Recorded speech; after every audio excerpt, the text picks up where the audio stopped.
Yo, good morning, good afternoon, and good evening, ladies and gentlemen. Welcome to the stream. I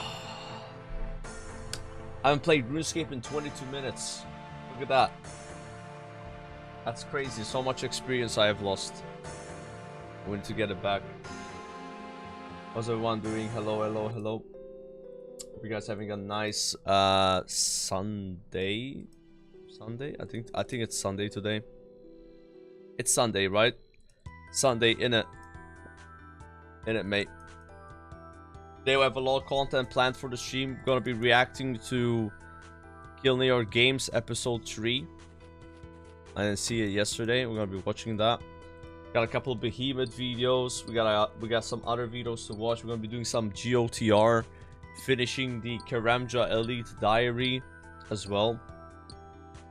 A lot of content, right? A lot of skilling and video reacting merged together simultaneously. That is the plan, all right. We're gonna be also setting Dragon Scimitars, the Scimitar shop.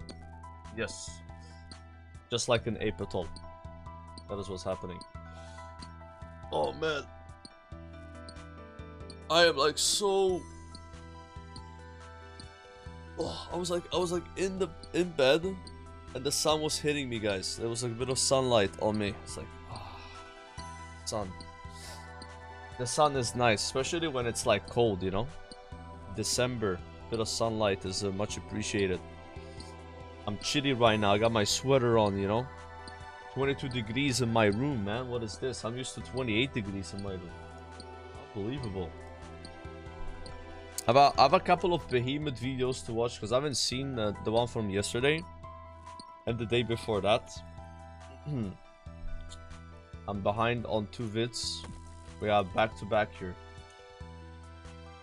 What is this one called? 99 thieving has never been this easy. 99 thieving has never been this easy.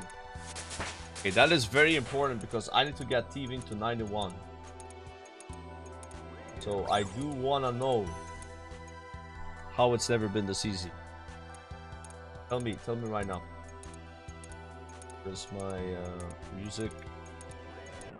What he has to say. Officially that time of year, gamers. Merry Christmas, Happy Hanukkah, Kwanzaa, Festivus, whatever it is you celebrate. Before I start this video, I want to ask your guys' help. As it is the Christmas season, we are looking to give back to the streamers, and I want some smaller to medium-sized streamers that you guys think deserve a good donation. The channel would not exist if it was not for you lovely. Yo, let's nominate LMGD1, guys. He would appreciate a big donation. For real, like he would be very happy about that. We should all nominate him. Viewers, and of course all the streamers that we viciously steal content from. I'm kidding, we get permission. We made it our goal this year to give away over $5,000 to the community that has made this channel possible, and we have had the best year in Behemoth history, the entire channel history. So personally, I would like to smash that out of the park. Thank you guys very much for being loyal viewers. Thank you most of you for your comments and everybody who is subscribed. Anyway, drop your recommendations down in the comments and let's get to the point of the video today. We have just discovered some banger XP per hour plus cannonballs if you're an Iron Man. This has become really popular in the past week or so. The Port Robert cannonball stalls. At 99, those give you 260,000 XP per hour. It's insanely good. There's a short guide on the wiki that tells you exactly how to do it, and this is probably one of the most useful thieving methods out there because not— Bro, you know what I never understand is they give you the XP per hour rate for 99. But you're doing skilling when you're not 99. So that doesn't really help me. I want to know what is the XP per hour when I'm not 99, which is when I'm going to be doing the skill. God damn it. Not only do you actually profit, but it also gives you very good XP. A lot of the time with thieving methods, you kind of have to choose between the two. It's pretty active, but it's also very good, and I don't think thieving is a great skill anyway, so this is one of your best options. Now, in the wake of the disastrous sailing update that came out this morning when I'm filming, but yesterday by the time you're watching this, someone did the math of all of the XP tracked on Wise Old Man, which is like the main site for tracking account progress. On a global level, sailing XP decreased by 10 10 billion yesterday. That is Oh my God. 24% less than the previous day. That is pretty absurd, and it just goes to show how many people enjoyed salvaging. Now, it is worth noting by the time this video comes out, they're going to be reverting some of the nerfs. We talked about that in yesterday's video, so we're going to give that some time to sit, and we'll give you guys all an update in tomorrow's video. Also, a small PSA to everyone using the Runelight sailing plugin, which I'm assuming is almost everybody. You now have a beep that sounds when you reverse your boat. Make sure you turn that on. It's not turned on automatically. Now this is cinema. Thank you, Jagex, for this amazing experience. Now that's all fine and dandy, but we did discover another major issue with sailing. On Windtumber Island, there are saguaro cacti. From a botanical and ecological perspective, they do not belong in the type of environment the island is meant to represent. You may find barrel cactus on the shorelines of the Lesser Antilles, but that is only because it is geologically old, arid, and composed of porous limestone that drains. I'm not gonna read, this is bus. I'm not gonna read this entire thing. People are taking issue with the cactus, but I have to say, I'm from Arizona, the only place in the world that saguaro grow, by the way. And frankly, I'm happy to have some representation, so Jagex, keep doing you. Also, as some of you know, some of our donations to streamers is funded by the very own Behemoth merch line, which we've got some Christmas designs for, dude. We added a gnome Christmas mug. That's my personal favorite. It's in the mail right now. Really cool. We got a new beanie, we got a new shirt, we got 2 hoodies, and my personal favorite, the hat. This could make Christmas shopping pretty easy for you guys this year. That's all I'm saying, dude. 10% of all sales are donated directly to the streamers whose clips we use on this channel. And that's not profit, that is sales. So we actually make very little money on the merch ourselves. We just think it's a fun way to give you guys some swagger and give back to the Runescape streamers. If you guys order the merch and wear it on Christmas, send us some pictures. We'll throw you guys in a video around Christmas time. Anyway, enough about that. Let's get into the clips. First off, we have Gingerbeardy stoked about the sailing changes. You know what this means, guys? We're back! We're back! We will not leave! That's a nice hoodie. Salvaging spots, ladies and gentlemen. Pop-Offs is a giga endgame hardcore, almost complete max gear. Here he is at Vorkath. Oh, we're getting hit. You motherfucker. Oh, we're running. It's cooked. Oh, we're teleporting out on so much loot. Oh, we're almost dying. Oh, we're 4 HP. Dude, I fucking shift dropped my tabs. Like, what was that? Me plus Pi is killing some sharks. Oh, no way. What a timing. 119 KC. Oh my god, Huge. dude. No way. And Joker truly with the content creator luck. Like, that was my tell. Collection log slot. Oh! Yo! Let's go! We got Seer's ring. Yes! Yes, dude. That's good. I only need Archer ring. And of course, what better to do with the Sears ring than take it to Cerberus? Collection log slot. Completed. Well, we got one. We got one, boys. Smoldering stone. Okay. Hey, listen. I'm happy with that. It's that easy. Cool. Pure Spam runs into Dino in the wilderness. Watch this. Watch this. Watch this. If I kill him here, he will fume. Oh my god. 53 damage. Oh my god. Come Edge. Come Edge.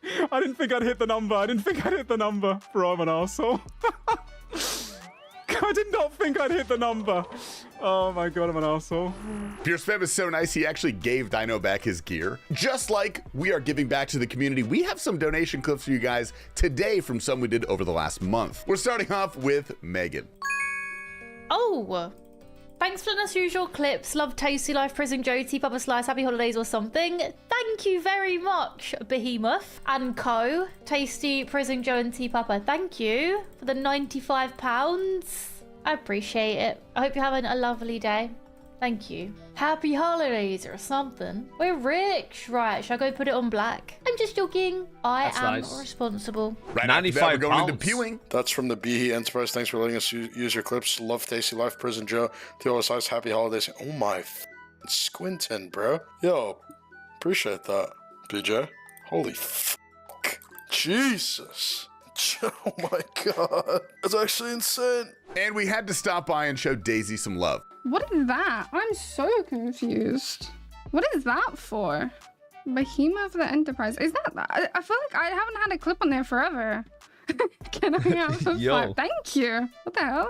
Nothing you have cool a has clip? happened to me in months. Thank you so much. Dude, she has 1.2 billion XP. Oh my god. I'm gonna That's a need lot. whoever that was to type. Was Prison Joe? Can he say something? Thank you so much. You gifted Piran 25. Aww. Next up, we got some Grandmaster clips. Spoilers, as always. They had a heater day today, dude. Mutts starting off at Bandos. Yes. Completed. Okay. VCP. Then the boys decided to gather together and go to TOB. Yes. Okay. Finally. Finally, dude. Oh my god. Come on. Another side. Chase. The slide puller. Justy Chesko. Okay. Full Justy. I guess. You know. And then directly to TOA after that. Oh, it's actually purple. Let's go. Okay. Let's go. Let's get us Chicky Shadow. Come on, Shirley. Okay. I'm gonna sit and watch as we get the big stick. Right. Light bear. That was expected. Moogie with Balls of Steel takes on Awakened Vardorvis. That is scary.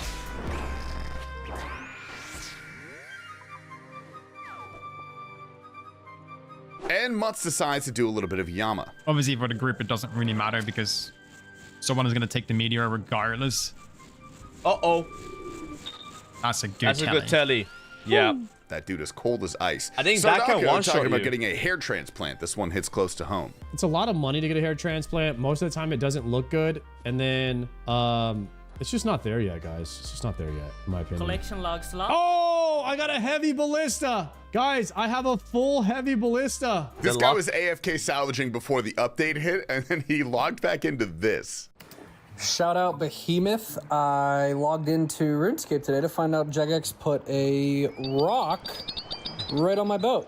I can't go in any direction, can't go forward, reverse. I'm pretty much stuck here. That sucks. Jagex mods, please help. The NHer decides to do some solo TOA. Oh, let's go. Shadow. Let's go, bro. I am actually not even sure if we can show this clip. Asterix, you're gonna have to blur so much of it. This guy is training sailing at work, but the thing about his job is that he owns a strip club. Viewer discretion is advised on this one. You're not gonna be able to see anything. But I watched that, and let me tell you, oh my god. That's some geeky chat shit right there.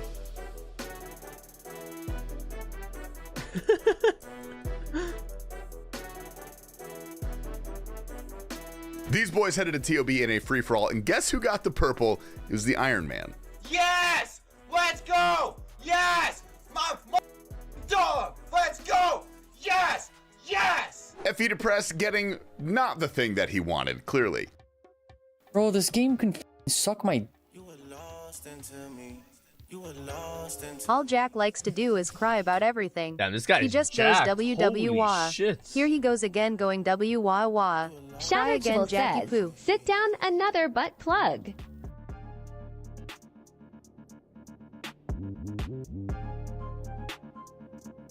I like the parrot on the shoulder. It's like the beginner. Well, it was bound to happen. Gamers, that's all we got for you guys. Remember to drop down the names of people you think deserve a donation in the comments today. Who have we got taking us out, dude? We got Mutz. It's gonna be Mutz.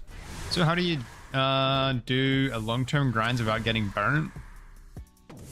I'm probably on the spectrum a little bit. A little bit. Oh, look. Okay, let's watch the Gielinor Games episode 3, because apparently there's like spoilers in the next Behemoth episode, like from yesterday. I'm kind of surprised because like don't they like do the Behemoth like a day before? Maybe they edited. I guess they edited it in or something, right? Soup, OSRS. There it is. 2 weeks ago, 20 players began their hunt for RuneScape's biggest prize pool. Starting at 15 billion GP, it will increase every week as they face new challenges. This could be so close. Let's go! Create fierce rivalries. If we can't trust each other, it can't go well. I trusted the wrong people. And try to survive ruthless eliminations. No way. Yeah! In the end, only one will rise above the rest. Welcome to Gielinor Games. Nice.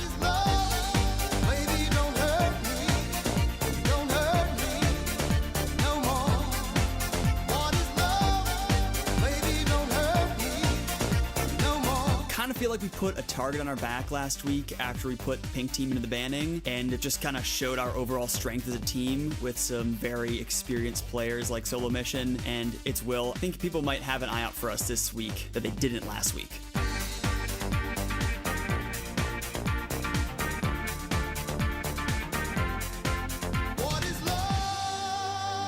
Welcome back to your third challenge on Gielinor Games Season 5. Yeah!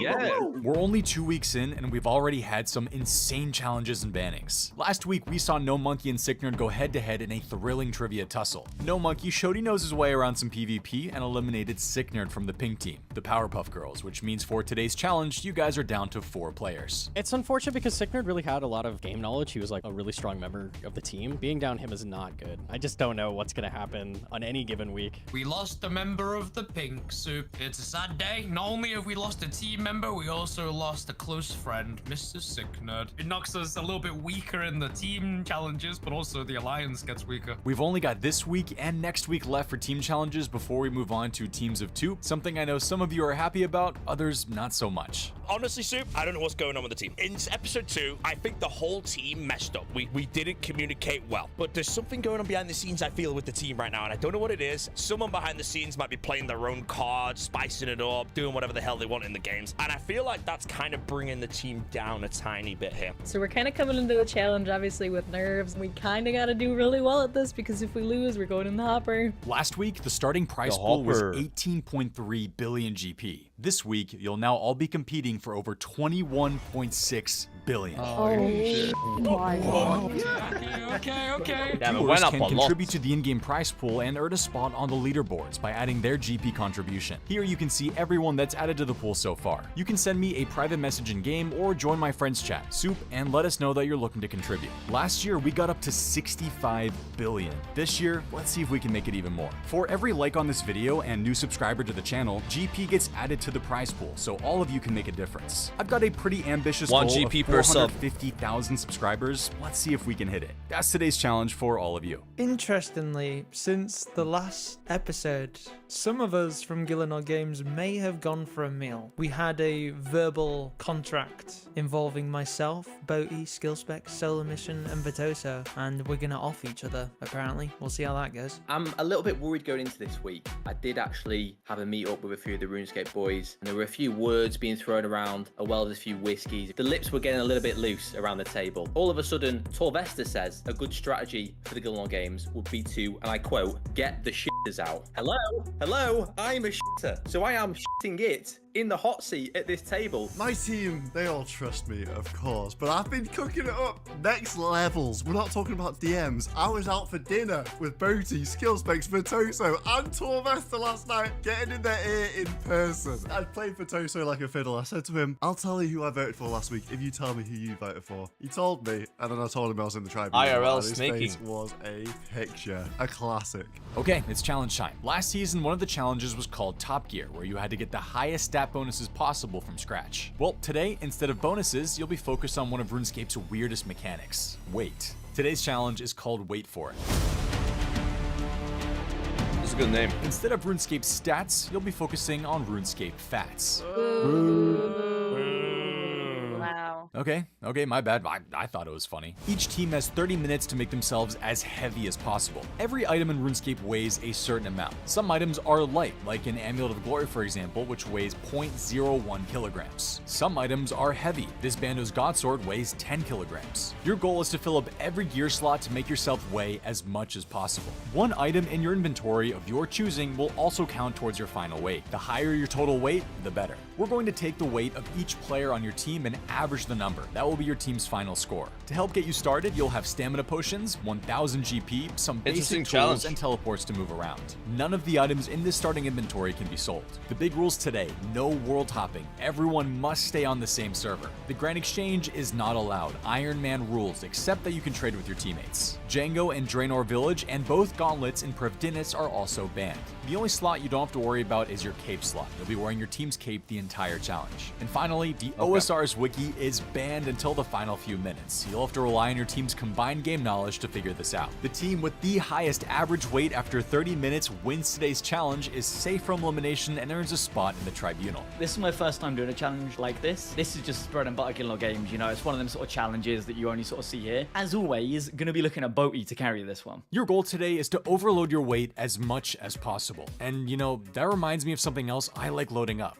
My wall with posters from Displate. Displates are unique, high-quality metal posters that you can hang just about anywhere. I am a huge Lord of the Rings fan. I've even got multiple Lord of the Rings tattoos. So when I saw that Displate had official Lord of the Rings brand displates, I had to get some. And look how amazing they look. Displate has 3 different types of posters: matte, gloss, and textra. Textra is my absolute favorite because it's a 3D enhanced print. You can feel the details and outlines since they seamlessly pop up on the metal surface. The quality and artwork are incredible, and their easy magnet hanging system brings it full circle. Displays hang on your wall with a unique magnet mounting sticker. No drill needed, it's safe for your walls, and it's super quick. Especially nice for people who are renting. Mounting this displate only took 3 minutes. If you want, you can have all your displays displayed at once, or you can just pop one off and put on another if you feel like swapping. With over 200 plus officially licensed brands, exclusive designs from 40,000 independent artists, and the ability to create custom displays, there truly is something for everyone. Displate is currently offering an insane sale for all of you. Buy 1 to 2 displates and get 33% off, buy 3, get 38% off, and if you buy 4 or more, you get 40% off. Join the over 5 million people with Displates by clicking the link in the description or by using promo code SOUP at checkout. Thanks to Displate for sponsoring today's video. Alright everyone, meet me at the duel arena and we'll get started. Gno Monkey, dude, you did very well last week, man. You've taken Sick Nerd home, bro, which is sad because obviously I'm pretty close to Sick We Nerd. don't have time skill specs. We need to strategize. I'm just letting him know, you know, dude, because obviously it's been eating me alive that I went down and I spoke to Sick Nerd and didn't give you any advice because you are pink team at the end of the day too, you know what I mean? It's just I just to remove that awkwardness, you get what I'm saying, bro? Oh damn. Yeah. Okay, we're good. We're cool. I'm just very close with him, dude, that's all. Alright guys, here we go. 30 minutes to get heavy. Your time starts now. Go. Okay, go. Right, go.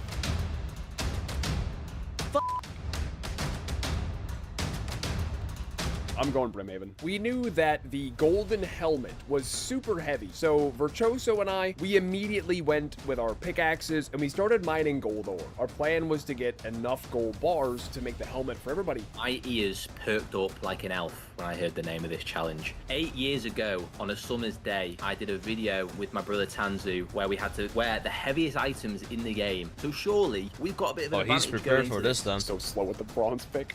Yeah. Is it 2 or 3 bars? I'm pretty sure it's 2. I'm almost positive. How many do you have? I have 4. I've got 4. I'm scared it's 3. Okay, yeah, let's just get extra then. Party night. Oh, bro, I don't have the thieving level.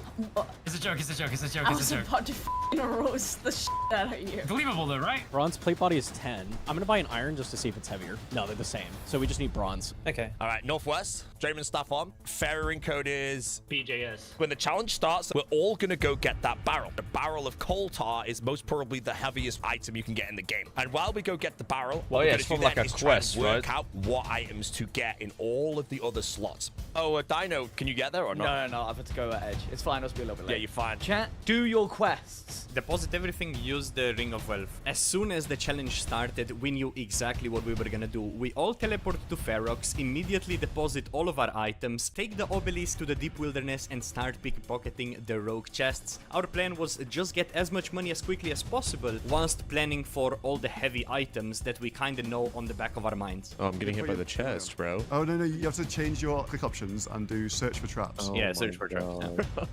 Is iron just iron? It might be easier just to make iron. Well, you can fail the bar. I'm 99, surely. Well, I suppose you don't got a lot of invent space, have you? Is iron just one ore, one thing? Yeah. One ore, one bar. Oh my god. Boys, it's not smelting. Damn, I got pretty unlucky with this, bro. Oh no. No, Monkey Bird, do you remember how many gold it is for a gold helmet? I think 2. 2 would be my guess. Someone's telling me the gold helmet's like 50 kg or some shit. That's the best head slot. Yeah, that's for sure good. This is a plate body shop right next to here, so you can grab your body if you want. That's a great call, great call. Does everyone know the way through the forest? I hope so. I see you.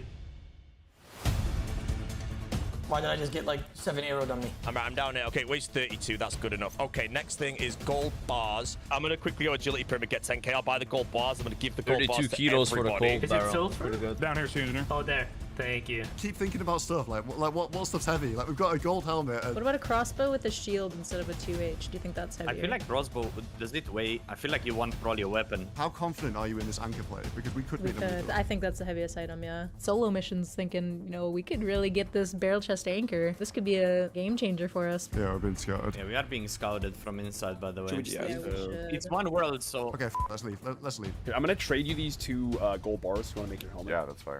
Just take this. Your play done. Sure. Yep. Thank you. So we're all splitting up. My job is to get armor for the whole team. I'm running to Varrock. I make like 1 set of armor. Realize I don't have enough. I was going to mine iron, and then this bot is just south of Varrock, just ragging me, and we weren't allowed to hop for this challenge. Bro, Roldino's Grief's by the actually bots. screwing us. F you, Roldino. F you.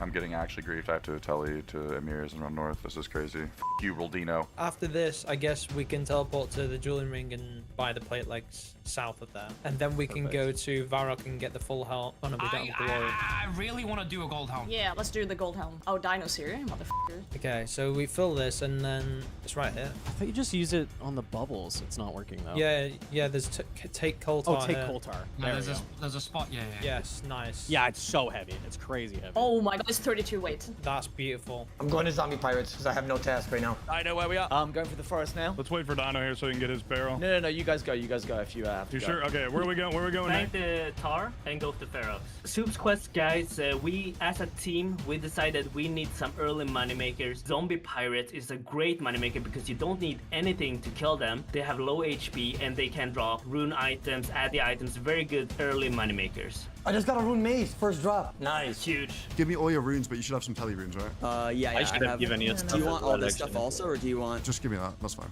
The risk pays off. We go to Rose Chest, get the money, get the runes from the Rose Chest, and sell them for gold at Ali Morrissey. Now we have a white cash stack to play with, and we can go around testing all different shops because we have to just experiment with the weights. We've got 100k cash, bro. You have 100k? I'm making our gold bars right now. I got all the sets. I got all the sets of bronze, so... Okay, nice. Is bronze heaviest?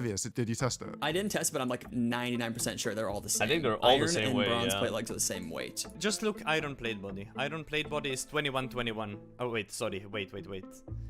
78 kilos. Wait, what? That's his inventory total weight, bro. Oh wait, I can drop this maybe, that's why. Okay, 68. We have a lot of people doing nothing. We should be making money though. Well, go back and just start thieving again. Rogue chest? Yeah. Okay, I'm going. If anybody wants to teleport to Varrock, I've got the golden helmet, I've got the bars and hammers. All right, someone saw me at Rogue's chest. This is not Wait, good. so we only need like there's a guy one... with 5 keys here. Yeah, run. All right, I'm out of here.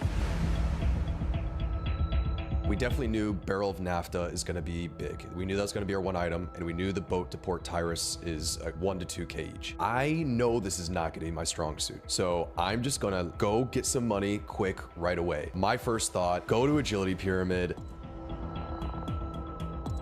What? Wait, I find nothing on top of the pyramid.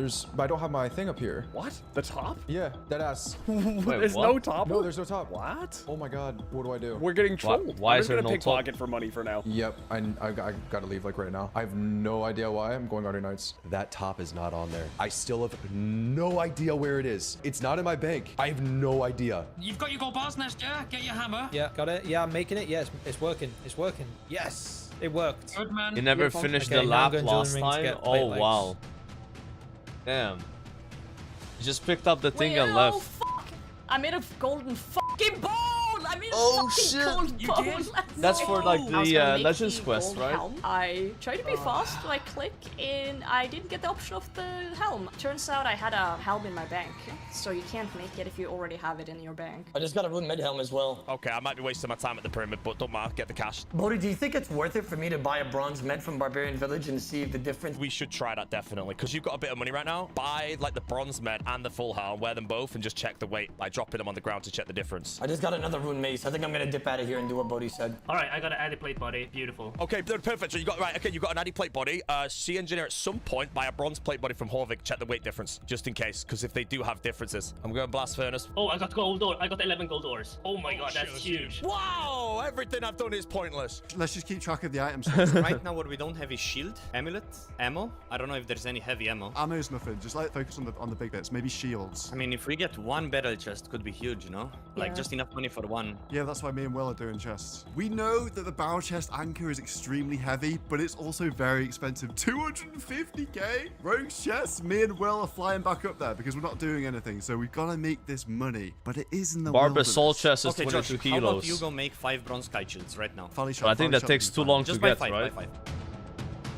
Oh, maybe their accounts can get them Got already, boots you know? of stone for everybody. I pickpocketed 3.8. It's like 70k gold I or mean, something. bro, that's way faster than mining iron. Do we just buy iron? Like, I mean, maybe. Yeah, maybe. it's cheap as hell. It's cheap from Horvik, right? Yeah, let's do that. I'm just gonna pickpocket for more money quick. Oh my gosh. Yeah, screw the smithing and I'm going to tell you to Fortis, because there's quite a few like armor shops around there, aren't there? When it comes to challenges like this is my bread and butter. This is what I do on a day-to-day basis. People don't realize some of the random I have done on this game and turned it into a challenge. So I feel like I'm a massive asset to the Roosters. We've got everyone a bronze legs and bronze kite shield. Nice, Nasty. Okay, nice. Alright, what's next? Okay, melee. I can look into the Seal of Passage. Does anyone know where we get that? We all had different ideas. Torvesta launched us towards doing zombie pirates. If we didn't have a plan for like how to get an item, they were just like spending their time making money, trying to get up to those super heavy things that cost money. Wait, don't anchors cost like 300k? I'm pretty sure it's definitely 300k. The anchor. I'm just gonna get hammers for everyone. We actually have really good communication this time. Skill specs and Sicknerd aren't like yelling over each other anymore. I really wanted to go for that barrel chest anchor, but Torvesta kind of kept saying it's the average. We were like, oh, maybe it's better if we all just get like really good items each, so the average is better. So I'll buy a bronze chain body and just test. Buy a bronze plate body and then check the weight of the addy plate by dropping it and the bronze plate by dropping it vice versa to see if they're the same. If they're the same, we just get full bronze and that saves so much time. Bodhi asked me to test out what's the heaviest metal. I had an addy plate body drop from Zombie Pirates. For some reason, I tested out the iron and bronze body, but I did not test out the addy plate body. Iron and bronze is the same. Wait, make the helmet! See engineer, make the helmet! Oh shit. I made No! a golden bowl. You're fine, Trade. I've got 3 more bars for you. Wait, I need a hammer. Oh, watch out, Solo, run. No, bro, come on, please, let me negotiate. Yeah, you can look out. I have a bunch of shit, dude. God damn it. I'm just doing nothing now. Oh, This is bro, there's a fucked. whole f***ing team of people, no! Okay, I died. The Rogue's chest is cooked. We're not going to be able to do that. I think that barrel chest is not gonna happen. Yeah. No, it's not. Whose weapon? I'm gonna test it with a Warhammer. I bought a long sword. It's only one. Bronze Warhammer's 2. Warhammer's 2. Okay, let's couple Warhammer. Do you guys want me to buy one? Yeah, buy them. Bronze square shield is 4. I'm gonna buy a bunch for everybody. Should we do the Seal of Passage? We should, yeah. I think that's... Okay, let's go make sure we get that done. Yeah, I've just grabbed that now. We gotta work on our barrel next. Yeah, that might take a little time. So. Has anyone got a shield, by the way? I have extras. Yep, I can give you one. Virtuoso's So Seal of experience Passage with is this actually challenge, he a informed heavy us neck that or the what? Seal of Passage is extremely heavy. It's this little circle. For whatever reason, it's extremely heavy. I have a hammer. What's the play here? Trade me. I'm gonna give you 3 gold bars and then make a golden helmet. Where you going? The anvil's here! Oh no! Make the helmet! Oh, I was going. Oh shoot! I was gonna go smelt it over there, sir.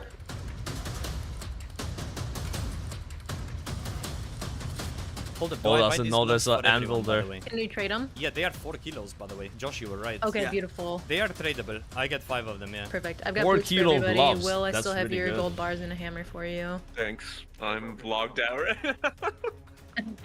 Alright, At least it's you been got enough time. those. I'm logging back in. I'm Just logging log back in. in. Just log in and just like send it back. There's like so many PKs up. I'm going. Come on. Surely we're cooking on this challenge, bro. Surely. That weighs so much. It's like 20 kg, 30, something like that. It's a lot. Huge.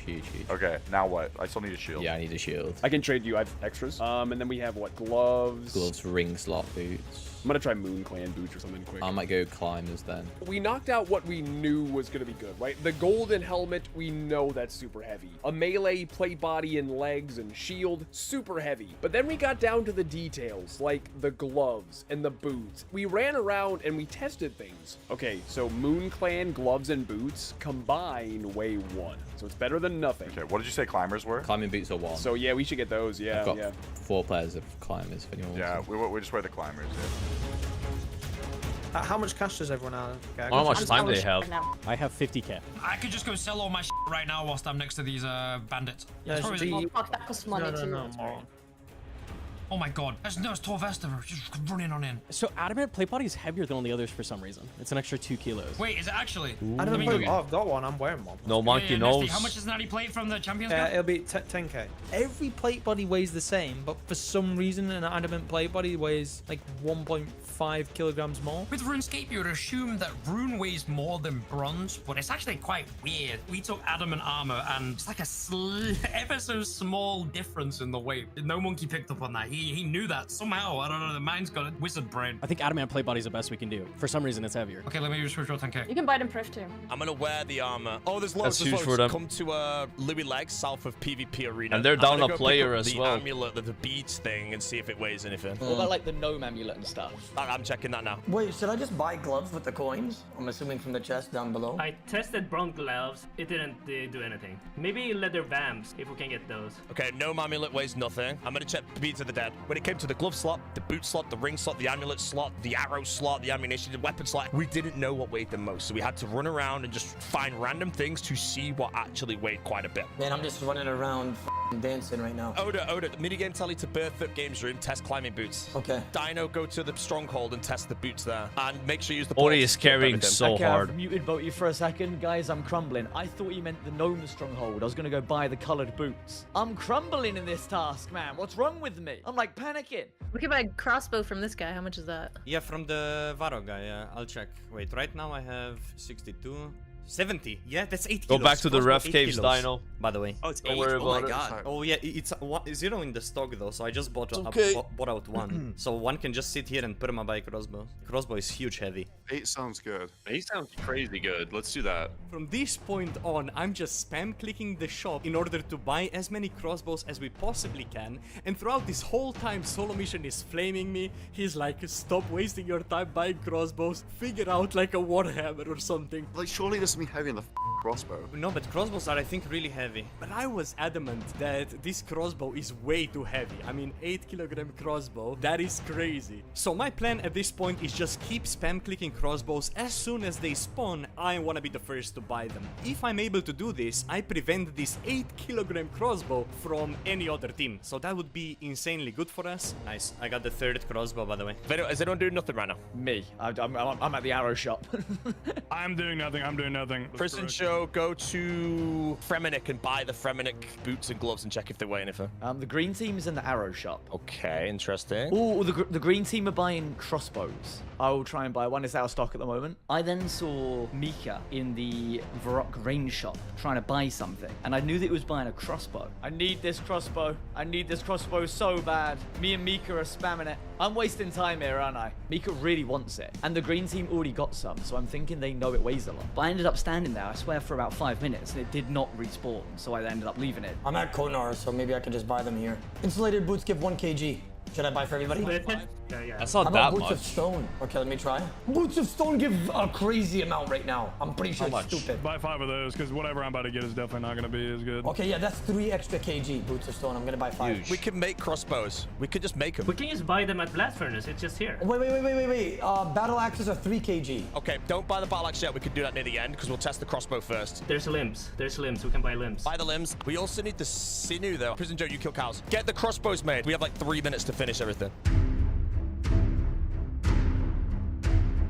Heaviest gloves are elven gloves. Elven gloves. I think you buy them from the shop in Priv. They're 10k. They're 10k. They weigh 4 kilograms. How do we get there quickly? I can afford one. Oh, wait, this is it. This is our last minute thing. They're 4 kg. That's good. So the mission says.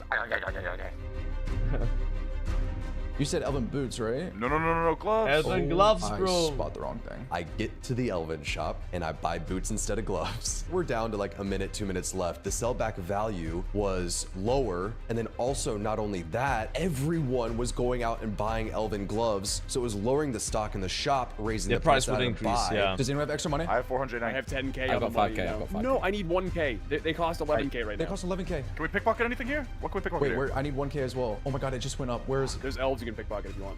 Gloves. You have 11k? Gloves? Yes. This is hilarious. Yo, let's go, Coxie. Pickpocketing for the money in the end. Holy f.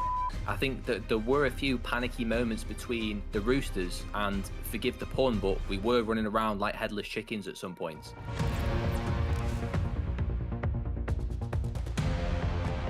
Does anybody know weigh like 100 kilos each now. You just talk to Brunt the Chieftain, and it's the first option. All right, yep, we got the seal of passage. Very nice, very nice. Compared to week 1, our teamwork is so much better. The planning we did ahead of time, the game knowledge, the fact that there's still 5 of us, I feel like we're way ahead of the competition. Elven boots are more than our current boots. It costs 10k, so does everyone have 10k to buy them? I have That's 7k. 20K. I can get 2. I have 13k. Yeah, get one for me as well, please. One for me as well. Yeah, We actually could be in a good spot here. I think the crossbows got there. Yeah. Yeah, that was good cooking. That was good cooking.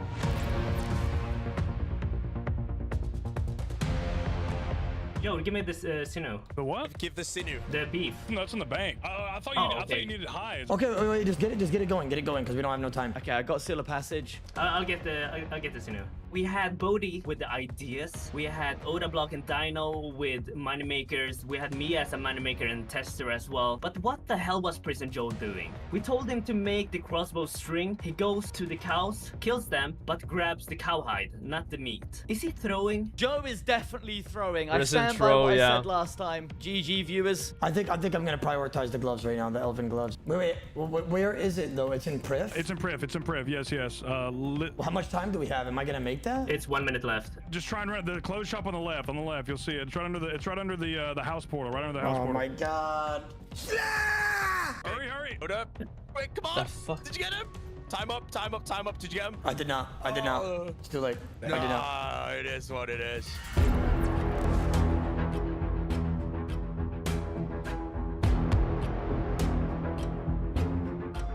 I'll just buy everyone's elven things. I'm going to the clothes shop. You get yours, I'll get 3. What do I need to buy? Is it just boots and gloves? Yep, boots and gloves. Yep, easy. Did you guys buy boots and elf stuff for me too? We gotta start trading over shit. Right, hey, let's go to Varrock and quickly get a sword. We don't have a sword slot. You've got gloves and boots. I've got my setup. I bought a spare adamant plate body and legs. Which sword is the best? It's hard to tell. Battle axe is heaviest. It's battle axe. I think there's time, no monkey, honestly, bro. There's not much else. Honestly, hey, look at us, bro. It's pretty good.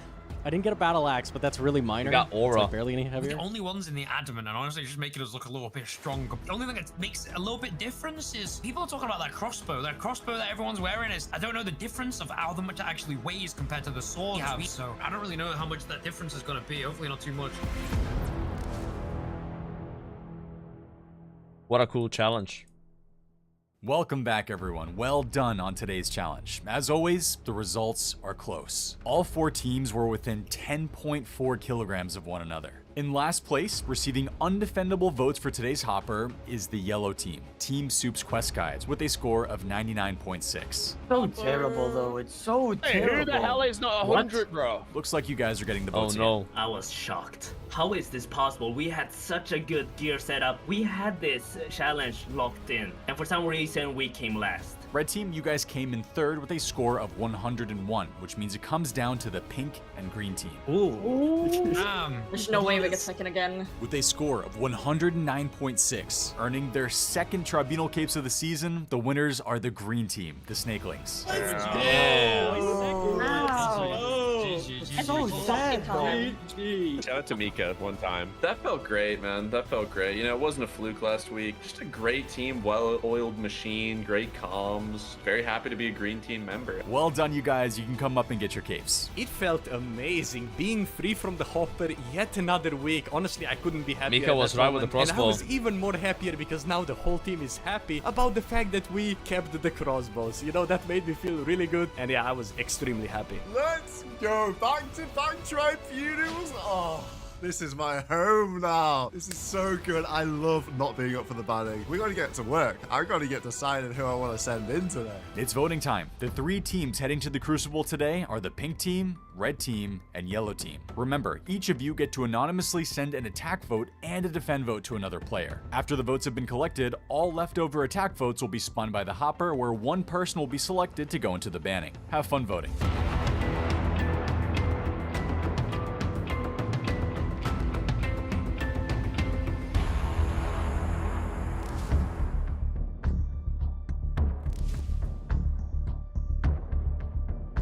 Me and Dino were convinced Prison Joe was throwing for our team. We believe that he wanted Bodhi out. So we as an alliance decide we put all our votes on Prison Joe. I genuinely love Joe, but I do not trust him. Maybe he wasn't purposely throwing, but he's definitely working with a team that isn't us. I know he's on our yellow team, and it doesn't make any sense to vote our own team out, but I would rather have 4 members that I fully trust than 5 and I don't trust. They indulged attacking in his him a own little team bit member on the last challenge, so I automatically assumed that they were going to target him again. I'd rather him than me. It sucks, but I'm just trying to save my own ass. Who can I vote for that's probably not going to get a defend vote? Just some wild card out there. So I just threw my vote on Torvesta. It was generally nothing personal. I just literally picked a random name that was able to be picked. I have to take down my arch nemesis Coxie, so you know I have to vote for him. It's an easy choice for me. I discussed a little bit with Josh and Jesse. We all kind of agreed on Dino. Torvesta was like in the chat trying to convince us that PJ had to go. I'm thinking that there's like some conspiracy going on. Dino seems to have this conspiracy going on where Prison Joe is sacrificing Boaty's team. I don't know how he knows that, but I don't like anyone attacking Boaty, so I kind of want to see Boaty do well in the Gielinor games. I do love the ginger, as you know, Soup, so all units, the alliance, man, all units, buddy. First 2 episodes, I didn't know what to do. I didn't know who to vote for, but now I know what to do. You vote for the shitters. If the Tribunal vote you in, at least you have a chance. No offense, Prison Joe. Wasn't my decision. There was a little bit of doubt in our alliance on how everyone voted when Sick Nerd went home. So we wanted to retighten those bonds with our alliance and say, hey, we're on different teams, but hey, we're still here with you. Our team was definitely a little bit confused, but we did decide in the end to go with our alliance vote, which was on Prison Joe. My team, the Red Roosters, want to vote for Odablock. That's what Mammal and Vertosa were going with. Coxie and I, however, we're in another alliance, and they want to take out Prison Joe. We voted with the Red Roosters last episode and took out Sick Nerd. And this episode, we felt like it was going to be too much of a risk for us and our standing with our larger alliance if we didn't follow suit with them and do what they wanted to do. So we went with the big alliance and we voted Prison Joe. The vote to Oda was nothing personal. Not many people would have voted for Oda, and then getting us to vote him in there, it just gives another massive player of the Gielinor games a chance to go into the banning. We said, okay, who should we vote in? And ultimately, we decided our best interest was to vote in a strong player. We should do our best to try to get Odablock out so he isn't a risk. Oda's getting a little so votes here. We decide, okay, everybody's gonna vote for Odablock. Welcome back from the Crucible. Let's find out which players will see their name appear in today's Hopper selection. These votes are pretty crazy. With 1 vote each, we have C Engineer, Dino, Odablock, and Bodhi. But with 8 votes, and the highest odds to be selected for today's banning is Prison Joe. 8 votes! What is going on?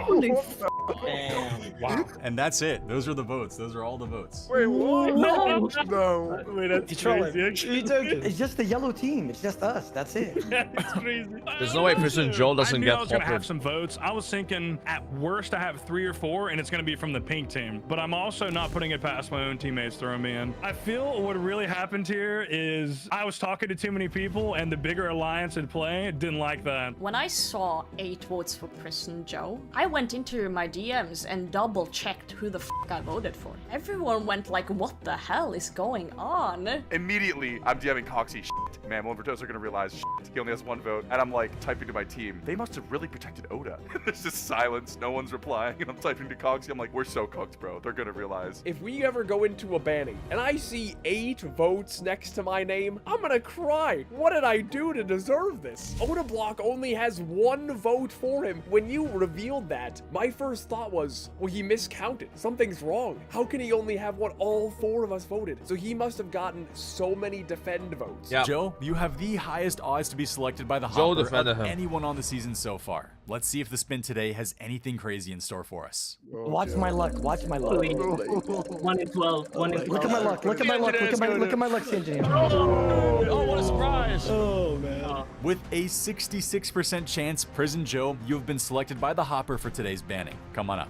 When I saw the 8, I just accepted I was going in. I knew I was going in. That's just so many votes. I prepared myself best I could mentally. I knew I would at least have a fighting chance, whatever the challenge would be. Tribunal, it's now time for you guys to make your decision on who to put Prison Joe against in today's banning. Once you're finished, you'll anonymously send me your votes, and I'll reveal the results to the rest of the cast. I don't want Prison Joe to go home because as much as I don't trust the guy because I know he talks to everybody and their mother, I want him to stay because I do think that that's one of the friends that I have here. Who can we put in there that is not just going to steamroll Prison Joe? So we had to be kind of strategic with this one if we wanted to actually save Prison Joe here.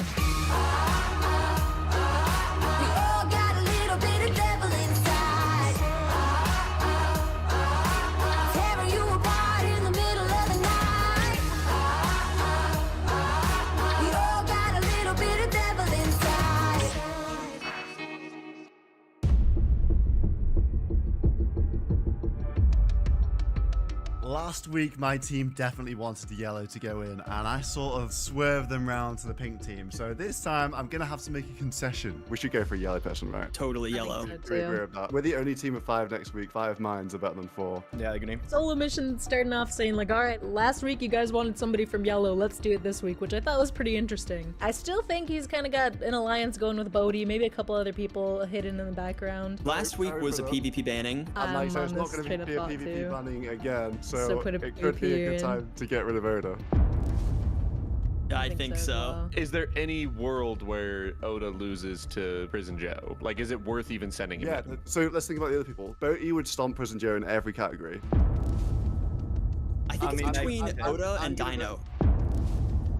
I don't really want to send Dino into engineering because I just don't think they're a threat. I'm going to vote for Oda. I mean, I listened to my leader, I guess. Because like the logic in it is, Boaty's going to stomp Prison Joe in everything. Dino and the engineer aren't a threat like going forward. Oda does pose a threat, especially for PvP, and he's also GM. He's Oda's mechanically really good. yeah. We guaranteed get rid of a yellow. It was a PvP banning last week. Yeah, but then what you have to realize is when he stays, he's going to be vindictful against our I'll team. let you in on something already. I know that Oda's voted for me already. Oh, so it's Really? Yeah, he wants Oda out. Should we do 3 on Oda and 2 on someone else so that some of us have like probable deniability if he's like, did you put me in? And we're like, no, it wasn't me. We want That is Oda smart. gone, but we can't risk him targeting us in the case that he doesn't get eliminated. So we've come up with a genius plan. Plausible deniability. We pretend like we're a split vote, making the other teams think there's some infighting going on. It's a great way to make ourselves look less coordinated while still getting what we want, assuming everybody does what they say they will. I'm down to split. It's a risky game to play. Oh, they've just had this split vote idea as well. And oh, it's Jessie suggesting Boaty when she wanted Boaty in last week. I don't know, man. This could go so badly. I've got to stick with the team. Trust that this goes okay. It could completely backfire. It is a risky game because somebody could say. It would rely on all of us staying honest. Let's do a split between. Yeah, let's just split between Bodhi and Oda. He wants me to vote Bodhi. Bodhi's like my favorite person. I'm not voting Bodhi. He's not going in. He's not going in. They're all. If one guy doesn't do what they're supposed to, then the other person gets voted on. No, because then it makes me look bad, bro. Like 2 of us have to do it. Please, come on.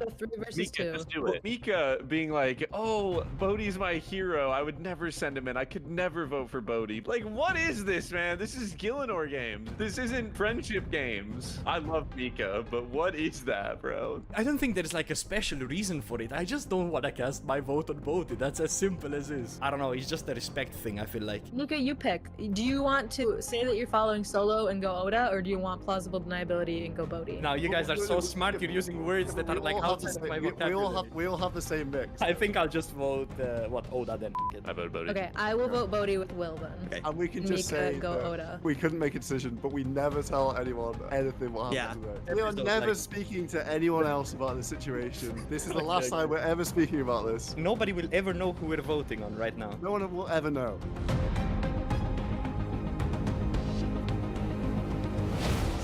Green team, welcome back from your second tribunal. I've received all 5 of your votes. It looks like we have a bit of a split decision here. 2 players were voted for, Bodhi and Odablock. One player had 3 votes, the other 2. Heading into their first banning of the season against Prison Joe is Odablock. No! Okay, so everybody did their votes. What? No, please be a PvP challenge or I lost. Just give it to me. I'm cracking a whiskey. Odablock, you've been voted in. Come on up. You know, it always sucks going into a match with a brother in arms. I mean, at the end of the day, this guy was on my team. I had a feeling that it's definitely possible for me to go in. Let's just hope for a PvP challenge here. 3-2 Oda versus Boaty. I never had doubt in my team. I trusted them the whole way, of course. I think the plan worked out exactly like we wanted. We pretended we're split on our decision, but we wanted Odablock in the banning. There was a split vote on the green team, and if there's a split vote on the green team, that means they're not fully agreeing as a team. Maybe there's something going on there that's going to cause a potential communication divide. Third week, and we've already got another rookie versus rookie banning. This is going to be good, especially because you guys are going to be playing one of my favorite games, Tile Man. It's pretty simple. Both of you will start on the same tile in the center of Ardoin Market with 2 stamina potions in your inventory. When I say go, you have to complete 5 tasks in under 25 minutes. The twist, you have to use as few tiles as possible. Using the Tile Man plugin, it will mark a tile under you every time you step on that tile. The player that uses the fewest amount of tiles completing those 5 tasks will win today's banning and stay in the game. Loser is the 3rd player out. Best of luck, Mr. O. May the best man win. This game. I'm so scared. It's not PvP, so I'm good. I'll meet both of you in Artie, and we'll get started. I don't know. I'm not sure if Oda's good at this. I think I have some great confidence in going in here. I think that I could beat him pretty confidently in almost every challenge. As much as I hate to be in the banning, I really do think I'm going to beat him. I think I have a chance here. I know pathing and Runescape pretty decent. As long as the tasks are not anything too insane, I'll be all right. Odablock, Prison Joe, welcome to banning number 3. Your 5 tasks are to steal a cake, restore your prayer in West Ardoin, kill a giant bat in the Legends Guild dungeon, buy an item from the West Ardoin general store, and make and equip a steel dagger. Time has started. Good luck.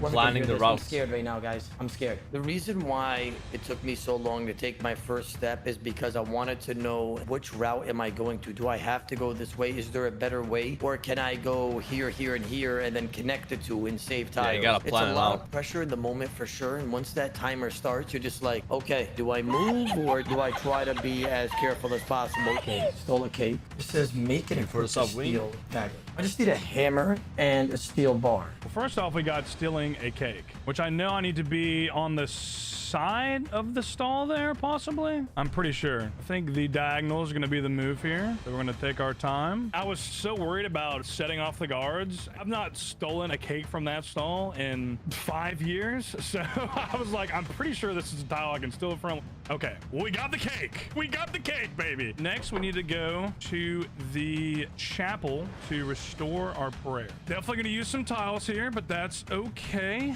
Let me steal multiple cake now, because I'm going to sell these items to buy an item. I'm still trying to figure out how to get a steel bar, bro. I can't believe this. I'm a grandmaster in Runescape. I'm one of the best PvPers in the game, and I don't know. I'm losing to a steel bar. I'm panicking. I'm panicking, guys. I was definitely feeling the pressure. All of that stuff about me feeling confident went out the drain as soon as the challenge started. The pressure was on. Shit. I was sweating. I was hot. I just started panicking, bro. It's hard. It's a lot of pressure in the moment. I'm losing to a steel bar. To think. Yo, Macer got the 2nd burning claw.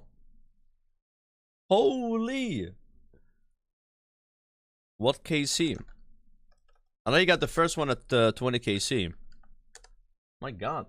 That I drop such items when I PK and First I'm like, WoW players to get bolt burning claws. That's great. Right there. I need that right now. I just, oh my God. I hope he made a mistake. I really to do. it. Like I just.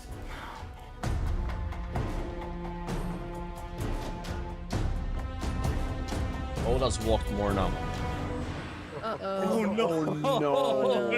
Oh no. He's so mad. Both Joe and Oda, they start off pretty slow, but Joe does a massive mistake by praying on the East Church instead of the West one. Pass number 2. 98 KC. Oh my God. Legends Guild dungeon. Now we got to figure out where that's at. If we both do all tasks, it's definitely going to come down to a few tiles. I'm going to go ahead and do this. Diagonals, I know, are my friend. I can get to where I need to be faster using diagonals, using less tiles. At certain points, there would be like a tree or something in the way, and I would have to waste a tile because you can't diagonal past it. You have to go around. Let's move up to here, and let's keep the diagonal train going here. Oh, no. Another mistake there. The Legend Guild's dungeon. I gotta kill a giant bat down here. Like, I'm such an idiot for even moving there. It was right there. Maybe if I start begging it, please, please come to me. Please come to me. Please come to me. Down the stairs we go. He's here. He just saw me waste a tile. Now, here's a real question. Do I wait for another bat? That's okay. Oh, he just wasted 2 tiles. That's beautiful. Should have just probably waited for that bat to spawn, but that's okay. Buy an item from the West Arjun General Store. Okay. All right, we gotta kind of speed up a little bit, but not too much. I think that the time limit aspect was on my mind, and also the fact that I knew if I didn't complete all the tasks, I was for sure going to lose. I was willing to risk a few tiles to get all 5 tasks done. With 25 minutes, you do have to move a little bit. You can't be too slow. Buy an item from the West Arty General Store. Gotta make sure on the way back we don't make any silly mistakes when we have plenty of time. Oh my God, me, that was really stupid. Wait, I have an idea. What, because what if I go minigame teleports, right? Rat pits, right? Arjun. Oh my God, Joe's not here to see this either. Thank God I did rat catchers 9 times on 9 different hardcores because I'm bad at the game. Wait, this is bad. Why did I do this? I think that just cost me the game. I could have got it while I was pathing that way. Wow, what a big mistake, seriously. I should be ashamed of myself. I thought I was cooking with this. I was not even cooking with freaking fire. I was cooking I don't know, Oda's not looking looking that good right now. I thought it was a play and a half, and then I realized, oh shit, I don't have any ore. That means I have to walk all the way back just to gather my supplies. There's Oda. Now I need to buy an item also, so I definitely need to pickpocket somebody also. I should have pickpocketed a guard along the way back there. I can always go back to not cost myself any tiles, because if I go in here, I'm gonna cost myself tiles. Yeah. Okay, Joe has walked way more though, actually. But he's also done more tasks, I I think. just need to see if there's anybody along this route. I can pickpocket this warrior. Oh my God.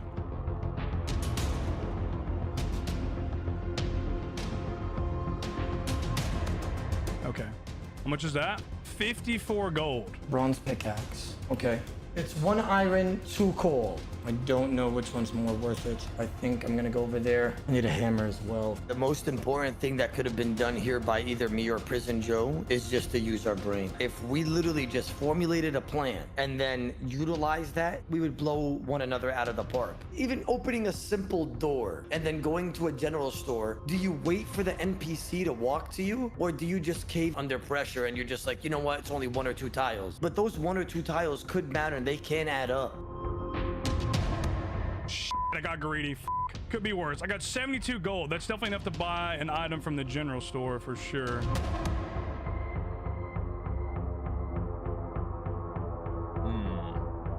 That's crazy! That's crazy! Let's get into West Arty here. Jesus, man. I'm wrecking myself right now. Damn it, I knew that was gonna happen. Uh-oh. I'm so many tiles right now. I've seen this banning before. I've seen Roydy versus Zoe in season 4 of Gielinor games. Roydy versus Zoe was so close because there was barely any mistakes. Watching Odablock versus Prison Joe, there were mistakes left and right, and misclicks and burnt tiles, terrible pathing, horrendous. Damn, Bodhi talking mad shit right now. Mind. Damn. Oh, what a big mistake. What a big mistake that was. Okay. trade, please. Okay, we have a pickaxe. Do we need... Oh, yeah, we're gonna need a hammer. Here's what I'm gonna do, though. I'm gonna fuck him by buying both pickaxes. Make and equipped a steel dagger. Okay, okay, okay.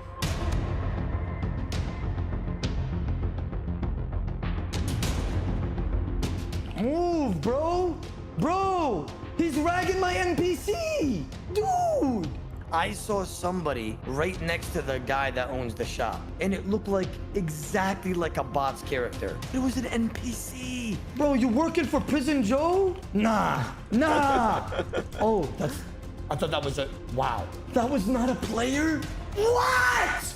Oh my He god. looks exactly like a bot! Nah, that's crazy. Nah, that's crazy. He's kind of right, though. Oh, no! I got a little antsy there. Lost a tile, but that's okay. All that matters is we need to finish the challenge. I bought an item. I killed the giant bat. All I gotta do is make and equip a steel dagger. And the anvil is right there. Steal a cake. We did that. Restore your prayer in West Ardoin. Oh, Oh, no! Oh, no! We gotta go back. We gotta go back now. Is there an altar in West Ardy? It's right in the middle. Oh my god. F me, bro. I kind of went through a checklist at this point, and then I saw restore your prayer in West Ardy, and then I said, straight shot. Boom. We'll do that. Boom. Easy peasy. Okay. All right. Let's get back to getting the ore. We got it. This is crunch time. I thought that it was going to be a landslide victory for Oda. Prison Joe, he was not being very careful with his movement. He was definitely like using extra tiles. Part of me was like, I don't know if he knows what the challenge is. Come on, baby, bring it home. Oh no, I just wasted a tile. I know me and Prison Joe are close right now, bro. I made too many mistakes. I need 1 iron, 2 coal. Okay, now I just gotta scale back. I gotta go and smelt this and then make a steel dagger and I'm done. Oh no, I effed up there. I really threw that tile there. I just gave 1 free tile for no reason. If I lose by 1 tile or like a couple of tiles, I'm gonna be extremely mad at myself. Oh, this is gonna take a while. Where is the anvil? Is there an anvil? We go to the furnace. Time is ticking though. All right, the smelter's right here. I think this is the only furnace. And the only anvil is in West Ardrune. So I literally have to go there. Ardrune. I didn't waste any tiles there. Nah, that's crazy. If I lose by a few tiles, I swear to God. What the hell? What's he talking about? What is he saying? What is he saying? He just cast a spell on me, bro. If I make it past this round, that's a miracle. I won't even be cocky. I'm literally gonna be the most humble person in the world. I'm not gonna say sit down even though I kill somebody in PvP and say sit down. I'm gonna be such a nice guy. Steel bar. He's still gonna say Too cold! No! I picked the wrong No. Okay, now we gotta go real fast. I literally just f***ed up. I literally just threw the game. Oh, shit. It's froze.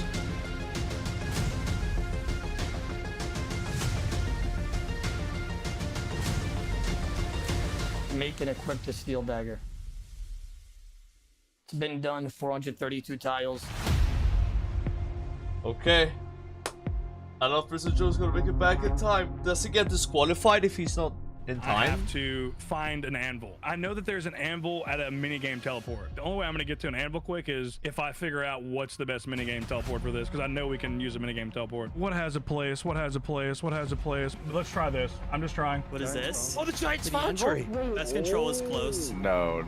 Oh, that's pretty close. Everyone's like, all right, it's over. It's done. Oda's just won for sure. And then PJ opens the minigame teleport. We're like, where is he going? What is happening? I'm scrolling through my teleports. I know that pest control is an option. When I see fishing trawler, I was also excited that there was an anvil there. I know if I hit this, I probably will win. This could save me 25 or 30 tiles if I'm right.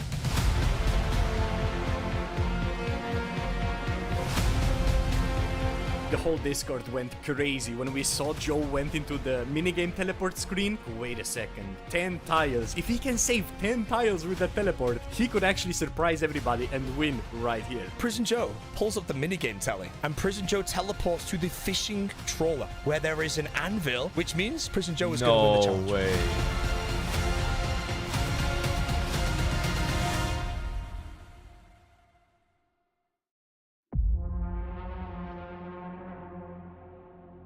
Wait, he went to the further one.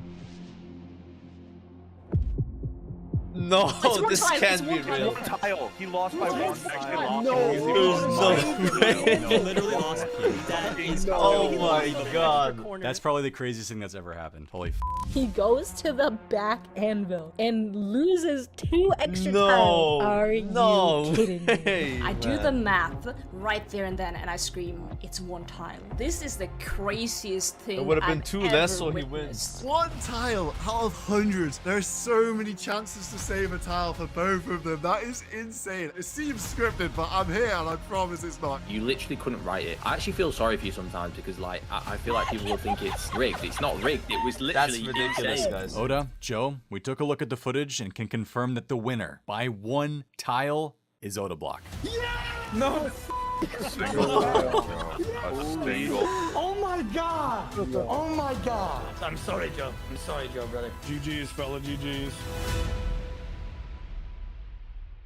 In 5 seasons of Gielinor games, that is one of the most insane bannings I have ever seen. It came down to a single tile. 1 tile. Oda Block, you survive by the skin of your teeth and win today's banning. Congratulations, you can head back to your team. I'm speechless, seriously. Does he After not knowing get an that I amulet? was the winner and now I won by 1 tile, relief is crazy on that. There's so many mistakes that I've made, and I would have never forgave myself if I lost by 1 singular tile. You just can't put it into words. You just like sit there speechless like, let me drink some water now. Joe, you really almost pulled it back there. That was an insane play to get to the anvil. But by going to the farther anvil in Port Khazard instead of the closer one, you lost out in saving 2 tiles, which put you 1 above Oda instead of 1 below. As soon as Soup said that it came down to a single tile, I knew for some reason, I feel like I lost. I couldn't like get it out of my head. I was like pretty sure that I lost. The best man won, he won. Either way, you put on an absolute show in the time you were here. I really appreciate you playing. I'm sure we'll see you back one day. Honestly, Prison Joe is carrying the show, man. Like, he's like the villain that we need. There's definitely a greater alliance at Sucks that he's here. eliminated I knew now. that my only chance of winning this competition was for veterans to go out early and then for newer players to be left in the end, and then I would have a pretty good chance. I did my best, and hopefully I can destroy Coxie in the future if I'm ever back on the Gielinor games.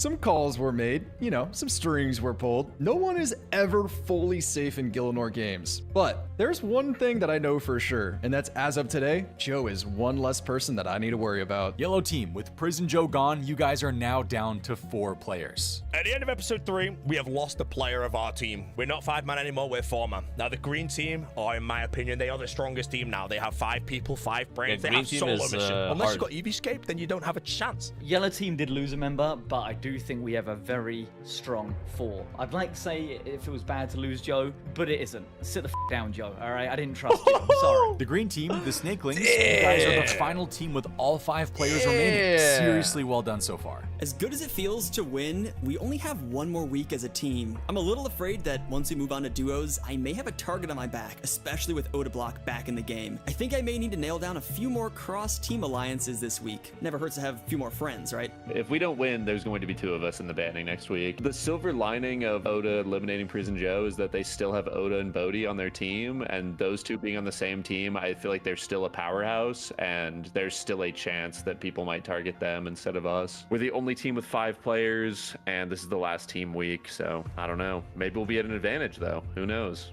Coop, maybe you throw us a little bones. It's the last week anyways. We may as well go out with a bang, right? Oda Block, for winning today's banning, you'll be receiving the Amulet of Sabotage, which lets you send 1 undefendable vote to another player for the hopper. That Sabotage has to be used in the next week since it's the final team challenge. Oda being in the game, obviously with the Sabotage available as well, puts a little bit of a target into our team, I think. Maybe he works with No Monkey, they both Sabotage solo mission. We could be losing a great player just because of the fact that we put him in the ban. Yeah, they didn't use the amulet from last week, right? Guys, this has only been episode 3, but this season has just been unreal. Props to all of you for making it so entertaining. I feel like my team needs redemption. We need to not come second. We need to get that win, the last chance, next time. If you're craving more Gielinor games, make sure to check out the official Gielinor Games podcast at patreon.com/SoupRS. Listen to what happened behind the scenes from players on this season, storylines that weren't shown, and you'll get your name in the credits of every episode.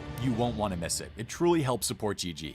I'm feeling great. We're all happy to work with each other. We're great at communicating and listening. I see no reason why the Red Roosters can't make it all the way through with all 4 of us remaining. You know, an idea just spawned in my head for next week's challenge. I'm excited to see what happens. I'll see you guys then.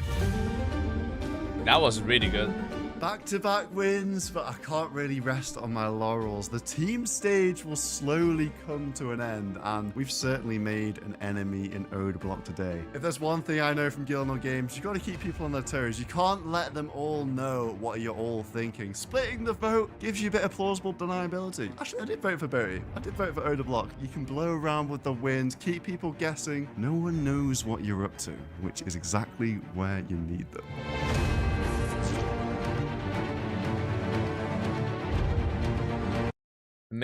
Amazing stuff. This is such a good show, dude. Like, you feel like it's scripted because like it was 1 tile difference, but I don't think they script, you know. At least like when I was doing the 1 episode, nothing was scripted at all. So just it was that close between the Odeblock and Prison Joe. I didn't know they could use teleports, so I thought like, oh, he's gonna get disqualified for teleporting, but apparently they could use TPs, at least like minigame TPs. So Oda didn't do that, and he took a longer route, and he still somehow did less tiles than Prison Joe. So I'm not sure what Joe did. Joe messed up hard somewhere in that to still like lose. Not like in the end, just like before the end, right? Crazy stuff, bro. Crazy stuff. We're gonna be watching the Behemoth video now from yesterday, because I think there might have been a spoiler in it. At least people were saying that, so we will watch it now. Behemoth OSRS.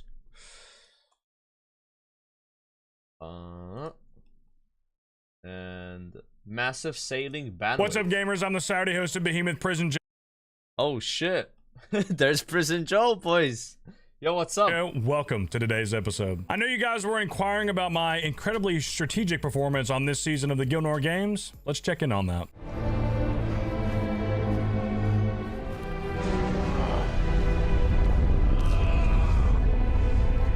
I guess this is the spoiler.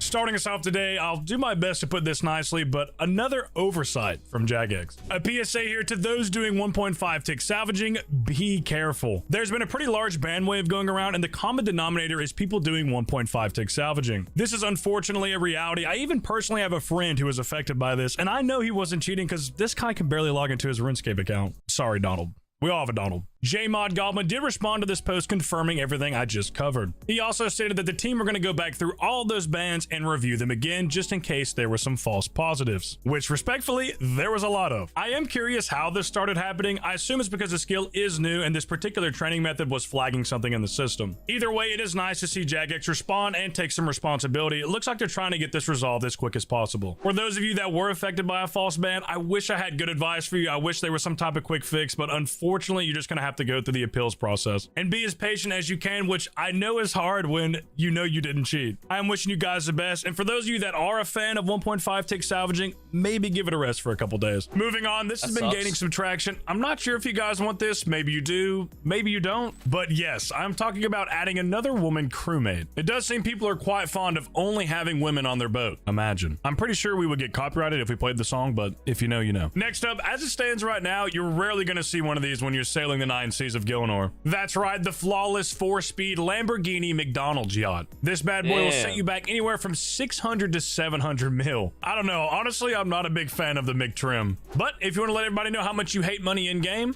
buy one today. Continuing on here, a suggestion to make port task more rewarding. The idea here is to add a chance to award a loot crate according to the level of port task that you're doing. Personally, I think this is a really good idea. It's pretty much streamlined and it just makes sense. It would be nice to see this implemented with other quality of life changes. Let us know what you guys think. Are you even doing port task? And if so, do you think this would be a good idea? A small PSA here for those of you that use the potion storage. There's a new plugin that just dropped called the Potion Storage Customizer. This plugin aims to minimize jank by removing the auto sort feature, and allows you to change the positions of potions with their respective sections. Shout out to the creator A2242364. He is urging you guys to try it. Last up today, I guess we'll show it. UIM themed tattoo.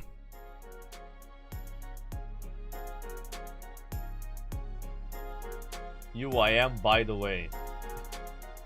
That's kind of cool, actually. That's all the news we have for you guys today. Let's get into the clips. Starting us off today is Mr. MMORPG at the Vampire Krakens.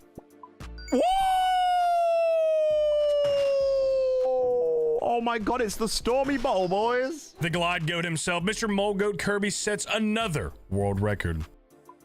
That's it. That's it, chat. That's it. Let's see it. 454.60. Post hitbox changes done. We've officially, the record is now legit. The board no longer needs to be reset. We've gotten the world record with the changed hitboxes. Let's go. That's sick. We love to see this. Shout out to this new streamer, Shed X Light. This is the first 15 minutes of his first ever stream. Streamer luck is real. Streamer luck is real. 3,410 delves, 4 costs, 1 dom. All I want is DI so I can cheese Inferno because I suck at this game. Right? I just started streaming first time ever. Yeah. First 2 delves, I died on the 3rd one. So I tried again. 15 minutes into stream, I get what I've been looking for the last 50 hours. Streamer luck's real. Confirmed. Yep. Confirmed. We're actually going to link his stream first in the description today. Make sure you go follow him and show him some love. Next up, we have Sync doing some off-stream port task, and I think Soup is in the call. Soup? Let's go! Which pet? Which pet? I want to see Soup pet. What a pet am I talking about? Oh, dude, I was muted. I had everything muted. No way! Dude, oh my god! Oh, look at him, he's so cute. I was muted, bro. The turtle's pretty cute too. Oh my god, I can't believe I just got it, dude. I want to see him walk. Just talk to Soup. Oh, Soup, how you feeling right now? What's he gonna say? What's he gonna say? Let me guess, he says super. I can't believe he doesn't say I love the ocean. I know. I feel good. I love the ocean. Dude, that would have been funny. Very tragic here. No Monkey has cursed Bread Dog. No Monkey, thank you so much. Give me 1 sec. Shout out No Monkey. No Monkey, thank you. Whoa! Wait, hey, you just gave us good luck. No, I didn't even see it. How long has that been there? You're kidding. Okay, come on, Treads. Anything but a staff. I know it's not the bet because we have that already. Oh, that was... Oh, okay, come on, Treads. Come on. Oh, shit.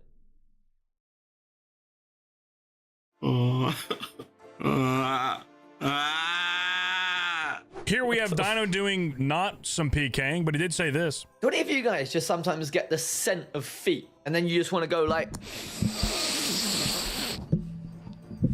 Or was that just me? It looks like Hamzy is almost ready for top on his hardcore Iron Man. Oh my god. Whoa.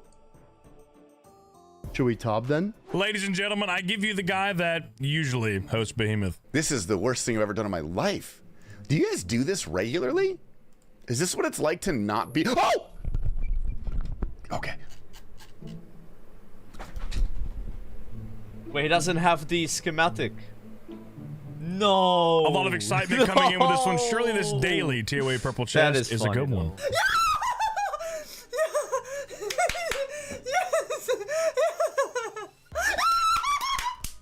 Oh my god. Please, please, Shadow. Please, please, please. No! Crossfire talking the talk and making it happen. Quit your job or something. You know what I mean? Don't have a job if you want to no life and get 99 in a week. It's like I would. Ah! Oh! I told y'all I was about to get that shit. Too easy. Tish Talk Jaffa is going for Blorva on his hardcore Iron Man, and this was a close call.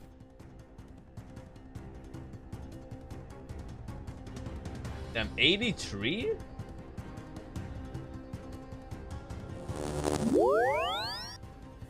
Moving over to Perp, who is dancing all of the allegations away.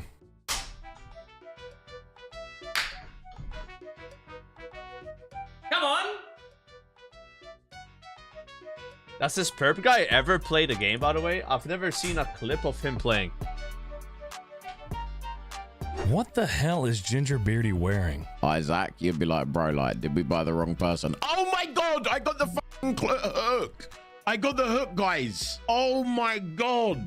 No way. 136 KC. Oh my god. Guys, I'm glad to see that our taxpayer dollars are being put to use.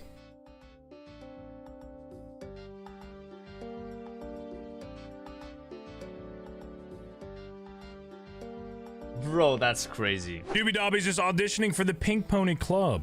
And mama, every Saturday, I can hear your southern draws 1,000 miles away saying, God, what have you done? You're a pink pony girl, and you dance at the club, oh mama. Shout out to my goat Joker pissing off all of the other Iron Men. Hey, these have a higher chance. Squidbeak?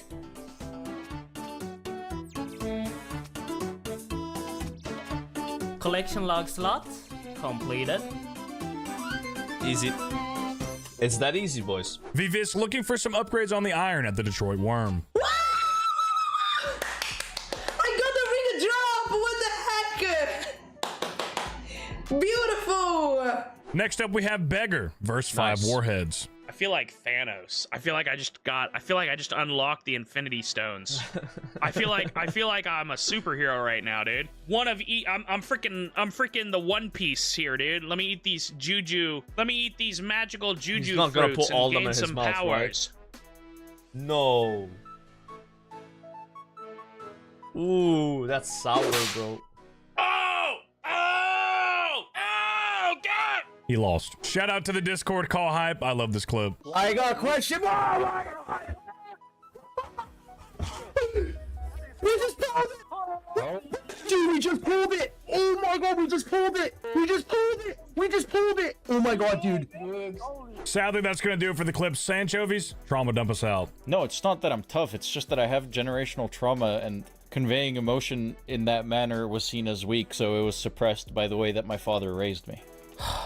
That's what happens when Like you're and killing subscribe if you're hellhounds. not already. Check out all the streamers we have linked down below in the description. And on behalf of the entire Behemoth team, thank you guys for your viewership. Time for the shameless plug. Once again, I'm Prison Joe. Go check out my personal YouTube. I got a lot of videos over there. And if you're watching this video around the time of release, I'm probably live over on Twitch right now. So come say or make fun of me for Odablock smoking me and GG. As always, I had a lot of fun hosting.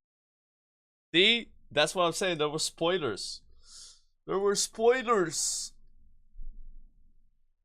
Today, and I will see you guys next Saturday. Yeah. Until then, see you tomorrow, buddy. Tasty legit looks like a peeled potato. His head is huge.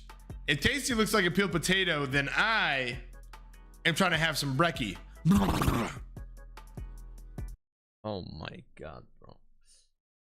Alright, so I am estimating that I'm about 7 hours away from getting 86 runecrafting, which is the goal for today. So this is the perfect time to watch that 4-hour Runescape video on why Runescape is a good game. I'm gonna try to find it on YouTube myself, but if someone has the link, that would be great. Let me just type why Runescape or osrs is the best. Is it the best MMO? Yeah, here it is.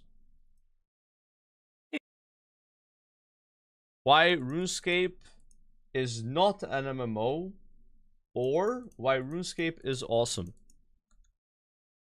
Okay.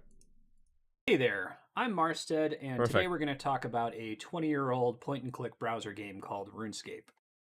Despite being 20 years old, Runescape is still extremely popular today, more popular than you might expect.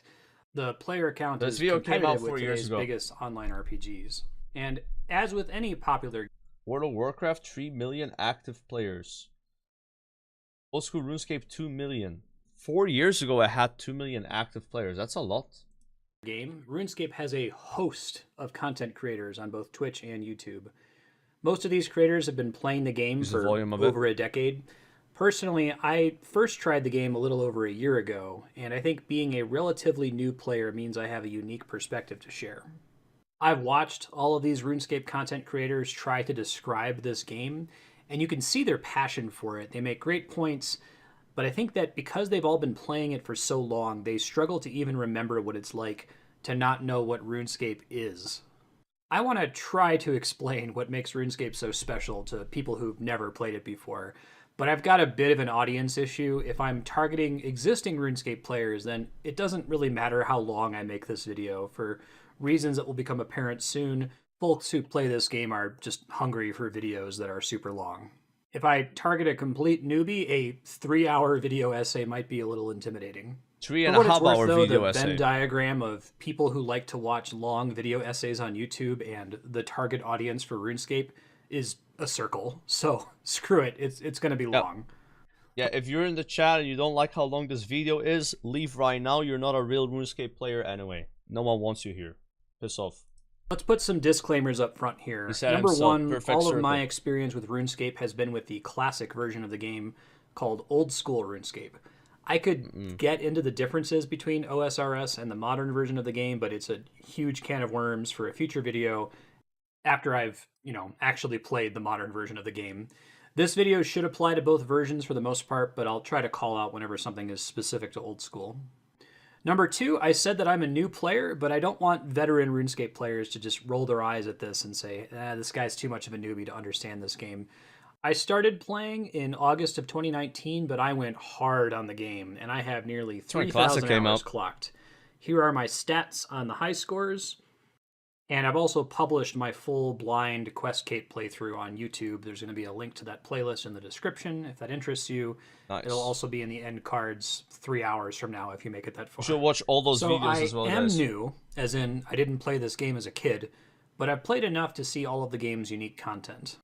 All right, and disclaimer number 3, I gotta make some generalizations in this video. It's already 3 hours long. It's not worth getting bogged down in specifics. If you're an OSRS veteran, watch the bottom left for clarifications. All right, and so I'm not just talking out of my butt here. Let's go over my MMO credentials real quick. I used to play the original EverQuest and its PS2 spin-off, EverQuest Online Adventures. I got into Korean MMOs when I was a kid. You've probably never heard of Nexus TK, but maybe you've heard of Ragnarok Online. Yeah. I was extremely addicted to Final Fantasy XI, so it was a long time before I even gave World of Warcraft a try. And when I did, I went really hard on WoW. I became a raiding guild leader before I burned out on the game. I loved City of Heroes. I probably have over 1,000 hours clocked in it. That includes the recent fan server launch for it. It was around this time, though, when City of Villains first launched, that I started to put my ear to the design ground, so to speak, for MMOs. So I was really excited when Guild Wars 2 started development, and the devs were publishing manifestos about how they plan to reinvent the genre, rethinking fundamentals, changing up how quests work, getting rid of the tank, healer, DPS trinity. Yep. In the end, Guild Wars 2 streamlined things a bit, but they didn't really reinvent MMOs the way that I had hoped. I still like Guild Wars 2, though, enough to check out Guild Wars 1, which was also great. And since I've started streaming, I've played through all of the Final Fantasy XIV expansions, and I've seen a decent chunk of Star Wars The Old Republic. There are a bunch of other MMOs that I've, dipped my feet into. From all those MMOs, I've only played WoW and Guild Wars 2, so this guy has way more experience in MMOs than me. I mean, I guess I've tried Ragnarok, I had a sponsor for Ragnarok and Final Fantasy, but I'm not gonna count sponsors, even with Eve. I'm saying only I've played them for at least 1,000 hours. I have 4,000 hours on Guild Wars 2 and then 30,000 hours in WoW. Yeah. I either played these briefly, had friends who were into them, or I'm this guy's familiar way with more. them through cultural osmosis. I've been to several PAX panels about EVE Online, for example. So this list of games, they couldn't be more different from one another, but I'd still say it's fair to describe them all as MMOs. Never played Lost Ark. Well, maybe EVE Online is its own thing. Lost Ark. Wait, is Lost Ark here? Did he mention Lost Ark? I don't see it. I have played that, but I don't see it on the list. Maybe he just mentioned it and I didn't hear it. I've not played Maple Story though. Asheron's Call I've heard about as well. This guy, he's like a proper MMO nerd, I already like this video, guys. But even Guild Wars 2, which had the lofty goal of revisiting genre staples, it ended up being pretty similar in the end. So I was shocked when I started playing RuneScape in 2019 because it doesn't feel like the same kind of game. In fact, RuneScape feels different from any game I've ever played. The internet classifies RuneScape as an MMORPG, but that leads me to the clickbait thesis statement of this video. RuneScape is not an MMO. Okay. Okay, fine. It's massive, it's multiplayer, it's online, and it has lots of RPG elements. It's got more RPG than most of the MMOs I've played. So, cool. End the video there, roll credits, that's a wrap.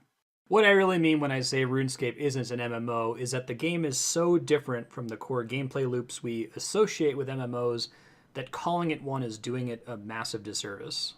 RuneScape is as different from a game like World of Warcraft or Final Fantasy XIV as a game like Super Mario Bros. Is different from Zelda or Metroid.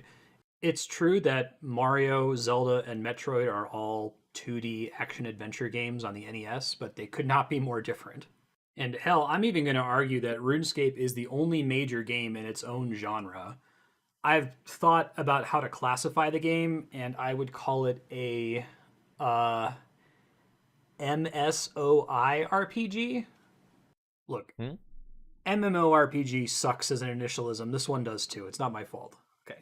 So MSOI RPG stands for Massively Single Player Online Idle RPG. So I don't want to pause the video too much, but I will. Because I need to do 7 hours of runecrafting, and this is only 3.5 hours long. So that's not going to work out. So I agree with this already. I've talked about this before in like the podcast and stuff, that I think RuneScape is more single player than multiplayer. To be fair, this video is made before Raids 3 was out, so it was even more single player, I guess, back then. But yeah, even with having 3 raids in the game, which are like group, technically can solo most of the raids, right? It's still mostly single player. Yeah. Single player game that's massive, and you see other people online. And you can interact with other people, but you interact with other people not because you have to. You interact with other people because you want to. Instead of having forced interaction with people where you have to like whisper them for an invite, or just straight up invite them, you're actually just like coexisting in the same world. Sometimes negatively if you're getting crashed.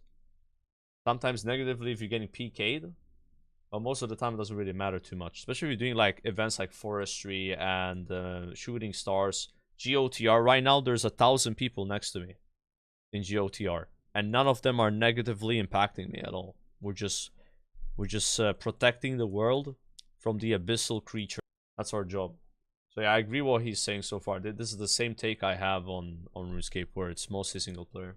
That's a lot of work to do the only content they have. Oh god, I pressed 4 because I wanted to open my spellbook, and I went 1 hour deep. Hold up. I think we were 4 minutes in, right? Which had the lofty goal of revisiting genre staples. It ended up being pretty similar in the end. So I was shocked when I started playing RuneScape in 2019 because a little bit. Here we go. It is not an MMO. Okay, fine. It's massive, it's multiplayer, it's online, and it has lots of RPG elements. It's got more RPG than most of the MMOs I've played. So, cool. Yeah. End the video there, roll credits, that's a wrap. What I really mean when I say RuneScape isn't an MMO is that the game is so different from the core gameplay loops we associate with MMOs that calling it one is doing it a massive disservice. RuneScape is as different from a game like World of Warcraft or Final Fantasy XIV as a game like Super Mario Bros. Is different from Zelda or Metroid. It's true that Mario, Zelda, and Metroid are all 2D action-adventure games on the NES, but they could not be more different. And hell, I'm even going to argue that RuneScape is the only major game in its own genre. I've thought about how to classify the game, and I would call it a MSOI RPG. Look, MMORPG sucks as an initialism. This one does too. It's not my fault. Okay. So MSOI RPG stands for Massively Single Player Online Idle RPG. That's a lot of words, so let's dive into that. Massive. The game is certainly massive. It supports hundreds of thousands of players across hundreds of servers. This point cannot be argued. Single player. When I say the game is single player, I mean that the vast majority of the things to do are not designed around group play. All of the content for your first several hundred or even 1,000 hours of play is solo. There is group content toward the end of the game, but it's less than 1% of the total. Online. Okay, massively single player online game might seem silly to you, but as I'm going to get into much later when we talk about integrity, the game being both massive and online is crucial to the experience. It would not be the same game if it was just a downloadable offline title. And idle is the most important word in my classification. RuneScape stands out from other MMOs in a lot of ways. It's going to take me 2 or 3 hours to communicate why, but this is the element that I believe is the most critical differentiator. It's the one outsiders don't really get about the game. And I'm going to get to that RPG the AFK bit nature. here in a second, but first let's talk more about this idle concept. All right, let me blow your mind. At its core, RuneScape has more in common with games like Cookie Clicker and Universal Paperclips than it does with World of Warcraft. If you've never played an idle game before, they've got a really simple core gameplay loop. In the case of Cookie Clicker, it's literally just clicking a cookie over and over. Over time, you purchase upgrades that allow you to make progress in the game while idle by producing cookies automatically without needing to click anymore. It's about making intermittent decisions every couple of minutes or so and enjoying the progress while you're idle. When I say RuneScape is similar to an idle game, I mean that it has thousands of productive things you can do that require very little of your attention. In fact, if you tried to do some of those things attentively, the game would seem horrifically boring. I believe this is where the game is most misunderstood by MMO fans who just see clips of gameplay. They're used to playing games attentively. That was me too. That's what I saw. If you show them a clip of someone fishing or mining or running agility laps, they imagine doing that and only that, and quite reasonably say, that looks terrible. In reality, though, people play RuneScape while multitasking. The game has challenging content that requires 100% of your attention, but most of the game is able to be played while doing something else, like watching TV, joining a work meeting, listening to a podcast, or even playing another game. I literally watching a 3-hour video in RuneScape, or watching I was a stream. Playing Animal Crossing. In fact, what I'm going to call attention calibration is built directly into the design space. When the developers add new content, one of the knobs that they can turn is, how much attention does this require from the player? To me, attention calibration is RuneScape's biggest strength. When I play, there are hundreds of things that I could do that would all permanently progress my account. RuneScape doesn't prioritize one piece of content over another. It doesn't say, to be efficient, do your dailies and your weekly lockouts and X and Y and etc. and so forth. When I play, I don't have to worry about that stuff. I just decide what I want to do based purely on how much attention I want to give it. If I need to do housework, I might choose a task that I can leave unattended for 20 minutes at a time. If I'm working on my computer, I might do something that only requires my attention every 30 seconds or so. If I'm listening to an audiobook, I might choose something a little more active. And if I really want to go hard on RuneScape, I might choose to fight a difficult boss that requires... This is really cool, actually. I think he's right here. Like, you have in your head, it's like, okay, what kind of, like, attention level can I do? And then you have many different things you can do in the game that fit that attention level, right? Like, this is awesome, yeah. It's very true about the game. He's explaining it well, yeah. It's like what I'm doing right now, GOTR, is probably like on the higher end of attention needed, but it's not on the level of like raiding or PVM, right? It's active skilling. There's a bit of downtime, but I have to pay attention. So would I be able to do this while washing my plates? Of course not, right? But I can probably do this while watching a video. There's 100% of my attention. And to be perfectly fair, most MMOs have some level of attention calibration. Obviously, a mythic or savage raid in World of Warcraft or Final Fantasy XIV is less chill than mining or gathering in either game.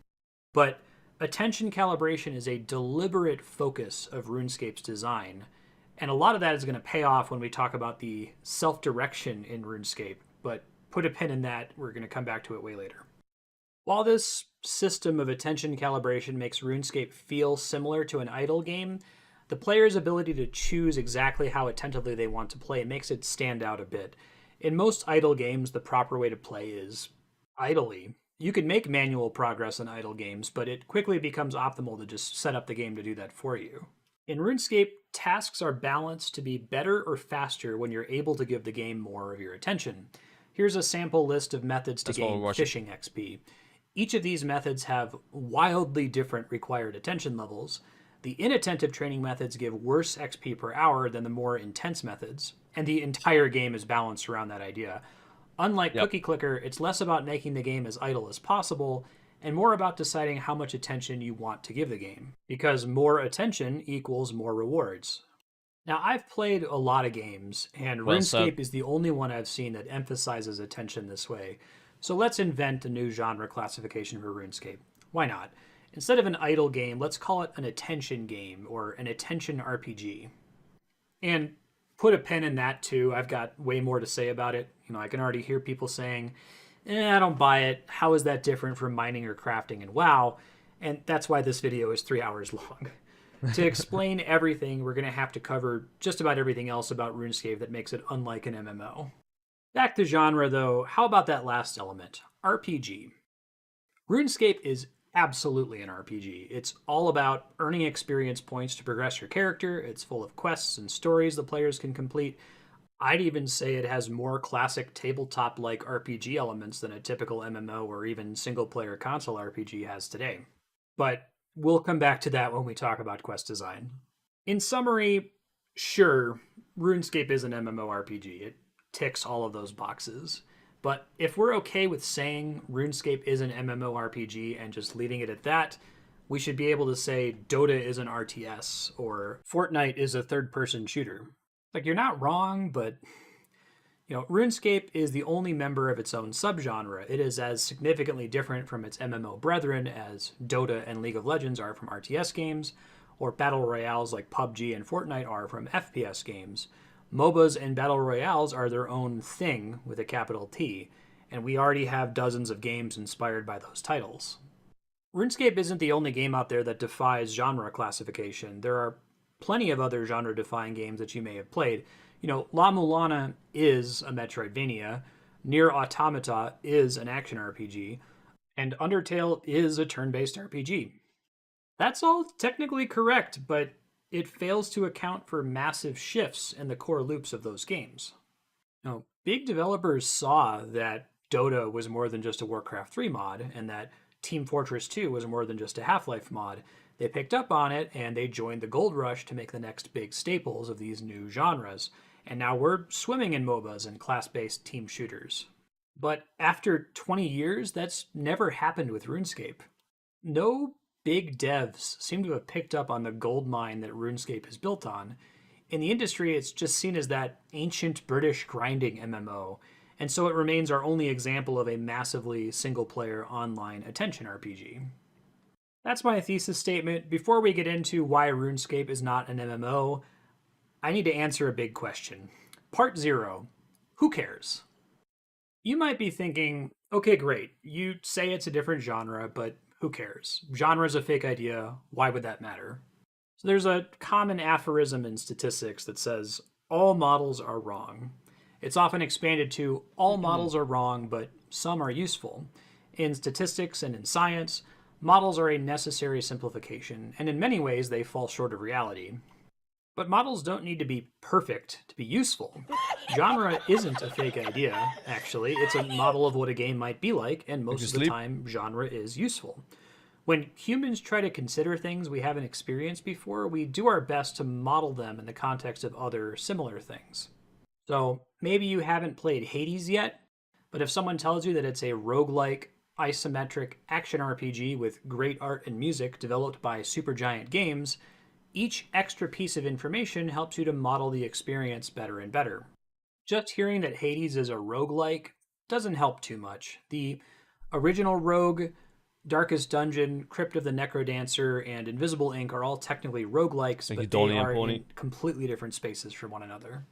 Even if you just add in isometric, the possibility space shrinks significantly. You might now be thinking about Into the Breach, Mid-Boss, Diablo 1, but even with that perspective information, those 4 games are still very different from each other. 3 of them are turn-based. Adding action RPG really snaps things into focus. We know from isometric that action RPG doesn't mean something like Kingdom Hearts. More likely the game controls like Diablo. Since Diablo-style games have drifted pretty far from being roguelike, this gives us a ton of information about what must make Hades unique. At this point, you probably have a pretty good idea of what Hades is actually like. And if you throw in, oh, and it has great art and music from Supergiant, now you know what Hades is for the most part, especially if you've played a Supergiant game before. Now, even though we have a pretty clear picture, our mental model is still wrong. It's missing a lot of the subtleties that Hades brings to the table. Arguably, the most important thing Hades does is the way it handles story and integrates it into the repeated deaths of a roguelike, but there's no genre term that means that. And nerds could quibble about roguelike versus roguelite, and we could find other things to debate, but the imperfect model we've just discussed is good enough to know whether you might enjoy the game if you tried it. If you imagine Runescape as an MMO, it's already drawing a lot of pictures for you in your mental model that are way off base from how the game actually plays. In this case, modeling Runescape as an MMO is so wrong that it goes beyond just not being useful. It's so woefully inaccurate that it could turn you off from the game, even if you might actually like it. Over the next couple of hours, I'm going to laser focus on this issue, but to give you a bit of a preview here, when you think about modern MMOs, whether you're doing this consciously or not, you assume that the game is a sort of live service and that the devs are constantly trying to catch up new players to the end game. People will call this the gear treadmill, but it's more of a general content treadmill. It's a system of constantly resetting progress, and it's in almost every online game out there, so it's got to be there in RuneScape too, right? When you think about modern MMOs, you've probably found yourself in a situation where you needed to do some grinding. And that word grinding does a lot of heavy lifting. It means a lot of things to a lot of different people. If grinding in an MMO means something specific to you, and then someone tells you, hey, RuneScape's an MMO, and they show you what woodcutting and mining look like, you're probably going to run out of the room screaming. When you think about MMOs, you probably think of the ways that devs discriminate or don't discriminate between content. The goal of most modern MMO development is to either 1. Create multiple equally valid pathways to the same endgame, or 2. To prioritize one pathway above all others, making one correct way to reach the end content.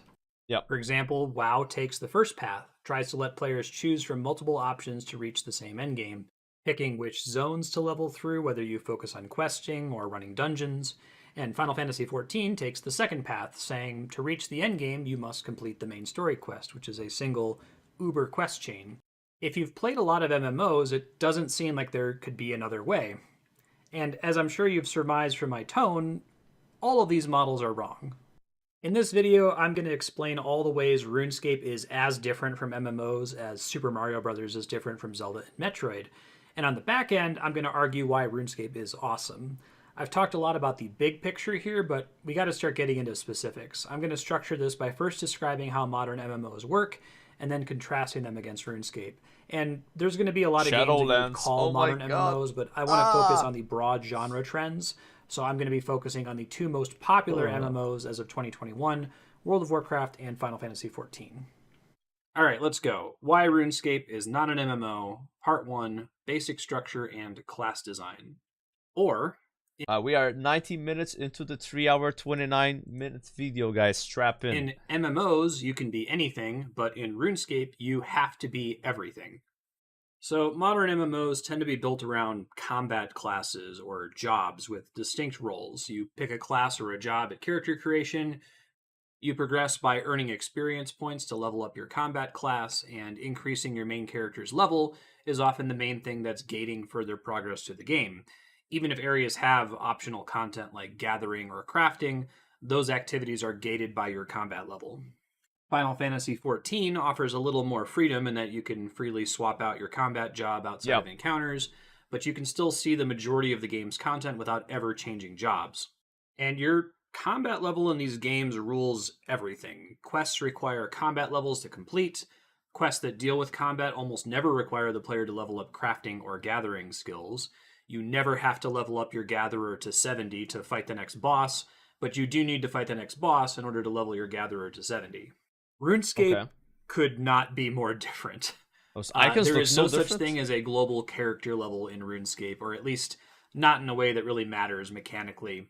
Instead of a global combat-oriented character level, all old-school RuneScape characters have a set of 23 skills, and each of those skills has its own XP pool and can level all the way up to the cap of 99. Each skill is kind of like its own sub-game. It has its own rules for how to level it up, and although many of the skills roughly map onto your traditional MMO side content stuff like crafting and gathering skills, the difference is that these skills are not side content in RuneScape, they are the core content. In World of Warcraft or Final Fantasy XIV, you can experience most of the game's content by just increasing your character level through combat, questing, and dungeons. If you want to raid with your friends, you're never going to have to mine a rock or make a potion or craft armor. That is not the case in RuneScape.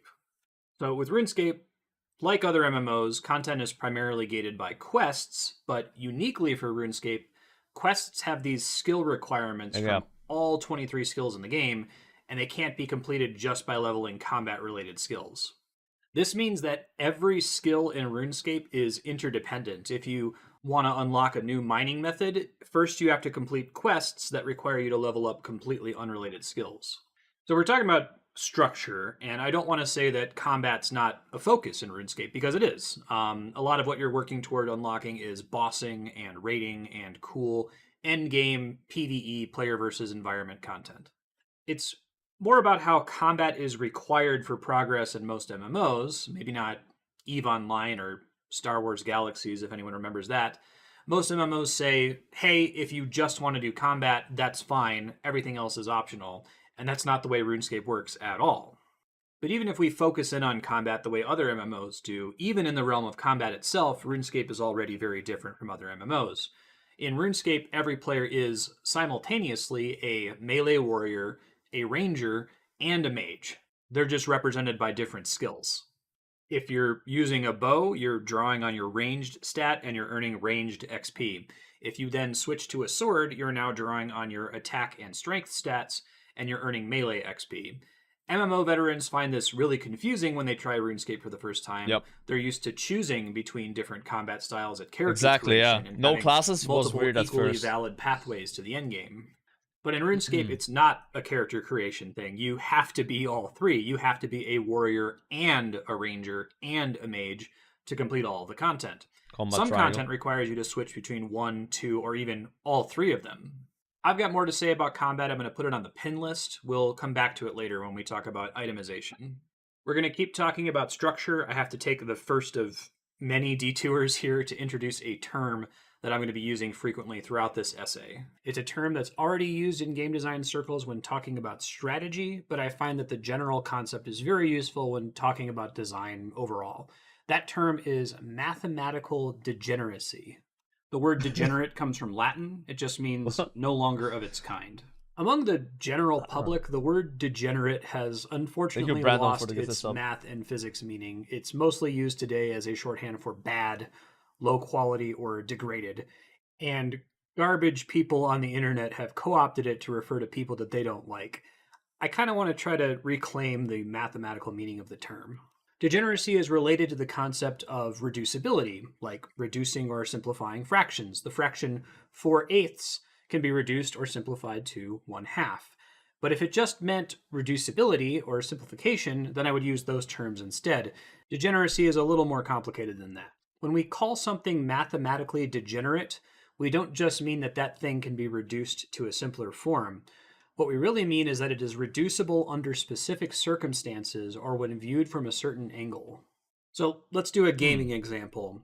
There's a lot of turn-based RPGs that have the concept of elemental damage spells. So suppose you're playing a game that has 3 low-level spells: Fire, Blizzard, and Thunder. Each of these 3 spells cost the same amount of mana or MP to use, and they have the same base damage values. However, each spell does a different type of elemental damage. And let's look at these 3 spells from 2 different angles. Say you're fighting an enemy, a zombie, and it's weak against fire, it resists ice damage, and it has no weakness or resistance to lightning. In that case, your 3 spells all work very differently against that enemy.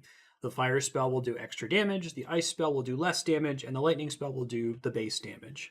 When viewed from this angle, these 3 spells are not reducible. There is a clear and separate function for each spell.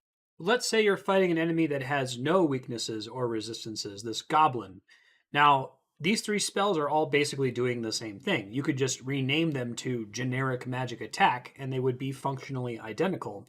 In this scenario, they reduce to a simpler form.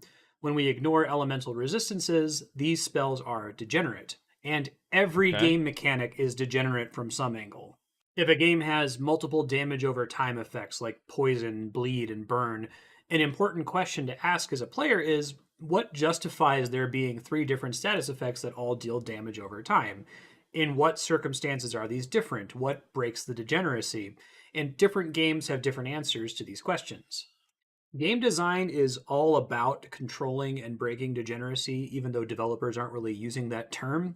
The term does appear in the industry phrase degenerate strategy, and that's the correct mathematical usage of the term. A degenerate strategy is a strategy that, when deployed, reduces an otherwise complex game to a much simpler form. For example, you could develop a super complicated fighting game full of combos and parries, but if any player can achieve a fairly high win rate by just mindlessly mashing a single button, then button mashing is a degenerate strategy, because when it's used, it simplifies an otherwise non-reducible game. So, thank you for coming to my TED Talk on degeneracy in game design. It's a very interesting topic, one I intend to publish a full video on at some point. I really wanted to get this term out there because it's very useful when talking about MMO design and talking about RuneScape in particular. So let's get back to MMOs. In MMOs, character classes are progress degenerate. That is, of course, they're all special snowflakes with different features and qualities from one another, but when it comes to progression through to the end game, they are all basically the same. Even in a game like Final Fantasy XIV, where you can freely change your job, you never need to switch jobs to progress through to the bulk of the game's content. Yeah. At the end of the day, a warrior and a ninja play pretty differently, but playing as either class gets you to the same place. Yes. 14 never says, in order to fight the next boss, you need to have leveled the Black Mage and the Paladin and the White Mage jobs to level 52. You have to have mining at least level 60, and you have to be a level 40 goldsmith. And oh boy, RuneScape does exactly that. And that's why RuneScape is not an MMO. Part 2, quest design. Or RuneScape has obtuse, difficult, 5-hour-long quests that require 600 plus hours of play to even attempt, and oh my god, I want more of them. So I'd said that attention calibration is RuneScape's biggest strength, but the quest design is nearly tied for me. The quests in RuneScape are unlike anything you're going to see in a modern MMO.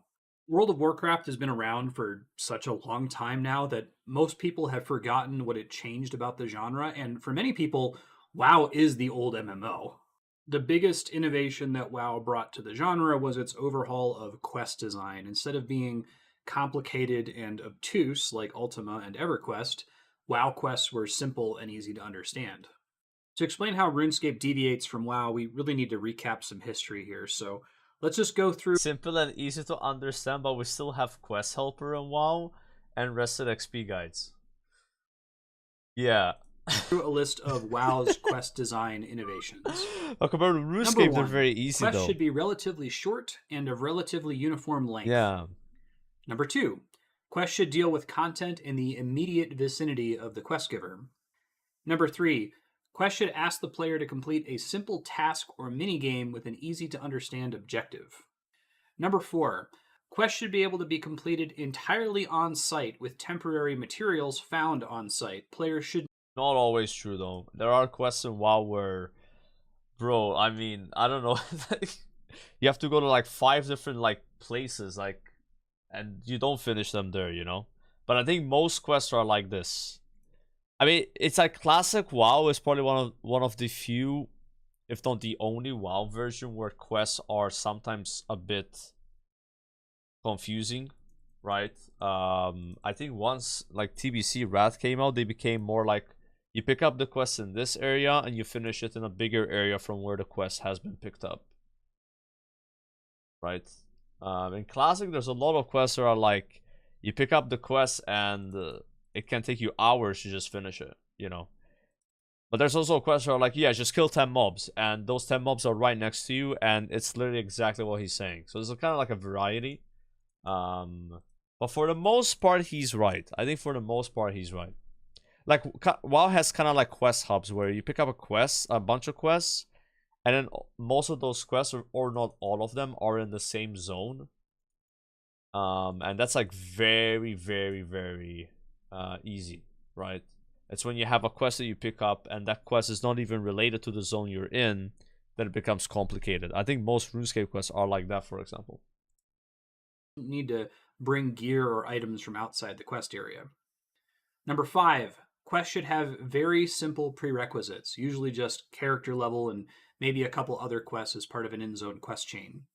Number 6, quests should be episodic. Outside of in-zone quest chains, players should be able to complete quests in any zone, in any order, without missing out on the story. Number 7. That's also not true of WoW. There are a lot of quest chains.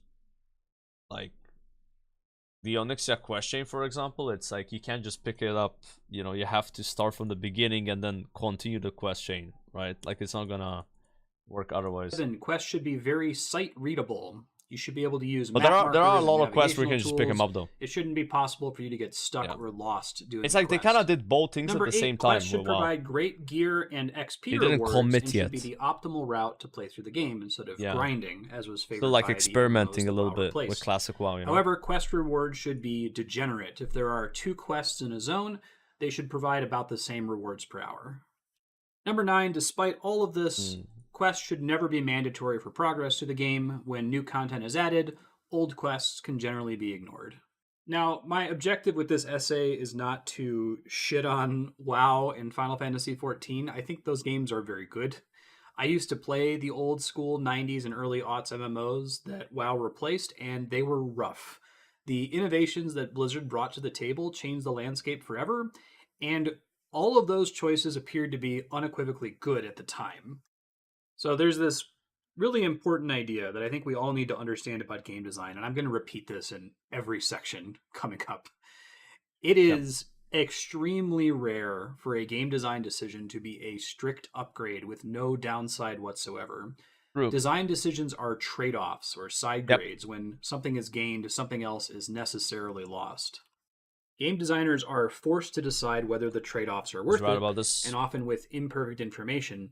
Sometimes the upside is so awesome that the feeling that something has been lost takes months or years for players and critics to detect. You know, cover-based shooters with regenerating health seem to be the correct way to do shooters until Doom 2016 came around, almost a decade later, to demonstrate what we were missing.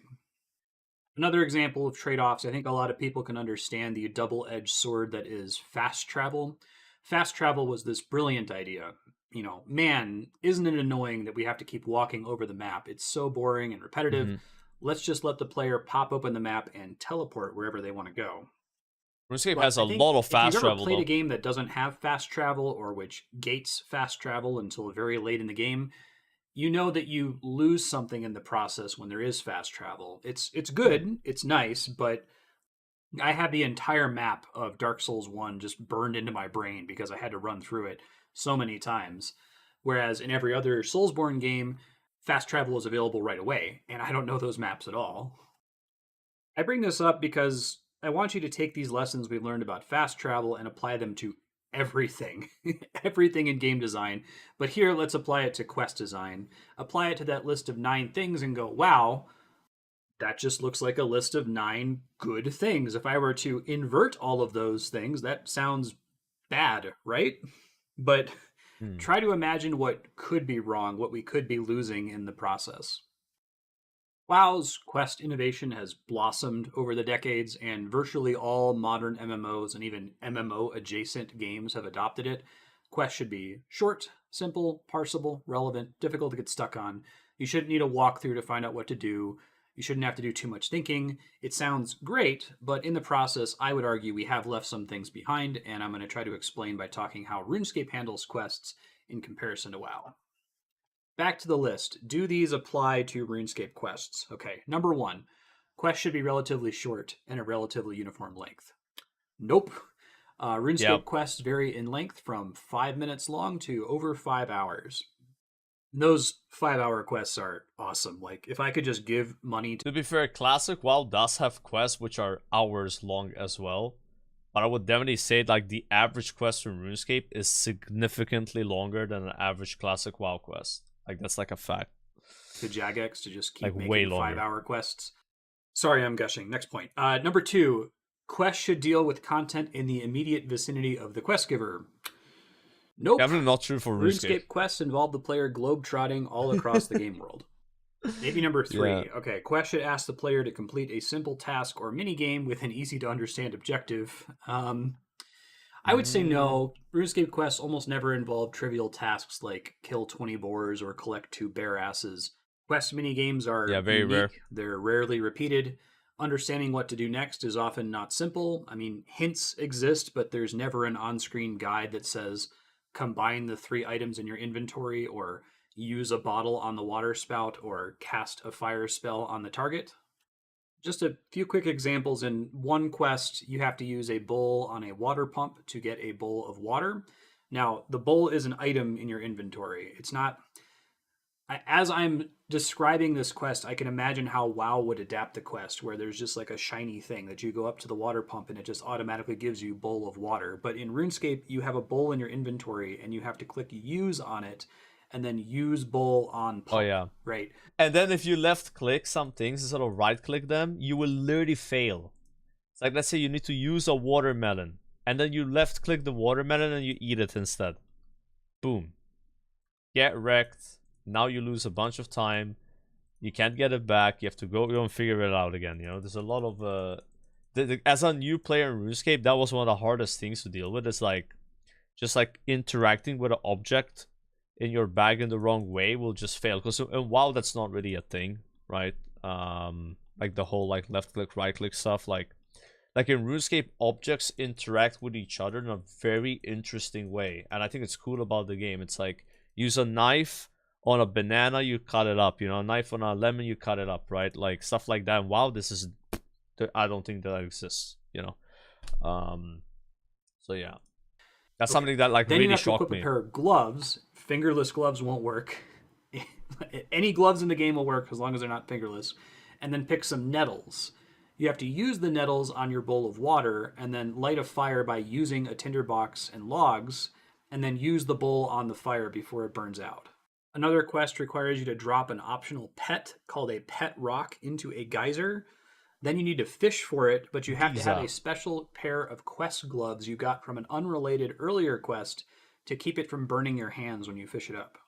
And then a third quest involves a puzzle that requires you to cast a specific spell on a door that is typically only used when leveling crafting. So it's bizarre that you're casting this spell on something other than an orb in your inventory.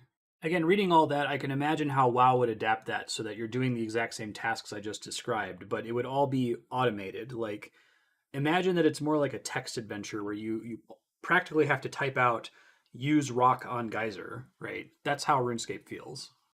Okay, number 4. Quests should be able to be completed entirely on-site with temporary materials found on-site. Players should not need to bring gear or items from outside the quest area. That is a big no. RuneScape quests often have a laundry list of items that you need to complete them, and they need to be purchased or crafted before the quest even begins.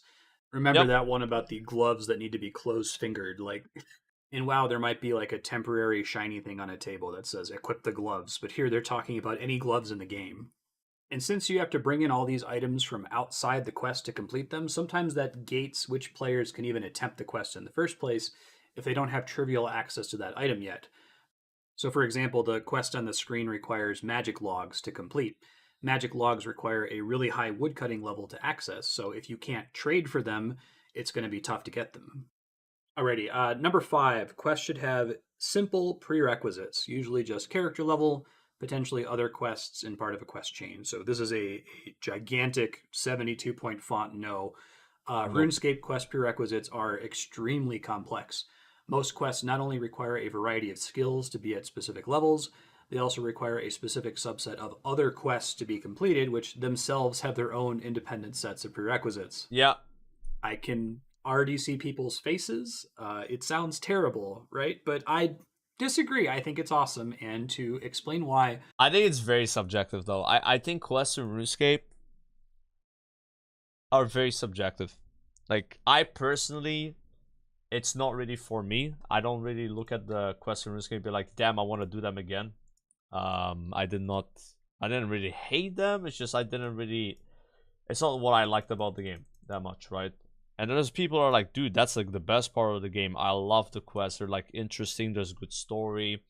They're like, you have to use your head a lot, you know. There's like a big spectrum of people that, you know, where they fall in with the questing in RuneScape, right? So like someone like this guy making this video, I mean, this guy probably got a hard on doing the fucking quests. Just saying, right? It's probably for him. But yeah, maybe somebody else, especially if you're coming from WoW, where like questing is very, very simple and easy.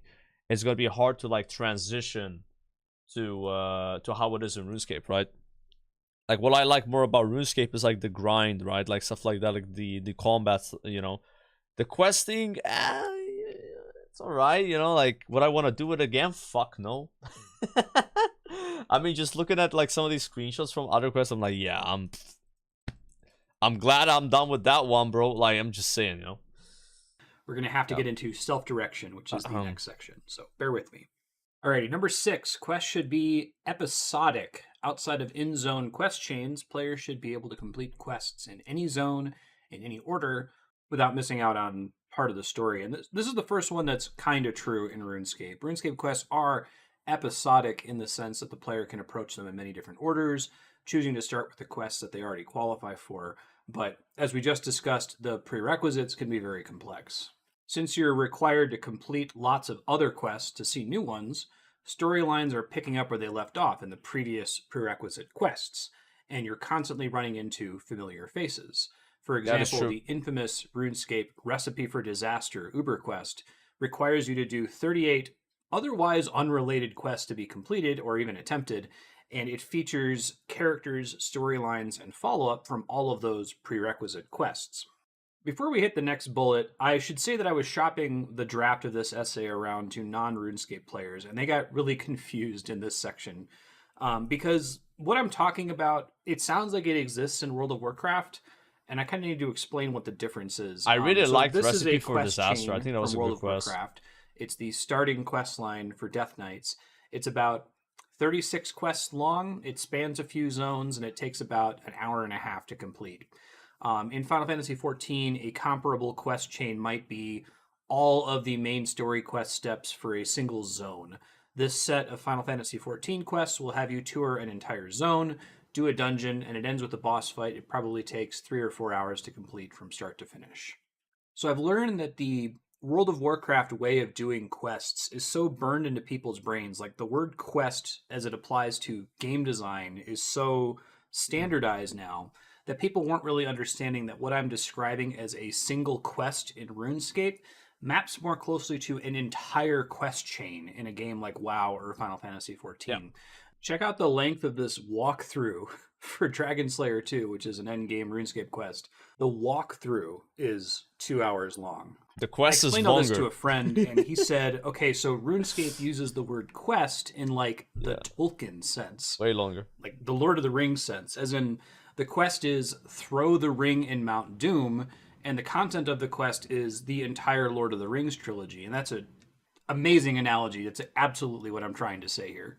We're so used to that game design meaning of the word quest that was popularized by World of Warcraft, we've forgotten that it basically just means task now in game design language. If you ported the Lord of the Rings into Final Fantasy XIV, you wouldn't have one giant throw the ring in Mount Doom quest.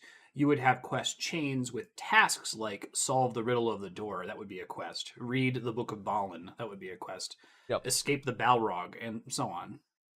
Alrighty, so number 7. Quests should be very sight-readable.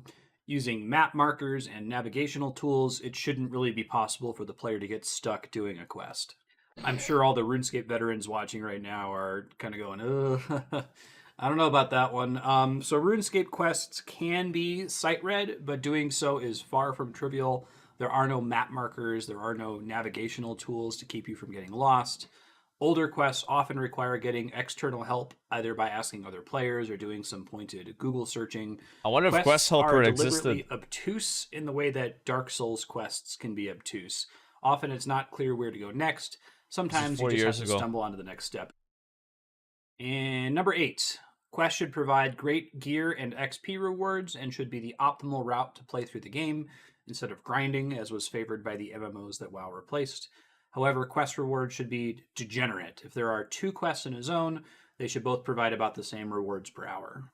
So RuneScape quests do provide excellent XP, but with the way the rest of the game is organized, there are a finite number of quests in the game, and they all provide a finite amount of skill XP. And RuneScape quest rewards are the opposite of degenerate. The 139 some quests in RuneScape at time of recording all provide wildly different rewards. You know, some of the shorter quests just give you a small amount of money and XP. Other quests might gate huge areas of the game, unlock access to bosses or raids, or otherwise block access to huge swaths of content. Quests rarely give rewards that the player could get elsewhere. If a quest gives you access to a new sword, then that quest is often the only source of that sword in the game. The Dragon Scimitar, for example, is a reward for completing a quest, but it does drop from some enemies. You can find it elsewhere. But even if you get it elsewhere, if you like get it from a drop or you buy it from a player, you can't equip it until you complete that quest. Wait, really? I teased the self-direction section. I didn't know I'm that. going to tease it again here. These non-degenerate rewards really make RuneScape work. You have to have Finally, done the quest number to 9. Despite all of this, quests should never be mandatory for fundamental progress through the game. That's cool. And when new content is added, old quests can generally be ignored. So, RuneScape quests are absolutely mandatory for progressing through the game, as they gate the majority of the game's content. Final Fantasy XIV has a similar approach. In FF14, a single Uber quest chain called the Main Story Quest, or MSQ, is required to unlock all of that game's content. RuneScape doesn't have an MSQ. Instead, the player just eventually wants to complete all of the quests in the game in order to access all of its content. Even the little dinky short quests from closer to the game's launch, which might seem inconsequential to the player at first, like there's one that takes 5 minutes where you have to bake a cake. Even those little dinky quests end up being prerequisites for the massive 5+ hour Grandmaster quests at the endgame.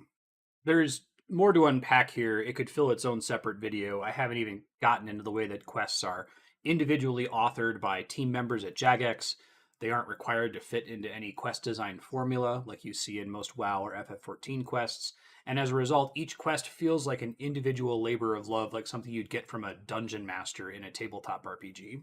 I gotta stop gushing, or this 3-hour video is going to be a 10-hour video. Suffice to say, the best way to play RuneScape is to play all of it. New quests don't invalidate the old ones. Instead, they often require you to complete the old ones first. So speaking of having all of this relevant, non-degenerate content to do, that's a big part of why RuneScape is not an MMO. Part 3, self-direction. Or, ooh, a piece of candy.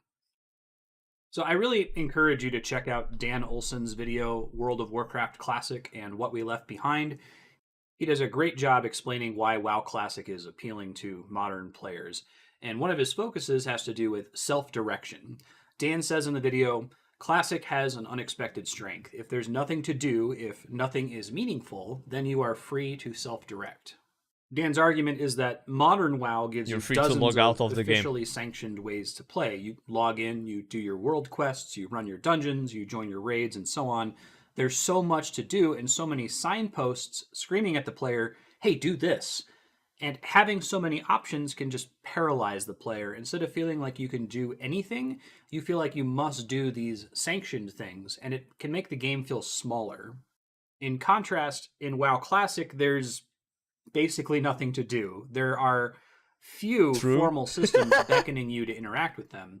It's a pretty simple grind to level cap, and once you reach the end game, there's not much content left to explore, at least not compared to modern WoW. And the content that is there isn't conventionally challenging, at least not compared to modern WoW's endgame. Rather, it's time consuming. But because you're not being asked to do anything, and the game isn't telling you, hey, here's a handful of 7 efficient ways to play, you're just free to do whatever you want. So let's picture modern WoW with a self-direction bar to represent how much self-direction is in the game.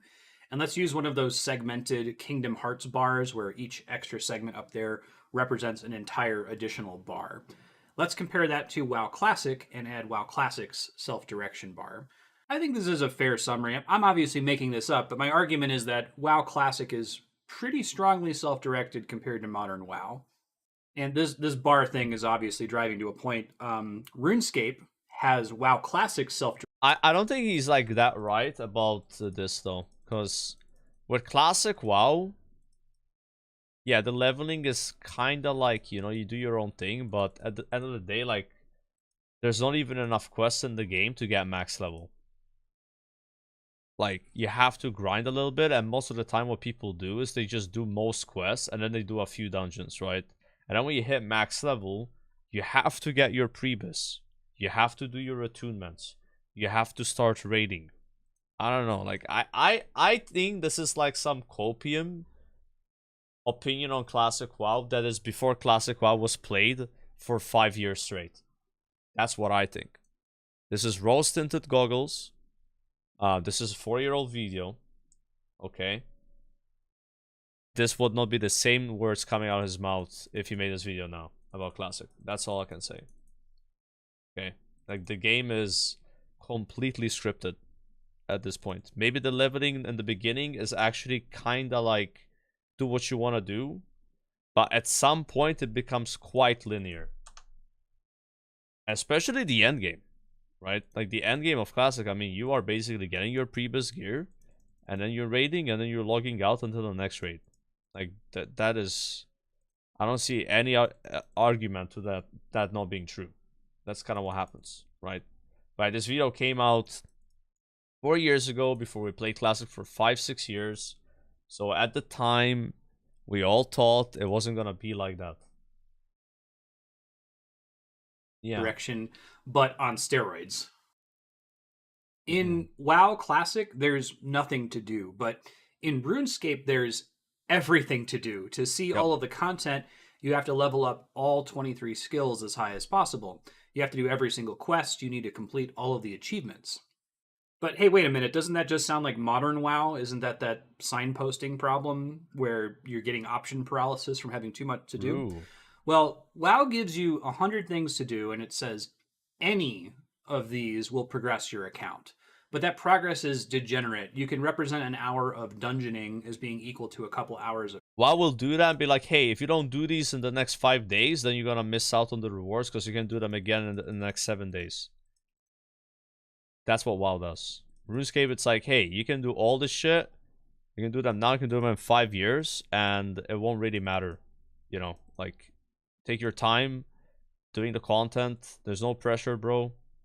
You know, you want to just be like Jimmy running around in Lumbridge and making 5-hour podcasts. You can do that. You want to be like Hebox Jongi and doing 5 skills at a time. Tick perfect. You can do that. End of the day, we don't really care. Just play the game, right? With WoW, it's like, hey, you got to do this, this, and that. Otherwise, you're not getting a raid spot. You're not getting an invite. It's a little diff. Yeah. Questing, or back in Battle for Azeroth, doing your weekly Warfront lockout was about equal to doing a difficult mythic dungeon. Blizzard wants to say, hey, here's a dozen options. Pick one because all roads lead to the same destination. Final Fantasy XIV is different. It's often called a theme park MMO. You have the one main story quest, which is a visual novel punctuated by tightly designed instanced content. But the devs are constantly adding little mini-games, side quests, and optional bosses along the way. Those side roads don't lead to the same end like they do in WoW. Playing Triple Triad or Lord of Verminion or running old optional raids doesn't really get you to the end game any faster.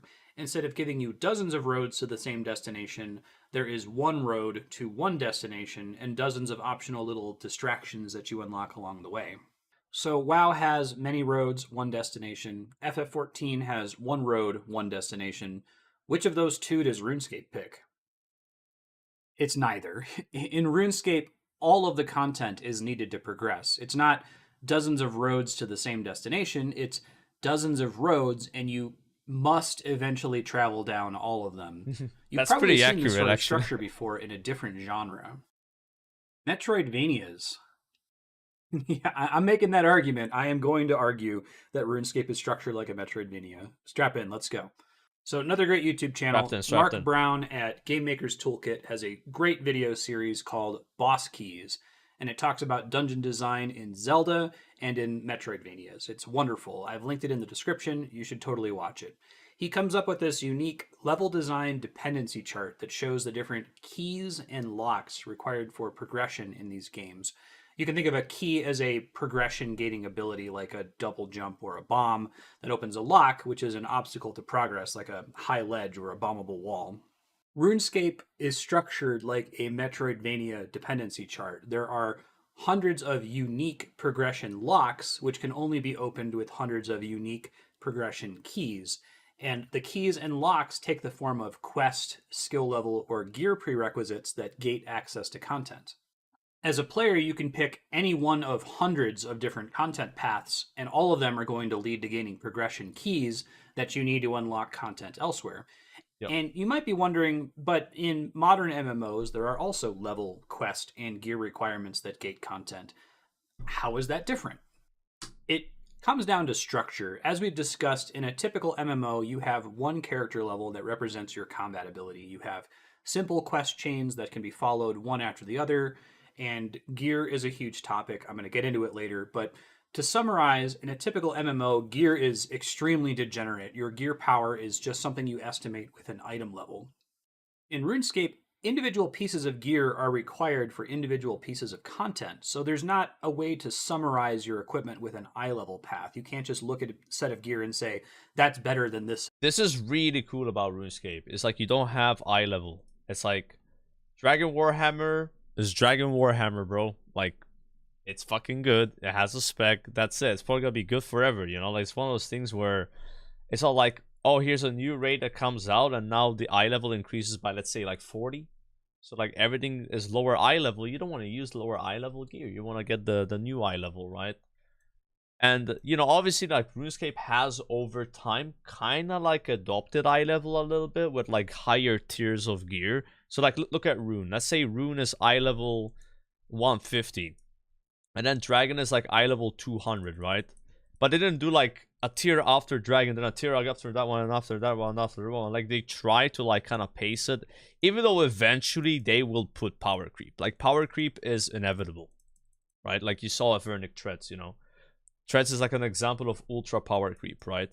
But it uses the items that existed before. You need the Prims. You need the Purgations. You need the Eternals, right? And then those items require previous items. Now that's fucking cool, bro. This is what WoW should do, bro. In Classic Plus, like, I love this about the game. Like, items that, yeah, they're no longer best. They're no longer the best. They are needed for the best thing, right? So this old content is still relevant and important, right? Sort of like, oh, just do the higher eye level content and that's it. Set of gear. It's amazing. It depends on what you're using it for. More on that later. Okay. It would be an impossibly daunting task to try to make a Game Maker's Toolkit dependency chart for RuneScape.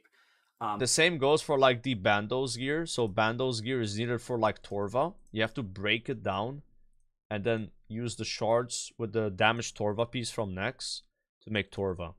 And then it's the same with Mezori. You upgrade it with the Armadillo gear as well. So this old gear that was at some time maybe Bis, right? And is no longer Bis now. You still need it to make the actual best gear. But like, and this way, instead of like, oh, here's Nex, kill Nex, Nex is all you need buy. It's like, yeah, kill Nex, but without killing Bandos, killing Nex is not that important. You know, you're missing out on rewards. You can also still kill Bandos. And that way you have more content in the game, right? It's crazy though, right? Like how WoW just doesn't do this at all. They just don't care. They're like, they add new content. They put in the same effort that RuneScape does, if not more effort. But then they don't preserve the older content. They're like, yeah, we don't want you to do this raid anymore. This raid doesn't matter. Do this raid now. That's it.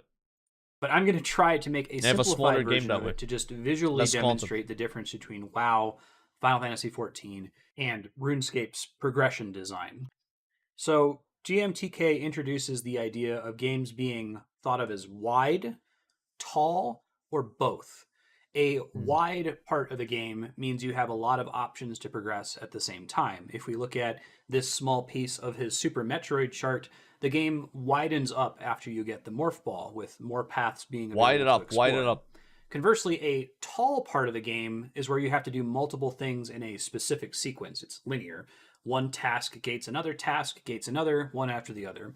And there's nothing in this section of the chart that's particularly tall, but notice how you have to get the high jump to jump to where Kraid is, and then you have to fight Kraid before you can get the Varia suit. Wide and tall are not quality descriptors. Wide games are not necessarily better than tall games. They are different, and let's bring this up again. Each one has benefits and drawbacks, and games can have both. Long, strictly linear sections mixed up with wide open exploration. So let's take a look at the dependency charts for modern MMOs. I'm going to be looking at this zoomed all the way out. Obviously, there's some dependency within a quest chain, for example. And it's but I about want to show you horizontal the and the general vertical shape progression. of these games to contrast them with RuneScape. Yeah. Let's do WoW first. This is how I would chart WoW's high-level structure. Here I've made each node one of the game's expansions, along with the option of grinding dungeons and using the free level cap boost that comes with a new character. The purple node in the center is the newest expansion, Shadowlands. And in Shadowlands, they've overhauled the leveling experience so that you pick just one of these expansion and use it to level to the end game. Yeah. So you could think of WoW as a very wide game, but not a tall game. That is, they've tried to structure the game so that you have many options, but they all get you to the same content. And to me, that structure is fractal. If we were to dive into a random expansion here, say Burning Crusade, it's the same basic shape. Now we're in Burning Crusade. We can move through the individual Burning Crusade zones in whatever order we like. You'll notice that now we do have to do all of the zones eventually to get to Shadowlands, but the point remains that it's wide and not tall. And how about FF14? So instead of being wide, Final Fantasy XIV is tall. Each main story quest requires the previous quest in the chain to be completed and is a prerequisite for the next step. The way you reach the endgame is to finish this Uber quest chain, and as I mentioned earlier, there are optional offshoots that unlock along the way, but I would still describe Final Fantasy XIV as a game that is tall rather than wide. And now it's time to show you RuneScape. For WoW and FF14, I talked about the big picture structure, but I can't really get away with that in RuneScape because if I did, it would be a multiple terabyte image file that would be gigantic. So I've decided to make a dependency chart for a single quest in RuneScape. You might be worried, hey, that's comparing apples to oranges. You can't show us WoW 85 at the expansion Runecraft, level let's and then go. talk about one quest in RuneScape. One more level But to go, boys. RuneScape's structure is fractal, just like WoW and Final Fantasy more level. XIV. If you zoom out from just the one quest, the overall structure of the game looks pretty similar. Let's make this a 6 hours, subsection. maybe Why 5. RuneScape is not an MMO. Part 3.5, OSRS quest dependency chart. So here is the dependency chart for a single mid-game quest in RuneScape, the Legends quest. Oh boy. Legends Holy quest. So I'm going to walk you through this. I wanted to start by displaying the whole thing just to try to hit you with how huge this game is. Remember, this is a single mid-game quest. Not just every quest, but almost every activity in all of RuneScape has a dependency chart that looks like this. And as a side note, I now have a renewed respect for Mark at GMTK. This chart took me many, many hours to complete. There will be a link to the ping in the description if you're interested.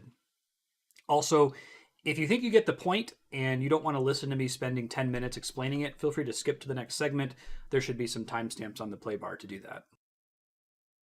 Okay, for the people who are still here and want to learn how to read this, there is a legend for this thing, but I don't just want to display that and let you figure it out. So let me hide most of the chart and let's dive into each of the specifics one by one. Okay, first of all, let's just look at skills.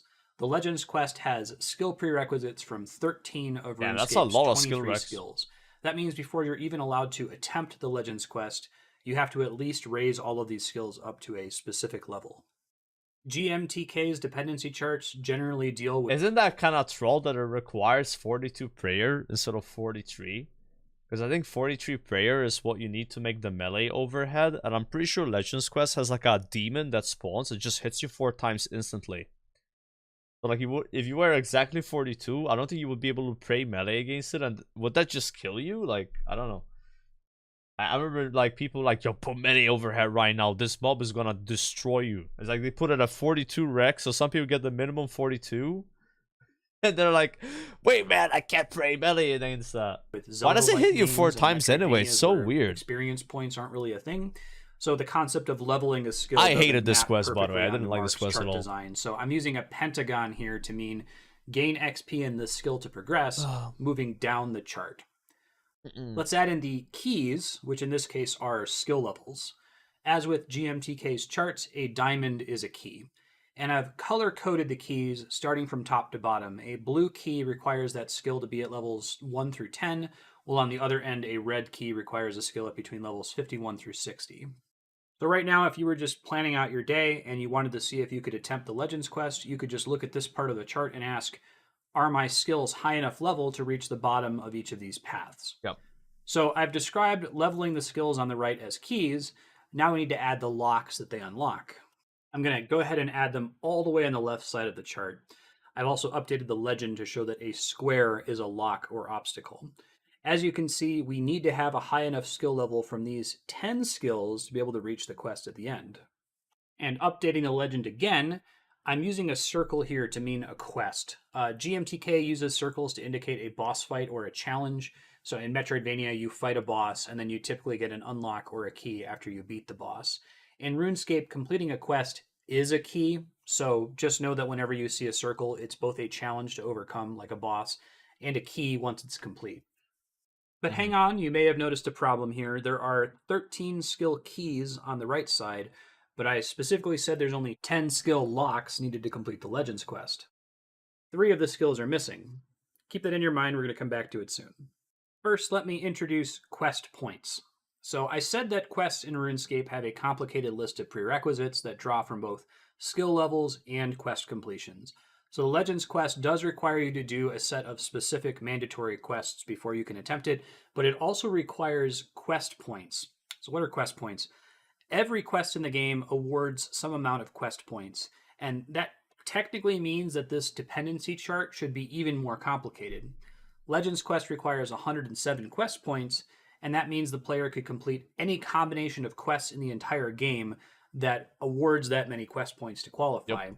And each of those quests has their own set of prerequisites. So if I tried to account for that level of complexity, the chart would have to be like 10 times bigger. And to simplify things, I'm only going to be including those mandatory quests on this chart, and I've simplified quest points as a single lock and key task. You can read this as similar to the skills on the right. There are 3 quest point keys you obtain by completing quests Thanks for the sub. and raising your quest point totals. The most difficult red lock to pass is for the Legends quest, so I've added a red lock on the far left.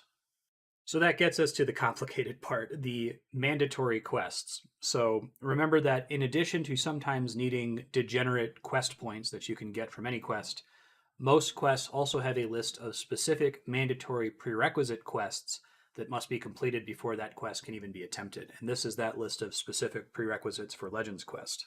Let's go ahead and add those back to the legend at the bottom. The icons here are just items that you get in those quests. It helps me to give them a unique visual indicator.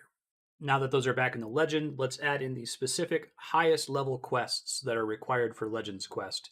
As these are all obstacles to progress, they are squares or locks on the left side of the chart. And I'm going to repurpose the different colors we were using for skill levels. We're going to use that for quest complexity. So a blue quest has simple prerequisites. A red quest has really complicated prerequisites. So these here on the left are the main locks you would have to pass to attempt the Legends quest. But like how you would need to get the speed booster and the super missile and the power bomb before you can get the space jump in Super Metroid, each of these locks on the left has their own set of prerequisites. So we got to put those back on the board. There's still a ton of empty space above these. Let's start filling that in. Like I said, each quest has its own prerequisites. So let's fill in the prereqs for just one of them, Heroes Quest, which is the most complicated quest required for Legends Quest.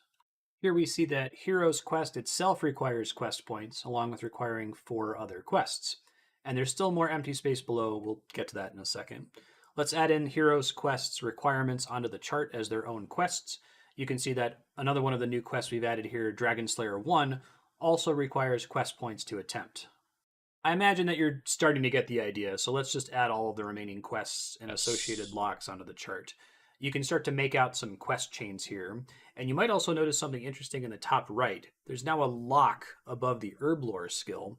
That's because technically the player can't level up herb lore until they complete the introduction quest called Druidic Ritual. So knowing that we can't start leveling herb lore until we complete Druidic Ritual, let's think about a brand new player for a second. Say you've got a new account, fresh out of the tutorial, you want to complete the Legends quest. You just picked it as an arbitrary goal to work toward. What can you do right away out of the tutorial to make progress towards your goal? Well, you could do anything at the top of the chart. The 5 quests in the top left have no prerequisites, so a brand new account could rush them immediately. And since you need quest points, you could also try to earn those by completing any of the other quests in the game that have no prerequisites. 12 of the 13 skills could be trained immediately by a new character, so if your ultimate goal is to finish the Legends quest, you can work on any one of these 12 skills right away and be making meaningful progress toward that goal. Quick aside here, I already mentioned that this chart is simpler than it should be because I've abstracted quest points into just one simple vertical node. It's actually way simpler, more complicated than that, because I said earlier that each of those skills on the right is sort of a sub-game in and of itself. You know, pick any one of those skills and it offers dozens of ways to level it with varying XP rates, difficulty, required attention levels, and so on. So if you were frustrated at me earlier for oversimplifying World of Warcraft to complete an expansion or do the quests in a zone, I want you to know that a very similar level of abstraction is happening in these little pentagons here. Like, each pentagon means level the skill, but depending on how you're playing, you could be doing one of a dozen or so activities to level it. Yep. And each of those activities has its own fractal dependency chart of what you need to do to unlock the activity. Are you still with me? We're almost done. Let's get back to the chart here. There's still some empty space on the left. Those empty nodes are almost done. Only 2 hours, 30 minutes left. Of course, the skill requirements for each of the remaining prerequisite quests. Since each quest has a skill requirement, it's like there best are multiple video to watch keys while for doing each skill GOTR, on bro. the right. Now that we've added in the missing locks, remember when we talked about how there are 13 skills on the right, but only 10 skills needed for Legends Quest? Here are those 3 missing skills. It's because Legends Quest itself technically doesn't require you to level up cooking, fishing, or ranged, but some of its prerequisite quests do. Ooh, thanks for joining me on that journey. That's how you read this ridiculous chart. Let's get back to the self-direction section here. Let's underscore 2 things from the chart. If I were to make the real Legends Quest dependency chart, it would need to be about 10 times bigger than this, as I would need to account for the true complexity of quest points and the various optional skilling methods on the right. And 2, I want you to appreciate the idea that this is a little fractal microcosm of the entire game's structure. What? You could make a chart like this for fight a boss, or complete an achievement, or complete all the quests in the game, or even make a subchart for any one of the skills. And let me be careful here, because I'm not saying that modern MMOs can't or don't have content that's structured like this. When I was shopping this draft around to people, several folks pointed out that this reminded them of old school WoW raid attunement. Yeah, that's what I was saying. I'd say it also kind of looks like legendary weapon quests in both WoW and Final Fantasy XIV. TBC or those attunements. once per expansion ARG brain teasers that pop up for hardcore players in WoW. RuneScape's use of the structure is different, and there are several reasons. Number 1 is just sheer scope. Complex dependency can be found throughout all of RuneScape, but in WoW and Final Fantasy XIV, content like that is optional and rare these days. Number 2, solo versus group play. If your first thought when you saw the Legends Quest chart was, oh my god, that reminds me of attunement, gross, like, you're right to be worried. Attunement has been gone for so long from WoW, I should probably just introduce it here. Back in the day, if you wanted to participate in endgame raiding with other players, you had to perform a long, complicated sequence of mostly solo challenges to unlock the raid. It created this atmosphere of players needing to, like, eat their vegetables or do their homework in order to be able to get to the dessert of playing with their friends. Not sure why he said mostly solo challenges. 90% are dungeons. That's not solo. Like, TBC attunements are not solo. People hated attuning to raids in WoW, and for good reason. That is group content. My argument is just that maybe the reason Classic, we hated it didn't have a lot to do with the structure of the chart, the complex decision tree, right? We're going to talk about this way more in the upcoming section on single player, but my argument is that what we hated about attunement had more to do with the division between solo and group content. Because number 3, content emphasis and overlap, in case it wasn't clear, every node on the Legends Quest dependency chart represents an activity the player will eventually want to engage with anyway for its own sake. Each skill has payoffs elsewhere in the game. You're not just leveling these skills to complete the Legends Quest, they each have their own functionality, and they're each prerequisites for other quests, boss fights, and minigames. None of this content on this chart is particularly emphasized or incentivized. There's no particular reason to do any of the quests on this chart before any of the other quests, or to go after clearing the Legends Quest itself, or to do any of these skills first. And that differs from something like an attunement quest chain in WoW, where there is a content emphasis. The endgame group rating provides the best gear in the game, but most of the activities you need to do for attunement are not tasks that you'd want to undertake for their own sake. Like, except for the 2 things at the bottom in green, getting a flying mount and hitting level cap, this is homework. With that, we're coming up on yet another detour here. There's going to be several more. Let's talk for a second about developer intent. Okay, so you can play any video game however you like. You've probably heard of the concept of death of the author, the idea that authorial intent doesn't matter when appreciating a work.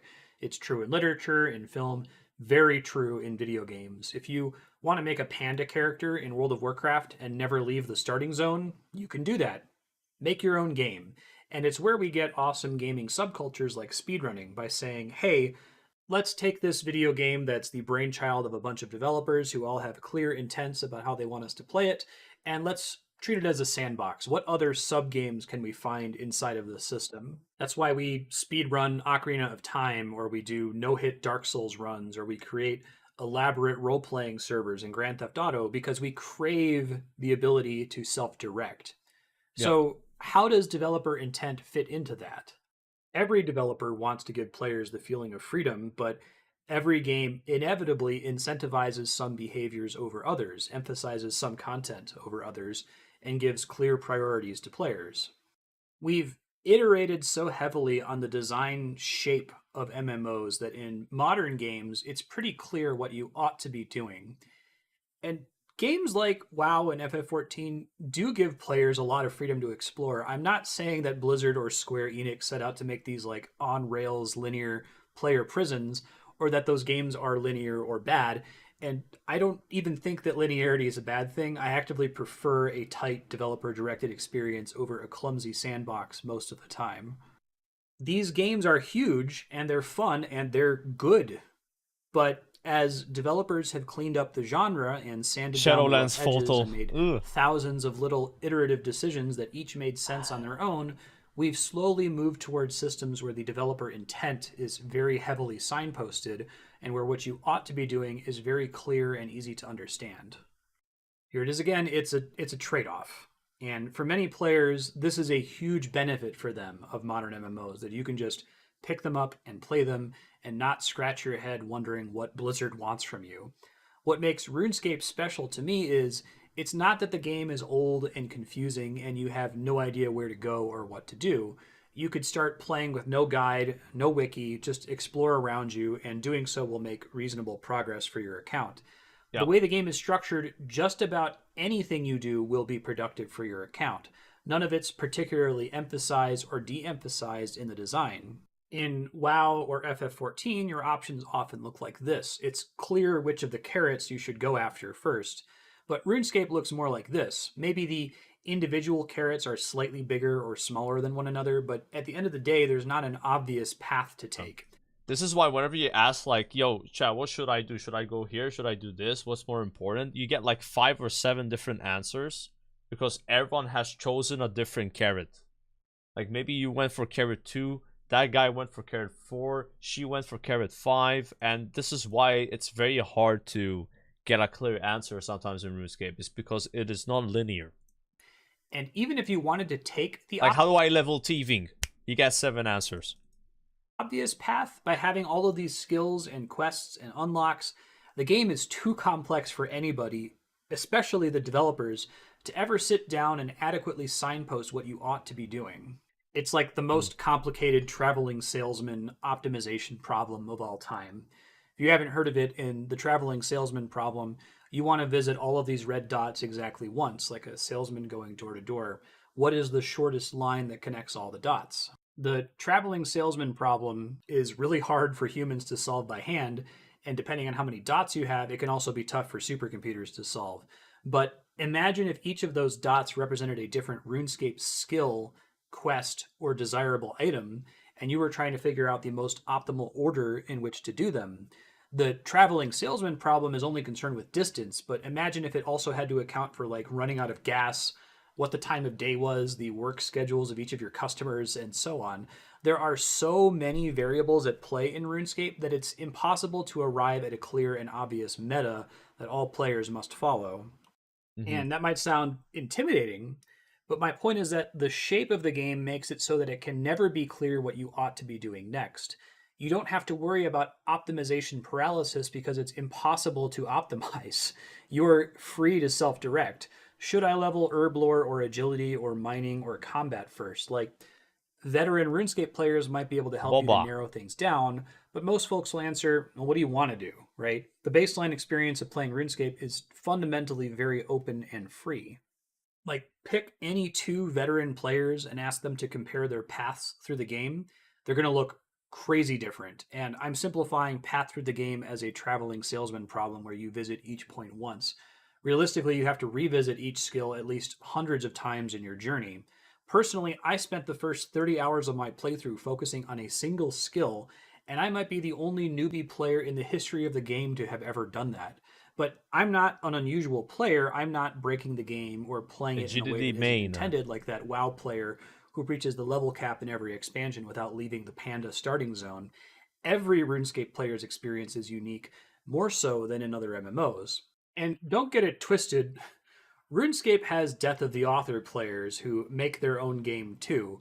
We're going to talk about these accounts in future sections, but RuneScape is the perfect game to turn into your own personal sandbox on top of everything else. I know that this self-direction section is like painfully long, but it's one of the areas where RuneScape shines the brightest, and there's a lot to say. It's just a little bit further now. I've demonstrated how this dependency chart represents a way RuneScape is fundamentally different from other MMOs. I focused a lot on the way most content is required in RuneScape's core structure, in the sense that you eventually need to level all these skills and do all these quests if you want to see all the content. But I want to talk a little bit more about optional content. So most Metroidvanias have optional upgrades that are not part of the critical path to completing the game. They increase the feeling of freedom to explore by giving you upgrades that change your core gameplay without being absolutely necessary to progress. And RuneScape has these too, often in the form of unlocking a more efficient leveling method, like this quest reward that makes smithing faster, or this shield that makes a boss more viable to fight repeatedly, or this achievement unlock that increases the rewards from doing unrelated activities.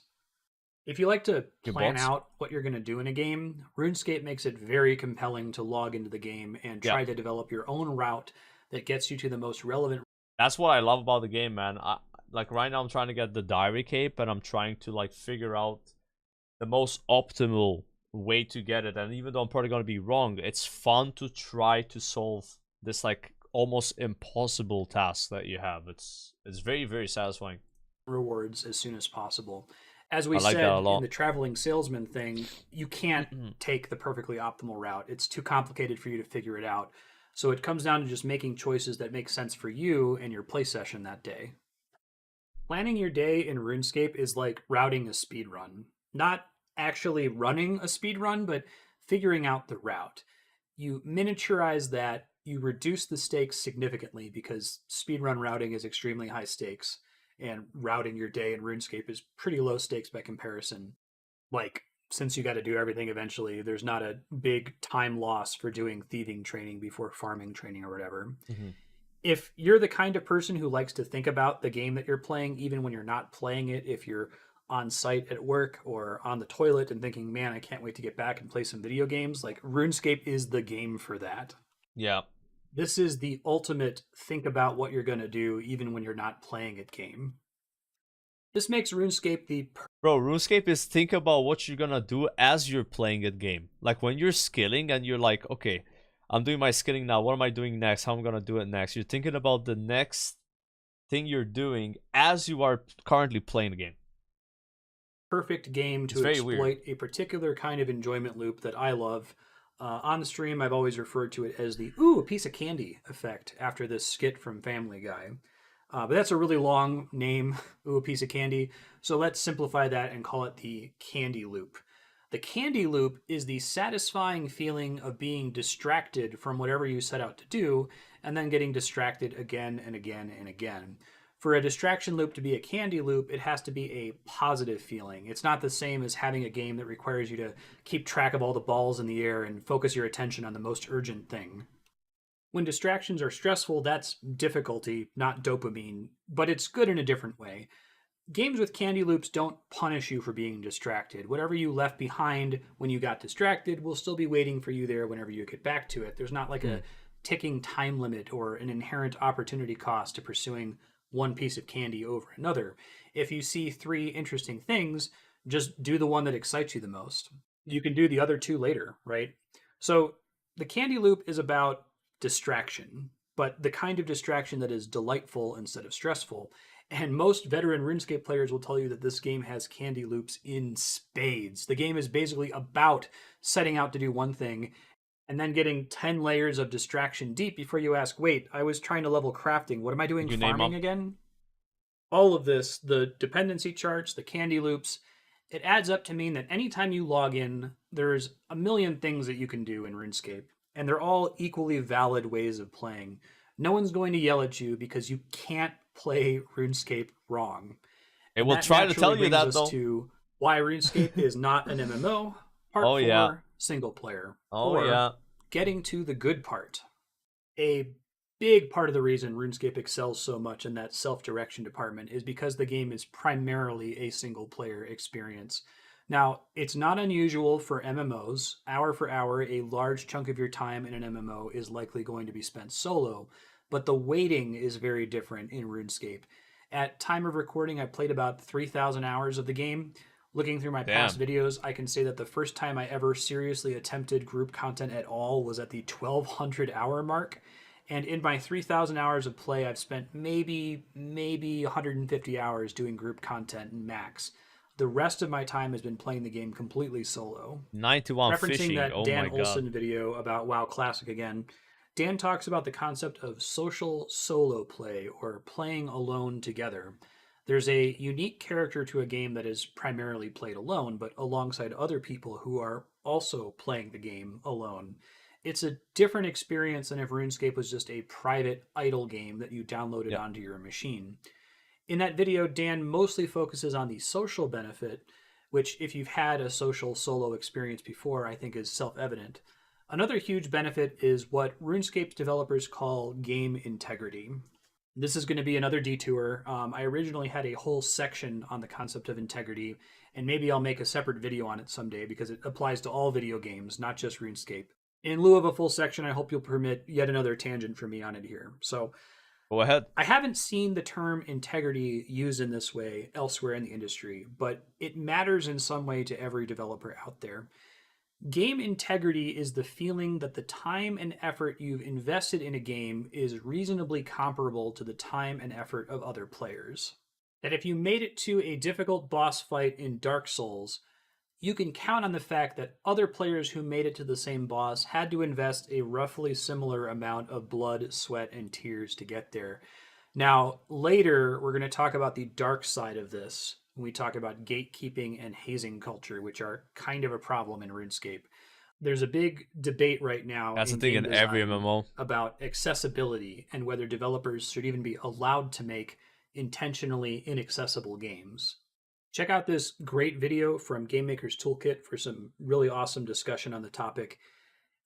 It's easy to look at the issue as black and white and say either a game is accessible or it isn't, full stop, or to say either a game is rewarding or it isn't, full stop. And we just talk past one another like these ideas are in conflict in some way.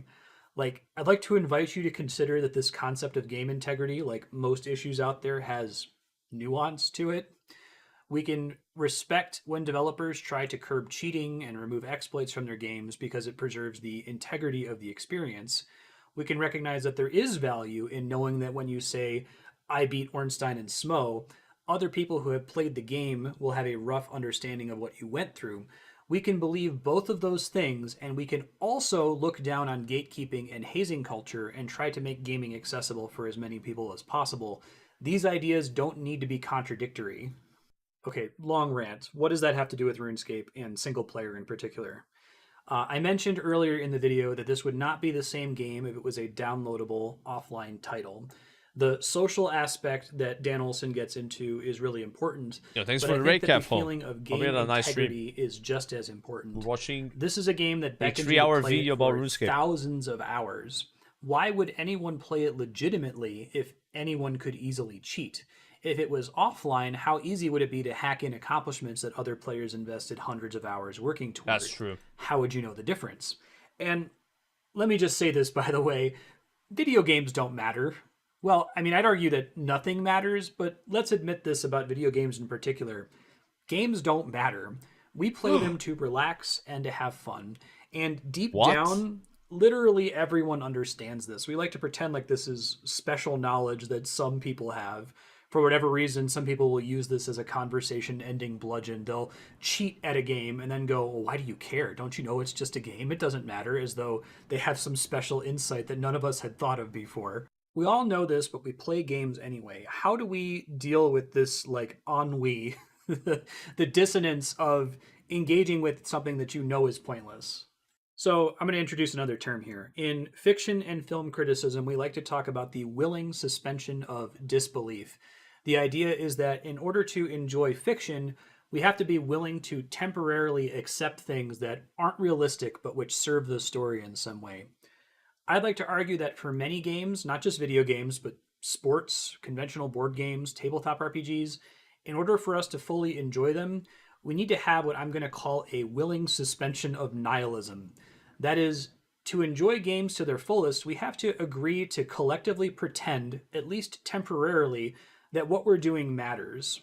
And this is why people get upset when an athlete gets caught cheating, or a ref makes a bad call, or a dungeon master is caught fudging rolls. DM screens exist to protect the illusion that fudging isn't happening. Or if bots show up and ruin the economy of an MMO, it's because we all know deep down that this is all just an elaborate waste of time, and we don't want that bubble to be popped. Maintaining the illusion that games matter is critical to our enjoyment of them. I think that's part of the definition of this game integrity idea. It's the efforts by the powers that be, whether that's sports referees or dungeon masters or game designers. It's their efforts to help players and audiences preserve the willing suspension of nihilism. One sec, I gotta mute alerts.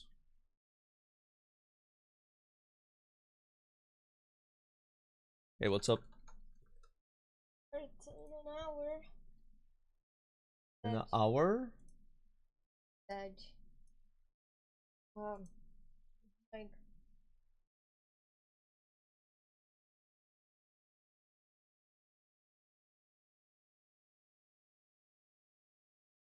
Back to the video. Sorry about that.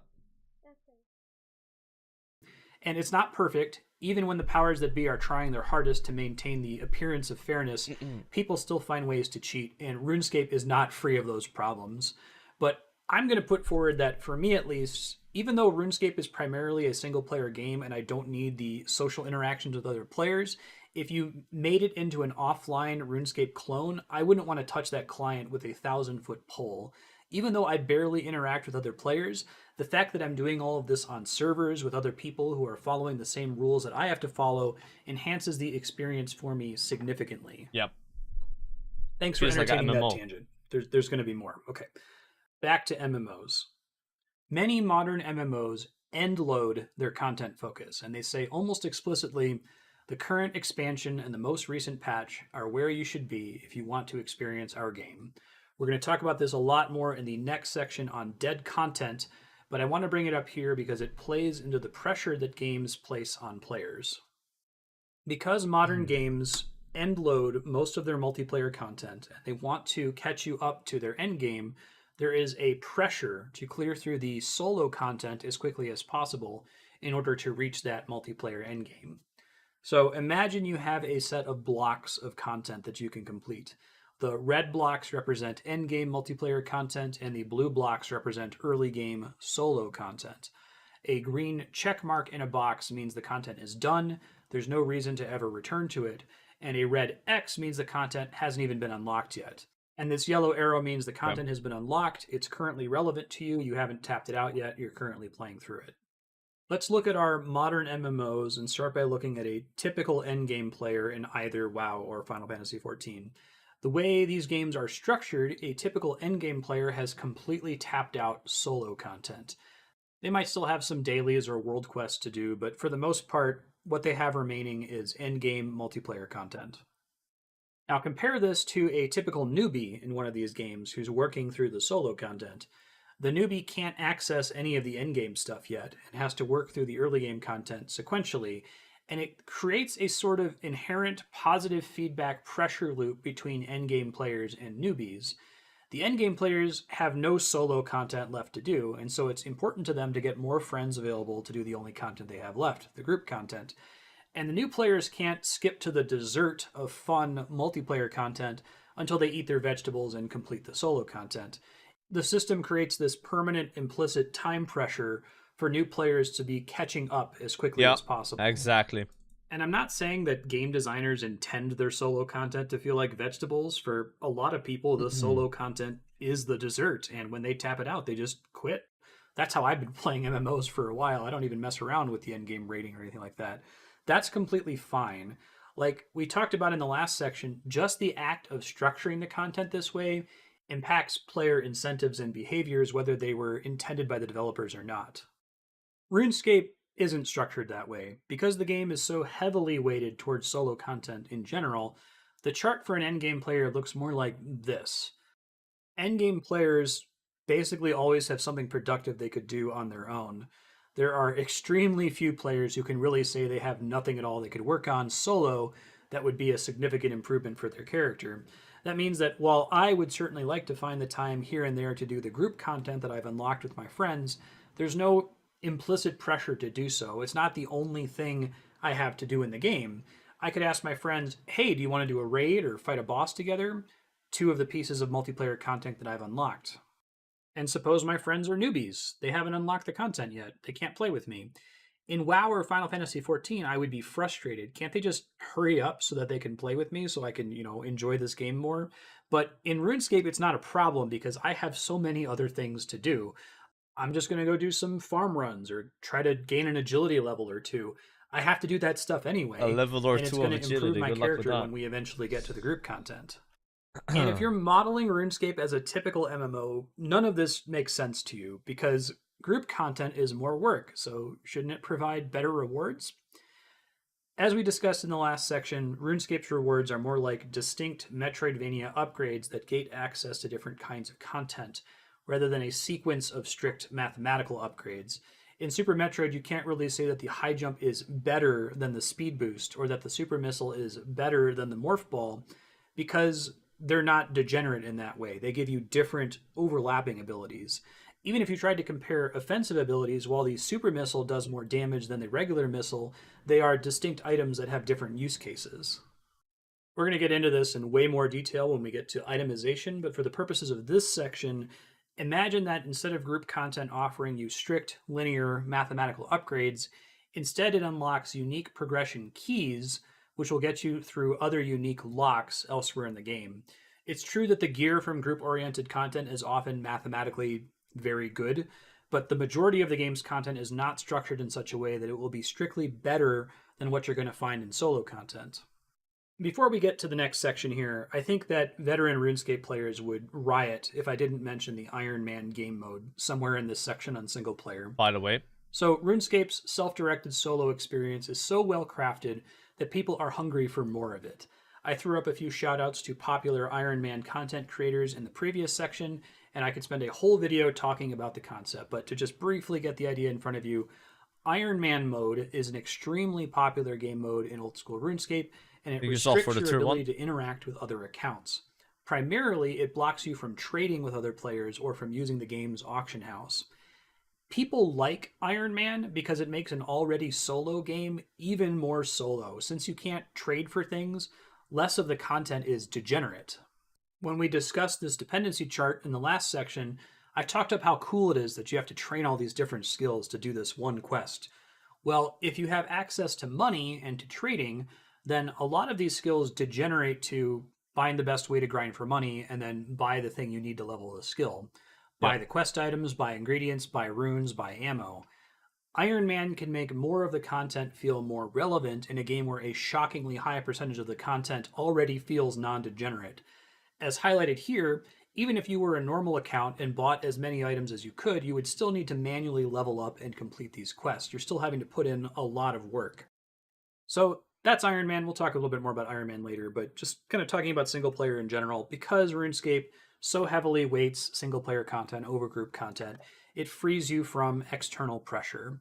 And I'm trying really hard not to just fully regurgitate Dan Olson's video. Please just go watch it if you want to learn more about this concept and about social dependency in MMOs, which is a big part of the reason I burned out on every other MMO I've ever played. The point is, when you're playing an MMO, you might feel like you need to burn through solo content quickly to get to the good part where you can play with your friends. Yeah. And to be fair to WoW and Final Fantasy XIV, I love those games. I think their models work great in their own ecosystems. If you're playing WoW or FF14 right at launch, everyone's right there with you as you quest your way to the end game, and it can be an absolute blast. The trade-off for being able to see all of the content quickly in modern MMOs is that your old solo content, which was the premium, exciting thing to do on launch week, becomes more and more of a slog as it gets older and older. But in RuneScape, since you have to sink hundreds or thousands of hours into soloing through everything, the whole game is the good part, no matter how much time passes from when the content was released. Speaking of the good part, and speaking of old content, why RuneScape is not an MMO, Part 5, Content Deprecation, or RuneScape has no dead content. I think there is some dead content. Online games have a major dilemma. Once you've iterated on your title for years, and your game has multiple expansions worth of content, how can you possibly pitch such a behemoth of a product to new players? Different games have different approaches to the problem. I'm going to run through some examples, but first we got to define some more terms. Deprecation is a term that's used in software development to mean the discouragement of the ongoing use of some feature without its explicit removal. Features are often deprecated rather than outright removed when newer, more efficient features are added to replace them. This happens all the time in game design, and I'm going to call it content deprecation. So what is that? Deprecated content is old content that hasn't been explicitly removed from the game, but which no longer exists in its original mechanical form, or which no longer provides relevant rewards. Virtually all online games have deprecated content. It's difficult to design new features for a game without discouraging players from continuing to interact with the old ones. Yep. The old content is usually still available, but it hasn't been kept up to code, so to speak. By playing it now, you are not getting the originally intended experience. Dead content is the most extreme form of deprecated content. It happens when your content is so old or has such bad rewards that there is simply no reason for players to touch it ever again. And we can bring back that fancy word from much earlier and say that all of a game's dead content is also necessarily degenerate content.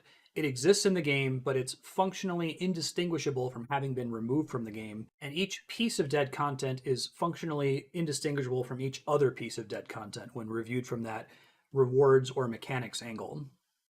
Players like to throw around the term dead content, but I think it's important to keep in mind that content deprecation is not a binary thing.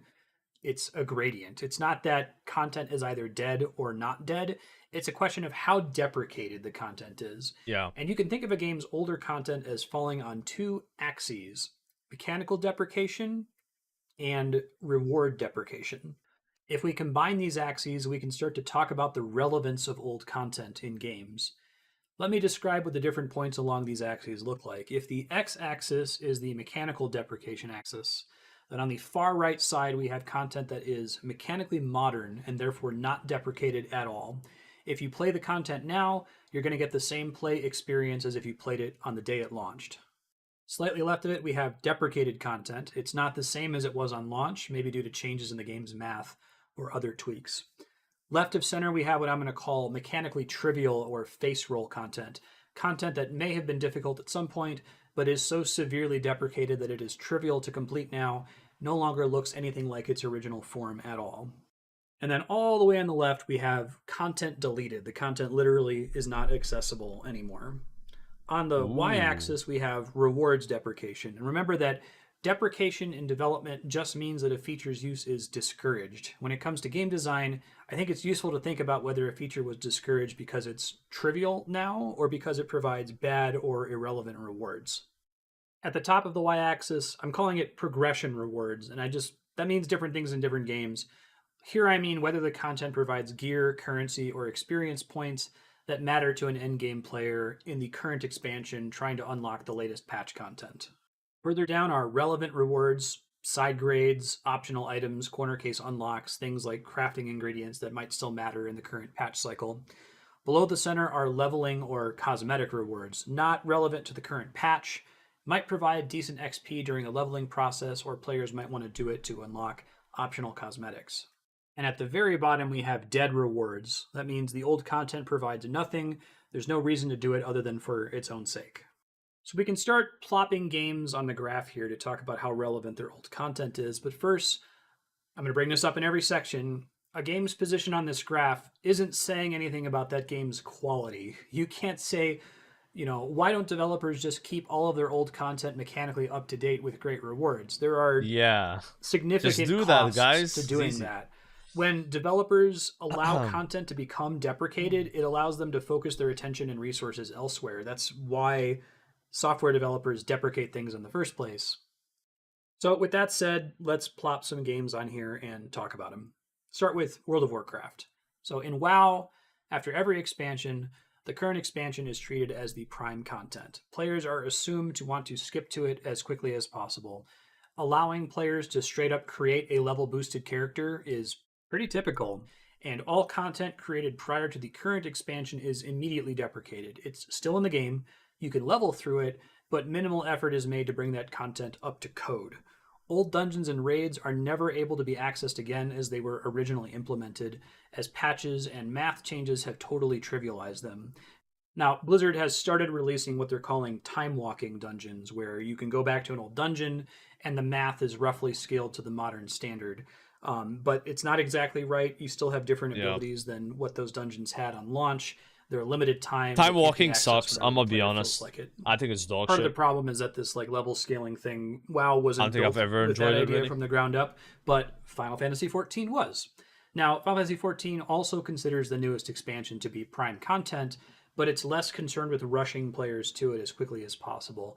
There are optional paid ways to skip to the end, but because Final Fantasy XIV is part visual novel, it does require you to play through the old main story quest from prior expansions until you catch up to the endgame. This means that you still see all of the mandatory dungeons and boss fights along the way. Now, FF14 was built from the ground up with a level syncing system that helps to stop content from prior expansions from becoming completely trivialized face roll content, but changes to the itemization and the combat math and the abilities generally makes it so that the older the content is, the more trivialized it becomes in the leveling process. There's generally no reason to engage with older optional content at all, other than to try to unlock cosmetics. And since the game lets you disable level syncing, if you're going for old cosmetics, you're typically trivializing the content to do so, because why wouldn't you, right? So the point of this graph is to compare MMOs to RuneScape. I mean, that's what this essay is supposed to be about. I could keep charting MMOs on the graph, but they're all going to end up around this center area that I'm going to call the MMO zone. Before we get to RuneScape, I'm going to branch out to one other genre so we can see examples in the other quadrants of the graph. So we're going to talk about looter games / action RPGs. Now, the way looter games try to approach the content deprecation problem is by having a seasonal system where progress is reset regularly so that people can try to join in and start out on the same page. That's how games like Destiny and Path of Exile approach the problem, but they have nearly opposite ways of handling it. Destiny is an extreme case of rushing players to the endgame.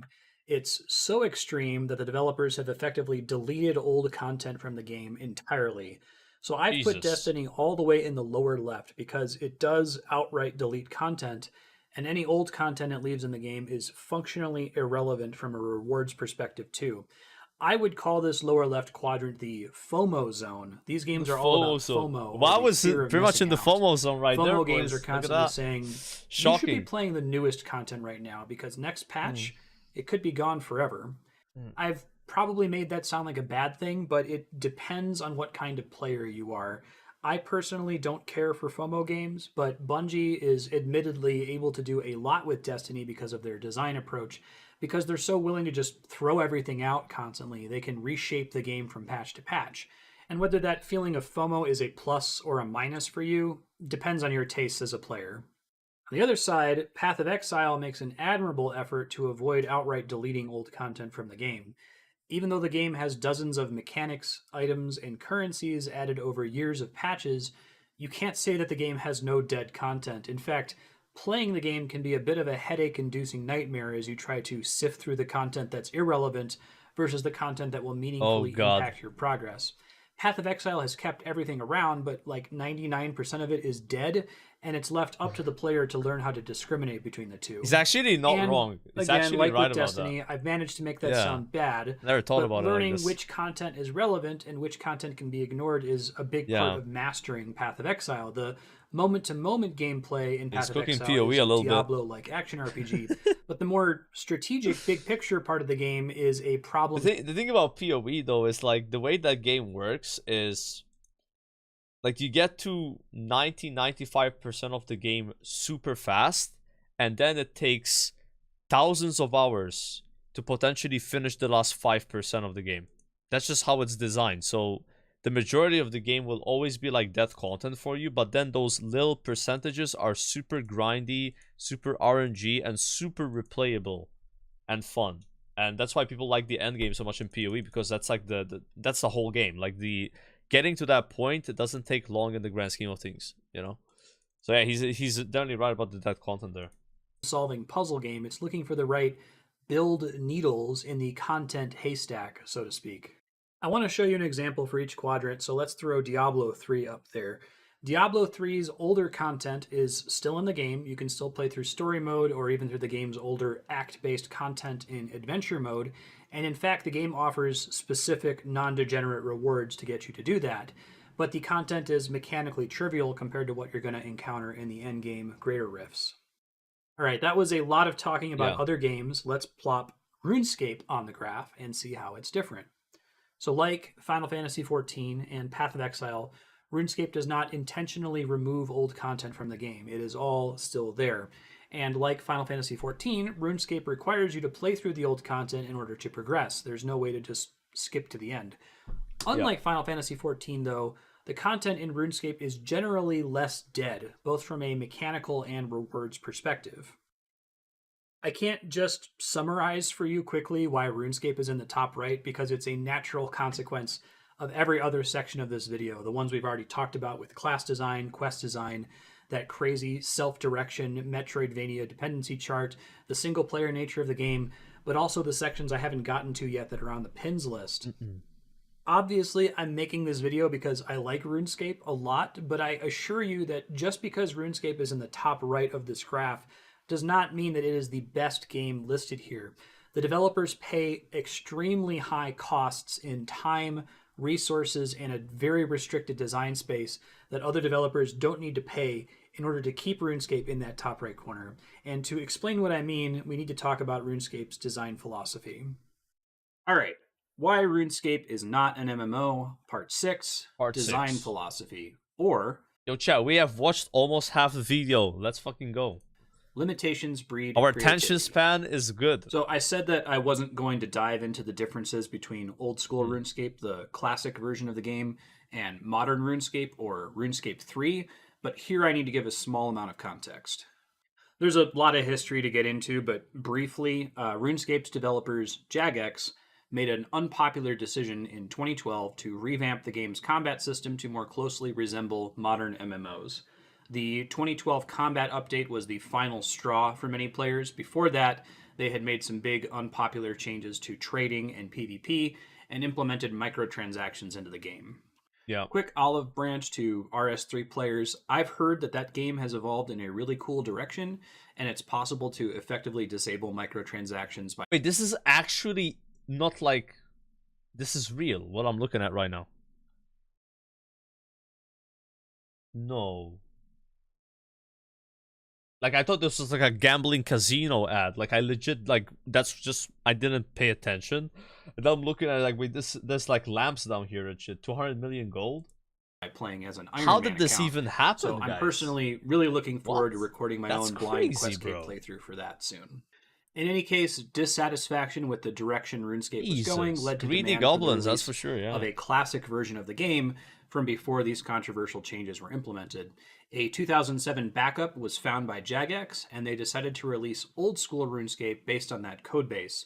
However, and uniquely, Jagex has committed to continuing to patch the old school version of the game to fix bugs, make small adjustments, and to add brand new content.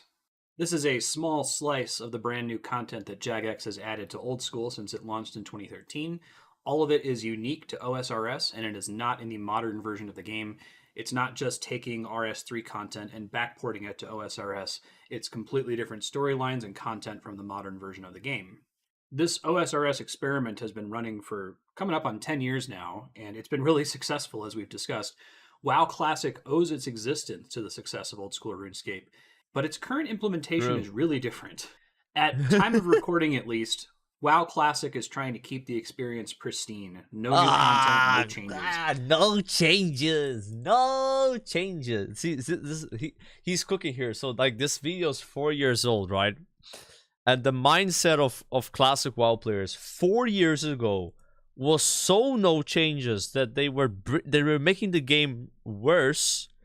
It's crazy, actually. Like, we talk about spell batching and stuff like that, guys. Like, yeah, it's a little different now. I think people now have realized that, like, yeah, the game just sucks and it could be better, right? People have kind of fucking woke up a little bit after playing Classic for 6 years. Like, oh, yeah, maybe playing the same exact version of the game for 6 years is fucking boring. What a surprise, right? Who would have fucking guessed? And they're starting to be a little bit more open-minded about maybe Classic Plus. But 4 years ago, though, these fucking dipshits and hillbillies had no fucking clue yet, though. They were still trying to like preserve something. But listen, like, Classic is a great game if you play it for 1 or 2 years. I agree. But 6 years, though, get the fuck out of here. Unlike Classic WoW, old school RuneScape is not an archival game. It's a totally different game now than the 2007 backup it's based on. It's better to think of OSRS as a fork. What if RuneScape developed along a different path with different design objectives? And the success of old school has led to some discussion about making a WoW Classic Plus that does the same thing. What the fuck? Wait, what? This guy's talking about Classic Plus 4 years ago? That's crazy, actually.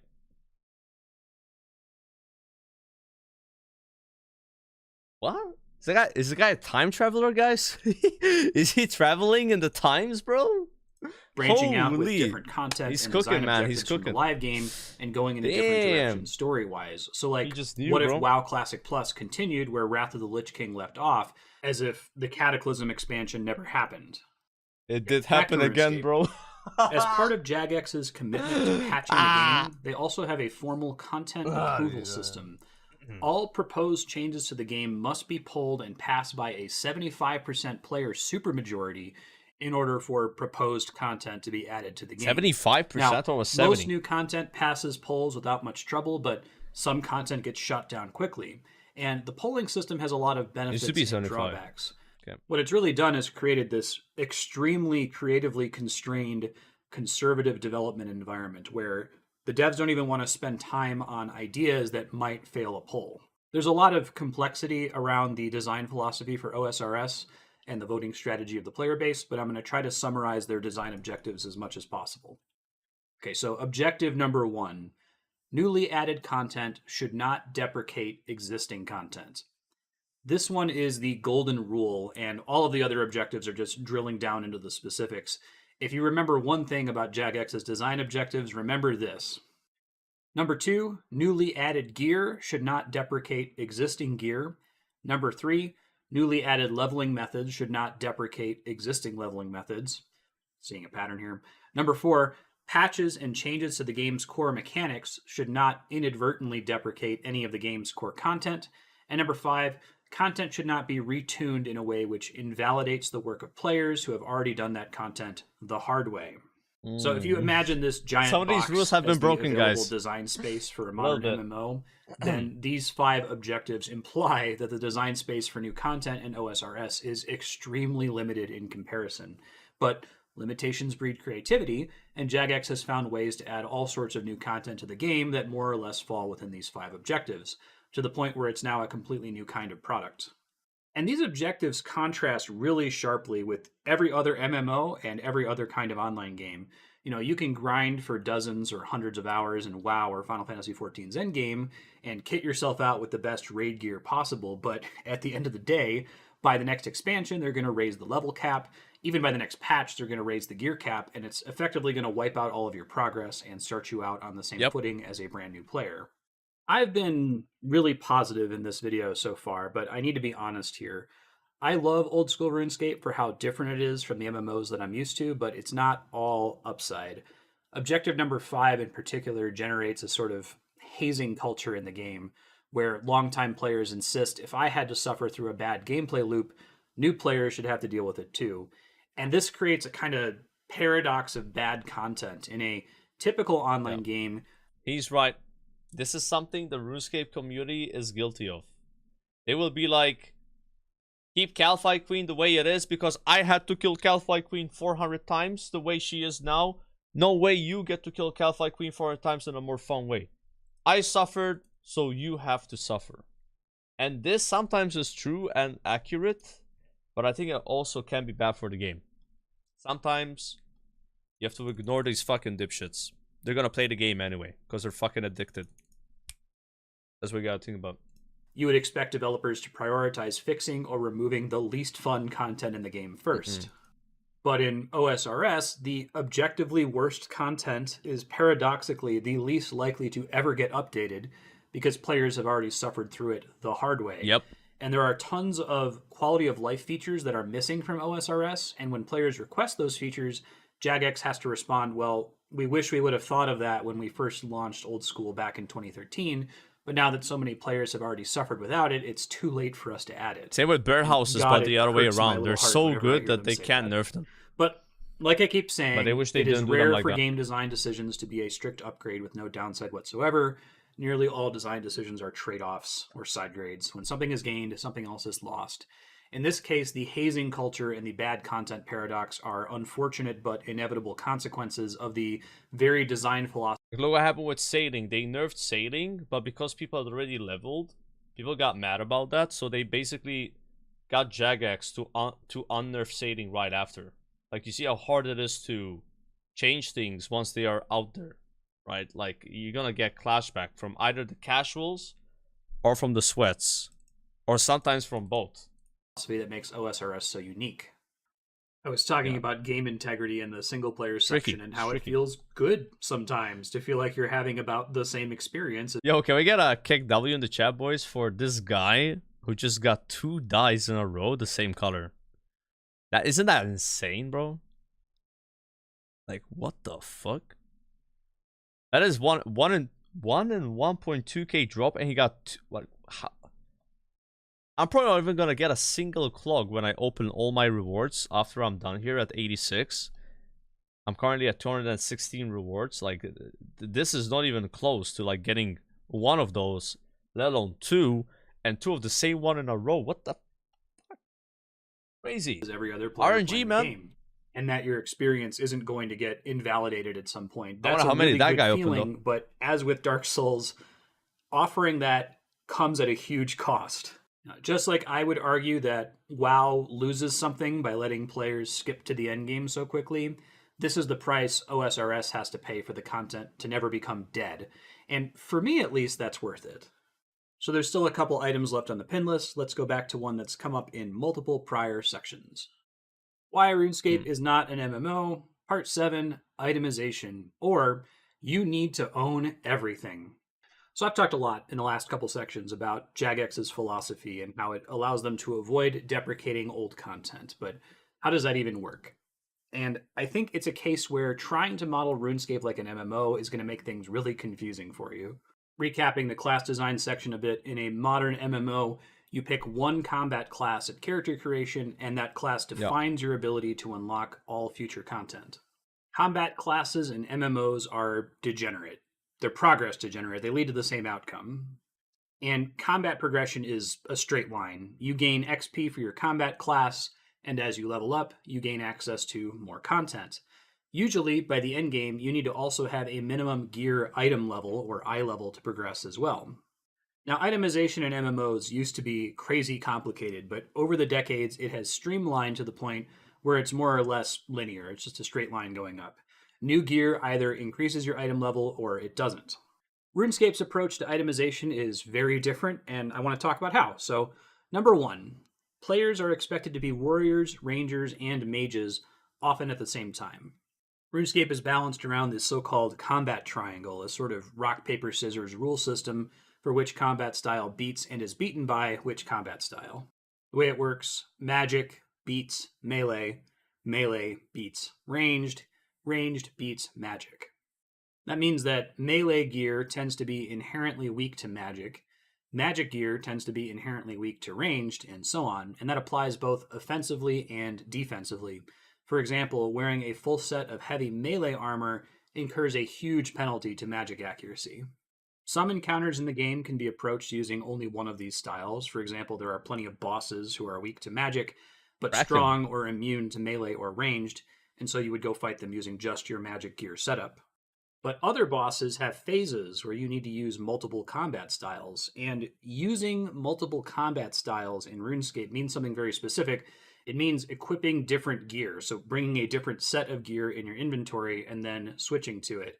The RuneScape community appropriately refers to that as a switch.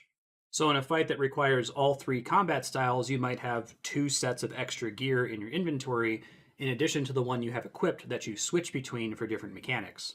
So like just out of the gate, it's not enough to just have a good sword or a good bow or a good staff. To do all of the game's content, you need all 3. And speaking of the concept of a good sword, number 2, there's no such thing as best in slot. This is before Shadow existed, Okay to scratch your head at that, because how is that even possible? It's kind of a half-truth. If you're mentally modeling RuneScape as a typical modern MMO, then it is true. There is no such thing as an item that is best in slot for every possible application. It's untrue just based on the way combat works.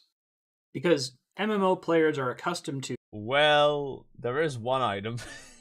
upgrading their now, but gear. back then Whether it wasn't there. Warlock in WoW or a monk in Final Fantasy XIV, there are stats you want and stats you don't want, and any given piece of gear is either better than what you have or... Actually, technically speaking,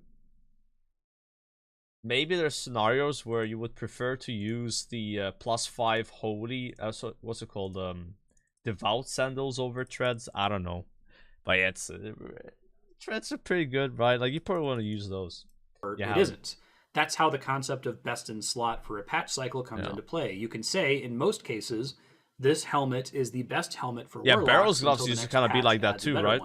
But that's not how RuneScape works at all. As I said, in RuneScape, you're 3 classes at the same time, in which case you might be asking, okay, fine, you're 3 classes at the same time, I can accept that. Doesn't that mean that there's just a best in slot item for each slot for each of the 3 combat styles? So there's a best mage helmet, a best warrior helmet, and a best range helmet.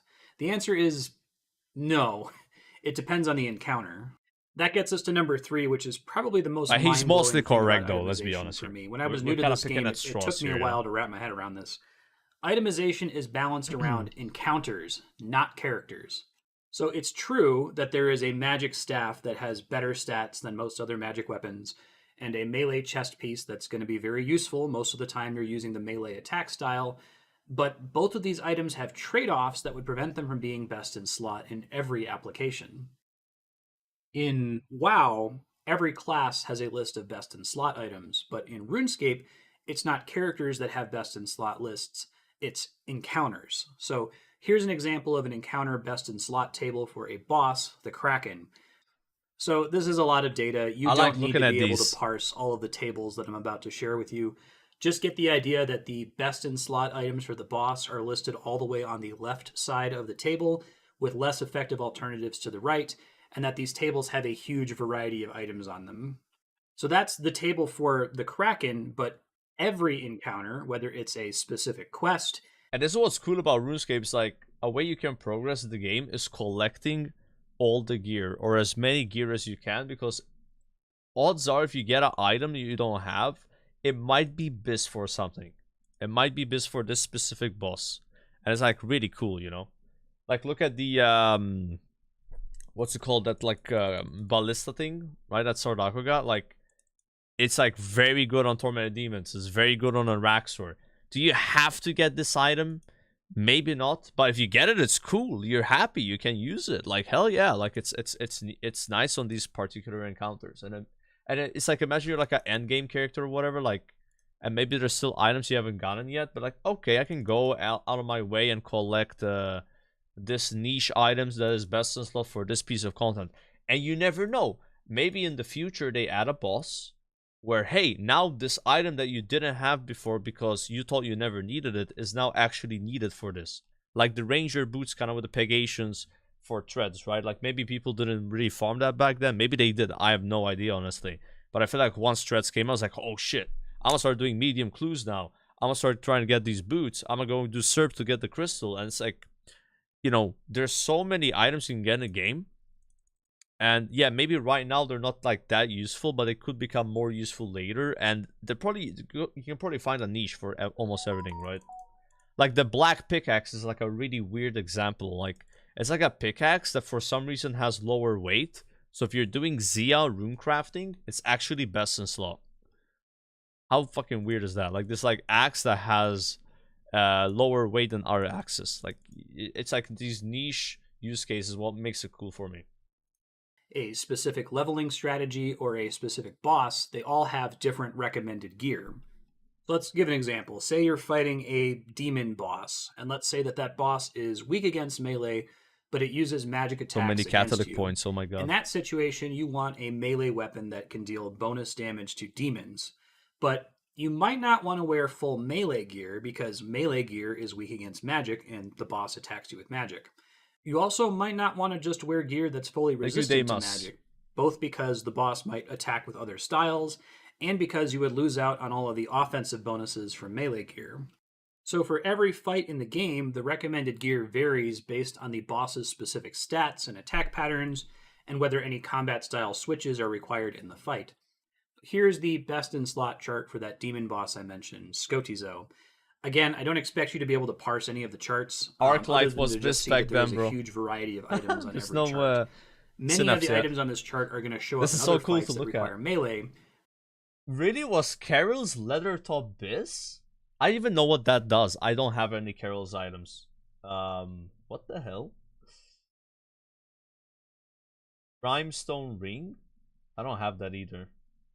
I guess there was no Desert Treasure 2 yet. It's because of mage defense. Nah, it's not even accurate. Okay, so they were like just use that because of his defense. Got it. But I wanted to point out a few unusual things on this one. It's very cool. Look at Okay, this. we'll start with the helmet. But there's still plenty of items that are like still bis, you know, like even in 4 years. Like the best helmet for this boss is the Slayer helmet. So quickly, the Slayer helmet is a reward from the Slayer's skill, and it gives you a really significant accuracy and damage bonus against enemies that are assigned. I'm to sure you I'll get as a some Slayer Carols, task. guys, when I farm barrels. Now, Skotizo technically counts as a black demon, which is an enemy type that can be assigned to you while training Slayer. So if you happen to have a black demon Slayer task, then this helmet is best in slot for fighting this boss. The chest and leg slots are also interesting because they include a variety of melee-oriented strength gear and ranged-oriented gear with high magic defense. The best in slot recommendation has you using a chest piece that is typically associated with ranged damage, combined with pants that are more typically expected in a melee fight like this one, because the ranged chest mitigates the magic defense penalty from the melee pants.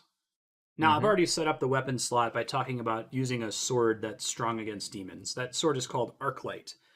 Arclight is a very easy weapon to access with minimal prerequisites to use, but it's useless against anything that's not a demon. Now, I want to point out that the highlighted items to the right of Arclight are the most expensive melee items in the entire game.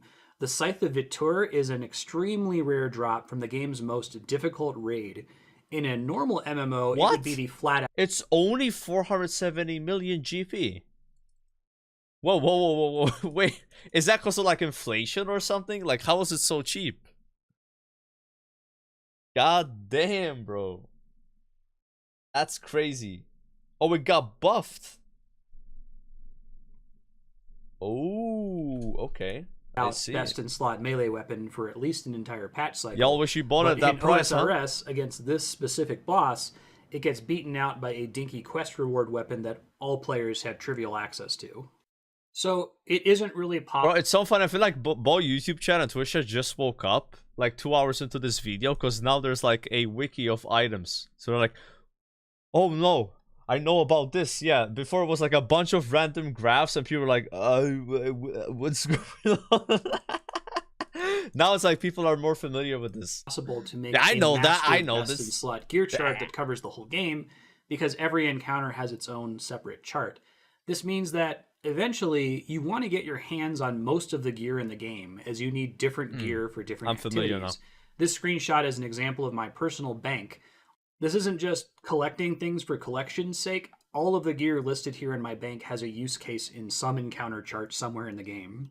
But how does Jagex handle strict upgrades to gear? They have to be able to put in an upgrade to an item, otherwise they would never be able to patch the game, right? So that's number 4, reagents and degradation. Diaries. Recall that Jagex's design philosophy pressures them to avoid adding gear that just invalidates old gear that's already in the game. So as a result, when new content gets added, it often takes the form of a reagent or it's somehow degradable. What does that mean? Okay, let's talk about reagents first. Suppose Jagex is adding new content like a boss or a raid, and they want to have it drop a reward that is a direct upgrade to an existing item in the game. Here are some real examples in old school RuneScape. The items on the right are just strictly better than the items on the left. In a typical MMO, the developer would just go ahead and release the boss or raid and the upgrade, and that would just invalidate the old item. In RuneScape, instead of just having the boss drop an upgrade that's strictly better than an old item, the boss instead drops a reagent. The reagent has to be combined with the old version of the item this is in order how to create it should the new, be, guys. more powerful This is item. how you do it. And that makes sure that the old item stays relevant. Because even if you get a boss to drop a rare reagent, that reagent is useless by itself. You still have to get your hands on the old item to upgrade it. So not only is the old item relevant, but the old content that drops the old item is relevant. So that's how reagents work. Let's talk about degradation. Okay, so many late game items need to be charged with other items, and then they degrade or they lose charges with use. And it's a way for Jagex to add powerful items to the game that are costly to use. Modern MMOs do tend to have gear that degrades and must be repaired, but it's like a flat currency sink that exists for every item in the game. It's not really a design space mechanic to build around. In RuneScape, most items are not degradable, so it's a balance knob that Jagex can turn if they want to add a powerful item to the game. The gear listed here is unusual because it needs to be repaired with coins as it breaks. But items don't necessarily need to be recharged with coins. Other items might be required to be consumed. You might recognize some of these sprites from earlier sections. The sword at the top is Arclight, that Demon Bane weapon that was best in slot against the demon boss. The base sword is trivial for most players to get from a quest. Oh yeah, you had to keep charging your Arclight, I guess, back then because there was no Emberlight. Or what, chat? Like, was there no way to... you just had to keep doing that. Yeah. Reward, but it has to be charged with ancient shards, which are still pretty accessible, upkeep, but which might make you think twice before just busting out this sword against every demon in the game. Yep. The second item is the Abyssal Tentacle, which you might recognize from when we were talking about reagents. The Abyssal Tentacle uses both the reagent and degradation strategies. You have to get a Kraken Tentacle from a boss fight, and that lets you convert an Abyssal Whip into the upgraded Abyssal Tentacle. However, the tentacle degrades after each use, and it has to be recharged with more Abyssal Whips. That makes the content that drops the Abyssal Whip even more relevant because players are constantly destroying whips to maintain this upgrade. Impedally. The Sanguinesti staff, you might recall from the earlier discussion on trade-offs, I mentioned that this is a really good magic staff, but it has an extremely high upkeep cost, and this is it, Blood Runes. The staff is a rare drop from the most difficult raid in the game, and while it is strictly better than other staves for much of the game's content, the upkeep cost is so high that the player would be silly to use it for all content that requires magic damage. And the Scythe of Vitur below it was the extremely rare, ultra-expensive melee raid drop that was outclassed by the Demon Bane Sword when we were talking about that demon boss. Like the Sanguinesti staff, it's also charged with expensive blood runes, but also with vials of blood. And since players have to calculate whether the upkeep cost of using an item for a specific encounter is going to cut into their profits, it keeps non-degradable items relevant. If killing a boss provides, say, 100,000 gold per hour, but using the uber powerful staff or scythe costs you 200,000 per hour just to upkeep it, it had better more than double your kill speed. Otherwise, it's not worth using the staff or scythe, even if it is a strict upgrade. Okay, and our last itemization bullet is side grades, which are possibly the best tool in Jagex's design arsenal. In RuneScape, most equipment in the game is not an upgrade, it's a side grade. Now, I'm using the word side grade here in comparison to the way gear upgrades work in typical MMOs. Let's look back at that upgrade and reagent table from earlier. In a typical MMO, the items on the right would be mandatory for progression at some point. Their impact on your character's average item level and stats would be necessary for you to access content in the patch cycle. Boss fights and enrage timers would be calibrated around the stats from the upgraded items, and some content would be mathematically impossible without the upgrades on the right. In some cases, content is outright gated by eye level. That is, you're not even allowed to queue into a dungeon or raid without having enough of the items on the right to bring your gear level up. That's not how RuneScape works at all. The items on the right are definitely strict upgrades to the items on the left, but because of the way the content is structured, they're not strictly necessary for progression. And that can be tough to understand if you're still modeling RuneScape as an MMO. The first thing that makes these upgrades feel more like side grades is the aforementioned point about each encounter having its own best-in-slot table. There might be a cape or a pair of boots that is very useful or even best in slot for specific applications, there they are, but useless in every other scenario. Yep. Therefore, if you want to play all of the content in the game, you're encouraged to collect all of these little side grades for their very specific uses. I'll give you an example. At time of recording, Old School RuneScape has 2 raids, and they're both full of encounters that benefit from having 1 or 2 very specific items that have limited utility outside of the raid. People will spend hours farming a difficult boss just to get its rare drop that is a minor upgrade in one possible encounter in one of those 2 raids. In this example, this bludgeon weapon is pretty difficult to get, and for most content it's not amazingly better than much cheaper and more accessible alternatives, but it's nearly best in slot against one boss in the Chambers of Xeric raid, and so people will farm for it to make that one boss slightly smoother. Like I said in the self-direction section, it makes collecting equipment feel more like getting upgrades in a Metroidvania. Imagine a chart like this, but with extra keys and locks for all of the different optional items that drop all throughout the game, which are themselves, of course, gated by skill levels and quest completions. Since each item has a specific use case, it means there is very little degeneracy in RuneScape itemization. In typical MMOs, all you care about is eye level. So even if items have all kinds of little differences like cosmetics and stats, they degenerate to, does this increase my eye level? Yes or no. And RuneScape doesn't have that issue. Speaking of degeneracy, I talked a bit about Iron Man mode in the single player section and how it can enhance the game's core features. Here, the feeling that you want to collect every item in the game for its niche use cases is also enhanced by playing as an Iron Man. Remember that Iron Men can't trade with other players, and they can't use the game's equivalent of the auction house, and that completely changes how the entire game is played. Trading in World of Warcraft doesn't feel like it causes you to miss out on content because WoW gear is very progress degenerate. It's either an eye level upgrade or it's not, whether you got it from crafting, a rare drop, a raid reward, or the auction house. But Being able to trade in RuneScape is like if you were able to just buy upgrades in a Metroidvania. If you could just buy an important progression upgrade like the speed booster with currency, you could just skip the boss or even the entire area that normally gates the speed booster. Similarly, if you can just buy that bludgeon that I mentioned earlier, you could make the Chambers of Xeric raid smoother for yourself without ever having to touch the boss that drops the bludgeon. So I think that about explains RuneScape's itemization, but I mentioned that the whole side grade thing makes more sense when you consider how the game is structured differently from modern MMOs. Each encounter having its own best in slot table is one example of that different structure, but there's another structural topic related to the way items work that deserves its own section. And that's why RuneScape is not an MMO, Part 8, Inventory Management and Healing. Part 8. Or 28 precious slots. All right, Oh, yeah. I've talked about how gearing and itemization Backspace. works very differently from modern MMOs, but if there's one core system around which the entire game revolves, RuneScape's system of inventory management might be it. So in most modern MMOs, you have effectively unlimited inventory space. I mean, it's possible to fill up your bags, but it's virtually unheard of to have an encounter in an MMO. Bro, listen, have you seen my bags in Classic WoW, bro? Like, listen, I filled those bags, man. Don't you worry, bro. They are full. That is decided based on inventory space.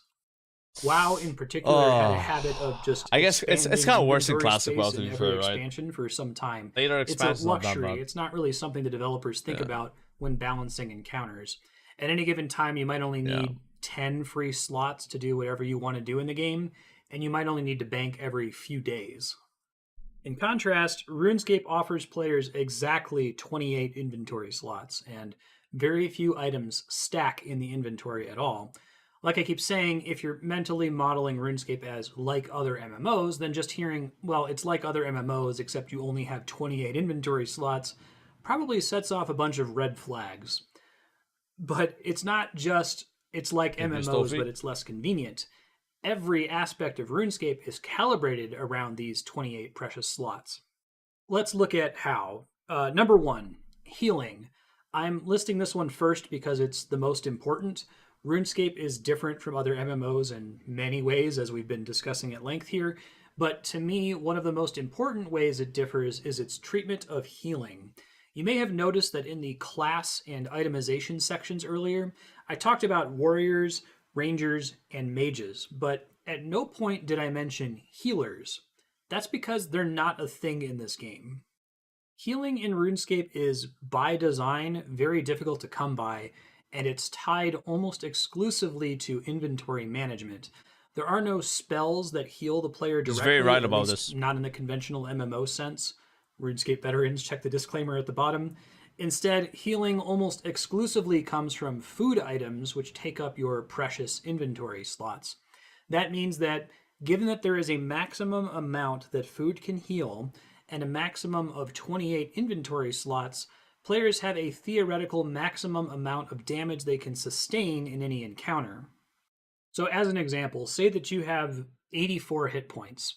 Take your 84 total hit points and add the combined potential healing from all of the food in your inventory, and with this particular inventory setup, you'd have 700 potential HP for an encounter.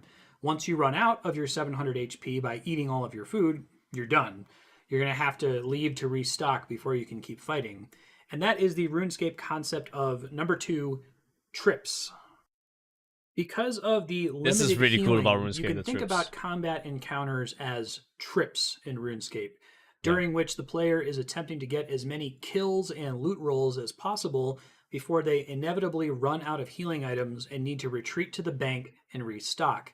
Since your ability to keep fighting is dependent on inventory space, you can gauge how efficiently you're handling content by how long you're able to prolong a trip before needing to restock on food. This concept of a trip can be confusing if you're modeling RuneScape like an MMO. We have to take a little detour here into the way PvE works in RuneScape to understand the difference. So when you consider how dungeons work in WoW and Final Fantasy XIV, it doesn't make sense to ask how many dungeons can you complete before you run out of supplies. We've already discussed that running out of supplies isn't really a thing in modern MMOs, but beyond that, the structure of PvE content is different too. In a typical MMO, a dungeon is a pretty big time investment, relatively speaking. You're usually on the hook for at least 30 minutes of your time. Now, RuneScape does have content that requires a 30+ minute time investment, namely the game's 2 raids, but most other endgame content is significantly shorter.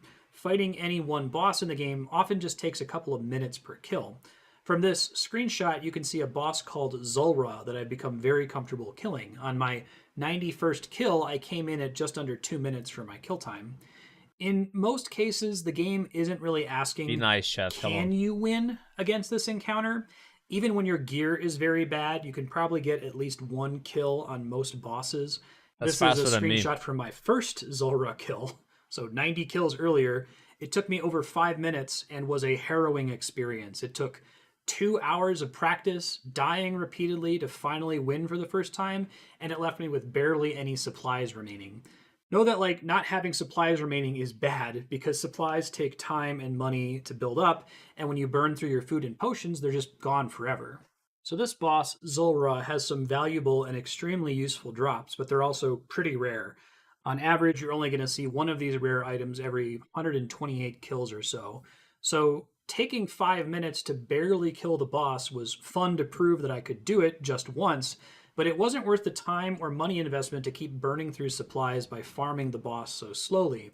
Now, when I came back to the boss later with better gear and experience with the game, I was able to get much faster kills with significantly more supplies remaining, and it became economical to farm. Point is, again, RuneScape is less about the can game, you bro. clear It's the so content at least once. It's about how long does each kill take? How many kills can you get per trip before you run out of supplies and have to leave? How many supplies did you burn compared to the value of the drops that you got? In other words, the game is more focused on efficiency, similar to a looter action RPG like Diablo. In Diablo 3, the question usually isn't, will I finish this Greater Rift eventually? It's, how efficiently can I finish this Greater Rift? How much time can be remaining? Quick aside about difficulty, when you hear that RuneScape might expect you to farm a 2-minute boss 100+ times, you might think, yikes, that sounds boring.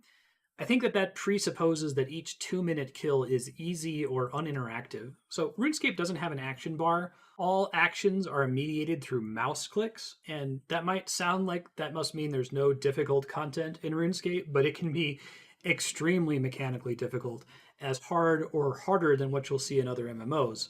The skill cap is extremely high, and the difference between an ultra-skilled player and a typical player like me is night and day. All right, that concludes the PvE detour. Thank you.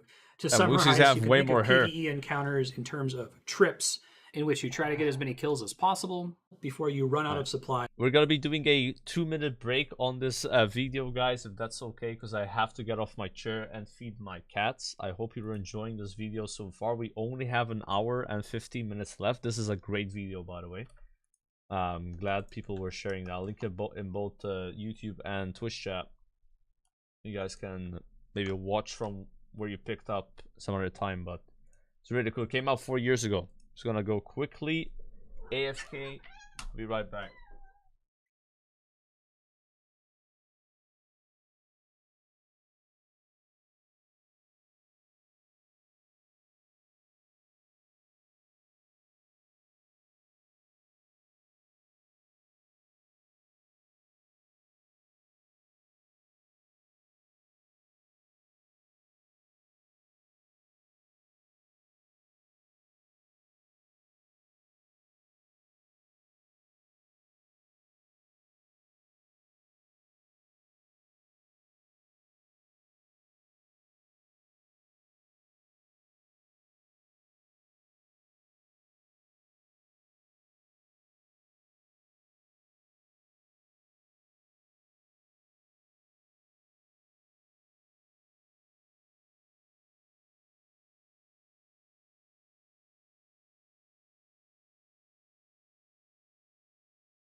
Okay.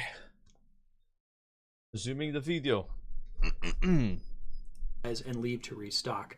The trip structure is why in the previous section I said that these upgrades are more like side grades when compared to typical MMOs. At best, they save a few seconds off of each of your kill times. The extra DPS or damage mitigation saves you a couple pieces of food per kill. They make you slightly more efficient at only those extremely specific encounters for which they are effective. So you want these items, they're better than what you currently have for certain encounters, but you rarely need them to progress. They just make things a little bit smoother. And sometimes you have to ask, is it worth the time to farm for this side grade? Is it going to take me more time to get the drop than the time savings I'm going to get from making the encounter smoother? Cool. Okay, let's go back to talking about the way the inventory itself works. Number 3, opportunity cost. Because each of your precious inventory slots can be thought of as being potential max HP for a trip, choosing to bring an item that is not food is explicitly reducing your potential max health. You could bring a potion that temporarily buffs your damage, but you're paying for it in health. This has so many implications for encounter design. For example, let's take that boss I was just talking about, Zulrah. Zulrah is a very difficult boss that requires you to use multiple attack styles against it. It changes colors throughout the fight, which changes its weaknesses. That means you have to bring multiple gear switches for each style. As you can see, bringing 4 mage items to swap to brings our potential HP down. Because if you end up bringing 4 pieces of mage gear, that is 4 pieces of food you're not bringing. It creates a really dynamic encounter calculus for the player. If you're struggling with even completing 1 kill at a difficult encounter, you can try to find a way to still be successful with only 3 or even 2 pieces of magic gear for your switch, which will let you bring more food and increase your potential max HP. But if you're doing really well at avoiding damage, maybe you sacrifice even more food to bring more gear for your switch, increasing the magic damage you're doing and getting faster, more efficient kills. Even beyond what you bring to an encounter, inventory space has to be considered when determining what you take from an encounter, because bosses drop loot, and if your bag is full of food, you might have to throw some out to make room for drops.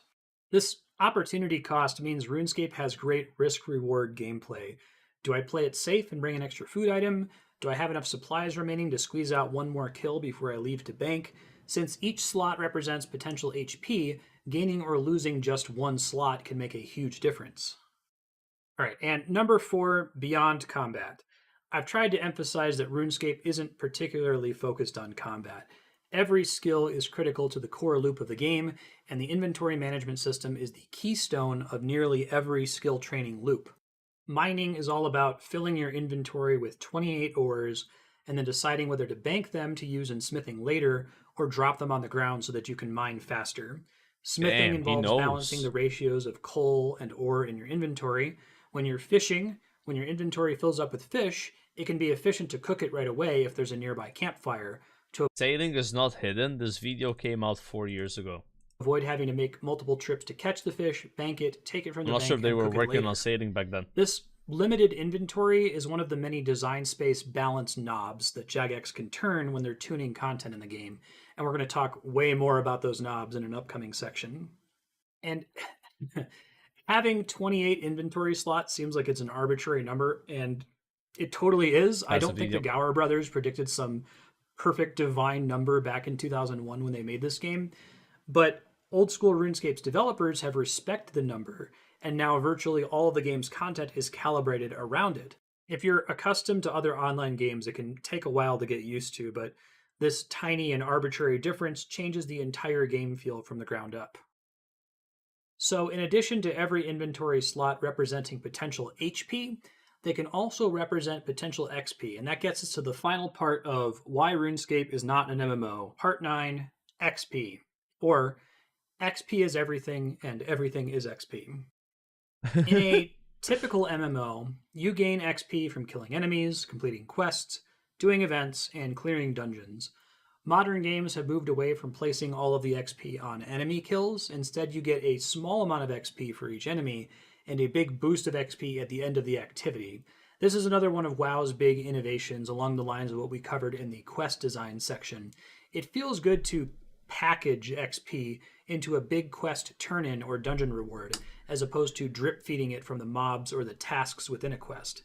Getting XP at the end of an activity feels kind of like opening a present, so it's no wonder that this model has been popular in modern MMO design. In contrast, though, RuneScape's XP system is extremely granular. XP is gained for each individual action. Even in combat, you don't get XP for killing enemies, you get XP for hitting enemies, and the XP you gain is directly proportional to the damage dealt. So in this example, hitting an enemy with a melee weapon grants you attack XP equal to your damage. It's kind of funny, like, so in classic WoW, we always have kind of like this joke where quests are basically a way to trick people into grinding. Like, no one wants to go grind mobs in WoW for like hours and hours, but quests are basically that in disguise, because you actually get more XP in WoW most of the time from the actual killing of the mobs than the actual quest itself. Because the quest could be like, let's say you get 2k XP, but you have to kill mobs that have a chance to give an item, and you have to get 10 of these items. You'll end up getting way more XP killing those mobs than actually the quest XP. However, would you have gone and killed those mobs if there wasn't a quest to tell you to kill the mobs? You would have not. The quest is a way to trick you into doing the boring grind. But then later expansions, it became where the quest XP is the majority, the overwhelming majority of the experience, right? Like, you kill, like, mobs are dead, hand in a quest, XP bar move, go next, right? But in the beginning, it was like mostly grind XP. Like, people go grind dungeons because you need the XP, right? You can see like the design changing. Even in RuneScape, honestly, like, I'm doing Guardians of the Rift right now. And when you finish a Guardians of the Rift, in fact, I'll just show you a little quick demonstration if anyone has never done one of these. So I'm about to get an XP drop here. Like, this is like my quest for doing this. The quest reward of doing GOTR is about to happen. I'm gonna get, like, here it is, 3,825 XP. That is the quest, right? Completed. However, I get way more than that actually doing the game. Like, doing the GOTR. I'll get, like, I don't know, 6-7k XP right now. Like, I'm getting 63k an hour, you know? I'm getting a lot more than that XP through the Guardians of the Rift game. And I'm also getting mining XP and also a bit of crafting XP. But that big drop is what makes it good and makes it rewarding and makes me want to keep doing it. I'm getting tricked into doing the same thing for the last 5 hours. Back to the video. So yeah, after dealt times 4, and hit points XP equal to your damage dealt times 1.5. If your attack misses or if you hit for 0 damage, you gain 0 XP. This means that doing something like increasing your accuracy or the maximum amount of damage you can roll with each hit directly increases the amount of XP that you're getting. Now, having better DPS in a typical MMO also effectively increases your XP per hour, but since XP is tied up in activity bonuses like quest and dungeon completion rewards, the relationship between DPS and XP gain is much less direct. This actions generate XP system applies to all of the game's 23 skills. And it means that you can think of almost every consumable item as having a potential XP value. So, for example, to gain ranged XP, you need arrows. Each arrow you fire is worth some amount of potential XP to you based on how much damage you're able to do with that type of arrow on average. As you can see from this example, if you have 8,400 arrows sitting in your bank, and with your ranged gear you can do about 5 damage average per arrow, you can think of those arrows as being worth a potential 169,000 ranged XP. Similarly, to gain magic XP, you have to cast spells, and in RuneScape, all spells use a consumable inventory item called runes. Runes are like arrows for magic spells, and each rune in your bank can be considered to be worth some amount of potential magic XP. If you have like a potion that increases your ranged damage dealt by 20%, you can consider it as giving you 20% more XP per hit. Because of this, there's an XP relationship between virtually every skill and item in the game. And this concept isn't exclusive to RuneScape necessarily. Most modern MMOs have gathering and crafting skills where you can use gathered items to level up crafting. But because RuneScape's 23 skills are all required for account progress, that basic mine for ore, then smith it into bars relationship extends out in a web to touch nearly every skill in the game. So this is a non-comprehensive, complicated network of skill relationships that branch out from the mining skill. Let's dive into it.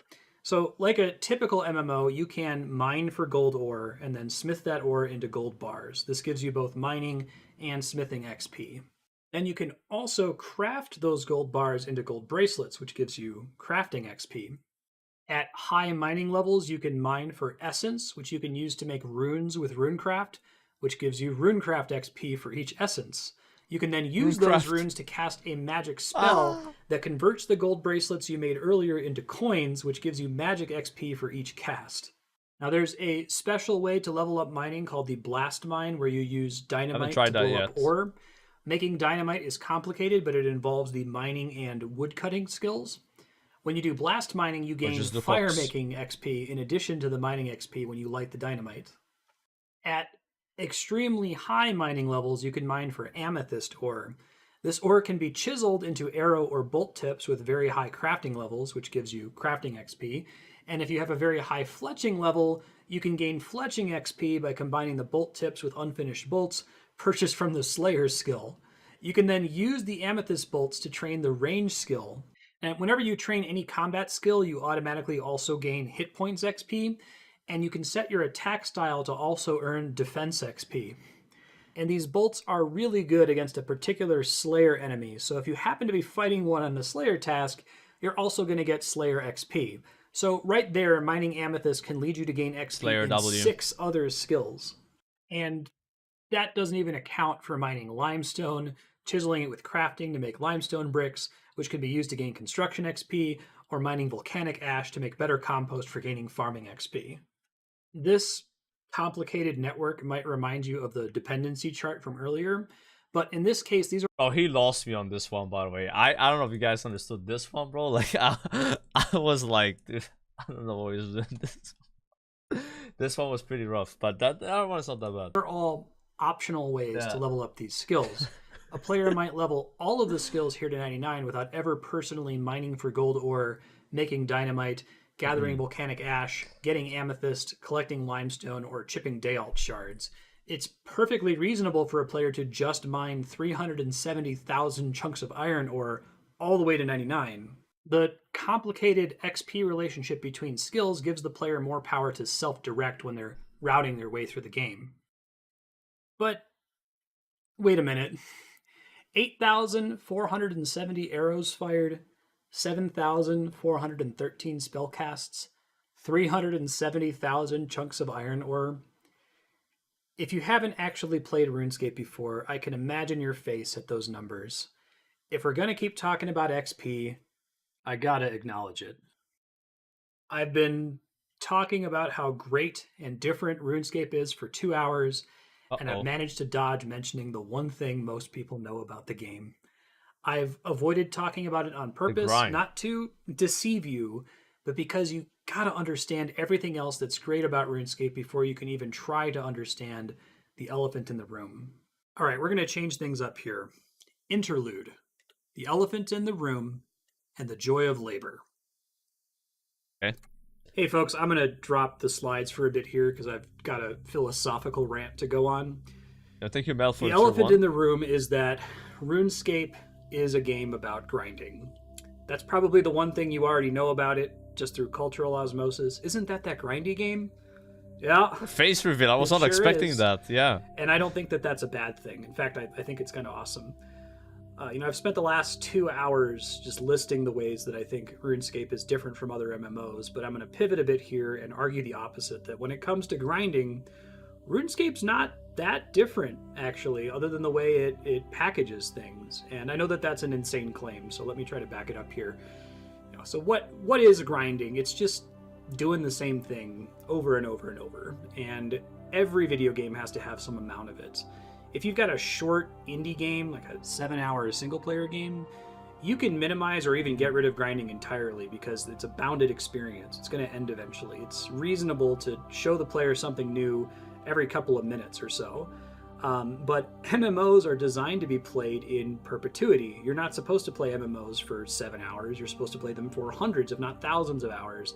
And it's physically impossible and unreasonable to ask MMO developers to show you something truly novel every couple minutes of play for 500 hours. It can't happen. So every online game, not even just MMO, but online games like ARPGs, need to involve some amount of grinding, of doing the same repetitive thing over and over and over, right? And I think that what players dislike about that isn't grinding itself. It has more to do with the way grinding is presented. Stealing again from Dan Olson's wonderful WoW Classic video, he talks a lot about difficulty and how that there are many different kinds of difficulty, but we just have one umbrella term for all of them.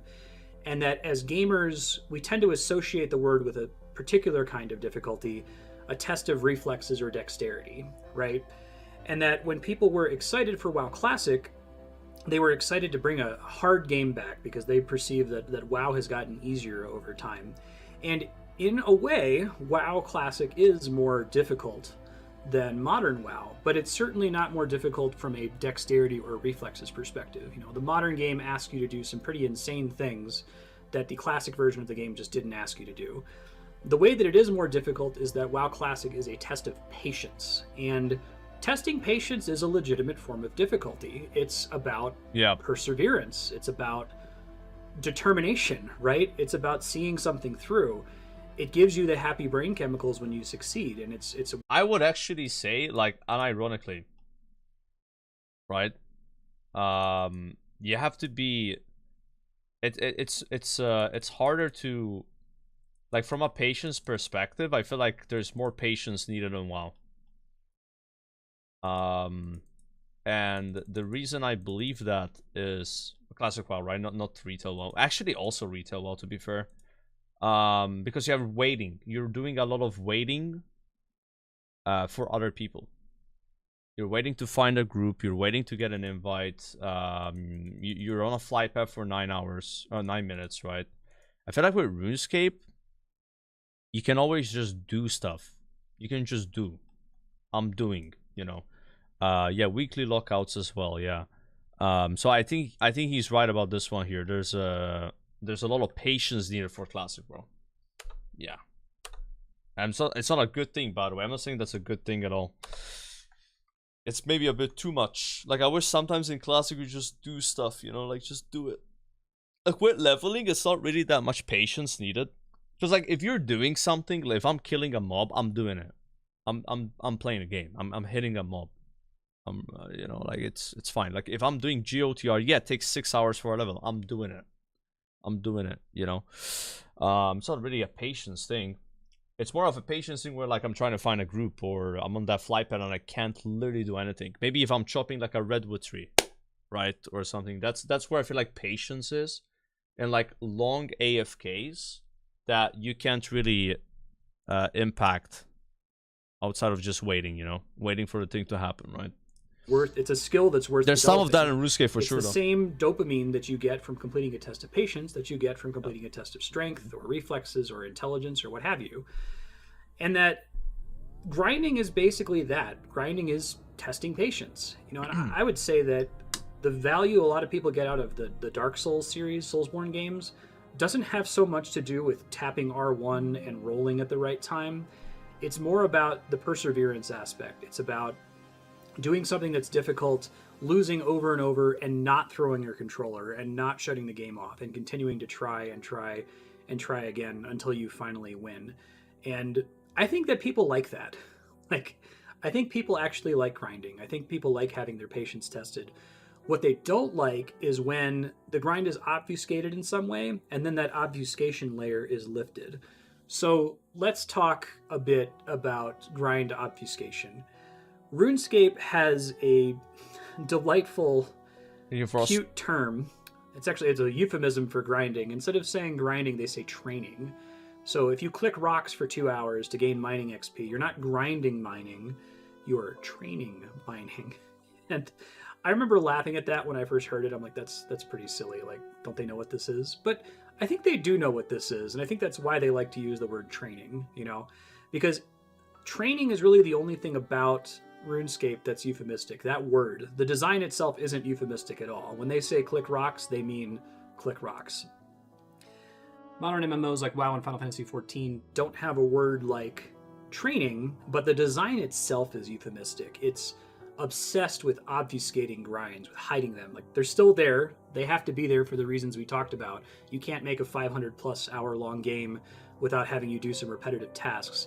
But if you really just sit and think about, like, quests, for example, you know, you're talking to different NPCs and they're in different zones and the quest text they offer you is different. And maybe you're collecting Malboro tentacles or orc noses instead of bear asses. But at the end of the day, you're going from point to point. You're tapping out your skill rotation on whatever mob you're supposed to kill. You're turning in the quest. You're doing the same routine thing over and over and over.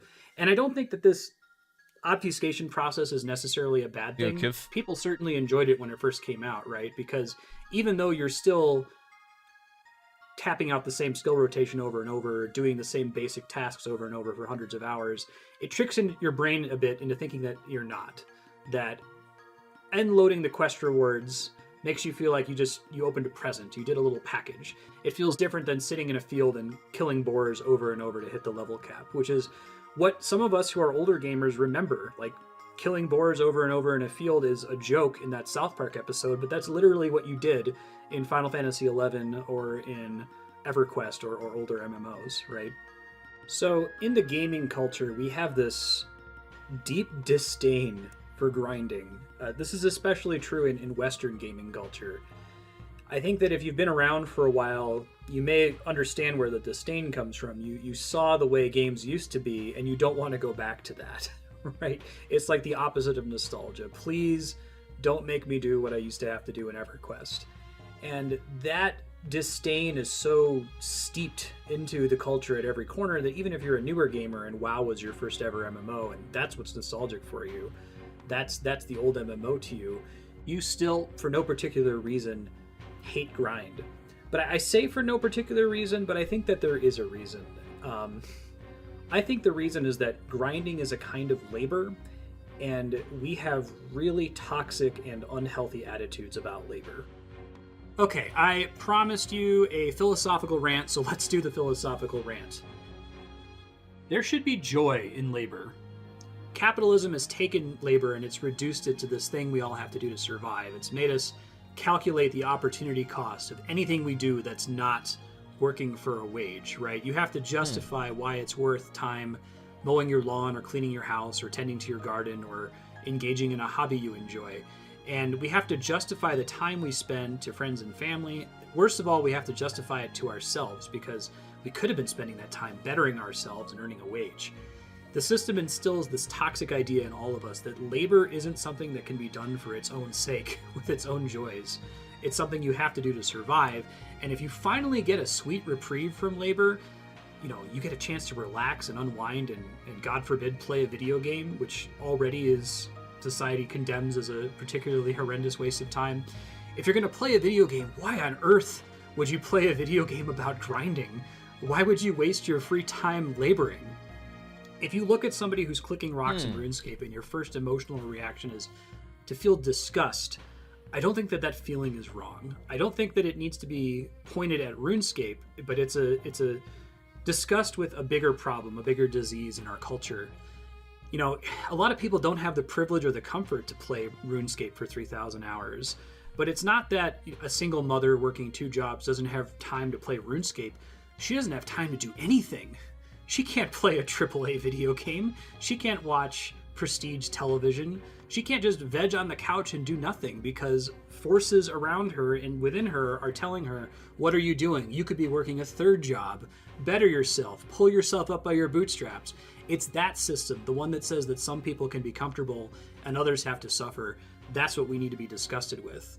And for those of us who are privileged and comfortable enough to waste time playing video games, it is so pointless to sit here drafting up these nerd hierarchies about whose waste of time is the least wasteful. You know, arguing about whether Dark Souls is better than Bejeweled, or if Dungeons and Dragons is more valuable than LARPing, or if World of Warcraft is less wasteful than RuneScape. It's all a waste of time, folks. None of this actually matters. And everyone deserves to be able to waste time however they like. If you're not hurting anybody, you know, why do we care? The problem isn't that I get value from clicking on rocks and you get value from running Mythic Dungeons. I like Mythic Dungeons too, for what it's worth. You know, that shouldn't be threatening to you. That's not the problem here. The problem is the injustice of the fact that there are people that don't get to choose between either at all, that don't get to waste time at all. And when we sit here drafting up these hierarchies and we say, you know, I'm too good for RuneScape, but I'll go ahead and run dungeons in World of Warcraft. We have to ask whose interests are being served by this infighting. Who's being served by the working class fighting over whose waste of time is the least wasteful, right? And I could fill an entire video series just ranting on this topic. Let me just say this: despite all the misery surrounding it, labor can be good. Work can be joyful. There is such a thing as work that's meditative, that's relaxing, that's rewarding. If you've ever been doing a dull or routine task and gotten into like a flow state where time is just flying and you're relaxing, you're feeling good about yourself, that's what grinding can be for a lot of people. It's just the problem is our culture looks at people who enjoy gardening or knitting or building models and we say, okay, you know, it's not work, but at least it's a hobby. At least you're doing something to keep yourself busy. And we look at a video game like RuneScape that has a very similar approach to routine labor as, you know, working in your garden, and we go, ew, are you crazy? That's an obvious, naked waste of your time. No, we're all gonna die one day. You can't take your money with you. You can't take your garden with you. You can't take your knit sweater or your model ship in a bottle with you. You certainly can't take your World of Warcraft He's account aware, with guys. you. Even if you willed all of this stuff to somebody else, it's gonna get lost one day to the heat death of the universe. Nothing matters. If you get even a moment of joy from clicking rocks for an hour, why not? Oh, thank God, the slides are back. Okay, we're done talking about comparing to MMOs. Let's just talk about why RuneScape is That's awesome. okay. Interesting turn. Part I was not one, ready for that. Design space. Or why grinding just works in RuneScape. Thanks for entertaining that rant. Getting back on the subject here. Okay, cool. So RuneScape doesn't obfuscate its grinds. My argument is that RuneScape's brand of naked grinding works as a core mechanic that is both fun and rewarding. And for me to explain why it works, we got to talk about how grinding training skills works. So you can break down RuneScape's 23 skills into 4 degenerate training loops. Each skill has multiple options to train it, but these are the most simplified ways to do them. 86 is my goal. Loop number 1 is click a rock. Now, when I say click a rock, I mean this skill is generally about standing in one spot and repeatedly clicking 1, 2, or maybe 3 nodes. Mining is your trope naming skill. It's literally about clicking rocks. You click an ore node, you get some ore and mining XP, and you repeat. Fishing is a little less intensive. You click on a fishing node and then your character just automatically fishes there until the node dissipates. Thieving actually works exactly like mining, and I remember in my first session finding that kind of hilarious, that the main way to train thieving is to pick people's pockets, and it's the same idea. You click on the guy's pocket over and over as though he were just a walking, talking iron ore node. Woodcutting's more like fishing in that it's set and forget. You click on a tree, you start chopping it, your character continues to chop it until the tree is randomly reduced to a stump. And then there's the combat skills. Now, there's a lot of nuance around this, but the basic idea is the same. A simple way to train any combat stat is to click on an enemy, say a goblin, and your character will just auto-attack it until it dies. You'll gain combat XP every time you do damage. That makes it more like fishing. Bro, look at this guy in chat. Abyssal Protector, Abyssal Needle, Abyssal Lantern.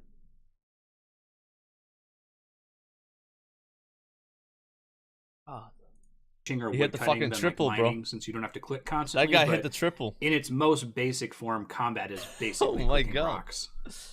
So those are the rock clicking skills. I've not Let's look seen at that loop before. Number 2, process items in your inventory. I'm not going to dive into each one of these skills because they're all pretty similar, but the basic idea is that you gain XP by processing other items. For example, mixing potions grants herblore XP. Many of these skills let you bank stand or just stand at a bank full of the materials you need and just keep withdrawing them to process back to back. Other skills might require you to do your processing at a specific location, like smithing requires a forge or an anvil. So since you need to move back and forth between a bank and a processing node like an anvil, those skills blur a little bit into the next category of lap running skills. So for these skills, you have a set of different single-click rocks Agility icon along a looks so looping cool. path, and you click the rocks along the route. Agility is the main lap running skill since it's literally about that. A common way to train agility is to run a rooftop course where you climb on a roof and then you click on preset agility nodes along the roof to complete laps. Runecraft is the most hated skill in RuneScape. It's about filling your inventory at a bank with blank essences and then running to a distant rune crafting altar where you process the essence into runes with a single... Don't worry, it gets a lot better. GOTR, guys. Alright? I'm having a blast right now on the Rift, bro. I've been doing this for like 30 hours in the last week. It gets better. Alright. Click. I would call Runecraft more of a lap running skill than an item processing skill because the essence used is trivial to obtain and the distance covered by the lap is typically very large. Farming is arguably a lap running skill in that there are only so many farming patches in the game world, so training farming involves running and teleporting around the game world to plant and harvest crops. True. And then Hunter has a lot of varied training methods, but many of them are similar to Agility, a small set of clickable nodes that you rotate through in a lap. So all 23 skills can be trained by one of these 3 degenerate categories. RuneScape introduces a ton of variety through the 4th, less degenerate category, number 4, minigames. So the word minigame can mean a lot of things in old school RuneScape, from a group boss fight to an ore smelting machine to an obstacle course to an escort mission. These minigames come off as more complex at first, but they all still degenerate to the same basic building blocks. And like the other 3 loops, you're still going to be repeating minigames dozens or hundreds of times to train the other skills.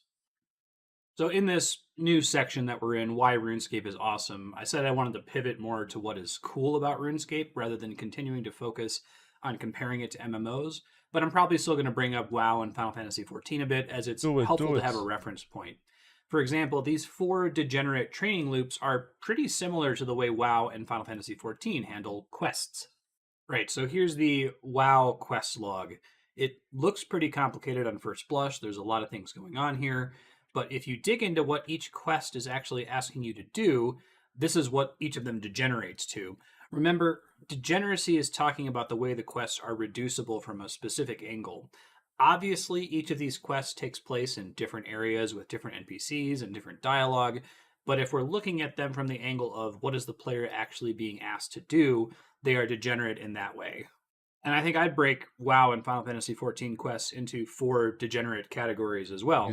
Number 1, talk to or deliver an item to an NPC.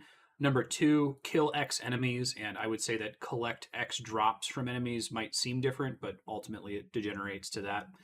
Number 3, collect X items from gathering nodes, and number 4, complete a minigame from a preset list of minigames available in that expansion. And as with RuneScape, the minigame catch-all category is covering a lot of different kinds of less degenerate gameplay. Minigames in modern MMOs have unique rules. In Final Fantasy XIV, you might have a first-person pixel hunt minigame. Flavor-wise, the quest might describe this activity as doing surveillance for an NPC or firing a blow dart, but the mechanical concept is the same. Search the screen, click on a pixel. Back in Pandaria, WoW stretched the capabilities of the engine to add this cool kart racing style minigame. And WoW and FF14 aim to have their minigames break up the monotony of the first 3 tasks a bit, but they're still intended to be about as difficult and take about as much time as those first 3 tasks. My point here is that these minigames are still grindy. They're not that complicated compared to the other 3 tasks, and you're expected to do them dozens or hundreds of times across an expansion.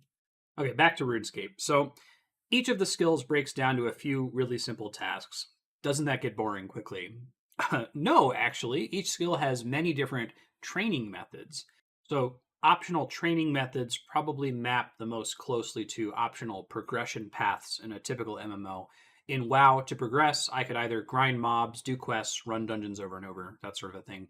In RuneScape, I have a set of options like that for every skill. So looking back at mining again, remember, for its most basic loop, mining is just clicking rocks. I could manually mine ore nodes for XP and ore. Or I could go to the Motherlode mine minigame, where I mine for pay dirt instead of ore, and then I sift through it for ore fragments. If I wanted more risk, I could participate in the Volcanic Mine Dangerous minigame, where I have to create paths over lava to mine a boulder before a volcano explodes. If I want a challenge, I could fight Zalcano, which is a group skilling boss that you fight by mining it. It also involves smithing and runecraft. Or I could try blast mining, where instead of clicking on ore nodes, I plant and light dynamite in walls and get clear of the explosion before sifting through the blasted ore. That doesn't even cover all of the options for training mining, but it should give you an idea of some of the options each of the skills has to level up. Clicking rocks is obviously the most simple and straightforward choice, but because of the features of the other activities, you might want to do them instead. Motherlode Mine is chill but slow. Volcanic Mine is fast but dangerous. Zalcano has great loot, but it's a challenging and attentive boss fight. And Blast Mine gets you early access to ore, but it's way more complicated than just clicking on rocks. So, isn't one of these just the best or the meta method to train mining? Why don't all of these just degenerate to the one with the best XP per hour? So if you've never run into the term before, design space is about the group of variables that developers can adjust in a game to make things more interesting or challenging or to give the player more choices. Adding more interesting variables allows developers to break the degeneracy of their systems.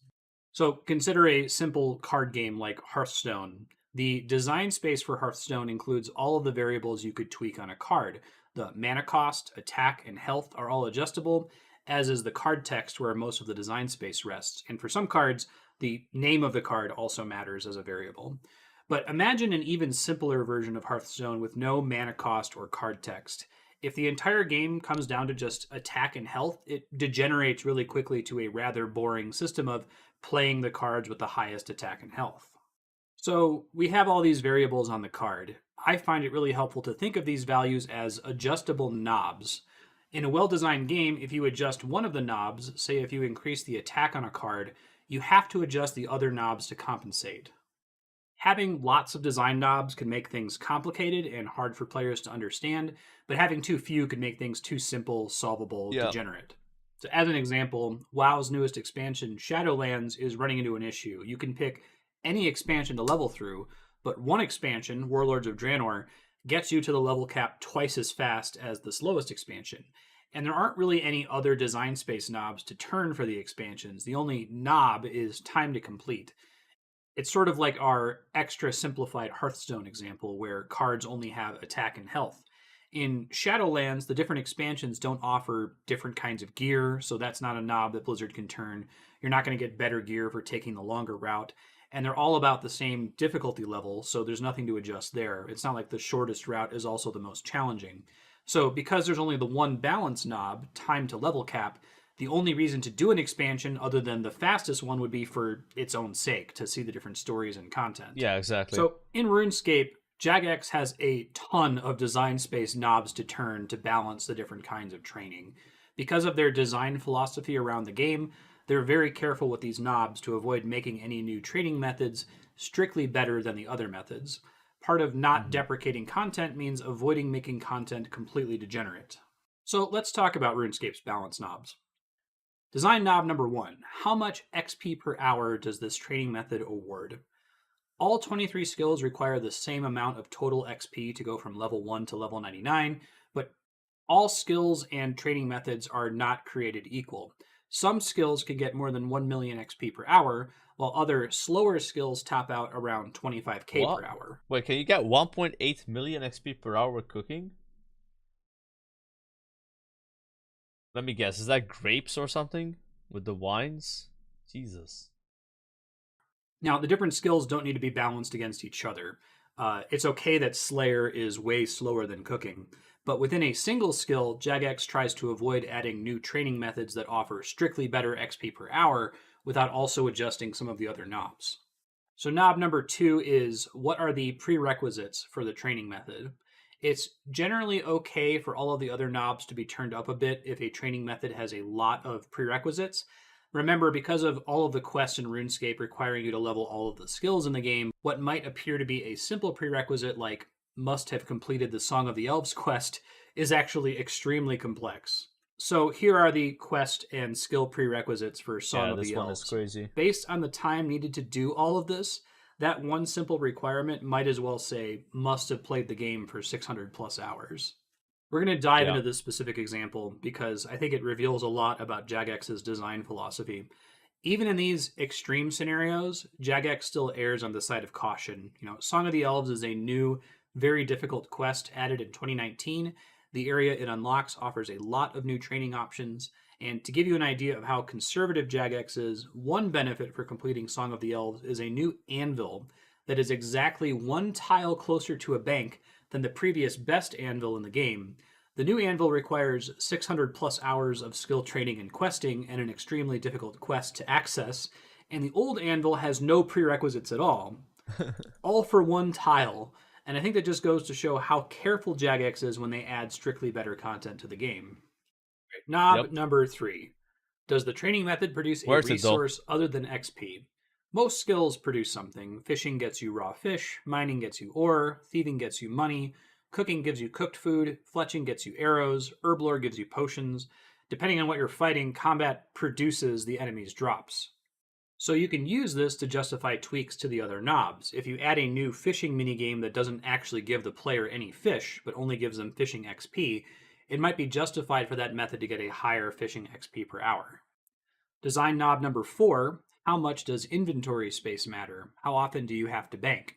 As we discussed, there are only 28 inventory slots in this game, and most items don't stack. So for many training methods, the availability of banking might make a huge difference. If there's an anvil right next to a bank, inventory space matters quite a bit less than for training methods that require you to constantly teleport back and forth between locations and run a long distance to bank items needed for skill training. One way Jagex can adjust this knob is to add special training methods that give a stackable version of a normally unstackable item, but the other knobs need to be adjusted to compensate. Design knob number 5, does the training method cost anything? Some training methods cost a resource to access. For example, you have to deposit gold into a coffer to access the blast furnace, which is a minigame that greatly simplifies smithing training. Or the training method might require a lot of running around, requiring stamina potions to keep your run energy up. It's fair for a... Is this, what, this is like the thing you guys tell me to do sometimes. Is this ZMI? Yeah, okay. Yeah, I've never method to give that's extra what it is, XP right? or other rewards if it's costly to do. Knob number 6. Is the training method dangerous? Some training methods are either near dangerous enemies or are part of a dangerous minigame that can lead to taking damage and dying. Now, you don't lose XP when you die, but dying causes you to drop your items, and reclaiming them often costs some kind of fee. Adding a consequence like this can justify turning up the other knobs. And before we move on from danger, I'd like to take a quick detour to a relevant region of RuneScape, the Wilderness. Okay, so I don't want to spend a ton of time on the Wilderness. It's a controversial topic. It's hard to present a balanced and nuanced take on it. The existence of PvP is pretty important to old school RuneScape. It's one of the reasons why they rebooted the game. They tried to remove wildy ones, right? Or change how it works. I am a PvE guy through and through, but I feel like it's important to note because its design is unusual and it has some really interesting implications. So, quickly, the Wilderness is an area in RuneScape in which PvP is permanently enabled. It's not an arena like you'd see in a typical MMO where the sole purpose is PvP. That does exist elsewhere. But the Wilderness is also not just about PvP. In fact, it is full of PvE activities, many of which are very profitable either from an XP per hour perspective, resource per hour perspective, or both. There are PvE bosses in the Wilderness that drop unique gear that can only be accessed there. And there are many more enticing PvE activities that I haven't even included on this map. Now, when you die in the Wilderness, you keep a handful of your most valuable items, but everything else drops on the ground for the person who killed you to loot. So if you bring anything more than a few valuable items to the Wilderness, you're risking that a PvP player might find you, kill you, and literally steal it. I know, as a PvE player, tell me that I need to risk getting PK'd to do things, and I don't want to play your game at all. But this looks more dramatic than it actually is in practice. There are a lot of ways to manage your Wilderness risk, for example, by only visiting the Wilderness naked, thereby not risking any valuable items. And with the way the game servers are distributed, it's not that difficult to avoid enemy players. The fun part, though, is that many of the wilderness skill training methods are specifically designed around this risk component. It's accomplished in a lot of ways, but one way is by offering the unusual ability to stack items gained in the wilderness, where outside the wilderness they would not stack and you would have to bank constantly. That means that you can stay at the same activity without having to leave to bank for a long time. That can lead to outstanding XP per hour training methods. So in this screenshot, I'm getting almost 5 times as much XP per hour as I would be getting outside the wilderness. But the longer you stay, the more the risk is constantly growing that a player is just going to show up and kill you and take all of your hard-earned stacked resources. And that's exactly what happened to me in the screenshot. I got greedy, I stayed too long, and I lost everything in this inventory. Now, PKers can't take your XP away. You can't completely waste time as a result of getting PK'd, but you can get punished for risking too much. Like I said, I want to avoid an entire section on the wilderness because as a PvE-only player, I don't want to raise the ire of the section of the community that's into PvP. Just suffice to say that the handling is very different from most other MMOs and that PvP isn't strictly opt-in. It's more of a predator-prey relationship, unlike anything I've seen in other games. It's made for some very exciting and very frustrating moments in my playthrough of RuneScape. In this screenshot, I lost all of the rare bones in my inventory to a PKer because I was using a risky wilderness-only method to train prayer. If this sort of risk isn't your bag, know that you can avoid the wilderness for the most part. Very, very few quests ever require you to go there, and when you do need to go, you can minimize or totally eliminate your risk. But it's definitely one of Jagex's more interesting design space knobs. Okay, design knob number 7. How complex is the training method? So this knob blurs a bit into the last big one that I'm building up to, but it's worth mentioning. In general, if Jagex makes a training method more complicated, it's okay to adjust the other knobs up a little bit. For example, the blast mine that I mentioned earlier is significantly more complicated than just clicking on rocks to get ore. You don't just click the rocks, you chisel cavities in a wall, load dynamite into the wall, light the dynamite, and then run away before it explodes and damages you. Then you quickly collect the blasted ore, bring it to an ore sack to wash it, and sift for real usable ore. And because the blast mine is so complicated, it justifies cranking up some of the other knobs to compensate. Yeah, so that's these fair. 7 knobs can be applied to almost every activity in the game.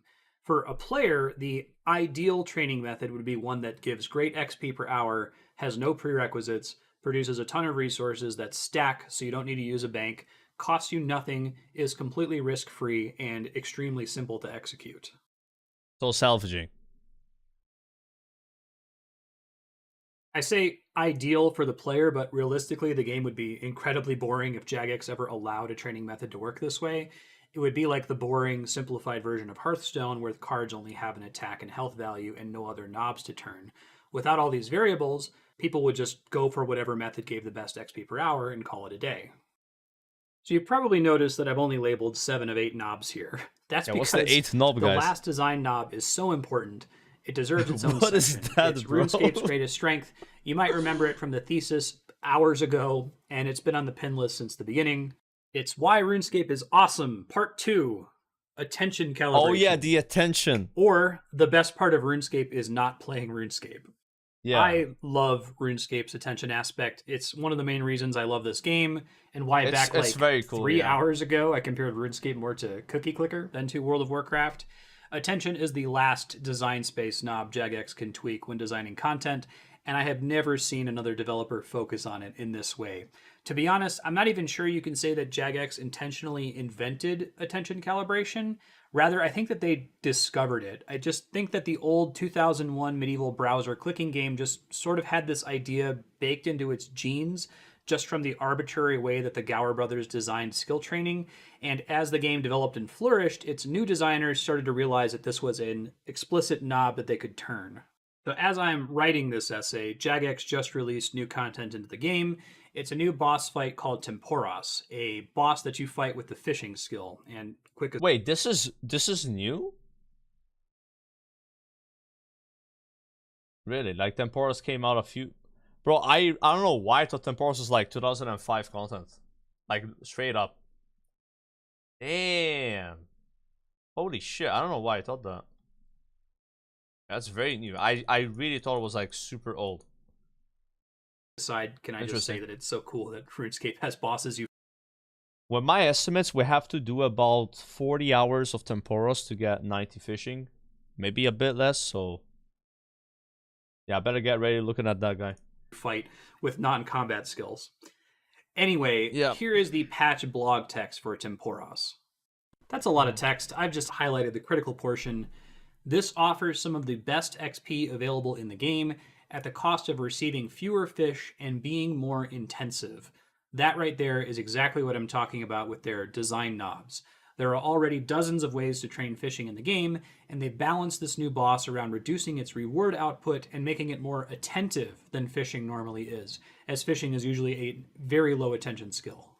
Yeah. There are several different attention levels at which you could play RuneScape, and I'm going to talk about a few general categories. Know that each of these content categories has hundreds or even thousands of hours of productive content available. You'll have to have played a lot of RuneScape before any of these options dry up. So attention option number 1, maximum attention.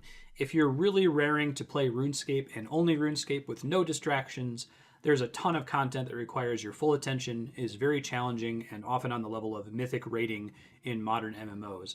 If you're not looking for a challenge, questing also requires a lot of your attention, but it's generally pretty accessible. Number 2, multitasking. I got so much stream work done when I was going hard on RuneScape because so much of the content can be done by just keeping the game in your peripheral vision and clicking every so often. It actually helped me to be more productive because it made it feel like working was getting something done in a game that would usually be a distraction from work. So, oh man, I can't wait to do my taxes. That's easily like 2 hours of fishing XP. That's not a joke. That was actually a thing I said. Number 3, playing on your phone. This guy gets Old it. School added mobile support relatively recently. It is not a separate game. You log into and progress the same character that you do on desktop. So it's great for less attentive activities. And I know a lot of RuneScape players who have a job that might let them get some low attention skill training in on their phone while they're working. Not to mention if you're a passenger on a road trip or in the waiting room at the doctor's office, it can make it way more tolerable. Number 4, consuming other media. Now, I've said that RuneScape includes content from all over the attention map, but if there's a sweet spot, for me at least, this is probably it. It's also the reason I'm not afraid to make this video essay so ridiculously long, because this game has thousands of hours of meaningful progression content that can be fully enjoyed inattentively while watching TV, movies, or YouTube videos. Playing RuneScape for 3,000 hours compelled me to finish watching the whole video backlog of all of my favorite YouTubers, and to catch up on all the TV shows and movies my friends were recommending to me. All right, and number 5, literally walking away.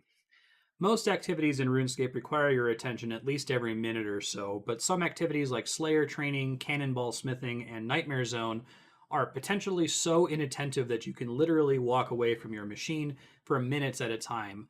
I would get up to make dinner, vacuum, do the dishes, all the chores that I needed to do anyway.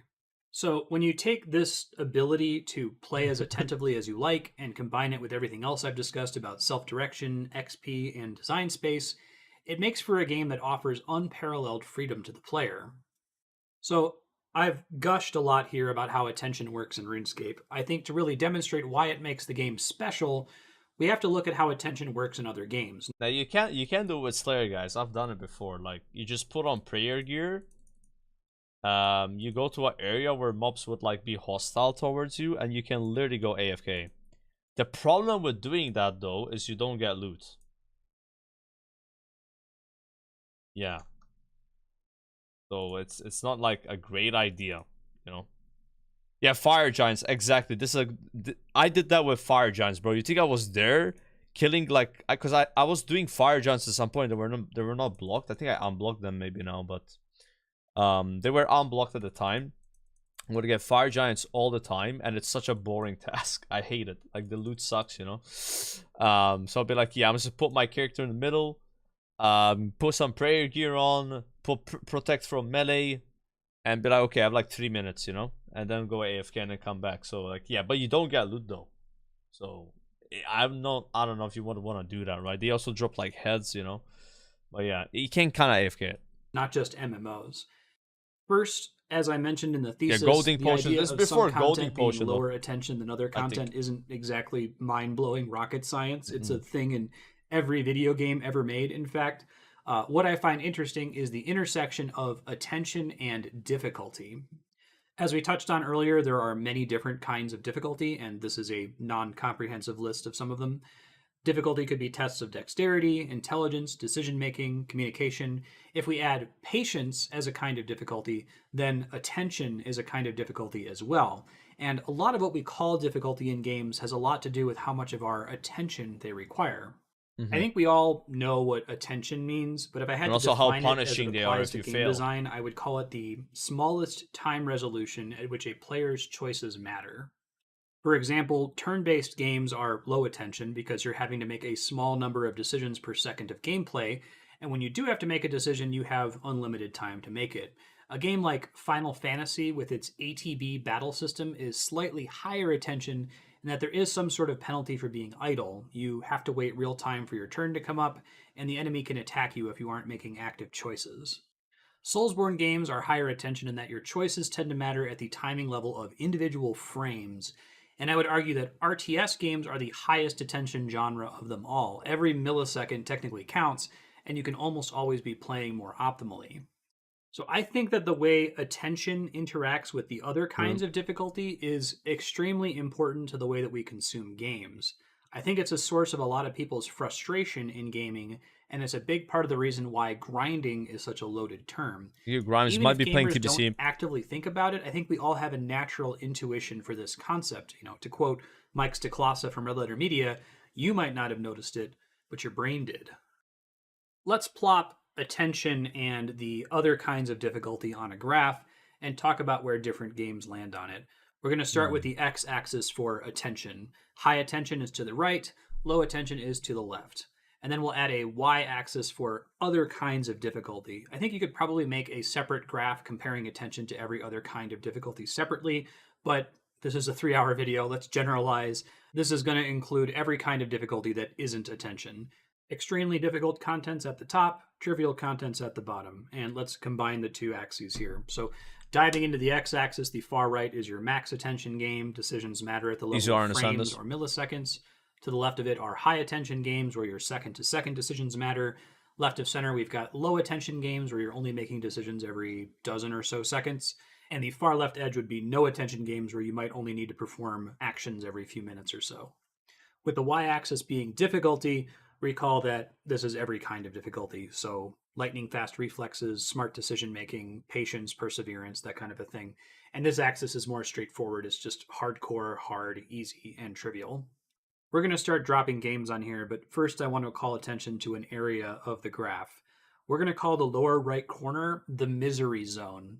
I've done a lot of thinking about the misery zone. So it's face roll? No, wait. It's face roll, but it requires max attention. Okay. About this, and I think that this area is where bad gameplay loops live. The worst possible combination of content is something that requires a lot of your attention, but which still manages to be completely trivial in every other difficulty category. Let's look. So agility. Like agility rooftops, wouldn't that be misery zone? It requires maybe not like max attention actually, but like it's kind of close, right? Because like, yeah, I don't know. Maybe that's not a good example.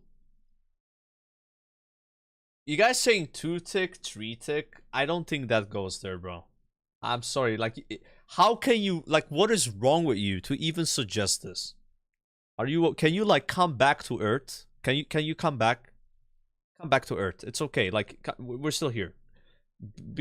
Saying any fucking form of tick manipulation is on the face roll. You understand? Face roll. You can say it's maybe easy for you, but not face roll. Come on, guys. Like, that would be in the upper side, all right, by default. Any form of tick manipulation, okay? That's the whole point of this this graph. My God, guys. Back at those kinds of difficulty. That's crazy, bro. I think that it's okay for a game to be simple or easy in every category of difficulty. It might even be enjoyable. Low difficulty doesn't need to mean boring or bad. I think games become boring when all of these categories are easy and the game requires a ton of your attention.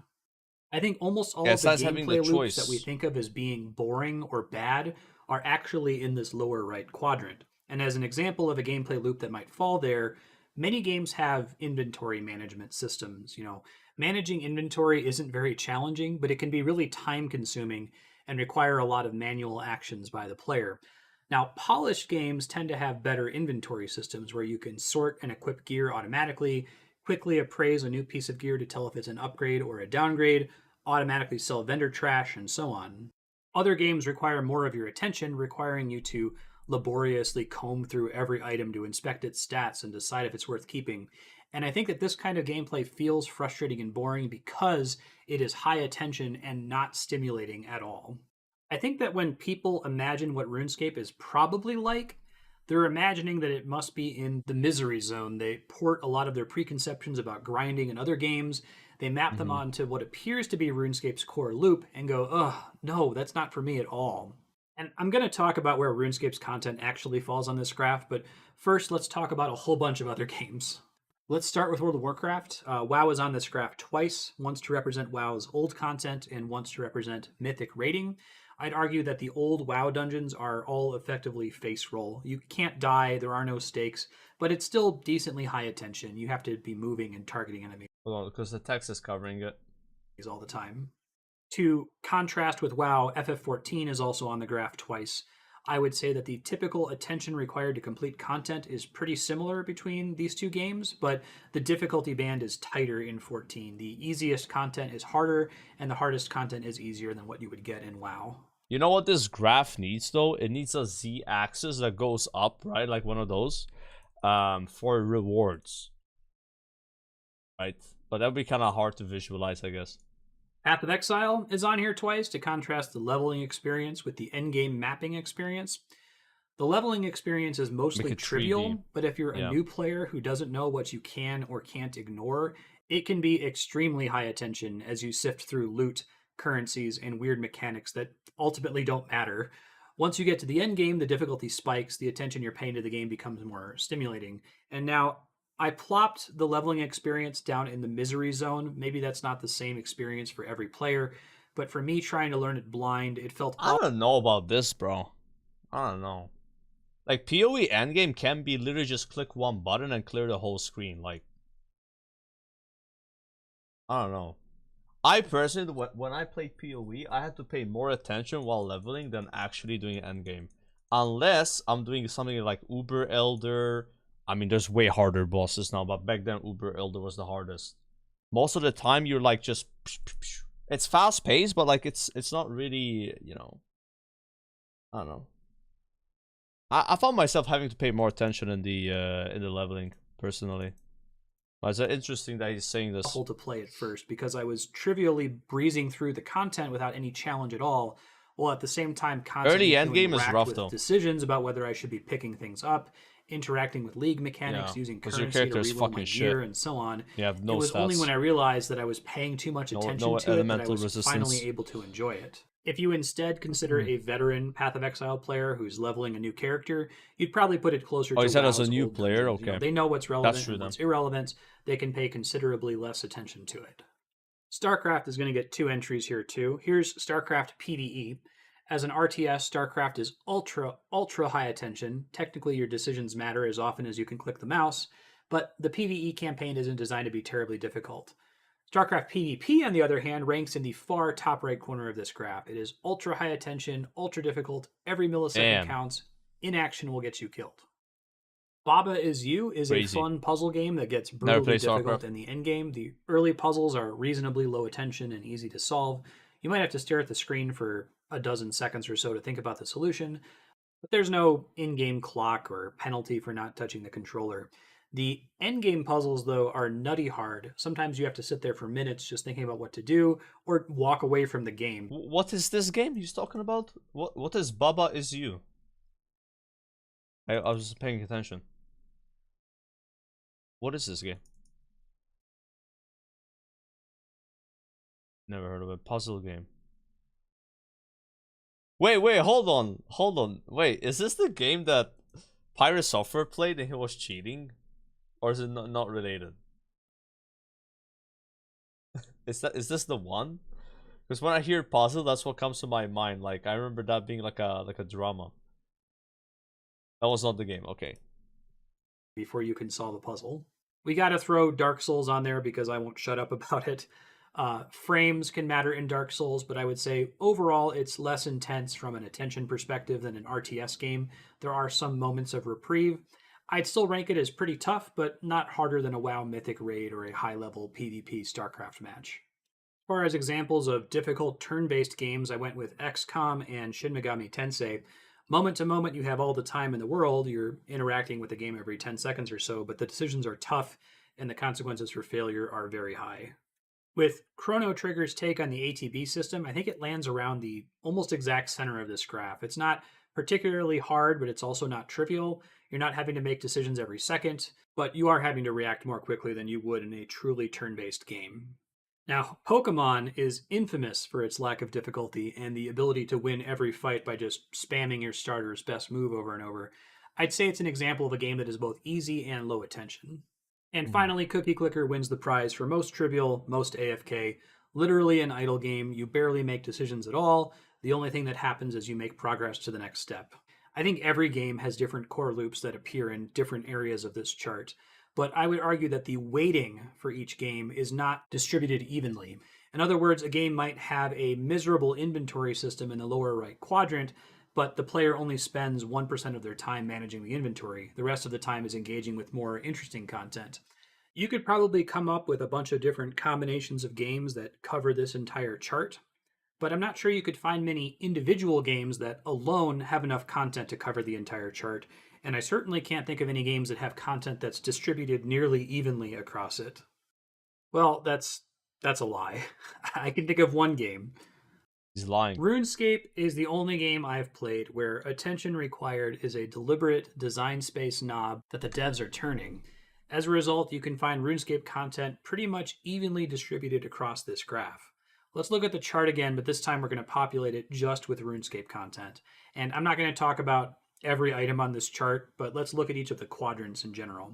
Starting in the bottom left, the content in the bottom left quadrant is low attention and relatively easy. And that's my personal sweet spot. I said that content in RuneScape is distributed evenly. Wait, hold on, I want to see this. So he's got barrels in the middle. Then Kraken is like no attention, trivial, face roll, fishing, cooking. But again, it depends, right? Like, because if you're doing one-tick Karamja ones, then it's not gonna be as trivial, right? Same with like barbarian fishing or barblore. You know, this is like I think in general, right? He's putting them in general. And that's my personal sweet spot. I said that content in RuneScape is distributed evenly across the chart, but it's mostly via optional training methods for each skill. That means that the player can choose to focus more on one quadrant over another. Personally, I wanted an inattentive experience, so I spent the bulk of my time down in the lower left.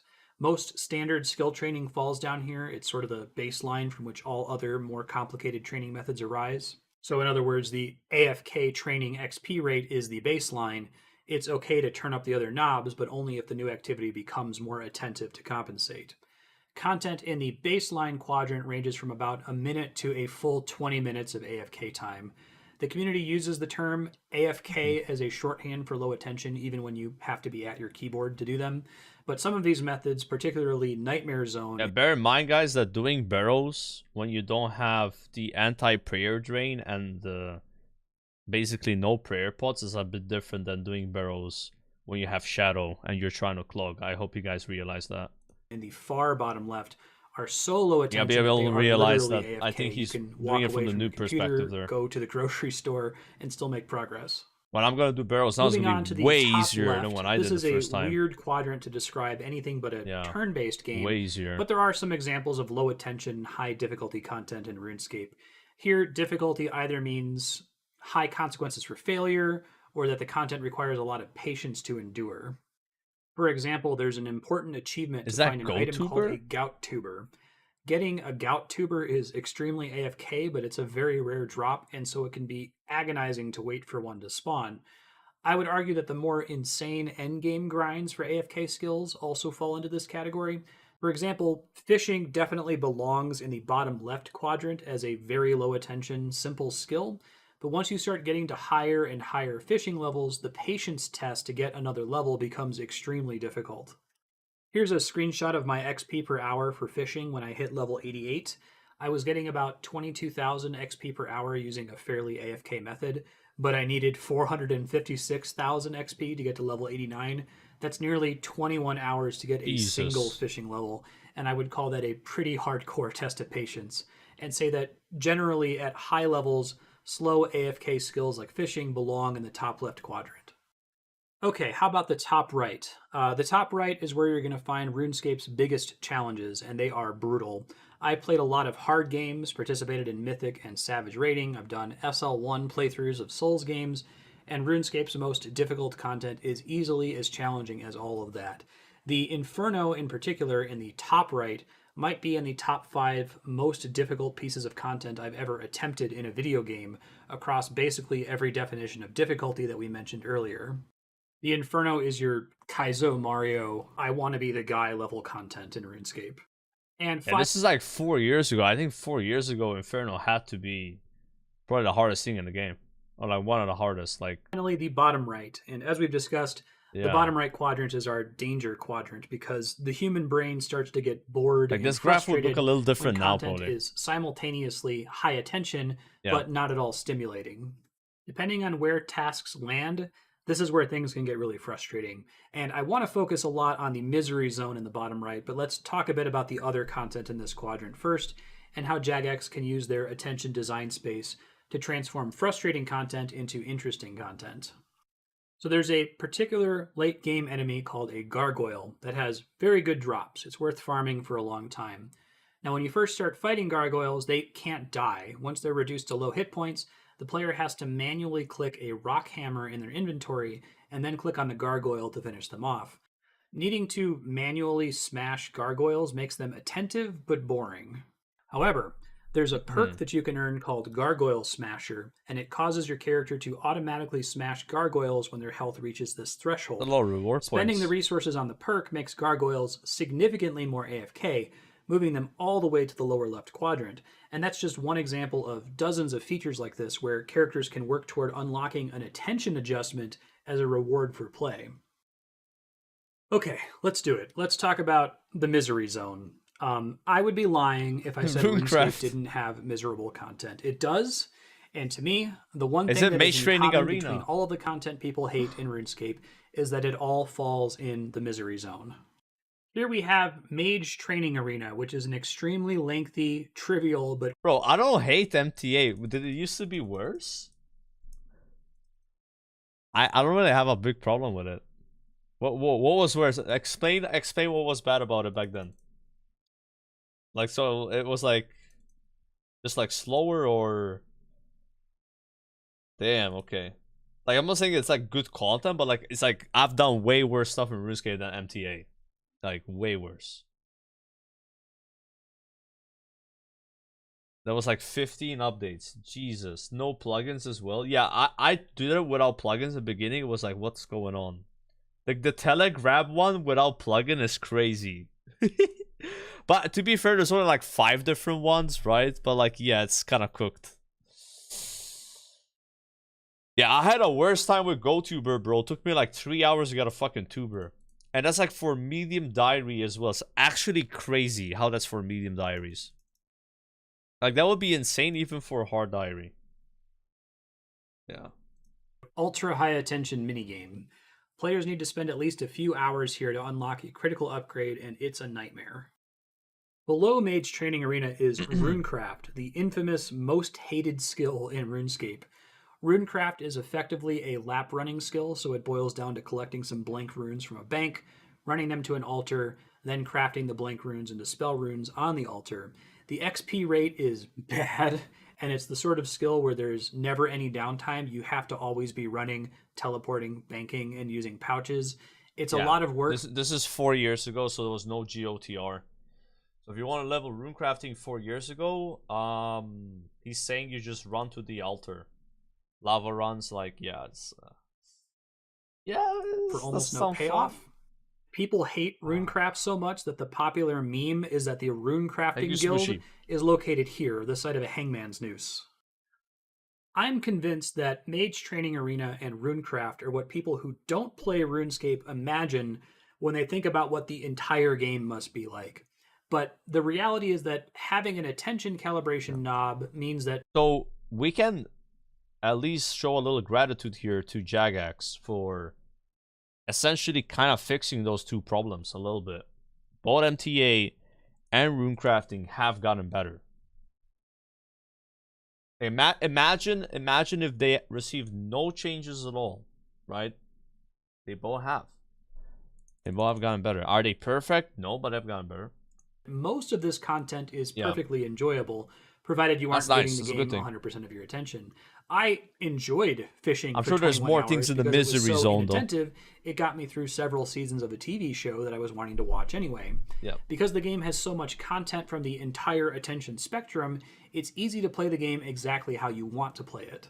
You know, unless if... Here's the reality, though. I'm going to pause this video again. So, the reality is that misery zone moves. Maybe this guy won't go that in depth, but I will. That misery zone will be moving. Because whenever you remove things out of the misery zone, then there's a new misery zone. Right? It's all relative. And then people will want things from the next misery zone to be removed from there. And then that will keep... And this happens with another thing. Difficulty. Right? At some point, Inferno is the peak. Then they add more content that's challenging, and then more challenging, and then more challenging, and then more challenging, and then more challenging. And then people's perception of difficulty changes. And then, like, old, actual super hard content becomes trivial for people, and then the barrier for entry gets even higher. So yeah, that's why you gotta be very careful with stuff like this. If you need to train Runecraft, then you're screwed. So, I think I've made my case for attention. I want to talk about how grinding actually feels in RuneScape. To do that, let's go back to that miserable Runecraft skill. Remember the Gargoyle Smasher perk I mentioned, where Jagex was able to add an unlock to make a task less frustrating? Runecraft is one of these too, Blood Runecrafting. Blood Runecrafting becomes available at level 77, which is a pretty high level for the skill. And with how slow normal Runecrafting is, that takes nearly 100 hours to reach. Now, Bloods are still lap-based, but they use a slightly different core loop. It involves multiple long stretches where you no longer need to pay attention to the game at all. And as a result, Blood Runecrafting is beloved over regular Runecrafting, and surviving Runecraft for long enough to unlock Bloods is a badge of honor for anyone's account. This idea of finally unlocking Blood Runecrafting, reaching some important threshold that changes everything, is why RuneScape is awesome. Part 3, Breakpoints. Or, this changes everything. Let me try to explain this concept by telling a short story. I first discovered RuneScape when a series by an OSRS YouTuber named Settled was constantly making it to my Reddit front page. The series is about progressing a character that he has restricted to a single region of the game, a swamp. And the restriction makes things very interesting, as Settled has to do things to progress that most characters would never have to do. The idea of restricted accounts is very common in OSRS. It's even the selling point of their new seasonal leagues system. The first 2 leagues were inspired directly by YouTubers with restricted accounts like Settled. In most games, seasonal systems aim to add content to the game. But since OSRS is all about self-direction and routing, reducing the amount of content available makes things more interesting. Consider it like speedrunning categories. Any percent, glitchless, 100% speedruns, they all have totally different routing, and each category feels like playing a different game. So, Settled's swamp-locked account, Swampletics, wasn't the first restricted Iron Man series, but it's definitely one of the most popular because his content is really compelling and well-produced. So when this started showing up on Reddit, I had never played the game before, but I watched Swampletics videos to try to puzzle out how this all worked. A common focal point of each video was reaching some critical threshold which, as Settled puts it, changes everything. For example, he would spend hundreds of hours to unlock a single item or skill level, but having that one item or skill level would suddenly open up a huge chunk of the game for him. At one point in the series, Settled wants to access an area called the Haunted Mine. I said that RuneScape has very little dead content, but this is actually a rare example of it. Typical players have little reason to visit this area or fight any of the enemies there. But because of Settled's restrictions, the Haunted Mine was very interesting indeed. This is a list of items dropped by enemies that spawn in the Haunted Mine. Most of these items are trivial for normal players to find elsewhere, but the Haunted Mine was Settled's only source for those items with his restrictions. So, Settled wants to get to the Haunted Mine, and to do so, he needs to reach agility level 15 to jump over a minecart that's blocking the entrance. And for a normal account, getting 15 agility might take an hour tops, but his only way to earn agility XP was to repeatedly jump over a bridge in the swamp for an extremely piddling amount of XP. To make matters worse, most of his jumps would fail, causing him to take damage and get less XP, and as we discussed earlier in the section on inventory management and healing, it meant he had to constantly leave to restock on food from failing the bridge jump. It ended up taking him 11 hours of jumping over that stupid bridge to finally hit 15 agility, but once he was done forever. The Haunted Mine and all of its content was now open to him, and he would never need to repeat that grind again. It's like when you hit a wall in Dark Souls, and you're stuck on a boss and you fight it for 2 hours and you finally win and you know you're never going to have to fight that boss again. It's such a good feeling. This satisfying idea of breakpoint grinding stuck with me from watching Settled's videos, even before I started playing the game myself. And this breakpoint thing isn't exclusive to restricted accounts and Iron Men. The normal game is stuffed with these breakpoints. I've talked a lot about breakpoint grinding in my own YouTube series, but I've struggled to describe it succinctly. Writing this essay has helped me to get a better handle on it. So if RuneScape's progression map looks more like a Metroidvania than a typical MMO, then reaching a grinding breakpoint feels like finally getting a new ability in a Metroidvania or a Zelda dungeon. You know, just think about the feeling you get in Zelda when you find the chest that contains that dungeon's special item. Once you see what the item is, you get this sudden rush. You get like a vision of all of the obstacles you've passed by before that were previously impenetrable. You've passed a progression breakpoint. The game has changed forever. You're never... Yeah, is it bad that I've never played a Zelda game? Is that a bad thing? I've actually never played one. I don't know. It's not like I don't want to play. I just haven't played one. Yeah. I don't know how. I just haven't. It's one of those things like I can't relate with anything Zelda related. It's like fuck. I haven't played. Maybe one day I'll play. You know. I just what console was Zelda popular on? Because I didn't have a console as a kid. Like maybe that's why I never played it. I don't remember it on PC at least. I don't know. Was it also on PC? Yeah, I have a Nintendo. I had a Nintendo Wii. That was my first console. I had a Nintendo Wii. Maybe there was a Zelda on Wii. No. I never ended up playing it. But I hear a lot of good things about it though. Never going to have to go back. You've made permanent progress. It feels amazing. If you enjoy that feeling, I can practically guarantee that you're going to like RuneScape, because RuneScape is nothing but that feeling. It is the core loop. Passing breakpoints, seeing how the game world opens up to you with each threshold crossed. I've argued that grinding is rewarding in its own way because it's a kind of labor, a test of patience to pass. I mentioned that I needed to fish for 21 hours to gain a single fishing level, and while I should be able to argue that I should be able to enjoy that on its own, there was also a mechanical reason for me to do it, a tangible in-game reward for doing it. Hitting 91 fishing is a critical late-game breakpoint. It's a prerequisite for a character unlock that makes prayer, farming, herb... Oh my god, why is this guy bringing up the diary, bro, that I have to still do, man? Oh my god.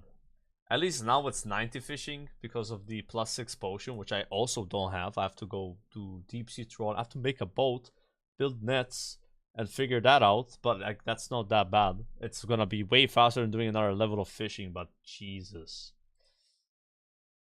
Woo! At least, chat, we're like a couple hours away, maybe a bit more than 2 hours from 86 Runecraft, which I can boost to 91, and then I'm done with Runecrafting for some time. But holy shit, I am starting to feel the grind a little bit here, bro. God damn. And I was bringing this up. Training better.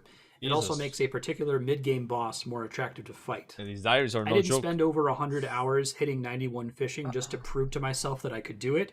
I did it because there was a tangible, consequential breakpoint reward on the other side that changed the way I approached the rest of the game after that point.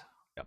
And crossing... That's how I work too, bro. I normally skill because I want to reach a level where I unlock something. It's rare that I'm just gonna skill to skill. I mean, I've done it before. I've done it with sailing. There was no reason to go 99 sailing for me. Absolutely no reward. The cape is cool, but it doesn't do anything. Right? I just did it because I felt like it. Because it was fun, it was fast. Like, it hit that, like, this is just fun, I'm doing it.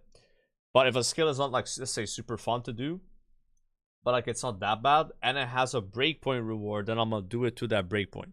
Right? These thresholds is such a rush in this game precisely because of Jagex's design philosophy and their focus on integrity. You can be relatively certain that whatever threshold you just crossed, there wasn't any reason to wait until Jagex patched it to make that skill easier to level, because that's never going to happen.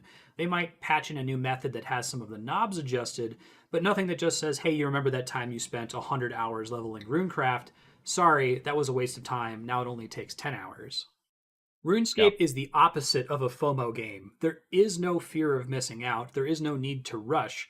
The content is not going anywhere, and thanks to the focus on game integrity, the work you put into your journey is going to be comparable to everyone else's. When someone sees you wearing a fire cape, which requires you to defeat a difficult mid-game marathon challenge, or if they see you wearing an infernal cape, which requires beating that really hard thing, the Inferno, it means something. It doesn't raise all of the usual gatekeeper questions about whether you're an 8-year veteran of the game, or if you just started playing recently, or whether you got it back when it was new content, or whether you got it after it was deprecated. It doesn't matter. You did it, whether it took you 8 years or 3 months to get around to it. Okay, that was a lot. Let's wrap. Like, RuneScape is like the opposite of FOMO. Like, there's no fear of missing out. It's like fear of playing too soon because things might get easy scaped anyway. Think about that. If I started playing RuneScape a few years before, then I would have not had GODR, and then I would have had a way worse time leveling Runecraft. So, like, I'm just saying, boys. All right. Yeah, you don't feel like you're missing out. Just wait another 5 years, guys. Listen, 5 years from now, there's gonna be a crafting minigame. So you're gonna be able to, like, do this fun, actually interactive crafting minigame that will give you insane crafting XP. And then you will be able to get a set that increases glass blowing speed. And then you can get an item as a clog that is the ultra glass blower. And you go like this, poo, poo, double glass blowing, bro. Alright? And you blow 2 glass every few ticks. And you have faster glass blowing with the set. So I would say don't play RuneScape for 5 more years. Things up here. Why RuneScape is awesome. I got you. Conclusion. Can you believe that was the edited version of the video? I had this huge section on... Wait, this is the short version of the video? Dude, 3 hours, 29 minutes, short version. I mean, this is a great video, by the way. I'm glad I found this. I mean, you guys didn't spotting and tick manipulation and prayer flicking. Yeah, he didn't go into the fact that RuneScape's a rhythm-based game as well. I think he should have said that. He should have said that. Another 30 minutes, easy. And how it's cool that Jagex leaves this old engine tech in the game and builds around it because it's hard to do and requires a lot more attention to pull off. Just know that that stuff's there, and there's other stuff that I missed that hit the cutting room floor here. You know, the reason that I made this video is that RuneScape players get this game, obviously. They have an intuition for what makes it good. They don't put it into words very often, though, and I think the reason is that there's this... It's the Tylenol! You don't want to hype this game up to people who don't already get it, because there's this pressure to feel ashamed or embarrassed that you like the medieval browser game about clicking rocks, right? Like, you have to submit that there's something wrong with your brain. He's got a settled shirt. You have no life if you're going to admit that you like this game. And... you know, I'm not ashamed of liking RuneScape. I don't feel like I need to hem and haw about it. Like, I don't like it because I'm neuroatypical. I don't like it because I'm masochistic. I don't like it because I have no life and I live in a basement. I like it because it has a unique design, and its design philosophy is awesome and something that I wish more developers would learn from. It kills me that nobody is screaming, oh my god, Jagex struck gold, like somebody make the next RuneScape clone. I would love to see Blizzard's take on RuneScape or Valve's take on RuneScape, right? Yeah. But nobody's out there in the streets after 20 years. And maybe it's the grinding or the time investment or just how nakedly honest the game is about itself. I think it's the rat race. Like, RuneScape is a pretty naked Skinner box. It makes you say, yep, I totally clicked rocks for 200 hours, and that's why I have that cape. Like, we actively as a society don't want to be okay with that because we're so obsessed with time. We're so obsessed with justifying our usage of time. And if you dare to partake in entertainment, it had better be high-value entertainment, right? You better be going to the opera and watching only prestige television. And if Who you the dare fuck to play goes video to the games, opera, bro? only play the AAA. No one doing that. Like, I can't say this enough. Fuck that. It is all gatekeeping. Yo, he swore. Wasting time is a fake idea. If playing RuneScape or watching trashy TV or sitting around doing nothing, if it lets you relax, if it makes you happy, if it helps you to meditate, it gives you some joy in your own labor in a world in which all the joy has been sucked out of labor, like, good for you. Everyone deserves the right to waste time. RuneScape is not an MMO. It's a giant 3,000-hour attention calibration, Metroidvania progression. Way more than 3K hours. A piece of candy, jolly distraction, tabletop-style RPG that you play alone with friends. It is the most glorious waste of time ever made, and it is unambiguously an awesome game. There's still 3 more minutes.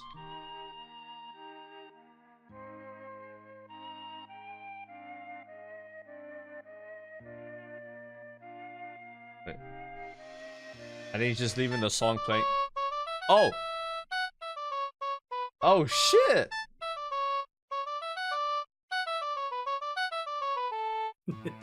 It would be criminal to release a 3+ hour long RuneScape video without including Sea Shanty 2 in some way, so if you were waiting for it, there it is.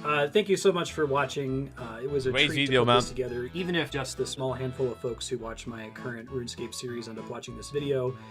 Dude, that has 2.3 million views. I think more than a handful of people watch this. I'm completely fine with that.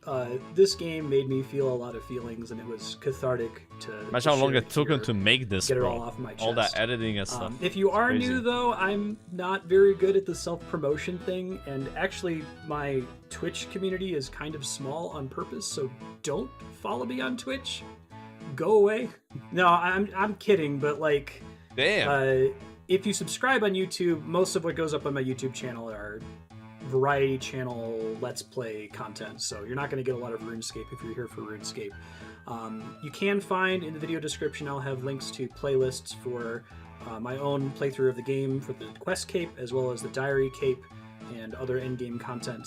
That's all getting uploaded to YouTube as we speak. So I guess, like, desecrate that like button, unleash hell upon the subscribe button, and do what you do to the notification bell. I don't know. Huge thanks to my patrons and Twitch subscribers for making this whole thing possible for me, of course. Special thanks to these users listed on the screen here. There it is. Yeah, these folks are in my Discord community, and they gave me a lot of feedback on the video itself as I was doing rough drafts. And I really, really appreciate their help, because it's a lot. If you're asking someone to give you 3 hours of feedback, that's a big ask. Special thanks to Chaos Factor, one of my longtime Twitch subscribers, who actually put RuneScape on the schedule in the first place. You know, subscribers can recommend that I play a game for an hour here or there, and I think recommend I play a game for an hour and there, and he's played for 3,000 hours and has Diary Cape. Holy shit! I mean, dude, it's way hard to get Diary Cape like 4 years ago. It's gotta be, bro. It's gotta be. With the changes and shit, right? Like old MTA, old Runecraft, bro. I'm not sure if he's an Iron though. Maybe he was playing a main. I honestly have no idea. Chaos Factor got the highest value sub-block of all time, and then I ended up playing this game for 3,000 hours and making a He played an Iron as crazy. Slide, he went hard on the cape, I think. 3.5-hour video essay. More hard than me. To it. Like I said, you can find a link in the description to Dan Olson's channel, Folding Ideas, as well as Game Maker's Toolkit. I'll also throw a bunch of other great video essayists that you should check out. And of course, you'll find that link to the Quest Cape and Diary Cape playthroughs probably in that corner. I might watch those actually, like off stream, just see like how those it are was for interesting. him. I didn't edit them. Well, I did edit them. Most RuneScape series are people only recording clips of the interesting events, but I had the recording hardware to record everything, and so all of it's in there. I just fast forward through the parts where I'm not talking, so you'll get a 64x or so fast forward whenever I'm clicking rocks, and then I'll pop into comment when I get a level up and that sort of thing. Thanks again for watching. See you all in Gielinor. Have a great time. Bye. What a great video, man. I'm gonna link this many times here. This is a very, very nice watch if you didn't catch all of it. And yeah, a lot of the things he said, especially the first 2 hours of the video, are 100% correct. Like, that's how I feel about the game too. I feel like watching this made me like, oh yeah, I don't think I need to make my own video about how I feel about RuneScape. This is basically just watch this. Yeah, this is about right. Yeah. I mean, obviously some things have changed from what he said. Like, there has been more easy escaping, and maybe like a couple of rules got broken in the last 4 years for sure, but for the most part, it is correct. Yeah, it's very, very nice. While watching that, guys, we have leveled runecrafting all streams so far. The goal is get 86 runecraft. Currently 85 and 55% in. Now, he said runecrafting is the worst skill in RuneScape. Well, things have changed, right? A little bit. It has gotten a bit better. Has gotten a little better. Right, guys? We're getting 61,000 XP per hour right now. So, like, I'm pretty happy with that. At 85 runecraft, your colossal pouch can hold 40 essences instead of 27. So I've basically gained an XP unlock at 85, which is just a level below my goal of 86. Breakpoints. Breakpoints, like he said, yes. And our breakpoint is 86, so I'm gonna hit this rock and go take a piss. I have 85 seconds to do that. I might not wash my hands.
Okay.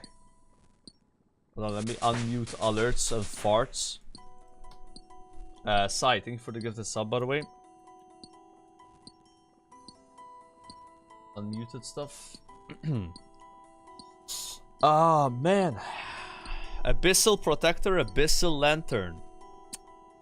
Chat, are we gonna get the pet, you think? I have 285 rewards right now. That's 1 in 4K, man. Odds are not likely. Yeah. Unlikely, unlikely. Against Sordako, yeah, Sordako got the pet at like 75 runecraft. Crazy.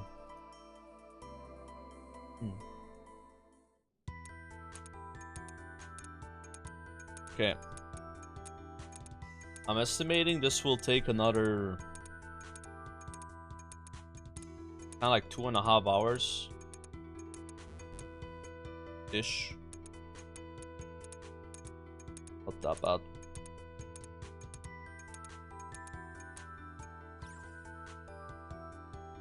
It'll be nice getting the diary though. This one. Get the Karamja gloves forward and TP. Sick.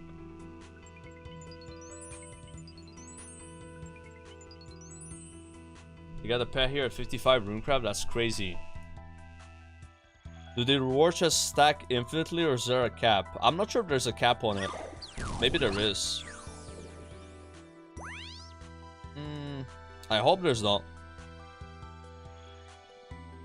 I mean, these rewards are just from yesterday and today.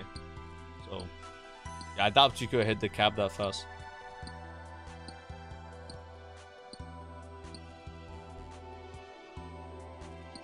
Why is there a D-skim in the bottom left? There's like a promotion on Twitch where if you tier 1 sub or gift a sub until 1st January, you get a D-skim badge forever.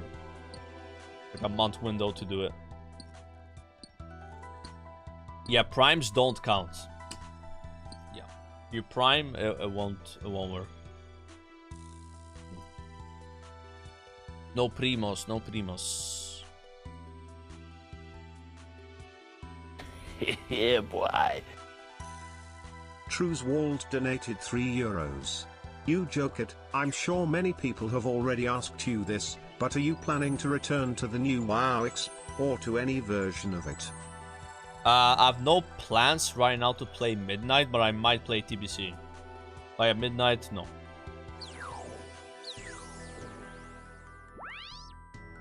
LMGD is finally leveling Sailing. Surprised. Oh yeah, because he's getting Questscape, right? So he needs to do Sailing quests. I feel like there probably will be in the future a quest in Runescape that actually requires, I don't know, like 60, 70 sailing. I think right now the highest requirement for sailing quests is like really low, right? Like 45 or something.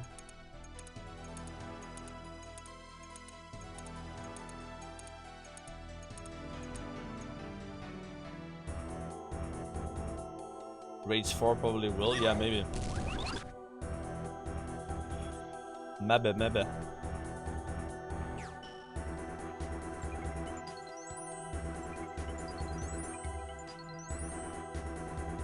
What herb do you use the most to XP? Irrit. It's a very common herb. You make attack potions.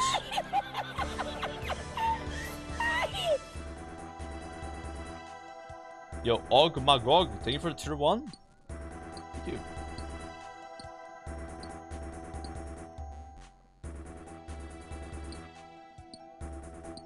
Or with the next update, I would assume the Tortugan quest will be at least 3 or 4 parts, each requiring a slightly higher sailing. Yeah. Yeah, I look forward to that. There's also that, like, place in the map, right? That's, you can see it on the world map. On the southeast. You can't go there, like, it's blocked off.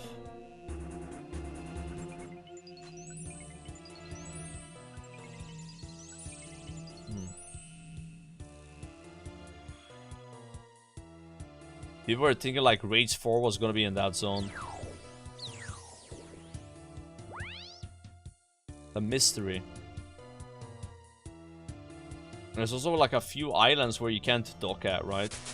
Like the Serpent Island, there's the Pirate Island. You can't dock on those, but you can actually go around them. But like this entire area, like you can't even see it. It's just on the map. Yeah, I think they're gonna use sailing to like expand the world, you know. I see a lot of possibilities with it.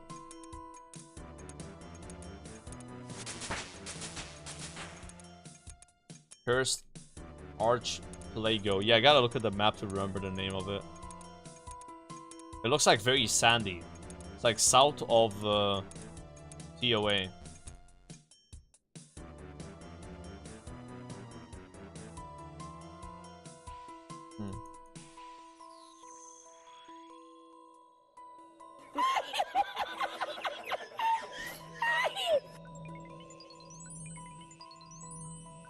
Yo, farted. Thank you for the tier 1 sub. W farted.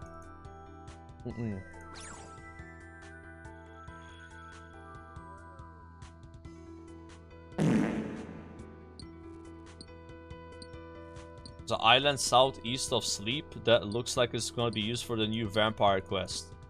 Oh yeah, Blood Moon Rises is the next GM quest, right? That's gonna be so high, bro. Trying to figure out the new GM quest could be like 10 plus hours, you know?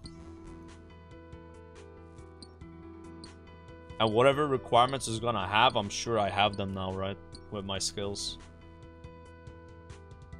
Like, I'm very close to getting base 80s now. Need 2 levels in thieving. Right now on my my Diary Cape route is... we're doing Runecraft 86, and that's gonna be 91 thieving. Yeah.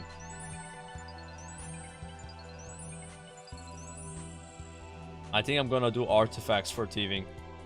I might try vampires and the elves and the cannon stalls, but I think I'm gonna go with artifacts before those methods are unlocked anyway. And I'm going to try multi-skilling artifacts. I'm not sure if you can multi-skill fletching while doing it, but that's what I would do if you can do it. Yeah, well, I watched a guide on YouTube from HeBoxJungie, which was very well made, and he like had tile packs and stuff on, you know, where the save spots are, so I'm gonna try to replicate what he was doing. He was doing fire making while doing the artifacts. I could level fire making like that too, because I have 7,000 I have 7,000 ironwood logs in the bank. So 7,000 times 200 XP each is like 1.4 million farmmaking XP. But we don't really need higher farmmaking for Diaries. You can boost from 80 to 85, so... But you know, if I get 81 farmmaking, then I don't have to stew boost plus 5. But I do need 10 more fletching levels, so... I don't know. I'm thinking of maybe doing the fletching.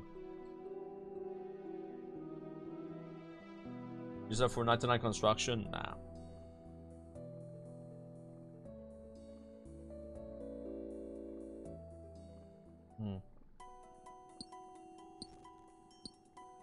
Just be miserable in Winter Thought? Yeah, I really hate Winter Thought though. Like, I'll do anything to not do Winter Thought. Yeah.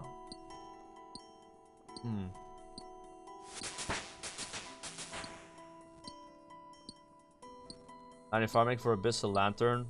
No.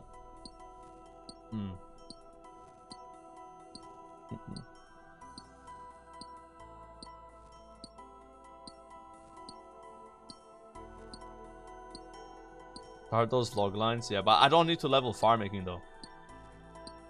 80 is all I need. Yeah, for the Diaries. So it's fine. I was just thinking of getting 81, just so I plus 4 boosted instead of plus 5.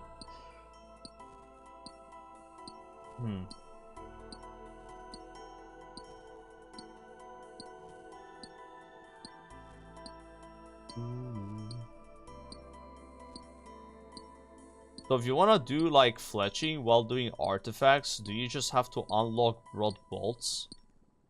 And then buy something? I don't know how that works, the whole like bolts thingy.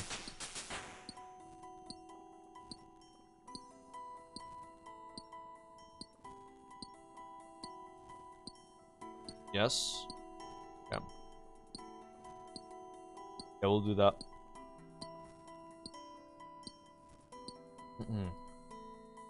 And if farming is a master clue step, yeah, luckily we don't care about that. Well, you got Scotty's Opad. Yo, grats, bro.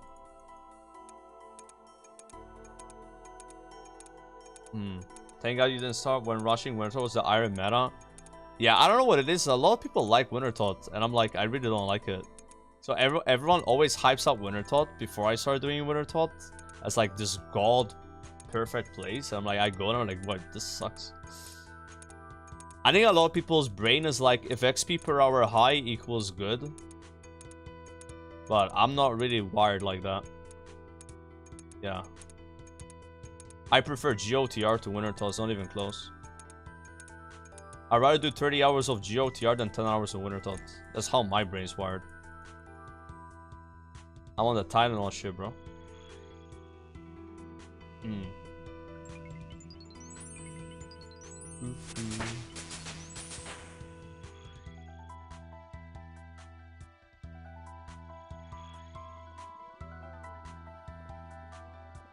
They like it because they have to play less, yeah. Was the 2016 Iron Man starting meta? Yeah, people say that. Because you get a lot of supplies, right? You get like magic logs and shit. Didn't Guzu do that, bro? I think he had like 77 farm making or something. You get the magic logs for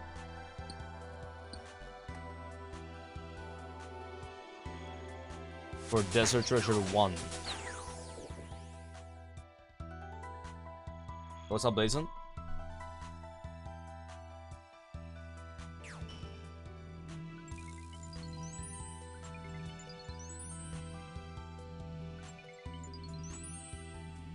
What's the plan for actually boosting for a diary requirement? It's free, bro. There's nothing to worry about. You just wear the set from GOTR, which increases the amount of runes you get. You can have a colossal pouch in your bags, and then a bunch of stew in your bags, and then as soon as you get the boost, you drop the stew, you take the runes out of the bag. You need like 19, I think, runes in your bags, and then you're good. Yeah, it's easy escape, the part of getting the +5. You don't have to do the death piling or the logging out. Yeah, we already like tier recrafted that with chat like a couple days ago.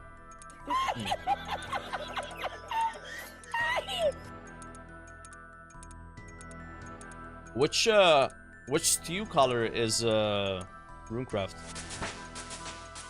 That I don't know. I have to get the stew still. Yeah, we watched GG. Really good.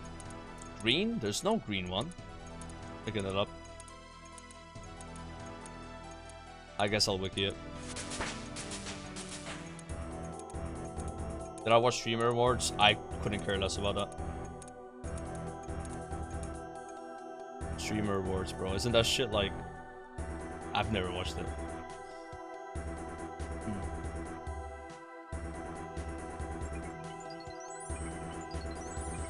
Did my boy Zaryu win? I heard he was nominated. Zaryu and Pika? Only watch the Golden Globes? I don't really watch those kind of events. Golden Globes, Oscars, whatever. Not my thing. I even know when they happen. Like, I wouldn't even know where you watch that. No way. Now, I've never seen actually in my life an award show. Never. Like anyone. Like, you know, the football ones. Nope. I hear about them. They show up on my feed, but I've never seen them. Yeah.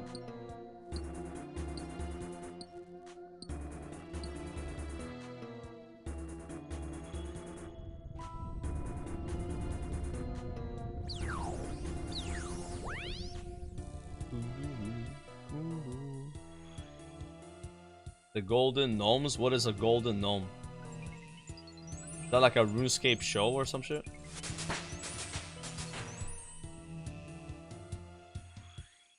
Would you say Winter Tot is in the misery zone? Actually, it is, yeah. So in the misery zone in that video was when something requires your attention all the time and is super brain dead easy. Yeah, that's Winter Tot. Yeah, it's misery zone.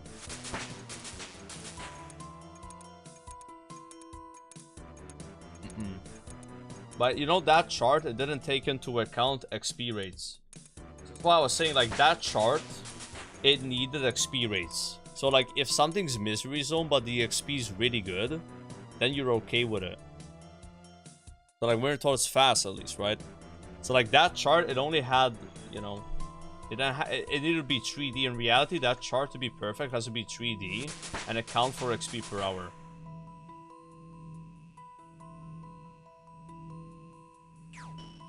Yeah. So like, yeah, if you put something in misery zone, but then it's like actually super fast, like that's, people gonna do that, right? If something is in the fun zone and it's also easy, or like it's fun and hard, but then it's like not rewarding, then people are not gonna do it. Yeah. Yeah, XP rewards. Yeah, what do you gain out of it, right? But I think that what was cool about the videos, he was right about the knobs, right? Like, attention is also one. So, like, that was really funny because he was saying something where, like, all the knobs were cranked up in a good way. And I was like, yeah, so, like, salvaging.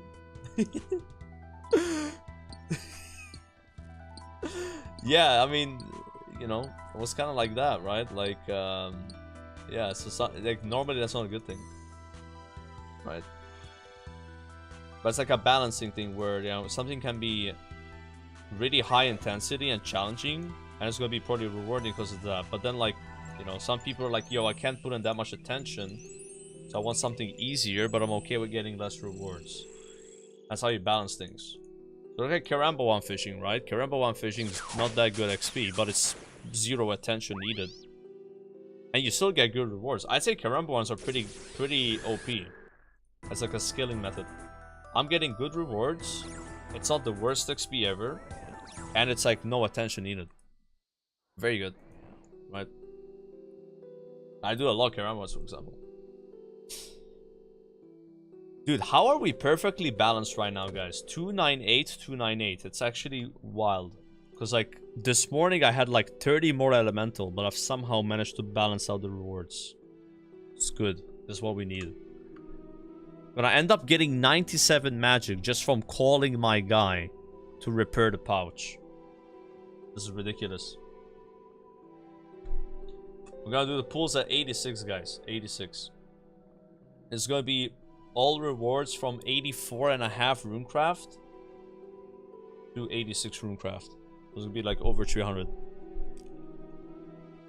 Only things I haven't clocked here yet is like the pet, the satchel. Can I show it while mining?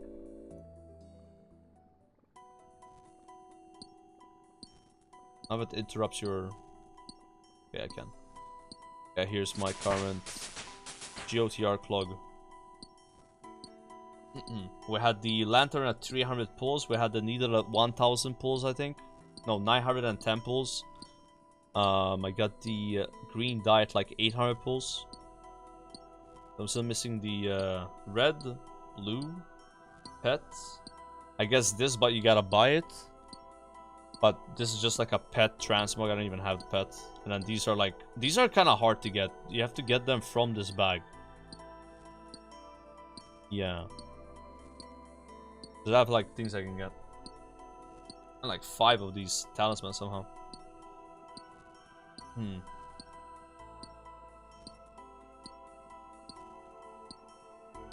Does it feel like you're only 1/4 of the way through the collection log? Well, we are not even 1/4 of the way, because the reality is we have only clocked the easy items for the most part. Yeah, time-wise, we are, yeah, probably not even 110. Maybe even less than that. Like, for example, 25 of these clogs are literally getting the Shazen armor, killing the Shazen mobs. It takes 10 minutes, and you have 25 clogs. Yeah.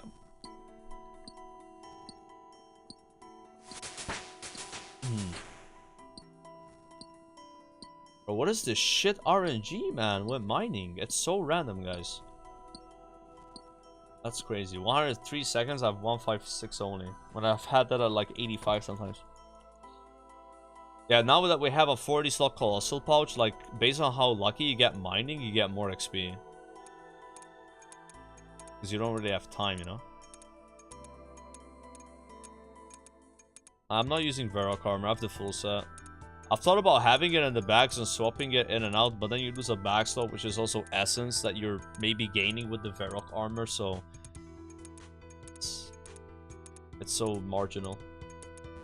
You know what's good though? If you have an enchanted ring. Yeah, this thing here, if it's charged, it acts as Varrock armor 3 anyway. I don't have any Stardust.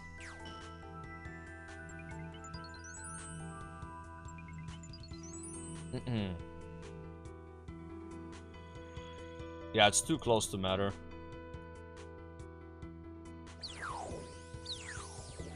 We're getting 60k an hour anyway while streaming and not being locked in. Like, this is pretty good.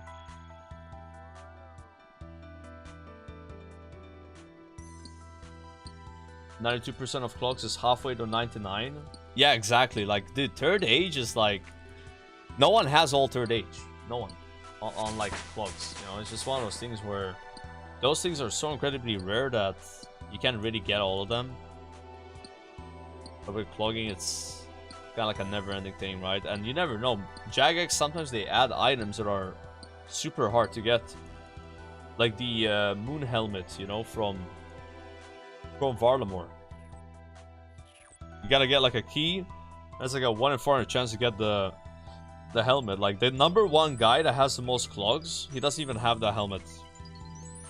The only things he doesn't have, as far as I know, are third age and the helmet. But it's like relatively new, you know.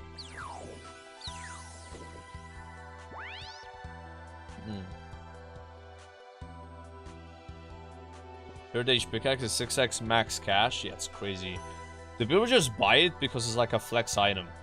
Like, I don't think it's actually that good, right? They just want to be like flexing the third age pickaxe.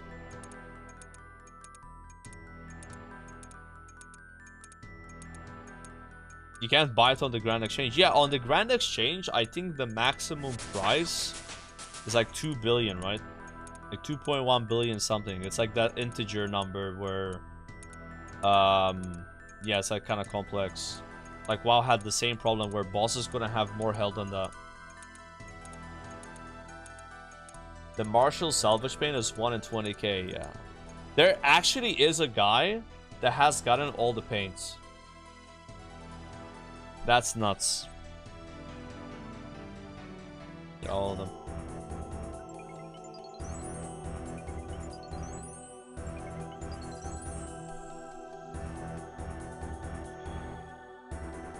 All bosses were all 255 health. Oh shit. Yeah, Runescape's even older, I guess.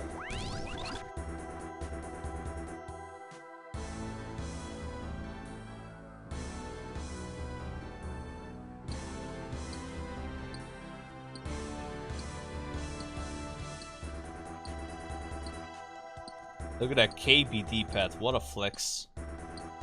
It's so huge, actually. 3-headed dragon.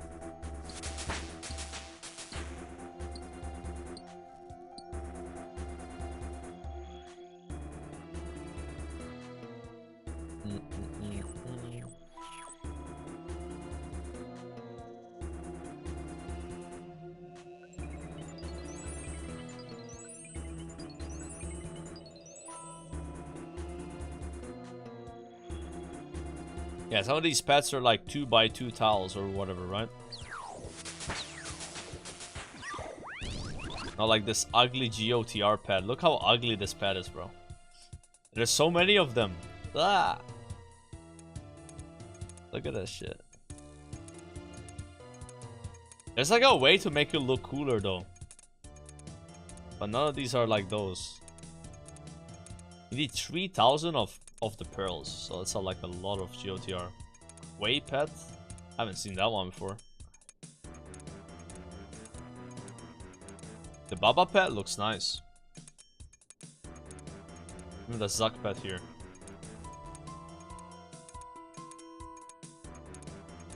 Like when you have Entity Hider here, if you don't like hide the pets, you actually just see a bunch of pets from all the players nearby. Bando's pet.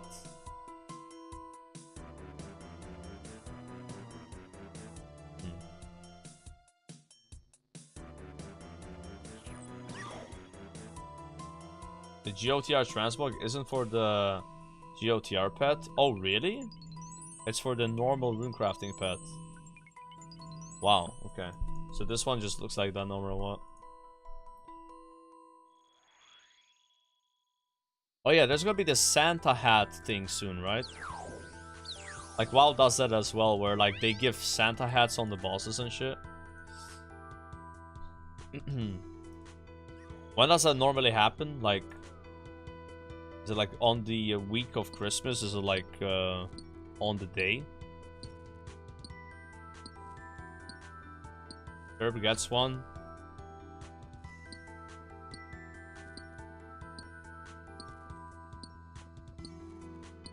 Before they go on holiday. Okay.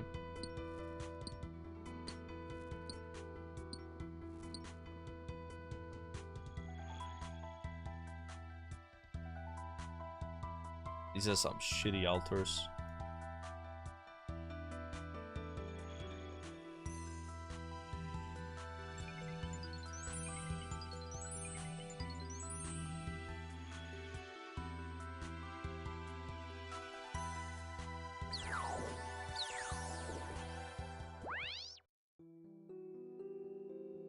A new necklace, because it is broken.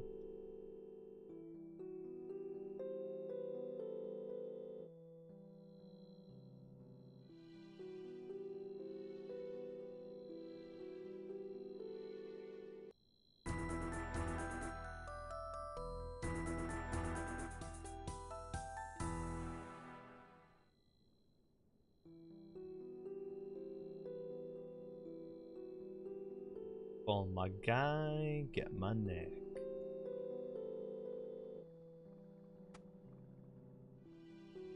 We're missing 121,000 experience, so basically 2 hours away.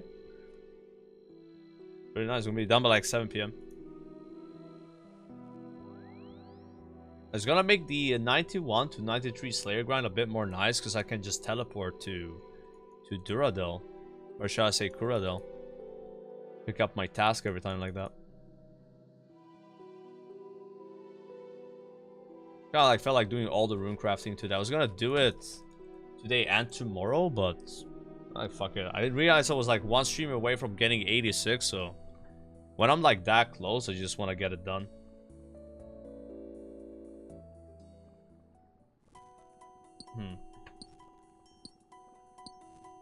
No way you're not wearing sailing cape. I don't like wearing sailing cape. It draws too much attention. I was wearing that like on the next day after getting it, and just people constantly asking you to show the emote. Like it was just an XP loss. And ironically, it was just annoying. So I stopped wearing it.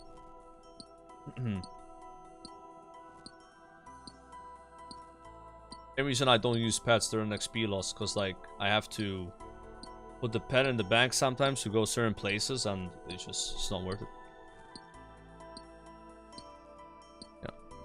Also, what does Sailing Cape do? Does absolutely nothing. The Farming Cape actually has a purpose of sending me to the closest bank TP I have for a cape. Yeah.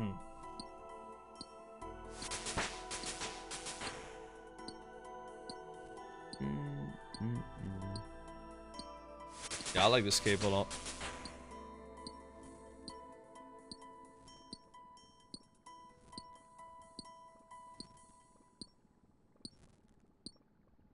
More hours of GOTR. Done. I started doing GOTR today at 9:30 a.m. It's 5 p.m. 7.5 hours of this today. 2 hours left. We are close. We are very close. That's enough. I got enough shards now at a better time. Yeah, I wore the cape for 1 day, and literally I had to stop using it, bro. It's too much.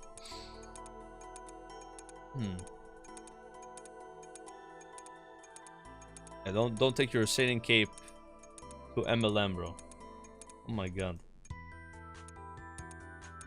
The funniest was one guy just accusing me of being a bot, and be like, there's no way people actually have 99 sailing yet. Guy doesn't have access to the internet.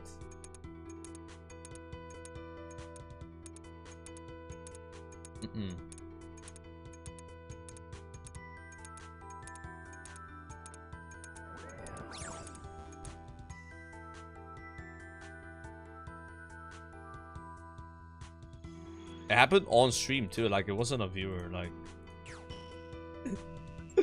like bro, do you know what the XP per hour is? It's like 200k. Yeah. Like, this is actually a fact. I think 85 to 86 Runecraft is maybe about the same time as 98 to 99 sailing was for me. It's about the same time. I'm not sure. How much was... Yeah, it is. It is. About 6 hours. I think 98 to 99 cents is about 6 hours for me. Maybe it's a bit faster, the Runecraft.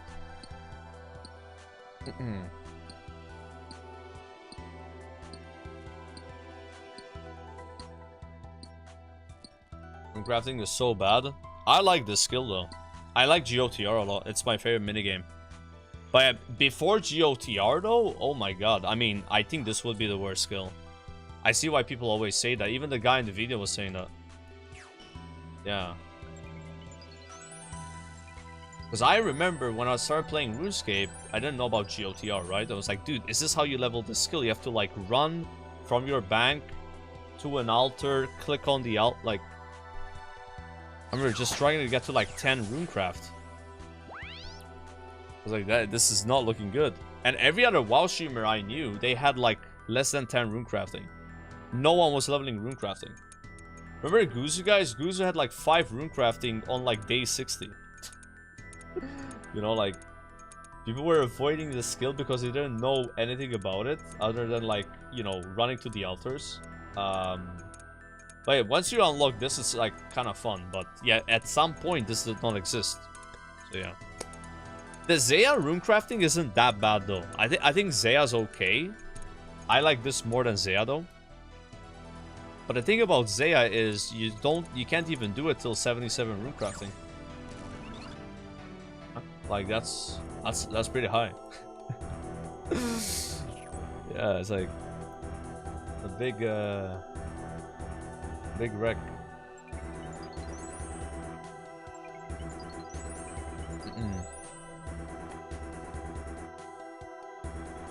I got needed at 9-10 pulls. It was sadly off stream. I did like 150 pulls on stream, didn't get it, and then I did like 20 pulls off stream and I got it. Yeah, it was like just over 3x dry.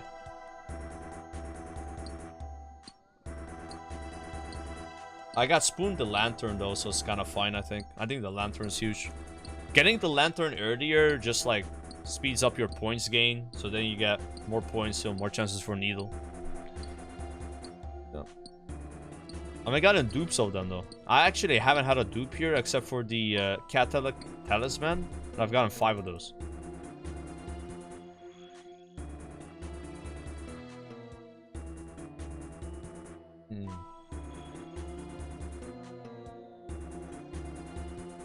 We had a guy today here, he got the needle, the lantern, and the pet, all after each other. He hit the triple, bro.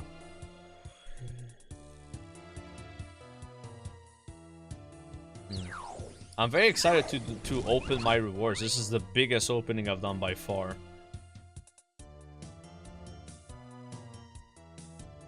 Like, it takes a while to get this many points.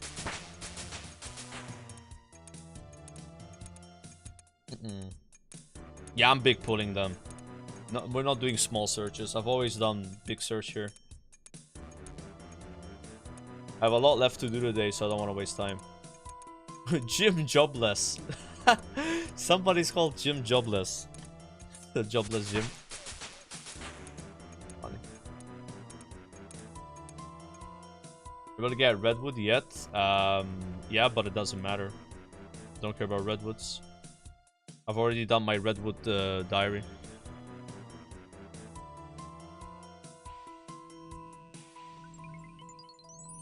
Basically, this is how I work. Does something help me for getting achievement diary faster?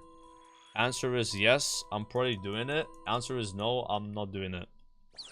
That is the method of operandum here. So where does TOA fall? Doesn't help, we don't do it. Inferno doesn't help, we don't do it.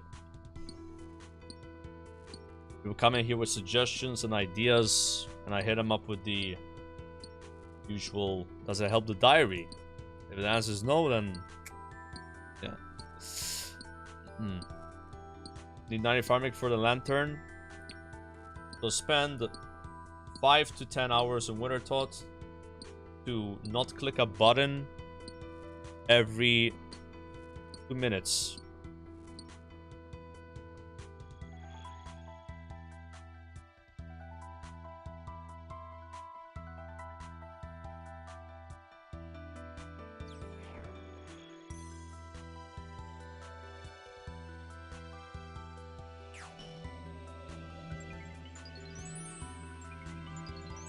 Yeah, usually I would be down to spend 10 hours to save 5 minutes. I don't mind that, like, logic, personally. It's kind of fun, actually. But I am trying to complete all the remaining diaries by 13th of January. In case I do play the Burning Crusade Classic relaunch. But I'm gonna have to think a bit more efficiently. Well, sadly, this idea of doing Winter Thought is not gonna happen.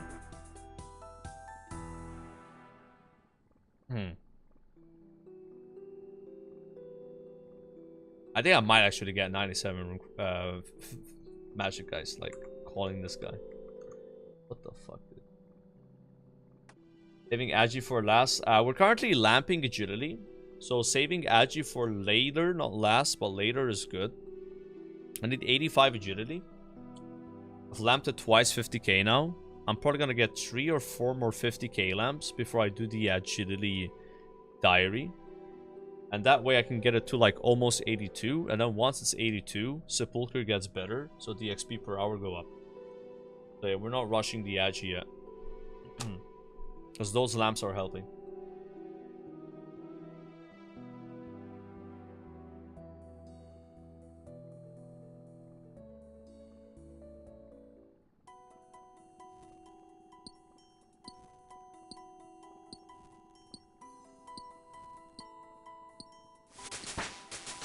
You're doing a lot more running right now than you're saving with the closer teleport to Corradel, but the logic is weird if you're going to get diaries anyway. Yeah, exactly. That's what that was my thinking too, man, because we were gonna just do Slayer for like 8 hours today, but I was like, I need to do this anyway. I need to do Slayer anyway. If I did this before Slayer, I have runes for Slayer, so I don't have to buy runes, Shopscape, and I get the faster TP. Yeah.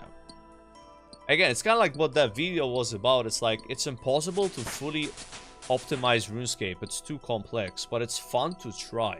It's fun to try and figure out a route. And I'm having fun trying to do that with the remaining 7 diaries. Yeah. Yeah, it's how I have fun with it. 85 edge won't be that bad. I don't think so either. I think the 90 fishing is gonna be the worst one. I might find it worse than 86 Runecraft. I'm gonna be honest with you. The difference though with fishing is we can always lazy Karamja on it, where there's like no effort. But that's gonna be too slow.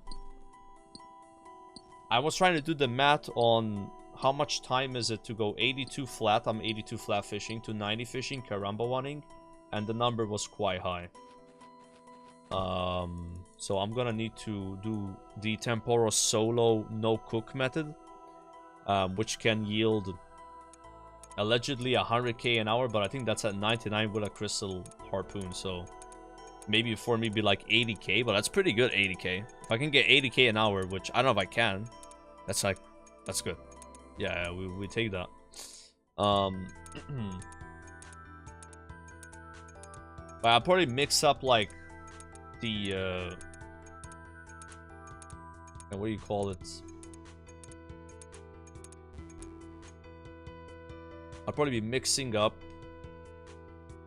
Temporos with Karamja ones. Yep.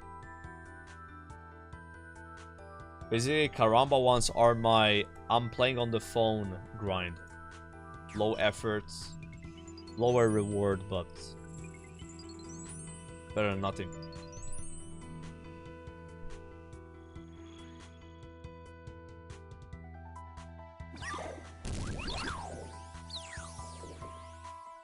Yeah, D Harpoon makes a diff though, I think, no? Do I enjoy tick manip? I like that tick manip is in the game. Do I want to do it for 5 hours? No. My record tick manipping in a row was like 2 hours. I could see myself doing a little bit, but like, yeah. I do like the watching something while... I mean, you can do it while tick manipping, but yeah. What I'm gonna do though is I'm gonna try multi-skilling with artifacts. I'm gonna do broad bolts while doing the artifact. Because we gotta get 91 thieving next. That's the next grind. It's like 86 this into 91 thieving. So I'm gonna multi-skill fletching that way. So then when I level fletching with... basically, I don't want to do maples. I fucking hate maples. 100k, 120k an hour is not good for fletching. It's not. That's not acceptable. So I want to use a magic zoning when I'm doing veil totems. Right? So if I can get a few levels of fletching while doing artifacts, then I don't need to do maples, and I have enough banked U-logs and magic logs to only do those to 90 fletching.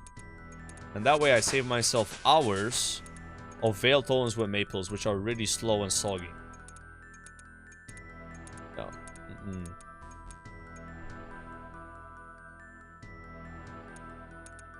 That's why I'm playing with thieving.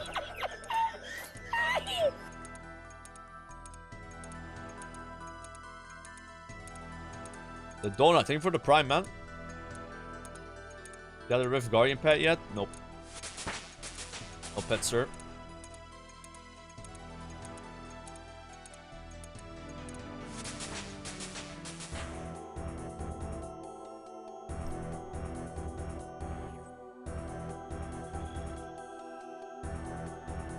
With you, Zoe, we got quite a bit of views as well.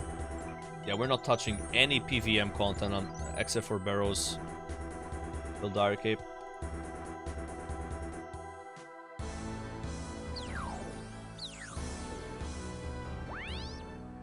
Unless it's Araxor or something.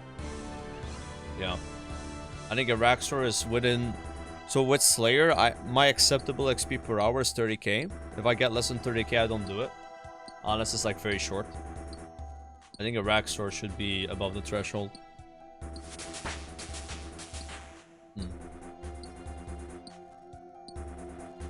you plan to eventually hit up Inferno? I would love to. After Diary Cape, everything's open. This is just an autistic grind to Diary Cape. After that, I'm like owning down the Titan a lot. I'm like, let's do PVM. Basically, just PVM only. Maybe a little bit of skinning, just like crafting for torture, you know, stuff like that. Yeah. Yeah, Colosseum, yeah. Max Fire Caper? No. I have no plans to Max Cape right now. If I ever Max Cape in this game, be like maybe a year or two from now. Like, I like the Diary Cape a lot, and I think it's not as crazy to do, but the Max Cape is like... You know, the Max Cape is no shortcuts. You have to do every single skill to 99. Like, you know? With Diary Cape, you can like boost +5s and like skip 20-30 hours. No. Yeah, my goal is just Diary Cape. That'd be like a really long-term goal for me. Yeah, I don't think you want to rush Max Cape. Even rushing Diary Cape is a bit of a... Like, I'm realizing Diary Cape's a grind. Like, it's more of a grind than I thought. But, like, Diary Cape is nowhere close to Max Cape. Yeah.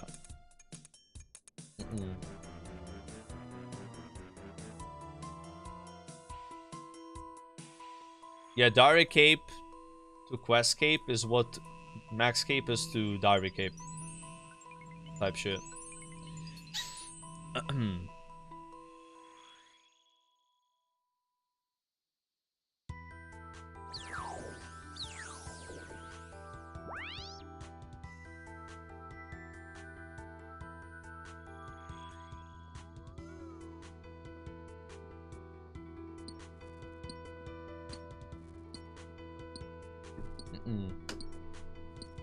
Yeah, I've heard something about a completion escape in Runescape 3, which is apparently Diary Cape on steroids. I wonder what is different about that one. Yeah, I would love eventually something that is kind of like Diary Cape, but like crazier. Like I was like thinking about like, what if there's master tiers instead of elite tiers? But it's kind of hard to build on it because that is just like, yeah, get every skill in 99, then just get Max Cape at that point, you know, just Max Cape. Yeah. Kind of hard to squeeze something between, I think. Wait, is a completion escape in Runescape 3 more time consuming than a maxscape in Runescape 3? Which I assume one of those exists, right? It is. Oh, okay. Yeah, then I don't. That's kind of crazy, actually. Yeah, I don't know. Fucking hell, I don't know if they would do something like that here. That sounds wild. So maxscape is a requirement for completion, bro. I mean, I love the idea of that though. I'm like, if that got pulled, I would say yes. Even though I don't even have like any of these. Like, it sounds cool though. Like when I heard of the max, I was like, that's really cool. I didn't know it existed, but like something above it is like even cooler. Yeah. I'm all up for the fucking Tylenol, bro. The maxscape is already insane in Runescape, yeah. Like, I'm like, dude, I'm not doing that anytime soon. That's how you know it's insane. But like something above it though, holy shit. But that's also cool. Because like long-term like RuneScape players that actually play the game a lot, they don't even remember when they were max. They've been maxed for like 10 years or like 5 years, you know? Like at some point maxing is like, that was like the beginning of your journey if you play a lot though. This is for only a few people, right? So for those kind of people, completion escape would be like their maxscape. And like your maxscape would be like their completion escape. Type shit. But yeah, this would be for a few people though, like, I don't know. Is it worth the resources? Maybe not.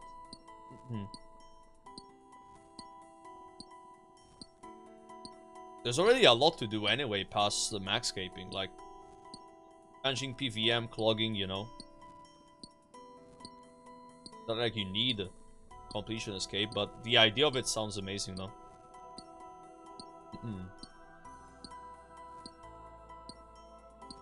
Maxing on an Iron Man is kind of easier if I'm honest, because you kind of naturally max.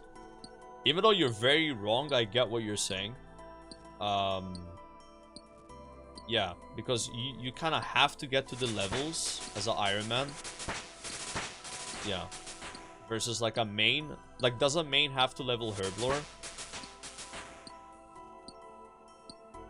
I mean, maybe they... I don't know. I get what you're saying, though. Yep. I get what the guy's saying.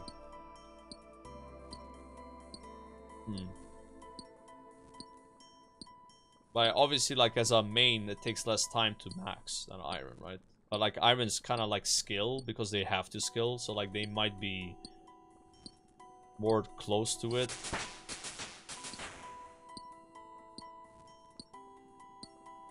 I had the same opinion with clogging, by the way. I was like, clogging as an Iron makes more sense than a main, because you need to get the item anyway. You know, some items you just gotta get them yourself anyway. That's what I said at least like a week ago. So I kind of get that logic, but I think both of them are wrong. Where like as a main, everything should be faster. But like faster doesn't necessarily mean easier, you know.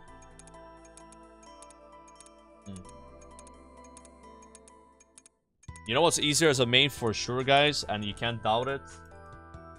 PKing, no? Like, you get killed, you just buy the gear again. Like, fuck PKing as a Iron, bro. Fuck that. Yeah.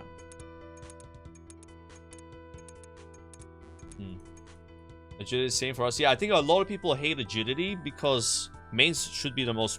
I would guess it's like 70% mains, right? That play RuneScape. So like agility is like no better as a main. So you're gonna have a way worse experience with agility compared to Iron would. Because Iron has other skills that suck to a level. It's like a comparison thing, right? Yeah. Can't like really buy agility.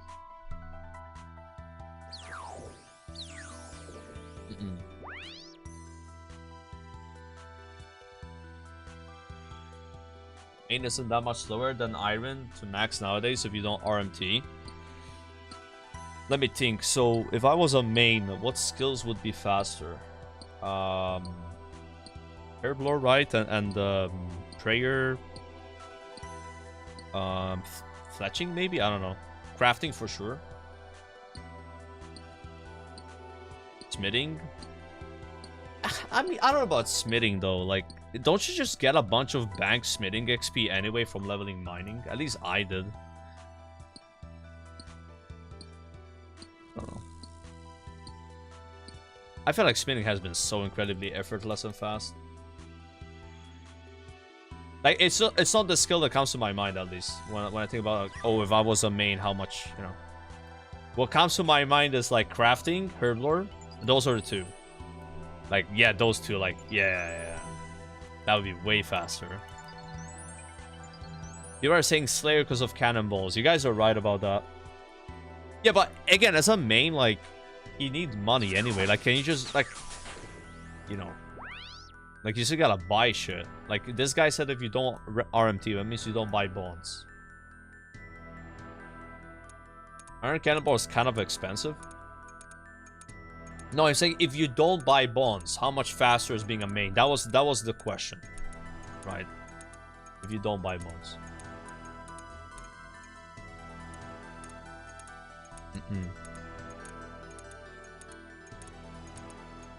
Making gold is not hard.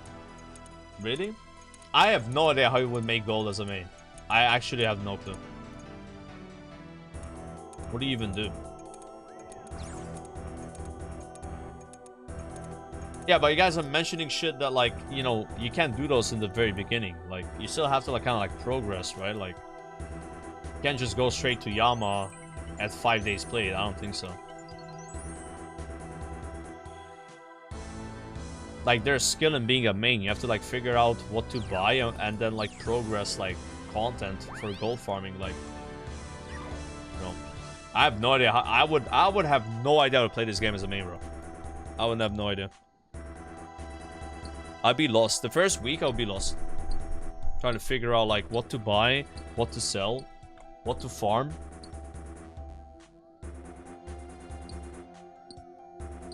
Like, I think Runescape is more straightforward as an Iron Man player. Like, period. It's just because you kind of have less chaos, you know? That's what I think. Best way to play a main is to close the client. If you're merching is when you're selling shit to people, no? It's kind of like a 301, we're 301 or 302.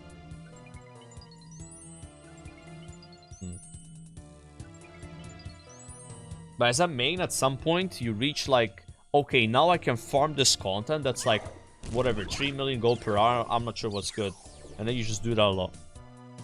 Yeah. But I think getting to that point is pretty cool. Like how can you get to that point? Yeah, like figure out like, but then once you reach that point, I think it gets like kind of boring. Yeah. But getting to that point is probably fun. Because that's the journey as a main, getting to the best gold per hour rate. And then once you unlock the best gold per hour, then you just repeat it. Endlessly until the next one comes out. So like Frost Dragons were probably really exciting for mains on the first few days because they were like better gold per hour. Like you had access to new content that was actually rewarding. Yeah.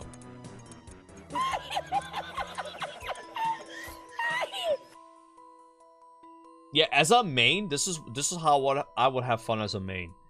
I would find good ways to make gold while also chasing clogs. So like, yeah, I'm getting good GP.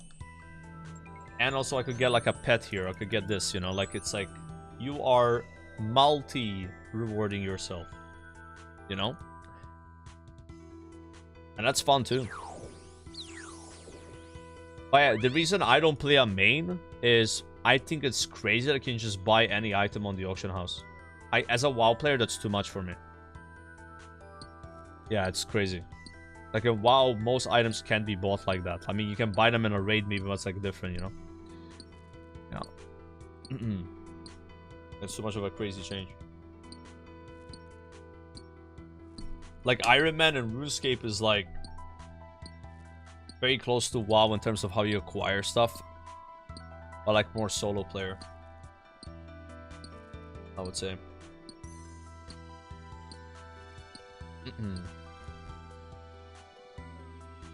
If you green log any raid, you will probably have 3 billion plus after doing so. Yeah, you're gonna get dupes, right?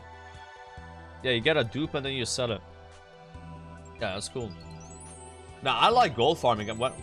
Most of my content in WoW early on was just farming gold. I used to make gold farming guides. Yeah, I like the idea of that. Yeah. But I get why people do that. It makes sense to me.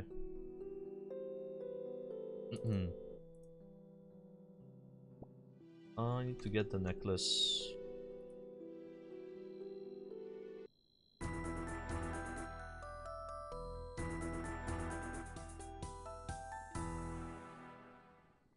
The necklace. We're gonna call the guy. Dude, we are 92k XP away from 86, guys. Let's go. Let's go, dude. This has been a grind. I'm not gonna lie. 86 rune crafting is a fucking grind, man. It's insane. Holy shit. It's just 86. Fucking, I can't imagine. I actually can't fucking imagine doing 99 rune crafting, bro. I'm not there yet where I can feel like I'm like doing that. Like, that's crazy. That's crazy shit.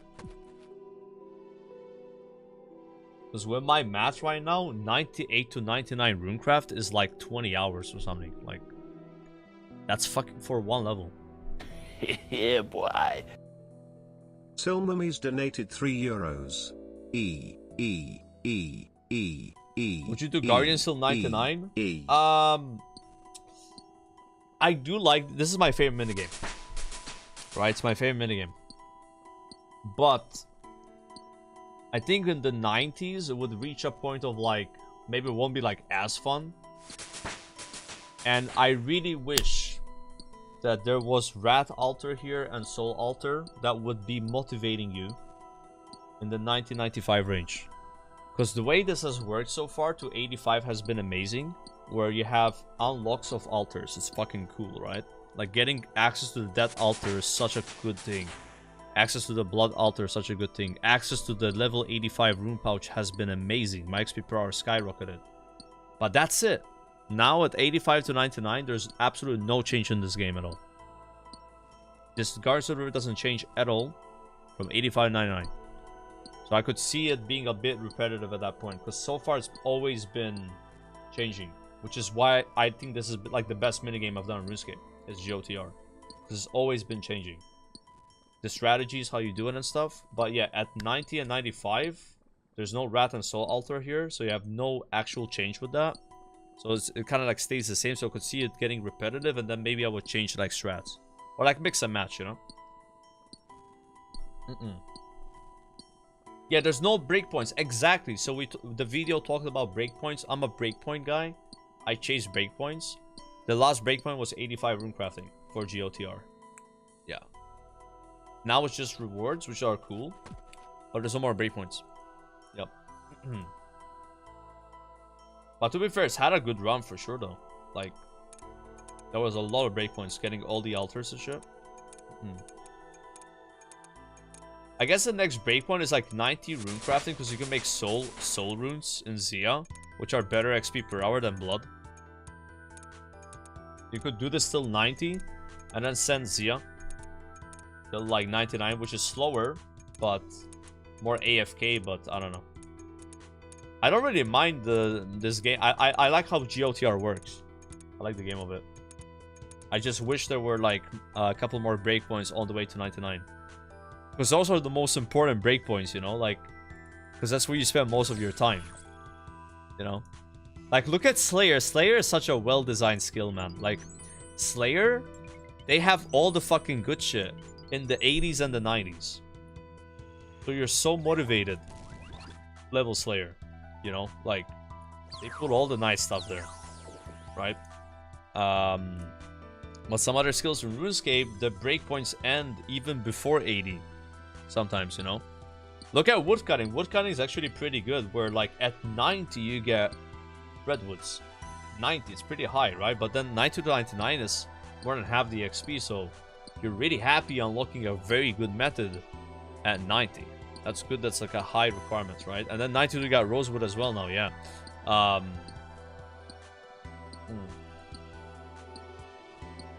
Yeah, breakpoints are important. I'm literally a breakpoint guy. I think Sailing, for example, does a very bad job with breakpoints. If you are leveling Sailing with Barracuda Trials, that is. If you're leveling Sailing with Salvaging, it's good. 87 breakpoints, pretty good. But with Barracuda Trials at 72, well, I guess technically that's not true. You unlock Rosewood. I think we can count Rosewood as a breakpoint. Yeah. Unlocking a faster bolt for trials would increase your XP per hour. That's a breakpoint, yeah. So actually it's not bad with Sailing either. Yeah, if they add another trial, then it's even better, yeah. Yeah, as an Iron, I didn't have that as a breakpoint because... Yeah. Getting that bolt takes time, bro. I mean, you could still do it as an Iron, though. You could go out of your way and farm it and then go back to the trials, which is probably what you should do. Yeah, Sailing's not even finished anyway, yeah.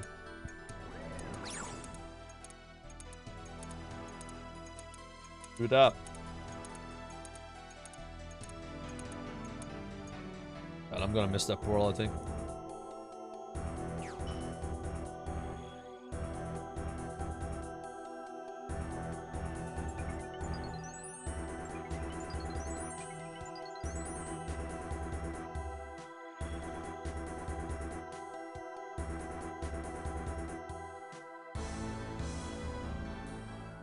Crazy, you're 2100 total already. Can progress so fast in the game these days.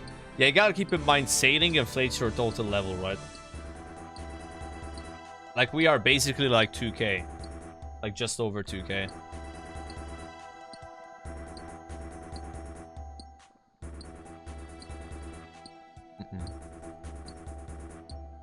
Yeah, an extra skill, yeah. Like, 2277 is, it's no longer max. Days played is 87.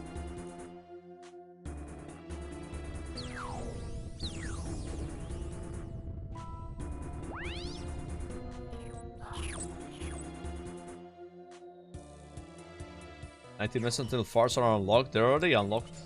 Somebody played one earlier.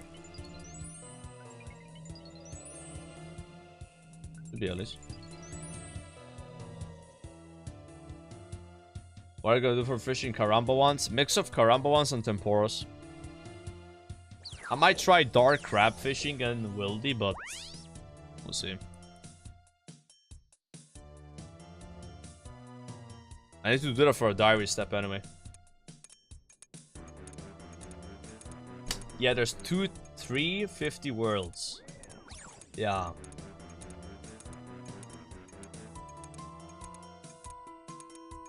Isn't a 350 word actually harder to get access to than like the 200? Like, those are like closer to max than the other ones were in the previous, right? Like, I'm gonna be able to be on 220 probably by the end of my diary cape. Maybe.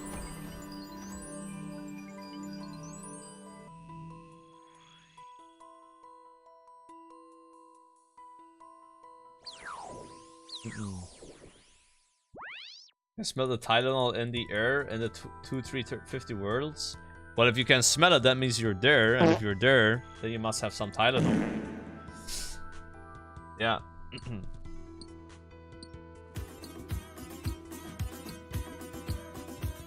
I'm smelling the farts right now, though.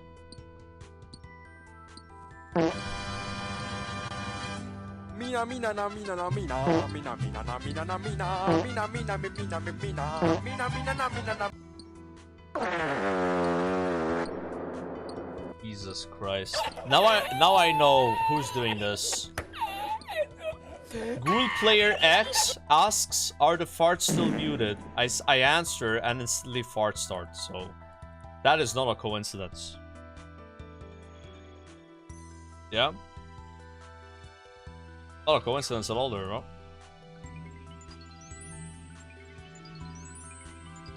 No Tylenol, I just love labor. Yeah, any labor lovers in the chat? We're doing some labor right now, bro, with the GOTR. Oh, yeah. How come you only make air combination runes? So the reason I do air combination runes is because the air altar itself has a weak cell if you go inside of it. The weak cell only gives you 30 rune crafting XP. So the cells you receive are based on the altar you enter. So the air altar, the mind altar, and body altar give you weak cells, which are 30 experience. The cosmic, the water, and the chaos give you medium cells, which are 100 experience. The earth, the nature, and law give you strong cells, which are 180 XP.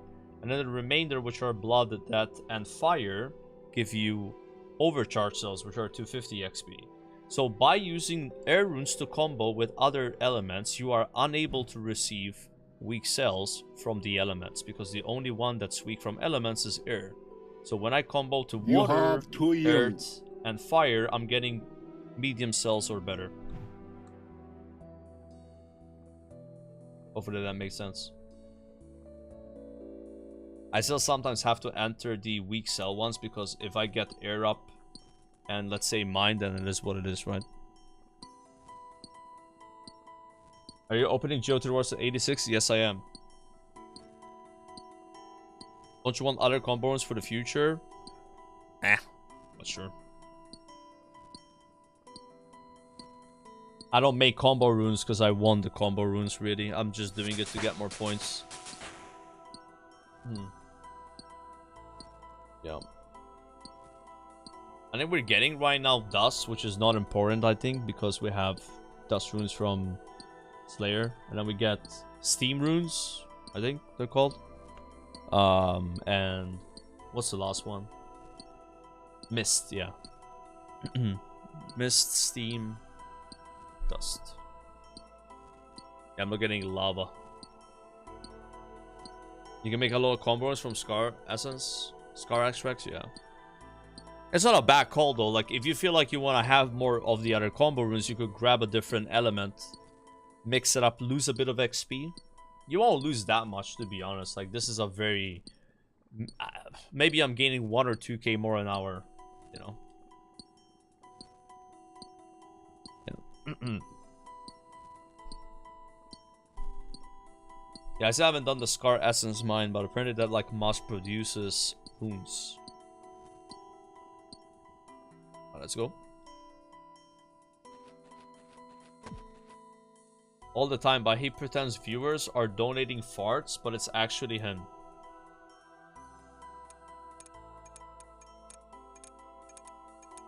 Not the one farting. I hope you guys don't think that. That is crazy comms.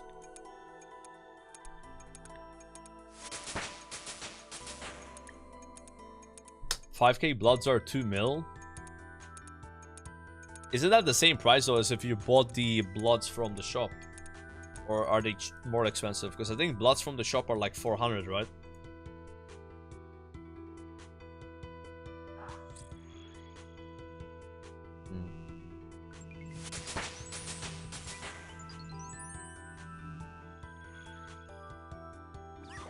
Joker pays me 50 euros every month to blast farts on certain days. Ah, I see.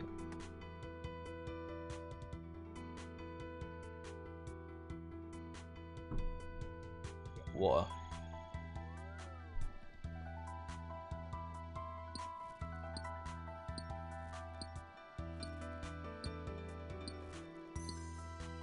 Yeah, it just sounds better than word hopping. If you're paying about the same price, it's all about how many runes you can get, right?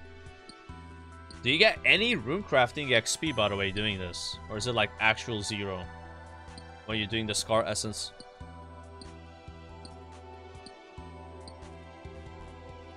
Like, I'm not sure how it even works.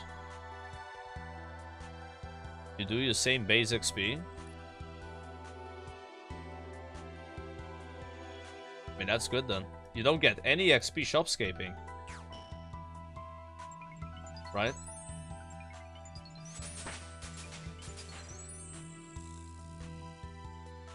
So basically, I should never buy runes from shops. I should always do the Scar Essence mine.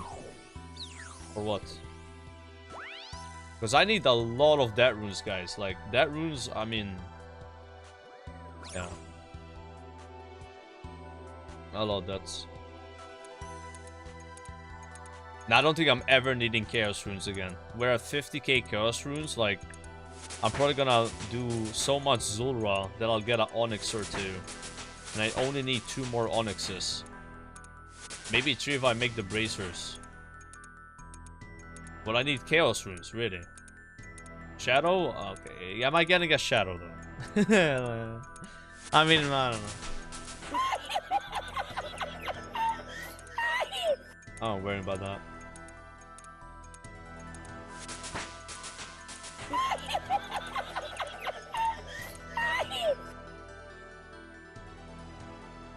Yo, much thanks for all the subs, Joel. I appreciate it.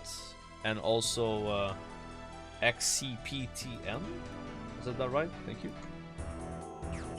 Type shit. I'm feeling motivated now, guys. Getting close to the goal of today. Been rough, man. I started the stream today at 84.5 runecrafting, bro. I was looking at 9 hours of runecrafting. I'm looking at 1 hour and 30 minutes. A lot better. Really less than that.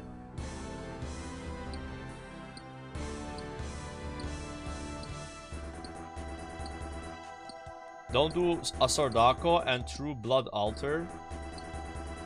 Wait, what did Sardako do?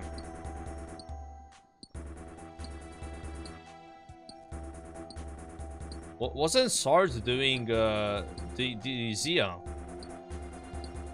blood runes, no? What even is True Blood? Is that different?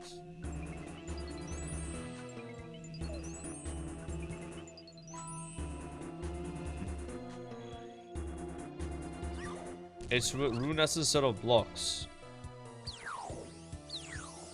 Wait, isn't that way worse? Cause like you get less bloods every run. Or? It's more. Wait, really? I've never done that. When I was doing the Zia, I was just hitting the rocks, getting the thing, chiseling them.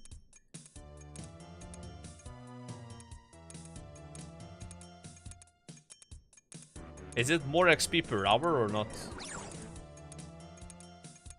But I guess he wanted more bloods, right? If it's more bloods, it's more bloods, you know?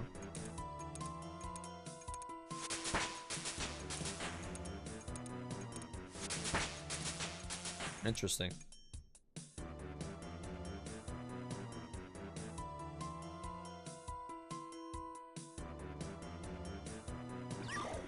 Yeah, you need 73 agility, I think, for the shortcut.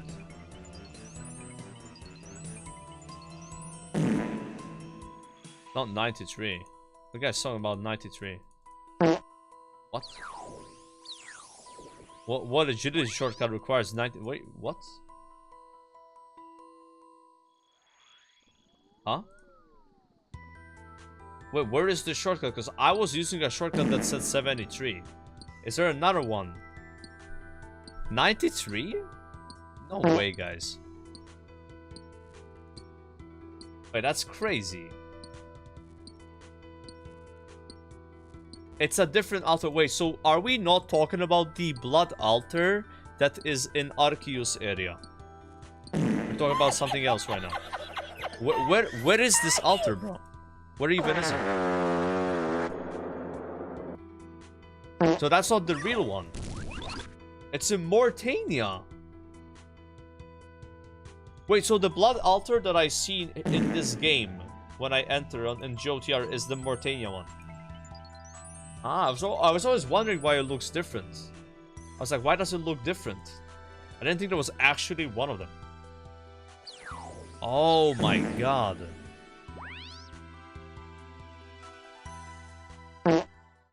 Okay, I see. So, you wanna be 93 agility to do that? Bro, who the fuck's gonna get 93 agility, bro? That's crazy talk, guys. Alright.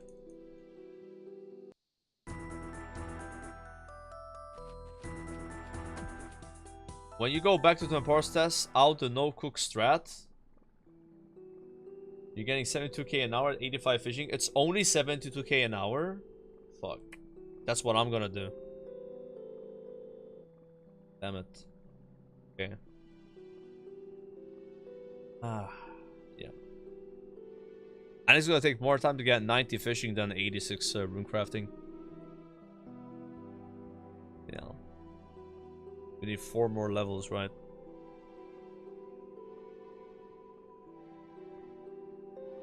Yeah, but these fucking idiots in chat, they can't... I don't know what it is, bro. Like, whenever you ask somebody for an XP rate, they will give you, like, full biz setup at 99 XP rate. It's the most diabolical thing ever about Runescape viewers. Like, can you, like, literally level up a little bit, bro? And understand that you're not 99 probably when you're leveling a skill. Unless you're, like, some fucking Titanol dude. They were like, yeah, it's 100k an hour with a crystal harpoon and 99 fishing. How the hell does that help me? Do I have a crystal harpoon? Do I have 99 fishing? I don't, bro. It's gonna be less. Alright? Yeah. They give you the rate at 99 always. It's not even just my viewers. It's everyone. Even the guides on YouTube. It's always like that. Always like that. And then people would be like, yeah, because skilling a skill starts at 99. Yeah, but not if I'm watching a guide to 99, bro. Look, if I went on the YouTubes and I put 200 million XP guide, then maybe I would be okay with that answer. But I put 99 guide. Not even, like maybe even lower. God damn it. Yeah, I think that's the 100k an hour is if you have the full setup. So it's probably gonna be like 70k for me, maybe 75k. I was hoping it's 80k an hour. I don't think that's happening though. Oh my god, man. How am I gonna do this, bro? How the fuck did Grace do 99 fishing, guys? That guy is crazy. We'll manage, we'll manage. With the 86 Runecraft, we can do 90 fishing. And at least with fishing, you can AFK. So I can do a little bit on the phone, a little bit AFK, and then do the active skilling. Man, is Temporos actually in the misery zone or what? In that graph we saw on the video. I hope it's not. The misery zone is identified as something that's very easy to do, but also requires your full attention. That's what misery zone is. So in the previous misery zone, it was old rune crafting and MTA. Old MTA. So GOTR. Is GOTR misery zone? You have like a 90 seconds of AFK every game. I don't think it is, bro. 90 seconds of AFK gets you out of there. Where's your 90 seconds of AFK in Temporos? I don't know about that. Yeah, mixology is misery zone for sure, yeah. True. That's true. That's a good example. That's a very good... So mixology did not exist in that video. That guy, if he made that video now, brother, he would have put mixology there. 100%. And I don't mind mixology, but I've done 20 hours of mixology. I've greenlogged it. Keep the train going. But if that's what misery means, then mixology is perfect example of misery zone. 100% active and easy to do. And I don't even hate mixology, by the way. But I respect that would be misery zone. What else is misery zone?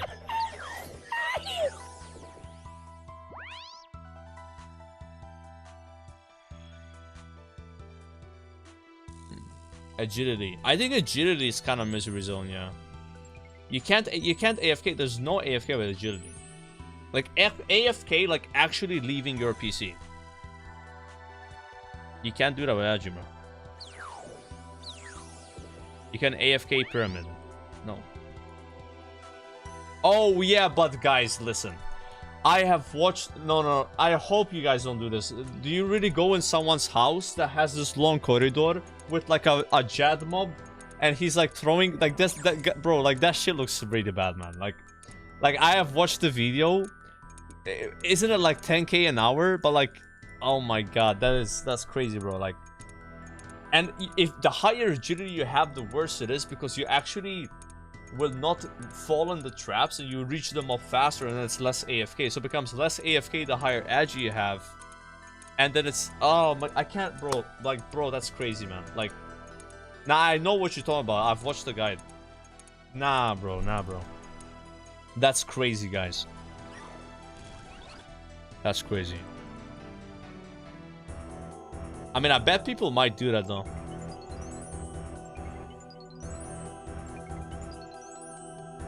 If people AFK Kraken for like 12k an hour to do Slayer.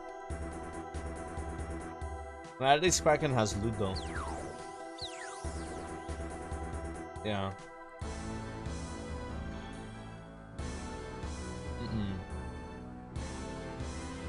I like Sepulcher, though, guys. You guys like Sepulcher? Like, I'm gonna fuck with Sepulcher, bro. Once I hit 82, I'm gonna roll up in there, bro. And I'm gonna do my 3 levels of Agi like that. Yeah. I'm gonna do Lamp Agi till 81 and a bit. And then one level of doing Relaka. It will kind of suck, but I'll get a bunch of marks for stamina potions, which will be good long term. And I'll go with Sepulcher 82 to 85. So I'm not really worried about Agi. I'm worried about fishing. Fishing is what I'm worried about. Yeah. That's the only skill I'm worried about. I was even worried about Runecraft.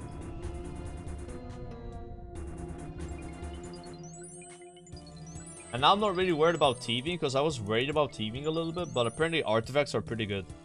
So I gotta lure like 2 guards, and then I can like skill fletching while doing artifacts.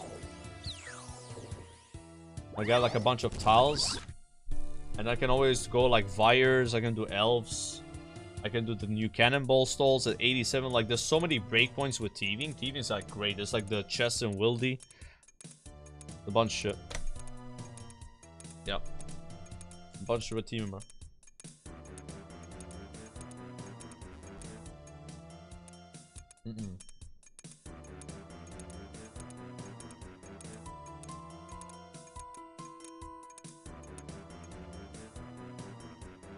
Yeah, you gotta be 87 for the new thieving method, so it might be worth it 87 though. But isn't it like pretty intense? You have to like steal from 2 stalls at like, it's kind of weird to get the good rates. Like, you're not just standing at 1 stall, right? I think you're moving between multiple stalls. I don't know. I got rotation.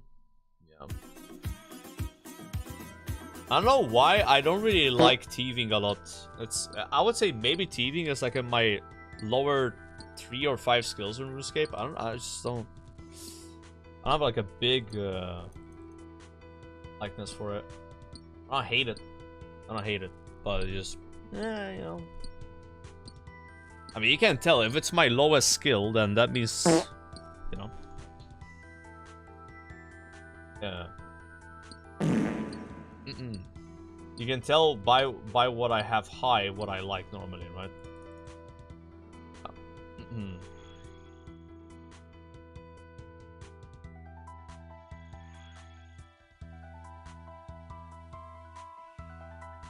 I'm opening rewards at 86.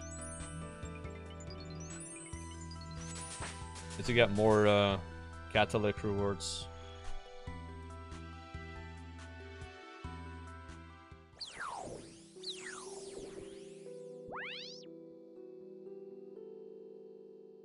You did Blast Furnace for spinning? Yep.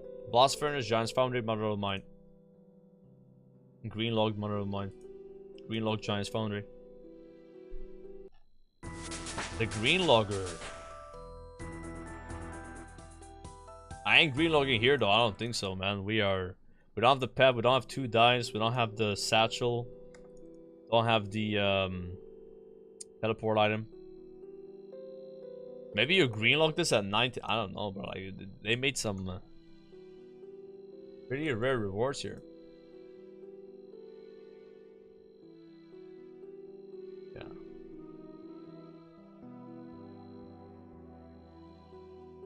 Sea of Thieves? I remember Sea of Thieves. That was a fun game. That's such a hype game as well.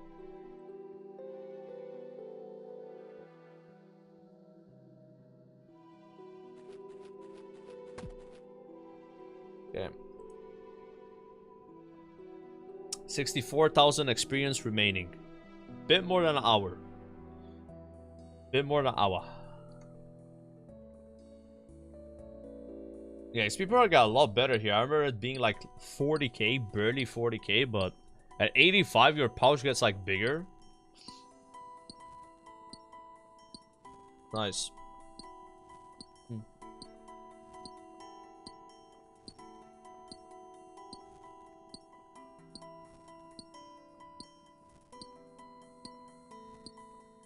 You don't have to steal from 2 stalls. You can just yellow click the tile you're standing on after 4 thieves. Oh, nice. Now with thieving, I have choices. Like, I think I'm gonna do like artifacts, try to multi-skill fletching a bit, just get like a few levels of fletching, and then maybe try the wildy chests. Maybe those are better. Just see how it is. If not, go back artifacts, and then try Vyres and elves, see if that's better. Maybe that's fine. If not, go back artifact, then try cannonball stalls. If that's better, do that. If not, back artifacts. Also, maybe permit plunder at 81 plus is kinda worth it. I don't know, because you have access to like the next floor. There's also that.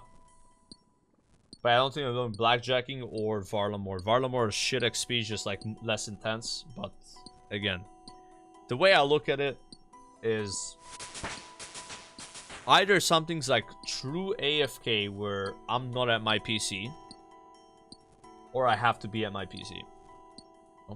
So Varlamore is kind of like a weird one where like you have to be at your PC. You just less clicks, right? Yeah, it's also RD Knights, but RD Knights is like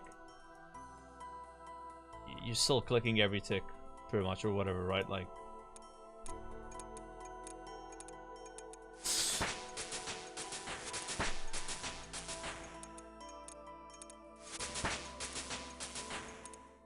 Good for movie watching. Even RD Nights. RD Nights and watching movie can be decent. Yeah, because you're not really... You have to pay attention, but not that much attention. I'm not sure how Artifacts is for like watching TV. It might actually be like cooked. I mean, it's a bit of running, right?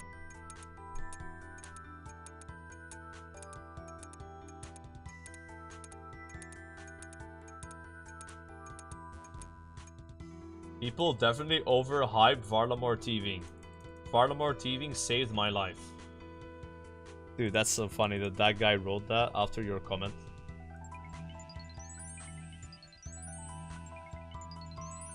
I'm not keeping a buck with you though. I got 72 thieving with Varlamore Knights and RD Knights. So I did mostly Varlamore. Yeah. And then my current thieving level is basically... Please don't miss this. My current thieving level is just all from quests, and then have a level of stealing from that chest next to the sailing island, basically, right?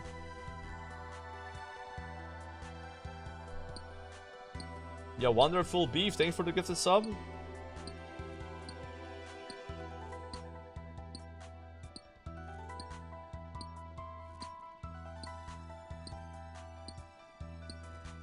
You know who's 99 thieving, guys? Go back and WoW.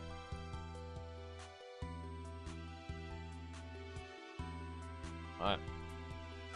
Just kidding. I'm also 99 thieving in WoW though. I'm not a bad boy.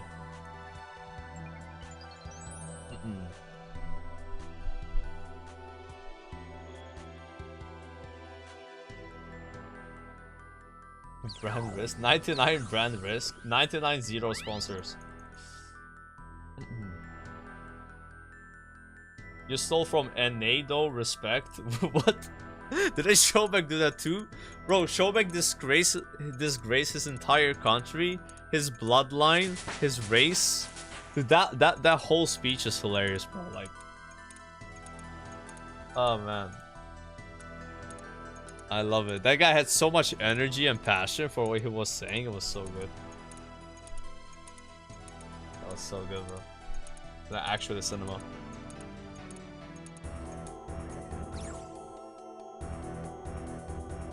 We need to go Catholic.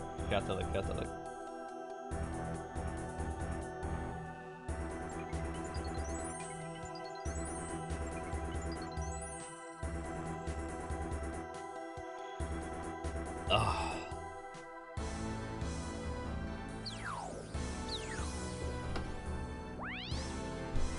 Oh my god.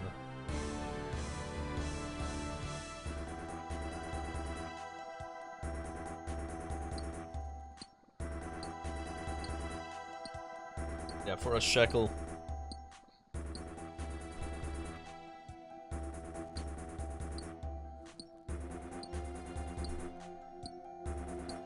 Yeah, that attention, the attention thing, right? That's what the video was about, you know?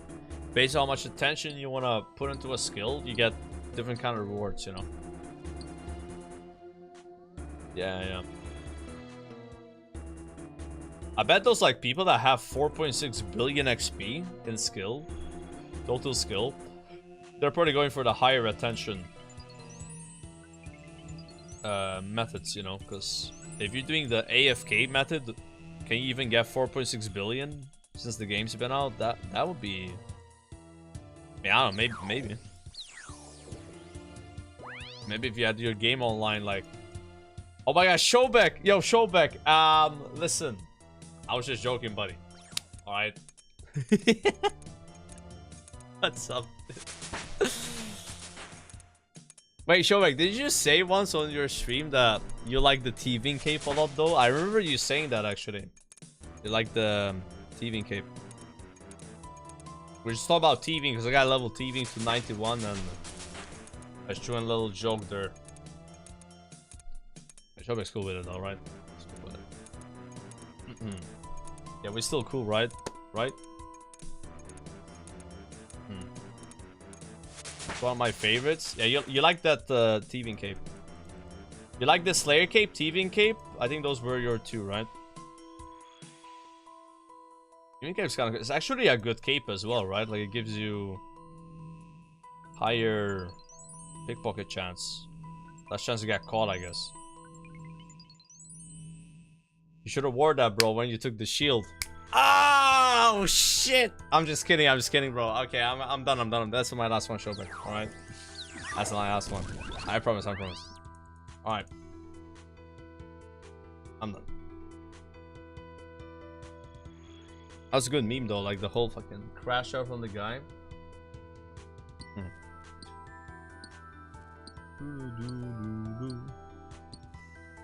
Joker's technically 99 thieving as well by Ninja to $7. Yeah, I'm telling you, I've done it worse at Showback, bro. Yeah. True that. True that. I'm the OG thief, I guess. And a many line of thieves. The real OG guys like that rogue that like ninja looted the chest on Major Domo. Have you guys ever seen that video? Like a rogue, he just took all the loot and he just destroyed it. Or like, I don't know, like, he couldn't even use the loot. He wasn't the correct class. It was very weird, like. And then the guy just like, he hit record, he did that, and then like he had the voice, the TeamSpeak. What do people use back then? I don't know, like. This is like 20 years ago.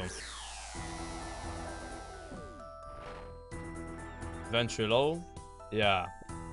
And this girl, like, she goes like, ah! It's funny though. It's a funny one. I kind of want to watch this video now. Wait, we have to watch this, bro. I have like 90 seconds of downtime coming up here.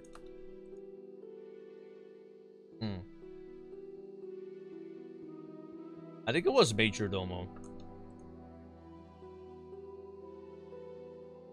It was Major Domo. I think that was Gar ninja looting as well, though. Go down.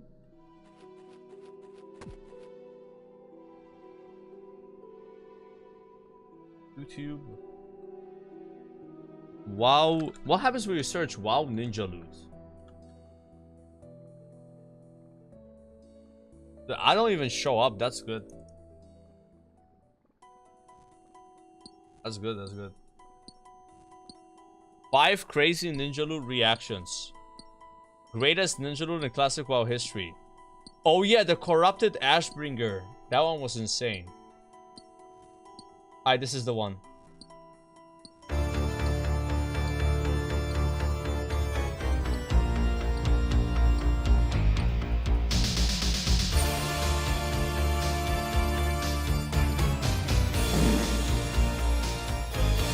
It was Gar, actually.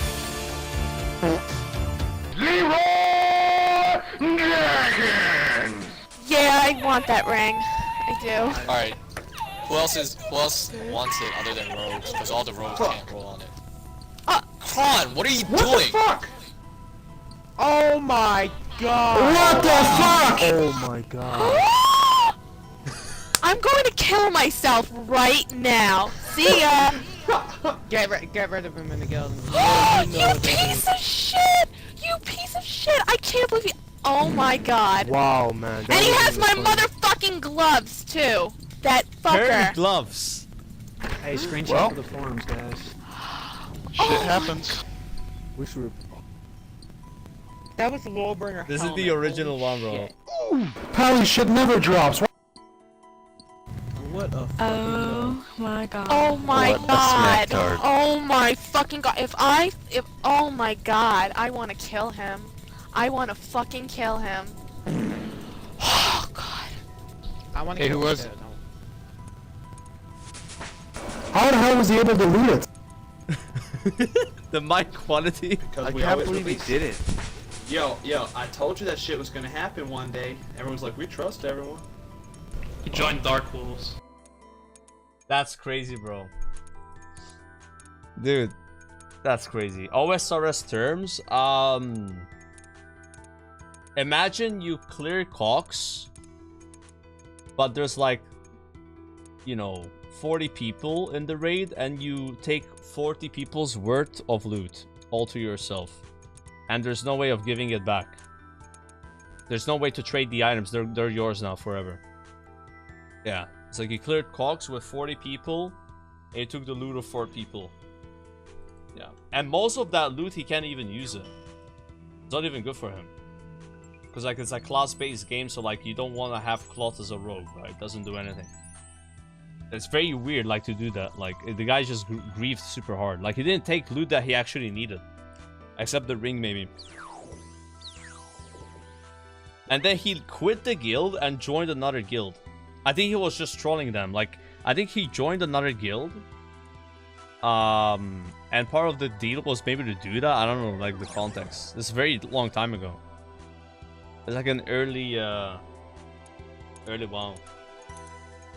Because people do that. It's like, hey, I join your guild. Like, yeah, we don't like the guild you're in. Like, if you want to, like, mess up their shit a little bit, you know, troll them. Like, that happened in one of the guilds I was in Classic. They grief a guild speedrun, which is very bad. They only have one speedrun a week with word buffs, and they griefed their whole run. This guy pulled all the trash in the beginning to the first boss, and then he wiped them. And then he quit and joined another guild. And then because of this, our guild, because we were part of this, like, this guy was like our friend or something, like, our guild got, like, put on a list to get griefed, and people would get paid if they griefed our guild. So if somebody killed me while I was trying to get word buffs, we would get, like, a bounty, or like 100 gold or something. And it was during the speedrun week, it would be 500 gold bounties. Yeah, it was like on a Dark Moon Fur week. Griefing is what it is. It happens. Yeah. Yeah, Tiny the Violin, that was like the biggest grief. Like Tiny Violin, he was in a guild, he was everyone's friend, but all this time he was plotting to wipe the guild on 4 horsemen on hardcore. So on 4 horsemen, you can't just like tally out, you can't petri. So you basically die if something goes wrong, and he just killed like 36 people. Yeah, the 5th horseman. That was like the biggest grief.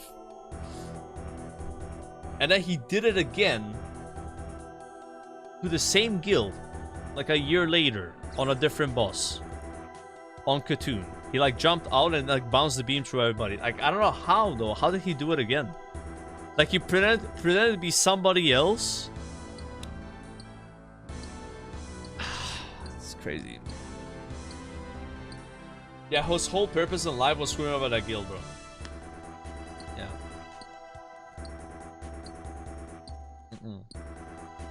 Why were they playing with him? They didn't know it was him.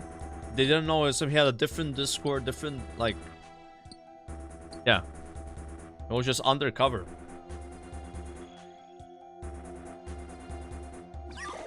First time, obviously, they just didn't know, right? Because, like... But the second time, yeah, like, he was just disguised as somebody else. And then he streamed it as well. He streamed the whole thing. And then he was showing the whispers he was getting. So he was getting like death threats and shit, right? Like from the people that he killed. Because like he killed their hardcore character for like who knows how many like thousands of hours played, whatever, right? Like, so they were like very pissed at him.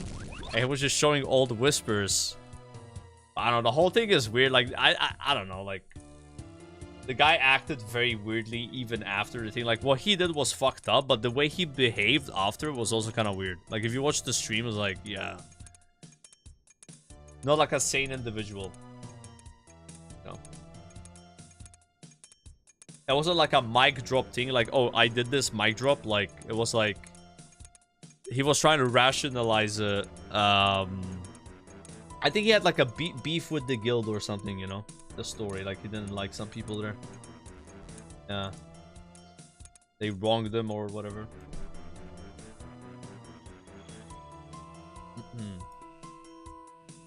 I know this was not a ninja loot. I don't know if it was about loot though. Maybe it was about loot. Oh, maybe it was. A lot of the problems in WoW, they are caused because of loot. Somebody getting a 9 or somebody else, like that's like most WoW problems. Because you have chance to get loot once a week, an item drops that you want, and someone gets it instead of you when you should have gotten it, there's gonna be drama. So like in Runescape, you're gonna just keep farming, you know, like.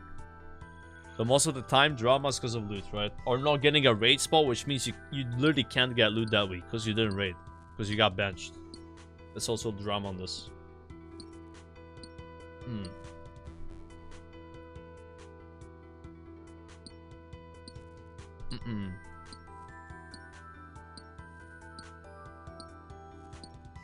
Yeah, me crashing out after doing it, yeah.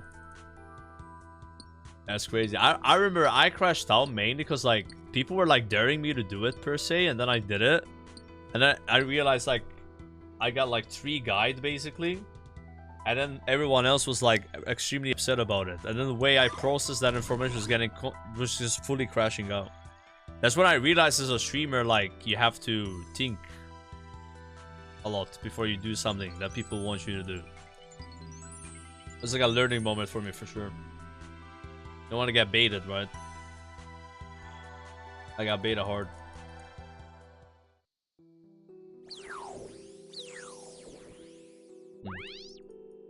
They were not legit because they were going in BGs. I don't know. Again, the guy, he said something that they wronged him, but regardless, like, he definitely has a vendetta out for that guild. Like, he has griefed them twice. He got famous because of griefing them. No one knew who this guy was before this, you know. But this guy, though, that griefed this guild twice with the stuff, right? He used to have like 20 different priests, or maybe 10 priests, and purge world buffs from people. That kind of like tells you something. That's what he was doing before. Like, he had like 8 or 9 different WoW subscriptions. So he's paying like 100 euros a month to basically remove word buffs from people. So that is like, yeah, not a good look. That was before this happened. That was his background. But normally people that do that, like, they get kind of like, not famous, but they get infamous on their server. So they kind of like the attention. Yeah. Probably just like the attention you got from it. Like, ah, it's this fucking guy, you know? That's probably why he griefed the guild in the first place. And streamed it, you know? He got a lot of attention.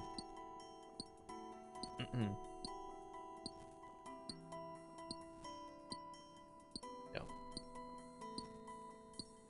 Re-spamming must dispel, yeah. Basically in WoW Classic, if you want to raid and do good damage, you have to get these temporary buffs called word buffs. Imagine a super combat potion, but it lasts for 2 hours. But if you die, you lose the buff, right? And you can't get it again unless you leave the raid and go get it, right? Like, it's not worth doing that. So what people do is they get these word buffs and then they log out, not play the game at all until the raid starts. And then they get summoned to the raid, or they run to the raid together, right? And then clear the raid. And you do way more DPS if you have the buffs, right? Basically, raiding without the buffs is like doing TOA without any consumable. No salt, nothing. Right? You're not gonna do more DPS if you do it like that. So, what some people would do is they would have a priest parked close to where you would collect the buff, and then cast a spell called Purge or Dispel that would remove the buff from you. So that's what this guy did. He had like 8 different priests, and he would spam the ability on people and then get rid of their buff, so they have to get it again. And some of these buffs, they can only be gotten a few, maybe a week every month. The Dark Moon Fair buff. Now that one can be purged, but if you get killed, you lose the buff. If you purge somebody that has that buff, and you remove a buff, the other ones, there's like 5 of them, right? Or 6. Then that guy's kind of cooked. You basically cook that guy. Because the timers are ticking down, you know? They're ticking down. But then Blizzard, what they did is they added something called a Chrono Boon, which basically stores your buffs in an item. So you could store them, so if you get killed, you don't lose them. And you unboon. But the first 2 years of Classic, you didn't have this. They kind of like easy-scaped it, you know? But you have to unboon to then store the buffs anyway, so you can get griefed while getting it, right? But it's way, way more chill. I think now they made the buffs not even dispellable. I remember in a season of Discovery, there would be like a bunch of people just parking their characters next to where you would collect the Dark Moon Fair buff. So Dark Moon Fair buff can only be collected once during the event, which is once a month normally. And the event would shift locations. So either it's next to the Alliance City, and then next time it's in the Horde City. So it's Alliance, you have to go to the Horde City. But the Horde would be there ready to kill you. And if you didn't get the buff, or you got the buff and you got killed, you cannot collect this buff again unless you are online in the game for 4 hours, or you're offline for 6 hours in a row. So the gameplay loop would be to get the buff, oh, you got killed, log out of the game for 6 hours in a row in a rested XP area, and not play at all, to have another chance to get the buff. What the hell? That's pretty cooked.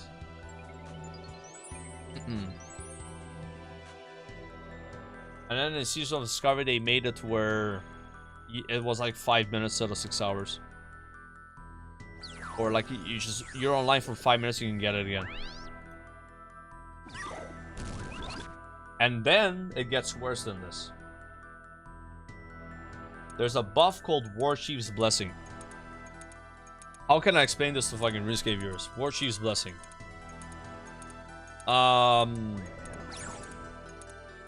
It basically makes your attacks 1 tick faster. Essentially. If you're a melee class. It's a fucking big deal, right? Now, as Horde, this buff is easier to get because it drops in Orgrimmar and Crossroads, which are Horde areas. Right? Now, this one only lasts for 1 hour though, not 2 hours. So this buff, right? It drops when you hand in the head of what's the name of the guy? It's like some guy in UBRS, like a dungeon. You hand in the head, it's a quest, and it drops the buff. Once per account you can do this. Yeah, Ren. Once per account, ever. You can't repeat this. Once per account, you can do the quest. It's like imagine you finish Dragon Slayer 2. When you finish the quest, the buff drops, right? So, what some people would do is they would make another character just to be able to drop this buff, and they would charge people money for it. Oh, you want me to drop this for 100 gold? But yeah, sometimes it will randomly drop anyway. And there's a cooldown. So this buff can only drop every 3 hours. So if I hand it in right after you handed it in, there's no buff. So every like 3 hours or some shit, right? So fucking insane. Like, anyways, so how do you get this as Alliance? Because it's Horde only. You can't get this buff as Alliance. You can't get it. If you're there, you don't get the buff. So what do? You pay a priest, or you have your own second account with a priest on it, or mind control helmet. Mind control yourself. When you get mind controlled, you are technically a Horde character. So you have to get mind controlled in the 6-hour window, so the 6-second window that this buff actually drops from it getting announced that it's dropping. So there would be areas in Orgrimmar where you're basically like glitched into the wall and no one can see you. You have somebody that you trust log in, mind control you as it's dropping, and then you receive the buff. But then there would be a guild called War Chief Horde only, right? A WCB Horde only that would actually know about these spots and go kill the players that are Alliance trying to get the buff. And these guys would make like videos literally all about griefing people, and they are literally famous. Like people love these guys. And you have to do this every week if you want to be able to do good DPS.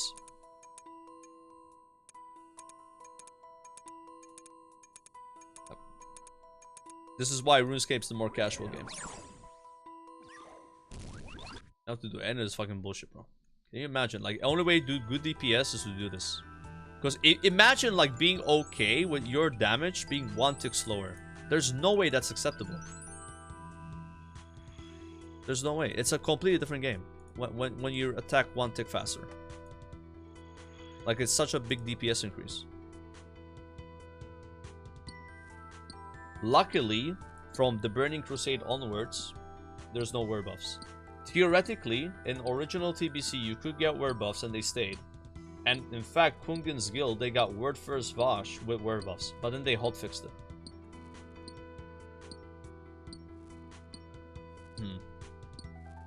And people would be like, yeah, you don't need were buffs to raid. You might as well not raid. There's a reason I'm not playing Anniversary right now. There's a reason. You know? Because the current version of Classic that's relevant, that's not MOP, I guess, is Anniversary, which is word buff. The word buff one, right?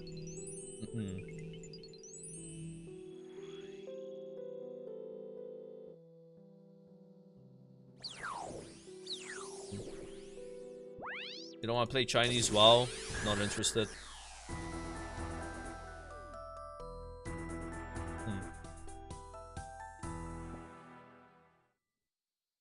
On a PvE server, getting buffs isn't a huge deal, just a time commitment, but you don't have to worry about getting griefed.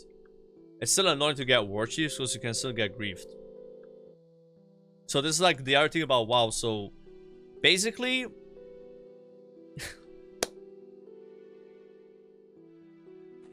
WoW has like a version of, basically imagine Wildy.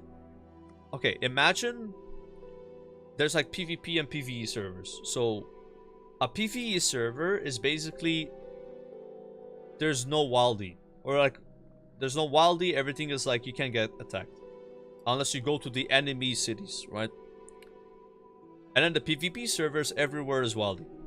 Except the very starting zones, like the first area on Lumbridge, like Tutorial Island and shit. But 90% of people, okay, 70% of people choose to play on PvP servers.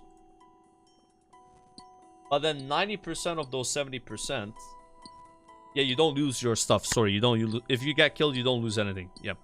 But there's something called camping, which is, I think, really toxic. That maybe RuneScape players don't know what that means. I'll explain camping. But yeah, basically, like, most of the people that actually play on these servers don't like PvP at all, but they play on those servers because it's an MMO and you have friends, and if your friends play there, you gotta play with your friends. Right? So that's kind of what happens. The minority wants to actually PvP. Most people play on PvP servers anyway because it's just the idea people play there, right? Now, there's no, if you get killed, you lose everything. You don't lose loot. But you can get capped. So if somebody kills you, you have to run back to your corpse to take a res.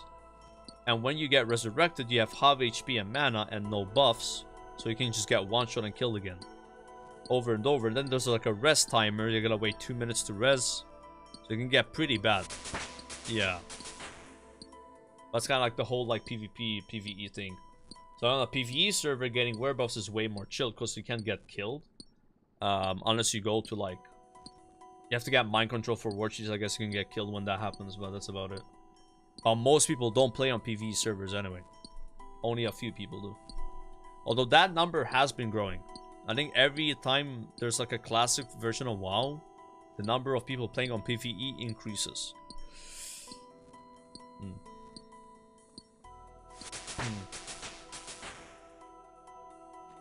I used to be a lot lower. You can just duel your MC capper, you're not PvP tagged. So if you duel your MC capper and you get MC'd in a duel, you don't lose, you can't get flagged. I don't know that.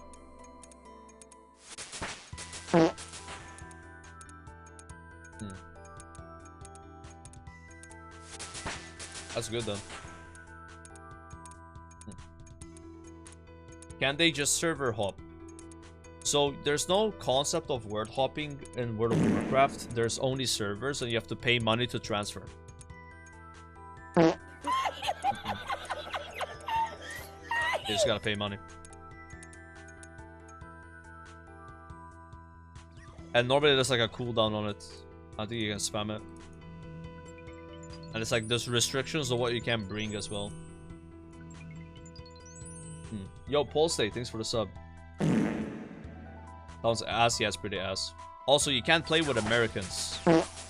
Like, European is European only, American is American only. Yep. That's not a blir man det från vera. 20k on PvP, 12k on PvE. Yeah, that's a very good ratio. That's a lot of PvE. Normally it's worse than that. What?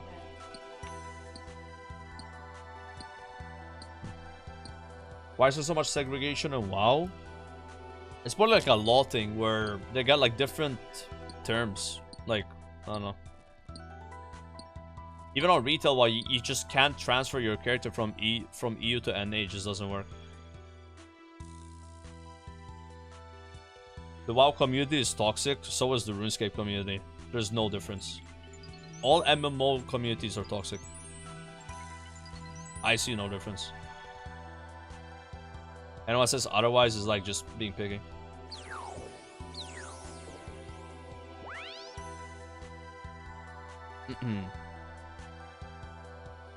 There's no entity hider in WoW. No. I wish there was, bro. Like, dude. When you make a level 1 character as a streamer, there's gonna be 20 viewer orbiters who just follow you around and spam emotes and duels, and you have to like turn on a bunch of settings so like and mute sounds. There's no way to actually hide people. Nah, there's no entity hider. I wish there was.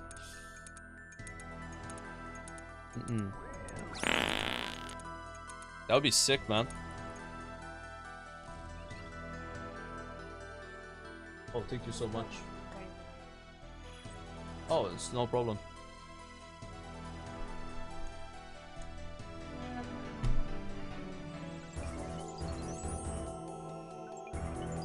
Oh, you're so close.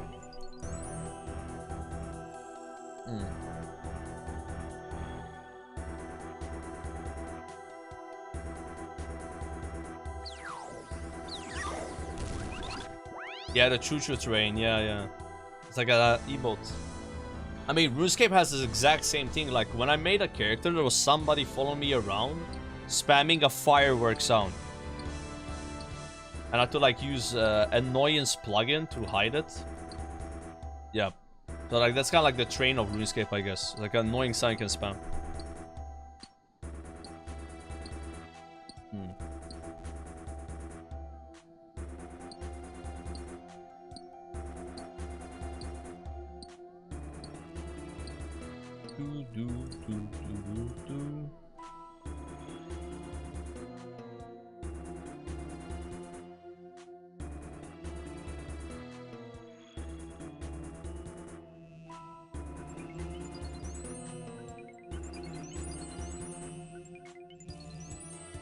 Can hide your world as well, yeah.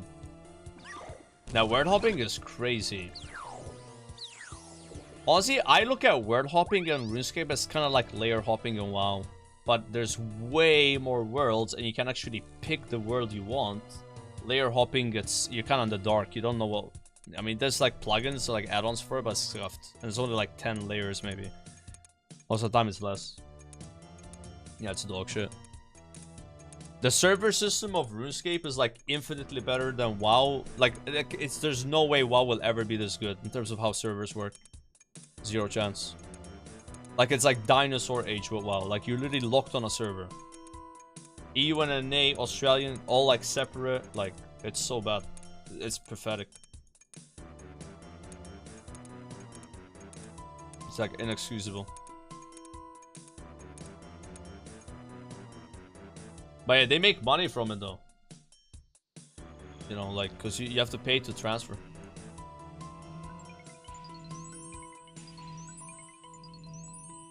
So what happens with WoW is, you pick a server, and then that server dies. It's very common, like, it's called a dead server. So everybody just quit, basically. So then you have two choices. You either quit the game, you make a character on another server that you want to play on, or you transfer that character for real money. Sometimes they open free transfers, but it might not be to the server you want to transfer to. Why do they quit? Because the game has limited content. You just reach a point of, like, yeah, I've done what I want to do, and then you quit. Yeah. With a lot of people, they normally quit when they get Prebus gear and start raiding. Like, you get your Prebus and you start raiding, and like, oh, so now I just log in once a week and raid, and some people keep doing that, some people stop doing that, you know? And it's not weird. Maybe they get a couple items, maybe they get their bis.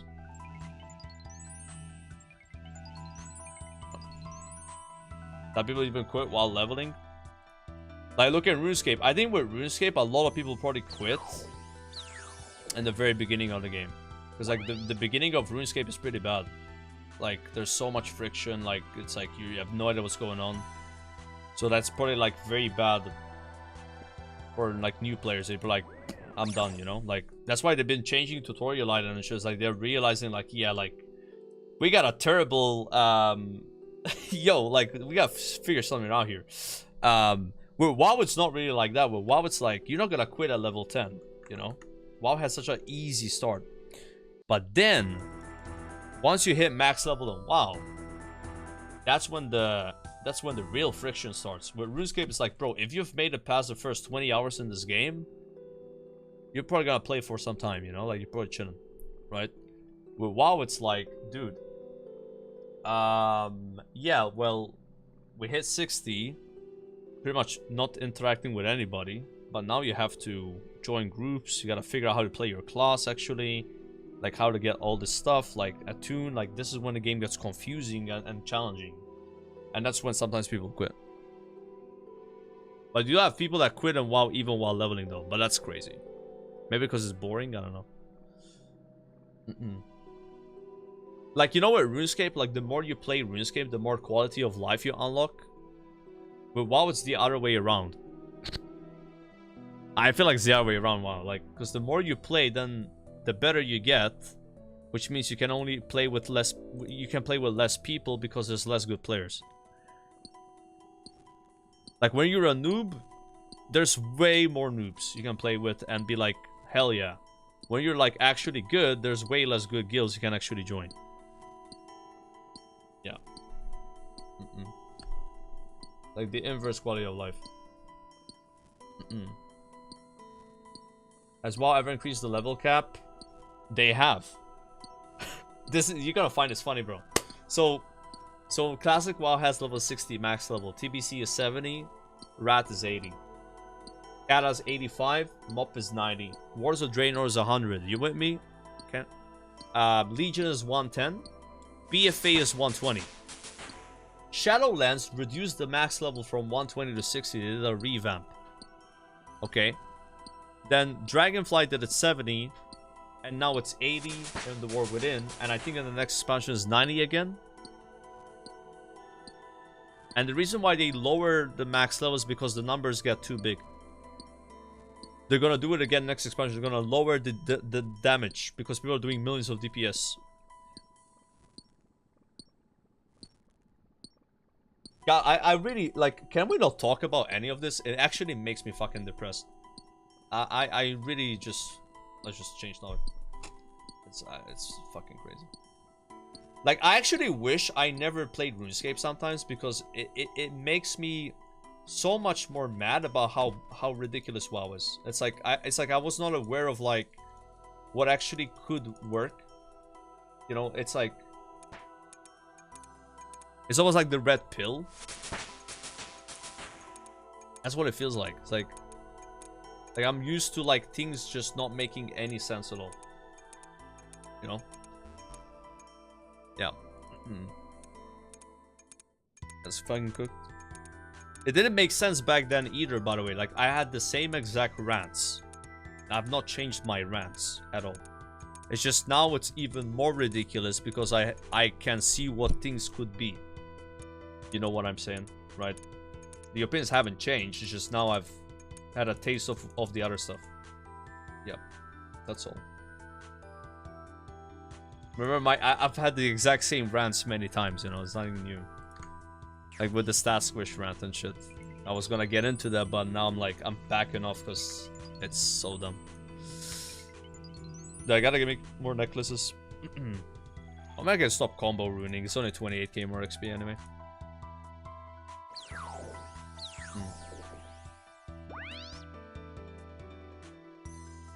When you run out of things to rant, you talk about politics? Oh shit, let's not do that.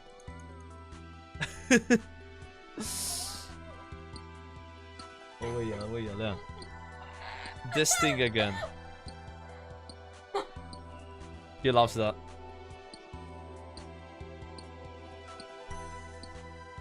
At least WoW doesn't look like a 1975 game. Bro, you really can't complain about graphics of RuneScape when you play classic WoW, bro. Both games look like dog shit. That's pretty bad to even use that as a defense mechanism, bro.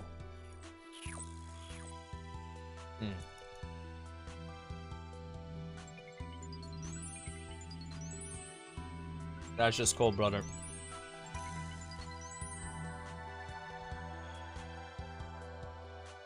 Both games look like shit, but both games are having the same good thing about looking like shit, because when a game looks like shit, that means it has identity. Meanwhile, all games that come out in 2020 onwards are all running on Unreal Engine 4 or 5, and they all look exactly the same. And you can't even identify any new game that comes out nowadays. They have no fucking soul at all. They're all literally copy-pasted Unreal Engine games. At least with WoW Classic and RuneScape, they came out in a time where games actually had a feel to them and the way they look. So I'd say, like, even though both games look like shit, it's shit you recognize. Recognizable type shit. That's like a strength of Classic WoW and a strength of RuneScape, I would say. Still look like shit though. Especially from an outside perspective. But once you play the game, it doesn't matter anymore.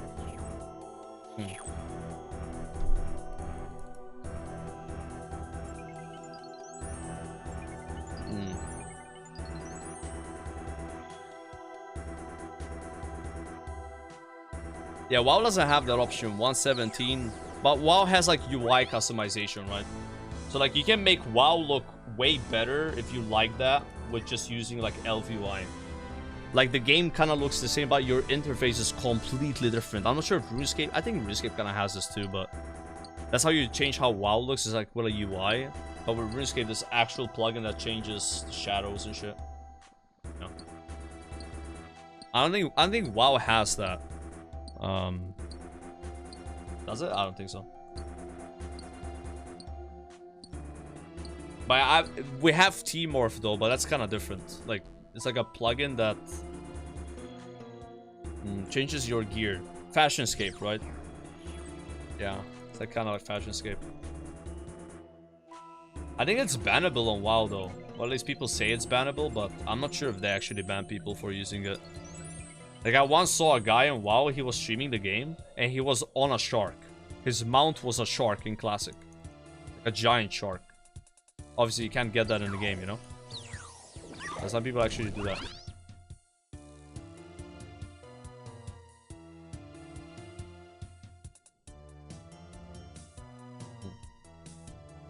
Yeah, Sony used to stream with it, yeah.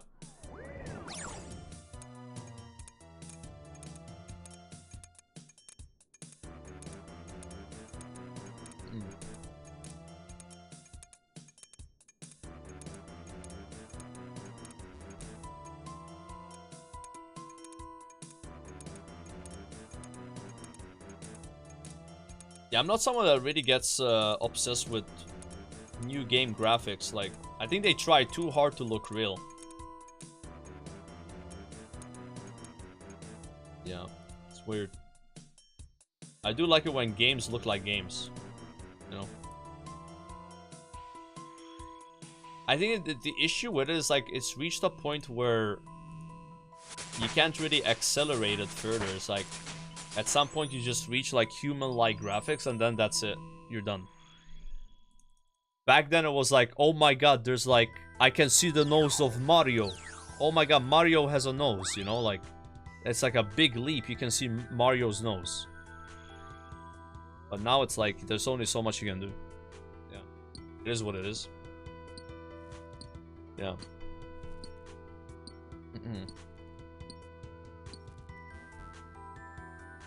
I used to think GTA San Andreas looked like real life. Oh yeah, it's all like power creep, right? Absolutely, man. I thought Harry Potter 1 looked amazing. Like the game. PS1 Hagrid, bro. When I played it at someone else's place, when I have my own console. Yeah, it's all like power creep, right? Because you're used to worse things and then like... But now it's like we all know what games look like, modern games, so... It's hard to top them. Like, it will get better, but not much better. Because what are you gonna do? Make things look even more human than humans? What? Like, as far as I know, the best graphics will always be you looking outside. But games probably will reach, like, looking outside graphics, like outside my window, but that would be... That would be it. Can you top that? I don't know how do you top that, bro.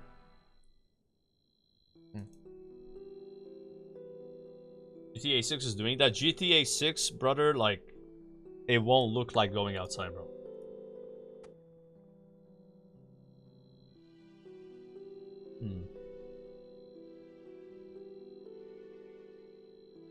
Yeah, this guy got blue and green dye.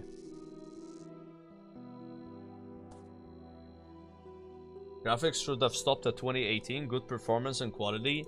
Yeah, that's also like another thing. Like, games keep trying to look better, but they're not even good with optimization. They're like poorly optimized, you know. It's kind of like frustrating. Yeah, I'm going to go take a piss while I mine this rock. Got my binding necklace now. We are missing 19k XP, which should be 2 more games, maybe 3 games. 2 or 3 games. Yep. Then we do all opens.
Oh, dude.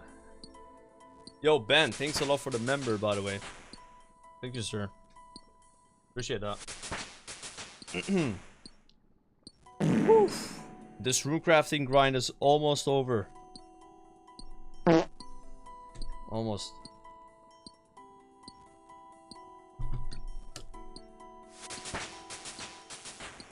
What gear did I use for Calvarion?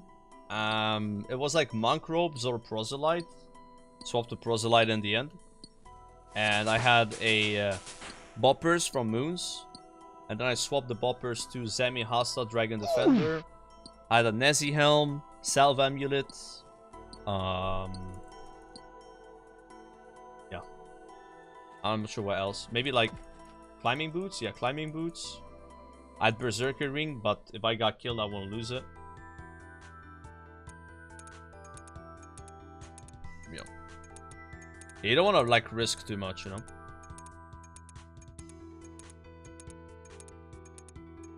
It's the boppers from Moons. I don't know what they're called. The actual name. They got like a weird name. Like Duel something. Yeah, Dragon Mace I think works for Calv. Yeah, you can use Dragon Mace. I can't pronounce her actual name.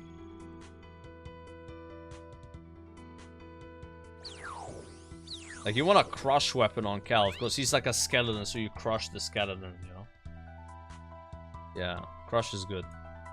So I went from the dual thing to the Zamorakian spear. Or Hasta, whatever it's called. But that's like from Gold War, so you might not have that yet. You would lose them. If you have anti-PK skull prevention on, you should never get skulled. Like they're your top item, you know. And even if you got skulled, you could like protect them with prayer. Zombie axe? Yeah, zombie axe should be good, right? Against against that dude. You can get a zombie axe.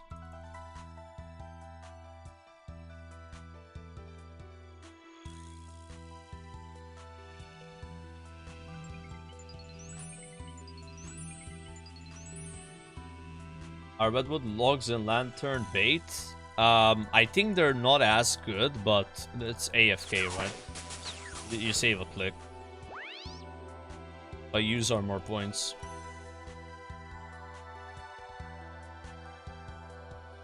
I think if I had 90 farm making, I probably would have just used redwoods. At least until I got the needle.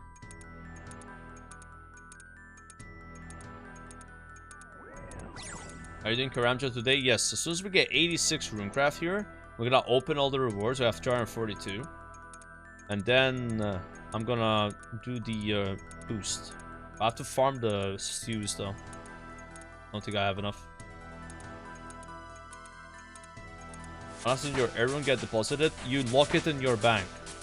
You go to your bank, you select item locks, and then you lock this slot where you have your air rune.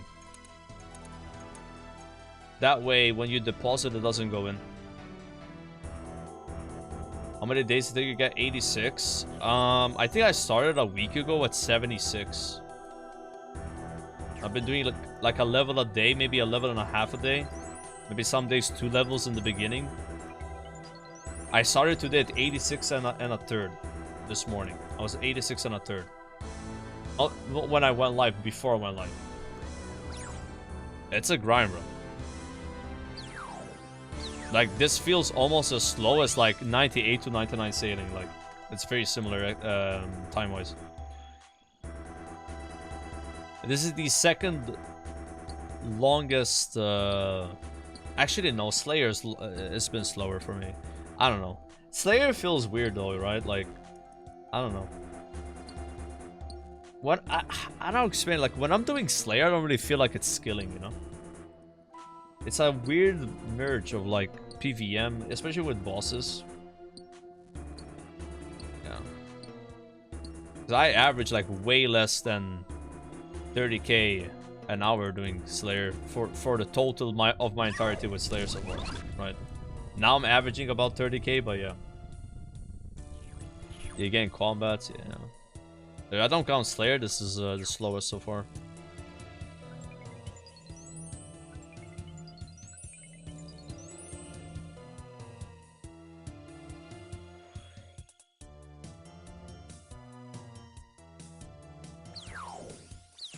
Very close for Raxor, yep. 400k away.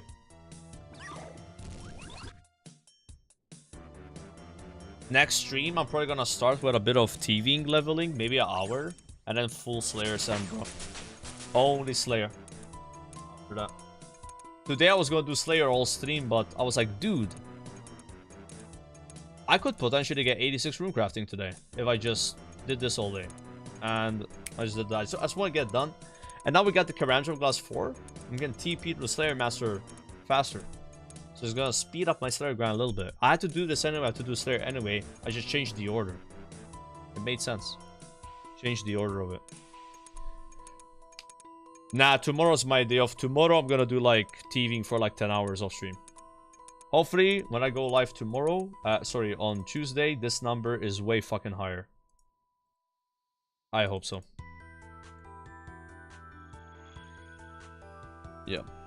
I don't know, I can get a high, but we'll see. 79? Shit. I'm gonna be base 80s tomorrow. I'm gonna send a tweet, bro.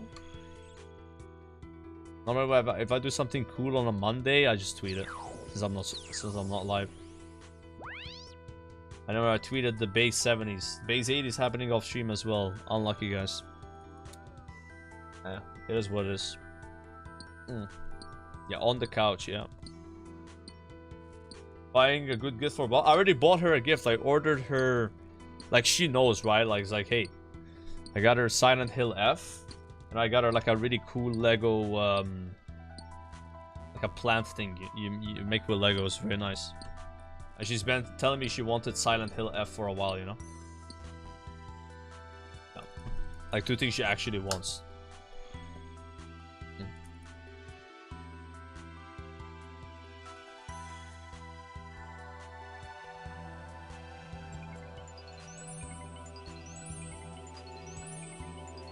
Should have bought her a car, little bro.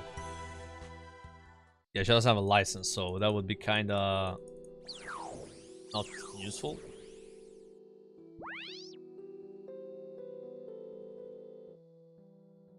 Can her PC run Silent F? No, PlayStation. She's a PS5. She's a console, Andy. Yo, I think I'm 1 game away. I think I'm 1 game away, guys. 9,221. I can actually squeeze in maybe a bit more XP. But like, I didn't mind too much. I was AFK and shit.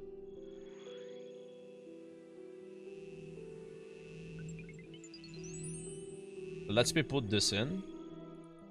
Let me put it in. No, it's gone. Well, I got 2 that runes at least. I think that's 1 game though. 9.1k, like, we're getting a lot of XP now. Yeah. We'll get it. Sadly, I have too much elemental, but it is what it is. This is gonna be a big opening though. It'll be over 350 rewards. Maybe we get a pet. I'm kind of hoping for a clock here, guys. I'm missing 6 clogs here. One of them I can't get because I gotta buy it and I don't have enough points. But the other 5 I could get. A little cloggy woggy, you know? Only chance to clog today, man. What day OSRS stream is this? Not sure. 120 maybe? I don't know. No clues? Dude, I have completely committed, my friend, to getting Diary Cape. I've stopped doing everything that doesn't help Diary Cape, which includes clue scrolls.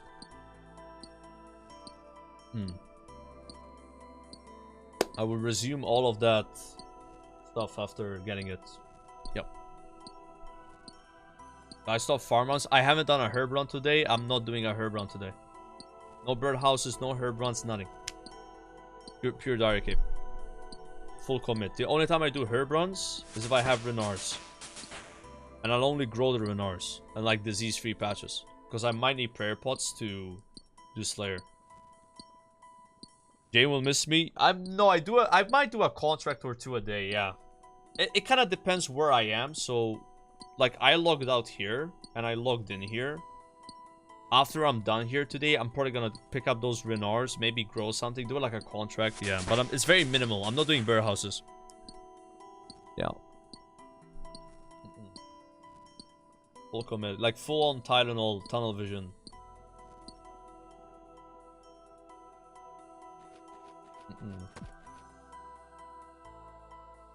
Does you know Diary Cape isn't a clog? I found that absolutely crazy, bro, that capes are not clogs. Like, when I got 99 farming, I assumed that that's a collection log. But the skill capes are not clogs. Yeah, same with Quest Cape. Quest Cape was the first one I got. Infernal Cape, Fire Cape are clogs, though. But capes earned from skilling are not clogs. Or Quest Cape or Achievement Cape. Yep. Or Max Cape, I guess. Yep. Yeah, Zakhelm's not a clog. I don't think that's either. Yep. It's kind of weird.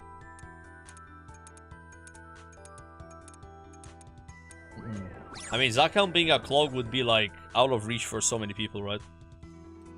But Infernal Cape's also like that for some other people as well, so. Yeah, I'm not sure how they decide that stuff. Was the collection log a recent addition to Runescape, or has that been around for a long time? I know combat achievements are new.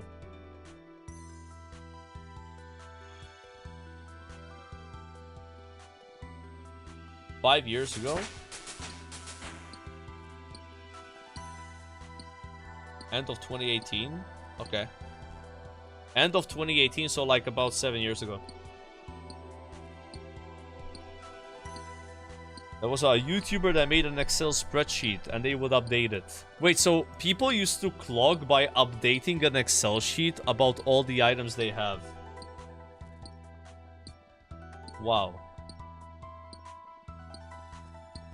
That's insane. That's some OG shit right there, bro.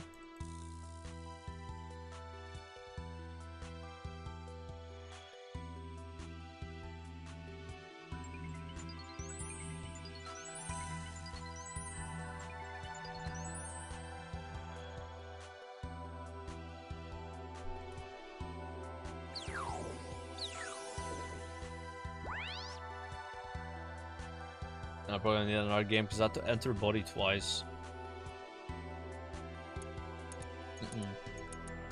Back in the day, you had to do it for bosses too. Kill count didn't exist. Damn.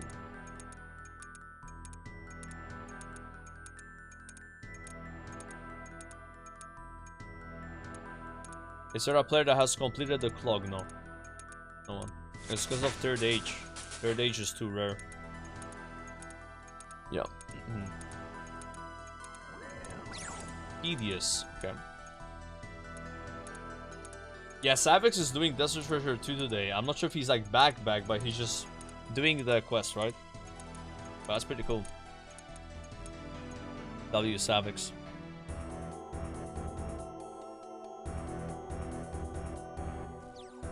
I was doing CG the other day as well, though. He's been playing Runescape.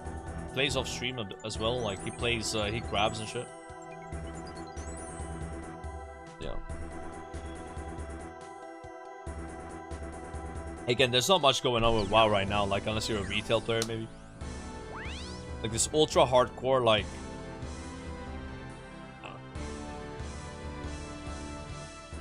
As you play China, the Chinese WoW, like, fucking. Until Classic Plus WoW is dead. That's what I think as well. Like, OnlyFans 3 will revive WoW for sure, temporarily, but Classic Plus is like the big. I mean, Midnight's gonna be huge though. Like, I'm not playing Midnight, but it's gonna be huge, and it's gonna be very, very popular. Yeah, because of housing.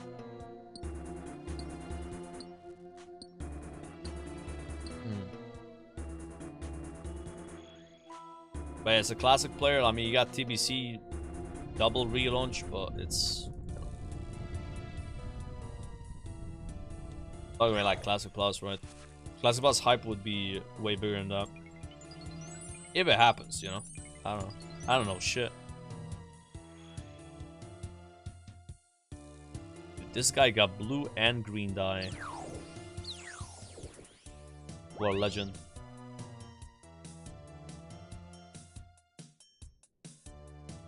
What a legend.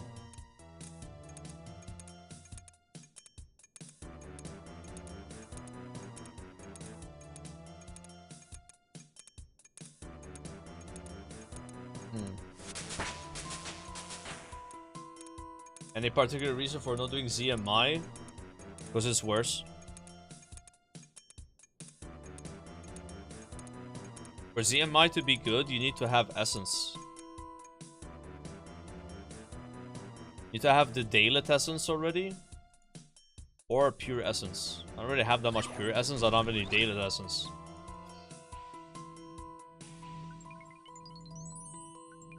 Oh my god, I'm getting so lucky with the talismans. Yo.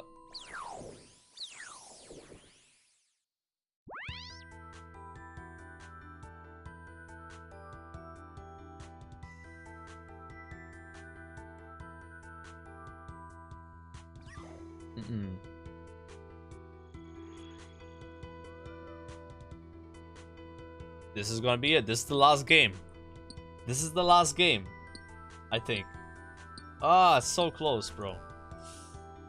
I think it's the last game. I'm gonna get like 1,000 XP now, and then I get more than I need. Ah, dude. My last like 13 hours of playing RuneScape today and yesterday has been GOTR. Holy shit, bro. I've been like sending this.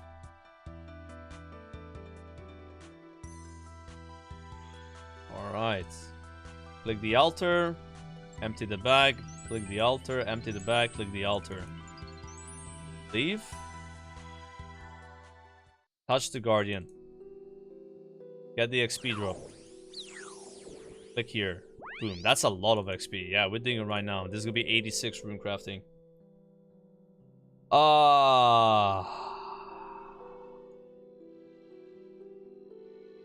Level up completed. And thus we are free. 86.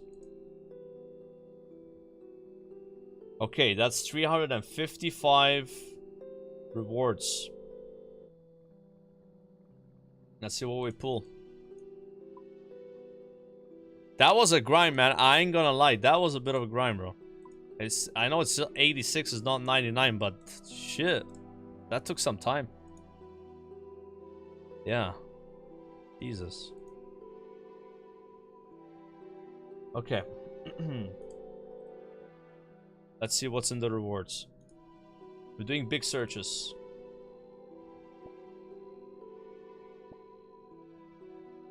I'll be happy getting one cloak.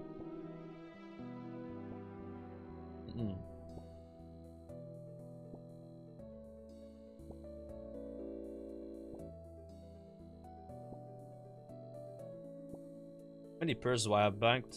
683. Okay, so I do want to get these pouches because they can have 2 items I don't have yet. Pouches are good.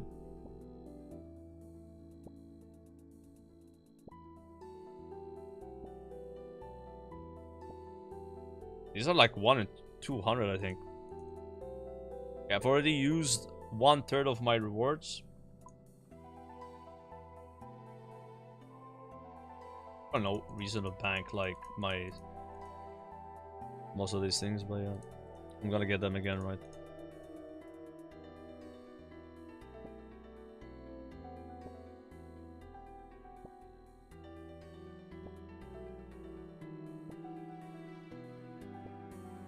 The fake needle. Yeah, it's a lot of pouches. Another fake needle. Another fake needle. Damn.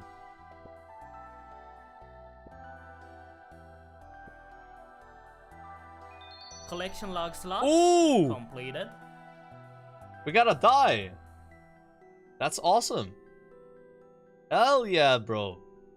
It's already red. Red's the one I want. Nice. I think I'm only missing blue dye now.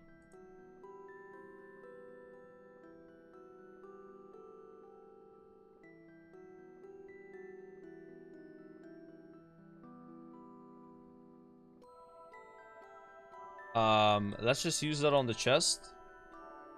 What do you guys say? Chest, right? We do. Not legs next. It's gotta be chest, right? I think chest, and then you do legs. Okay.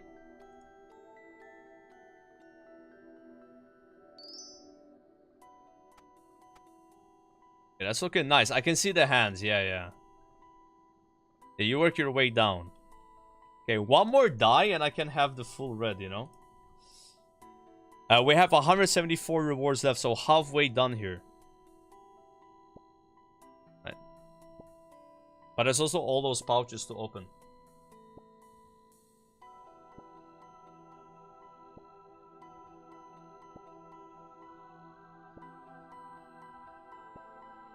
Oh my god. Damn, I'm getting lucky with pouches.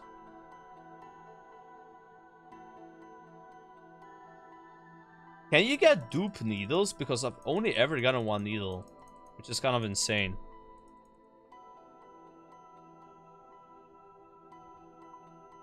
Like, this is my clock so far. 1,439, one needle. What? Alright. Alright, here we go. Yo, Pahan, thank you for the sub, man. A last chance for the pet here.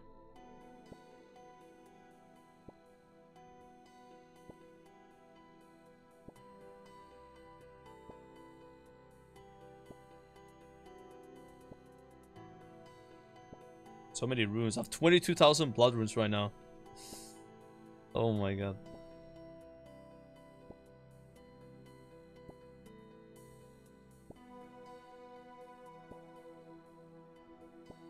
Uh-oh.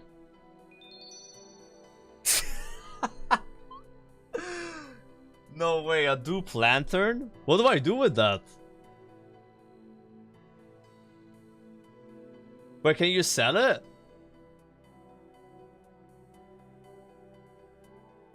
That's 100 pearls? Okay.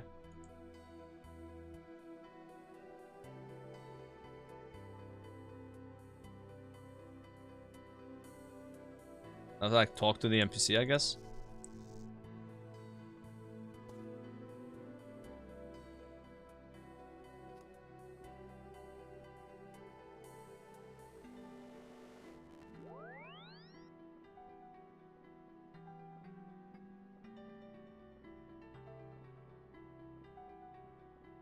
There we go.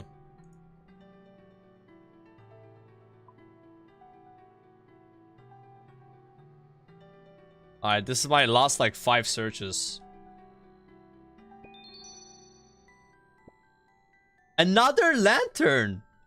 What? What the fuck?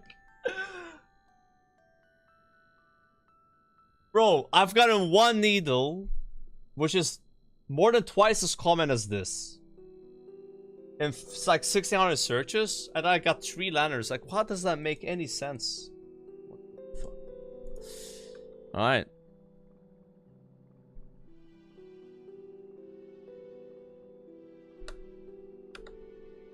That's all my rewards. Okay.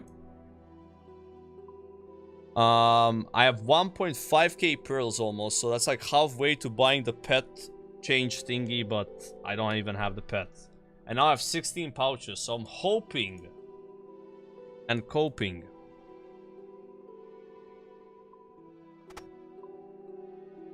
Where did that go?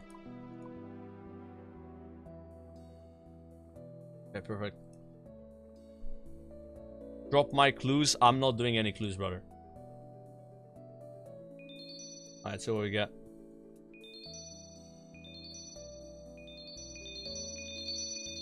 Nothing. We got shit. Alright. That's done. That's done. That's done. SGXP. At least I got one die. Okay with the die. Okay, now I have to wiki the Runecraft. Runecraft. How do we boost runecrafting?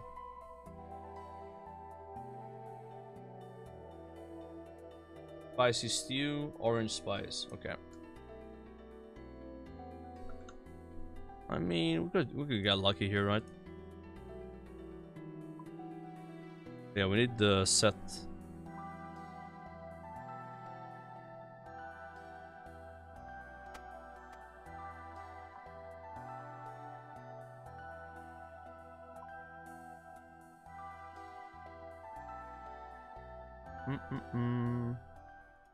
Oh, spellbook.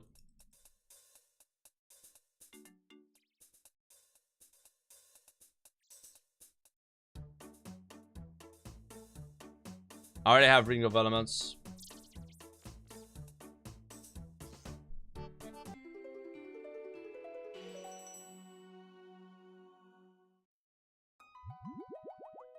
Talk us through the dupe lantern pool. I don't know, man, it just happened. Not even that crazy. I have 3 lanterns and like 1500 pools. Is that even... Are we even lucky here? Like, I don't think we're lucky at all, bro. I think my luck with Geotherra was dog shit. Let's be completely honest here. I had the needle at 900 KC, which is 3x dry. I have 1558 pulls and 2 dies. When they're 1 in 2000, like 1 in 1.2k. Only 1 needle. Can you hand in the needle for more pearls though? Yeah. Yeah, what normal luck would have been is 1 less lantern, but like 4 more needles. Yeah. You can't get a second needle. Oh, that makes a lot more sense now. But yeah, I had my first needle at 900. That's kind of weird. Why can't you get dupe lanterns and no dupe needles? Well, who decides? Yeah. That doesn't make sense.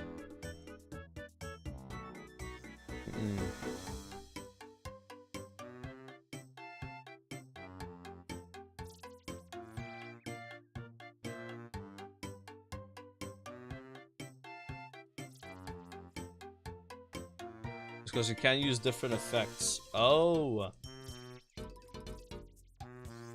Yeah, I don't think I want to have different lanterns in my bank.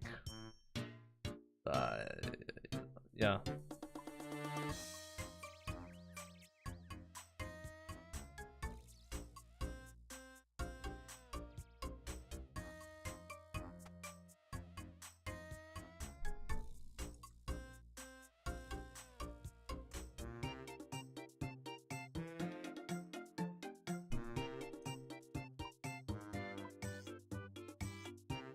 Okay.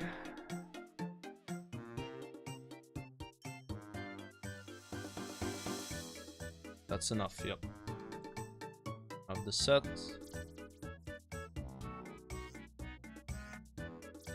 I guess I can bring more in case I mess it up.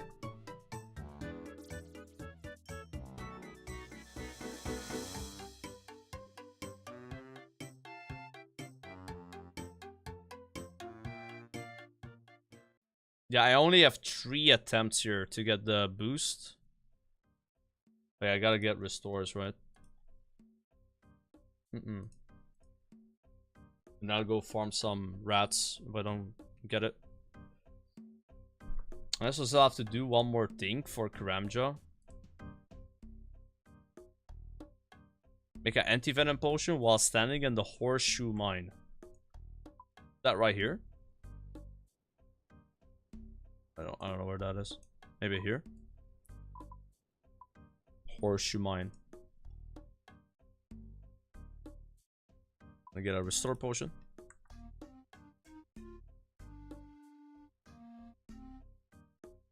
I have a tiara on my hat. Yeah.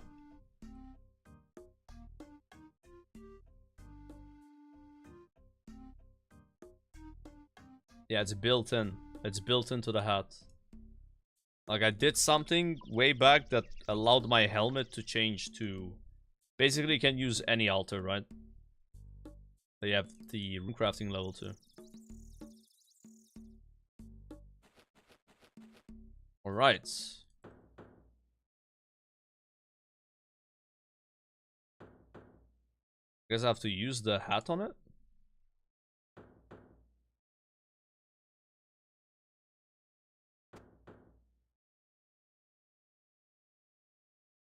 Wait. Can I not do this? Wrong talisman?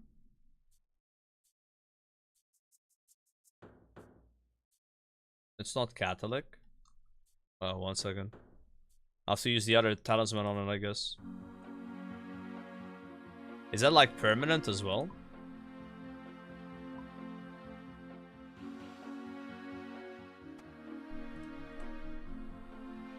I think interesting happens. I can just bring in my bags, I guess.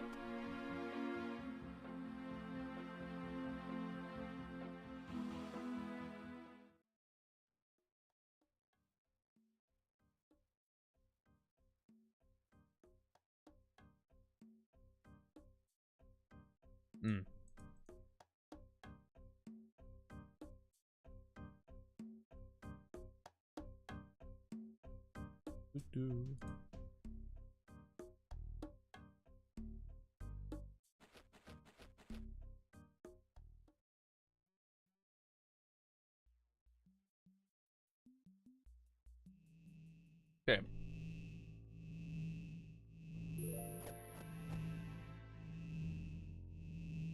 Or tries.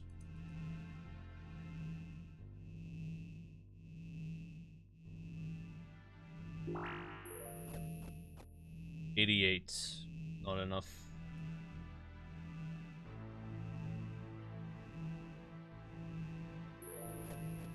$90. Oh, close. Alright, let's do some rats.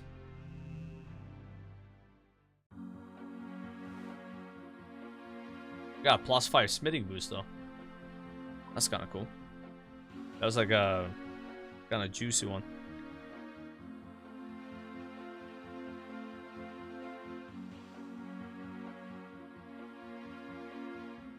Tackle box and my cat.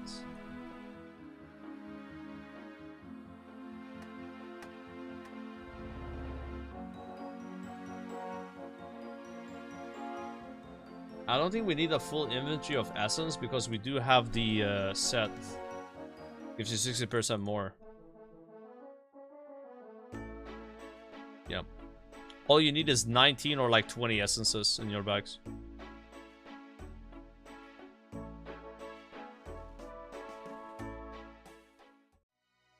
You have to like worry about having like a full inventory of essences on you.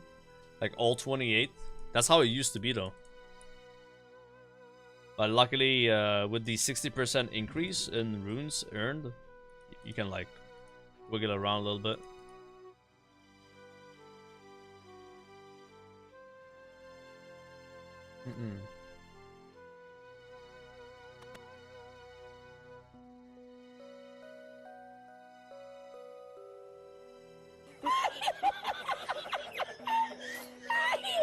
Is that orange? It is, yeah.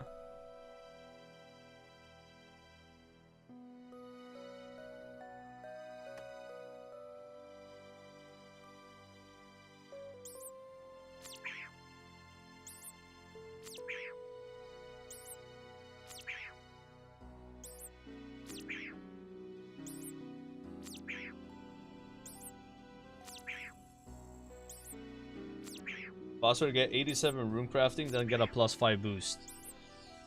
Yeah, I don't know about that. Don't know about that one.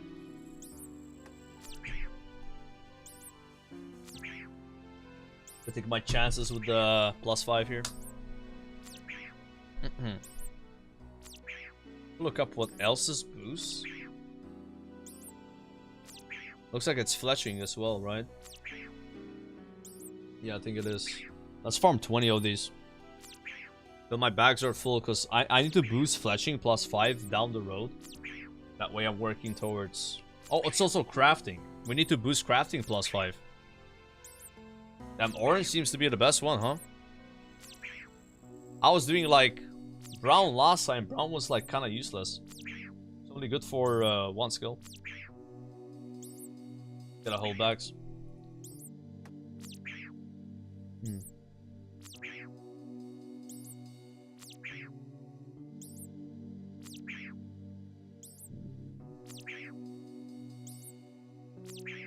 My wily Hellcat's doing some work.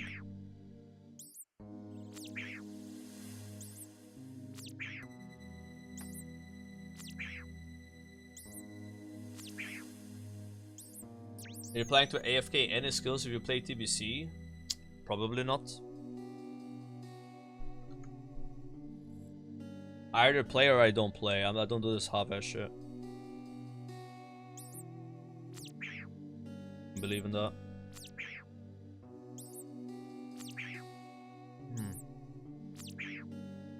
We either commit or we don't commit, my little friend. That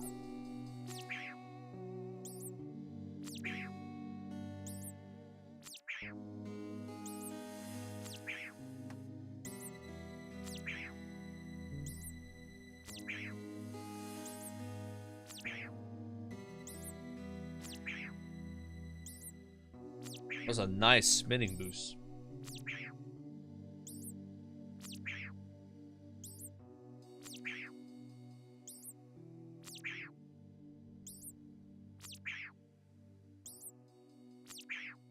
It's okay, Silverback. I'm okay if you stop watching. Maybe I have it on when waiting for people. Guys, this is all co-op, okay? I'm either playing RuneScape or I'm not playing RuneScape. I don't believe in like, oh, I'm gonna crab or AFK on the side. Nah. That's not how I work, bro. I'm not that kind of person. I'm either committing to a game or I'm not playing. Period. None of this bullshit, like lingering on type shit.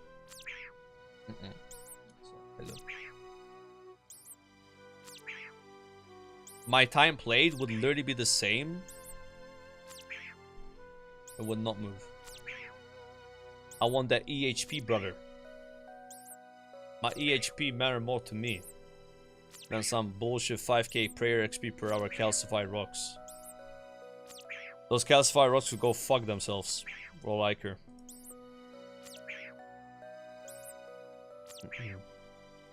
That's mad cool.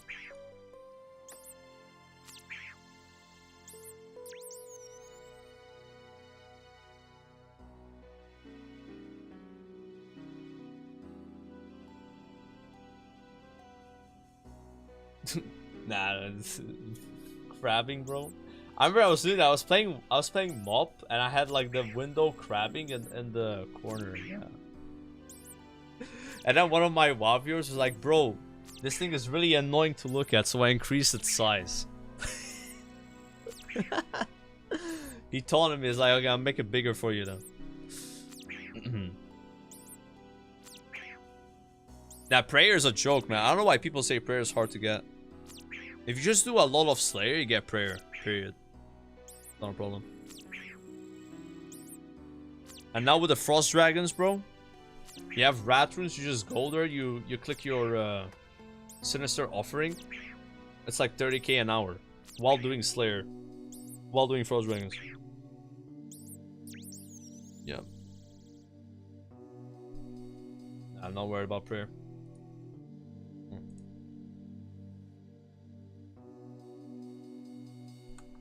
Yeah, we're close to 99 strength. I've been trying my best not to get 99 strength. I'm always doing styles that are not strength. I don't like over level my strength too much. You know, I will eventually, but you know. I said 98. Let it edge.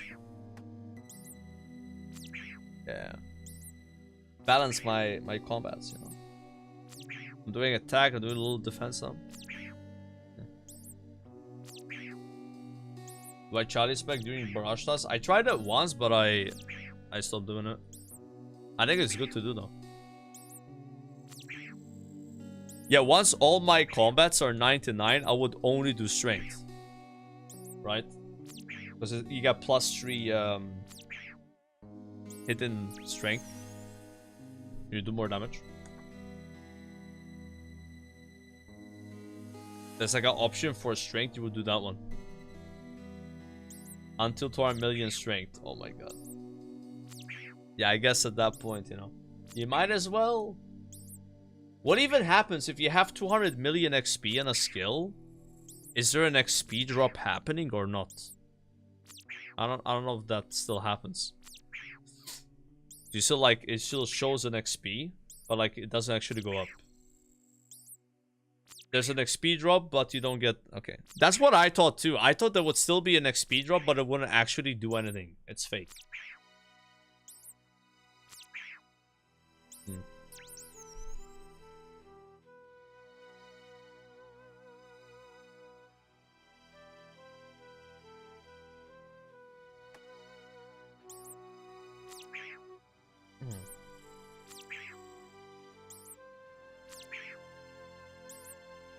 Yeah, it would be weird not being able to see an XP drop, yeah. That would kind of suck.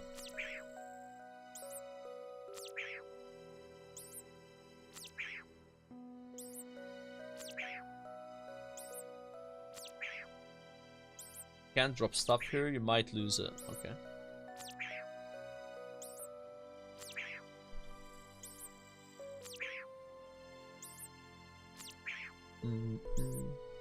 Oh, well, my cat's almost dead.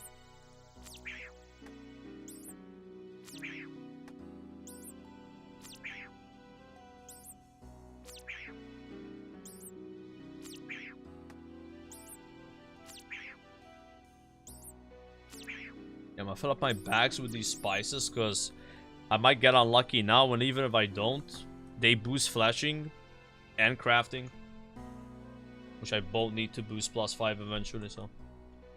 Seems like orange spices is good to stack. Yeah, if my cat died here, it would be awful. Like, I would need to... I don't even know what I would do. Actually. How do you recover from that? You gotta get another cat. They take a long time to grow. You're just cooked. Period. It's a de-iron angle at that point. And even de-ironing wouldn't save you, because, like... Becoming a main wouldn't... Get me a cat faster, right?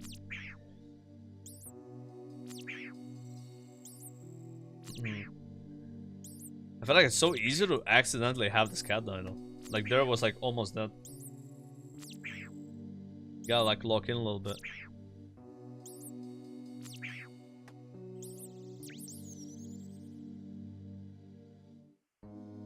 I'm not a big +5 boost enjoyer, not gonna lie, but you know, 7 hours of rune crafting or 10 minutes of this. Yeah, I mean, you know.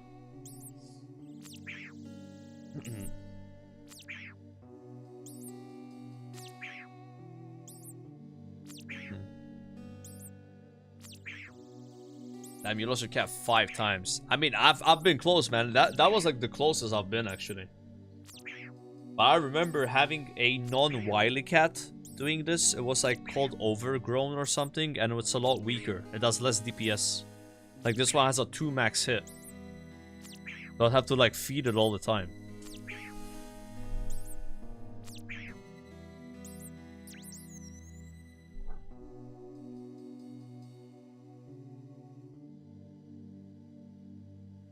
Your friend lost 8 cats, but he has 5 cats in real life. Yeah, that's not a good look.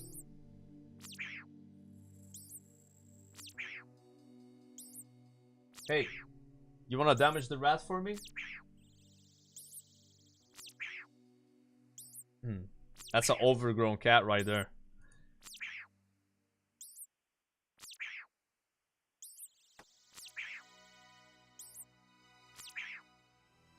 Definitely overgrown, yeah.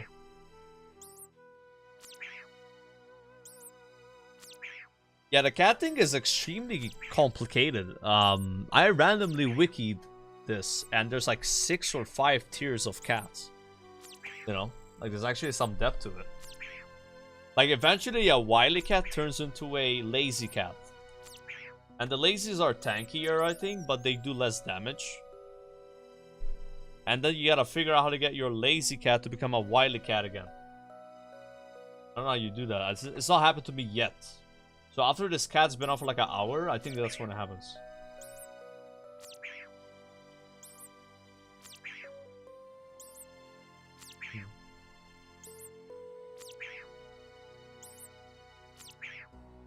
You see Savage doing Desert Treasure 2 with real pay actors. No, I've not seen that. Real pay actors.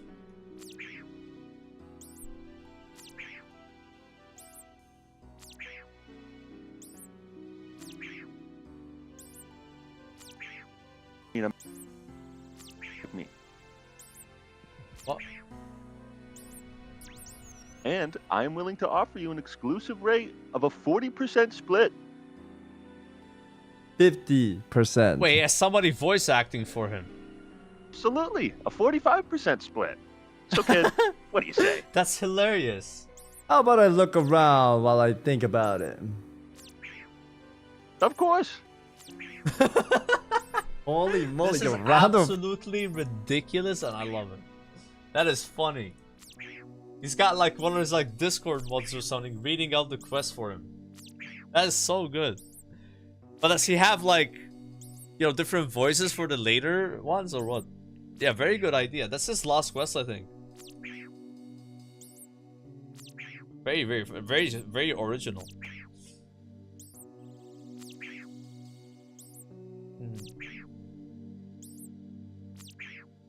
And I have quite that budget myself. I just made like a squeaky voice, you know? It's on the NPCs.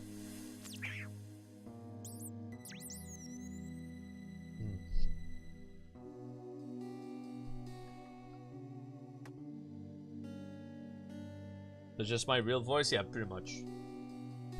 Actually, it was a little deeper than my real voice.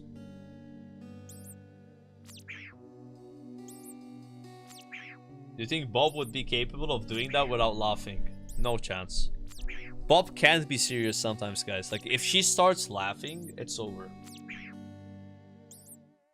Yeah. There's no way.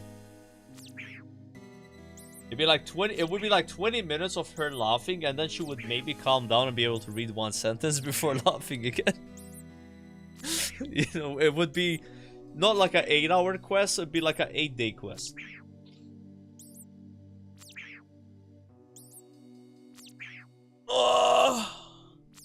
Bro, I feel like I'm being edged right now, guys. We just spent like 35 hours runecrafting the last week. Be able to do this diary. Try to get a +5 boost. Luckily, when it comes to fishing, you can just get a +6 potion, which probably takes less time to get.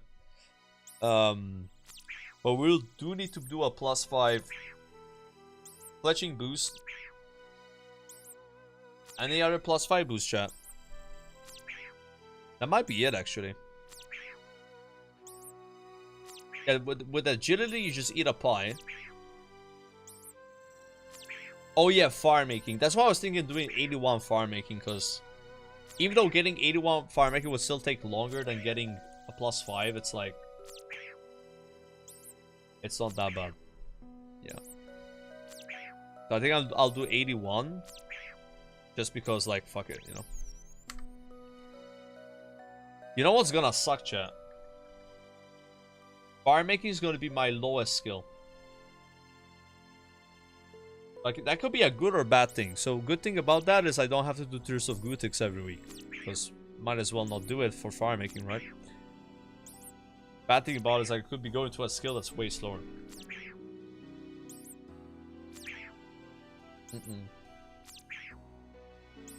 Yeah, would I do Withertone just to get my farm making higher than...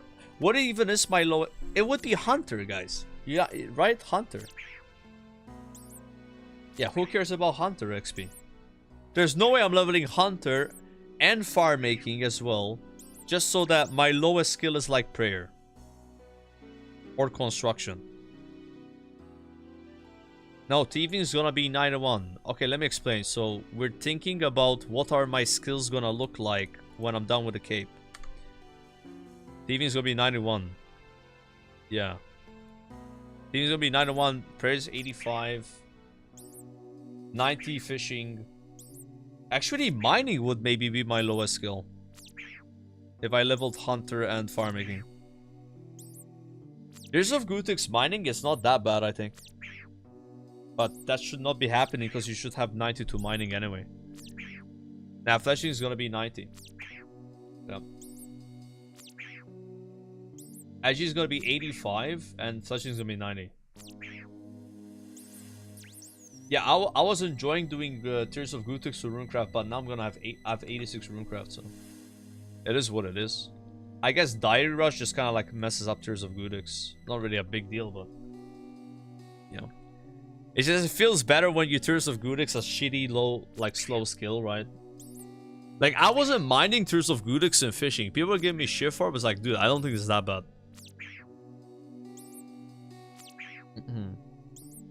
But doing it on farm making is like the worst possible, right? What you do for rune crafting levels? Guardians of the Rift.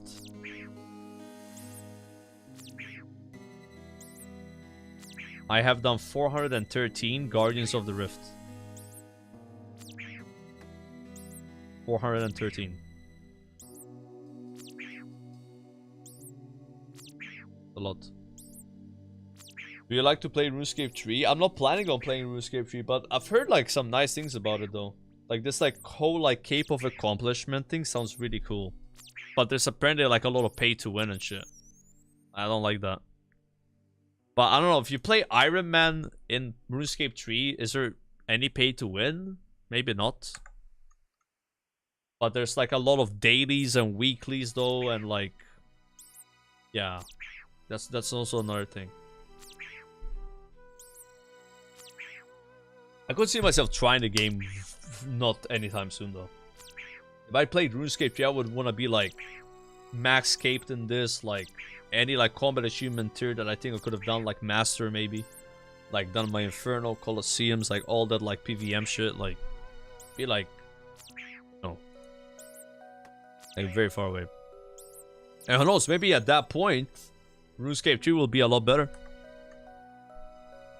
by that time, you know. I don't mind waiting. Sounds like the game's improving. Yeah.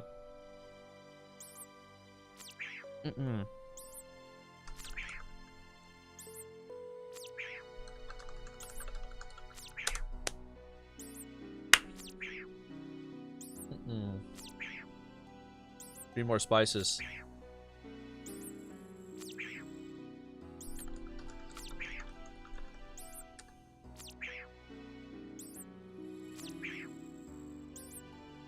Yeah, maybe a few years from now. Yeah. I mean, I'm gonna keep it a buck with you, bro. Like, I like RuneScape a lot. I feel like RuneScape 3 probably will still be fun. Yeah. But the problem I had with RuneScape 3 was, again, the microtransactions and, like, how many dailies it has. And it kind of looks bad, visually. I watched, like, Fall play it. During they had a league, right? I was watching that a bit. It just had like all these like menus and like it reminded me of like, I don't know. It made like a weird vibe, like all those like things on the sides, like pop-ups. I mean, graphics wise it looks better than RuneScape in the terms of like it's more modern, but the menus though, I don't like that kind of stuff. Like all these like, oh, this, like.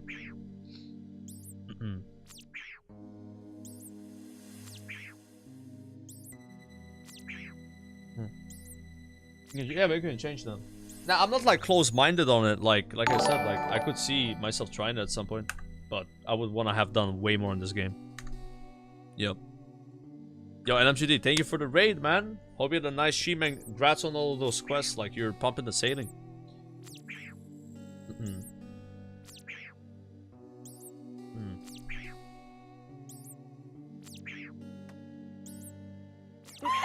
Alright, it's my last cap.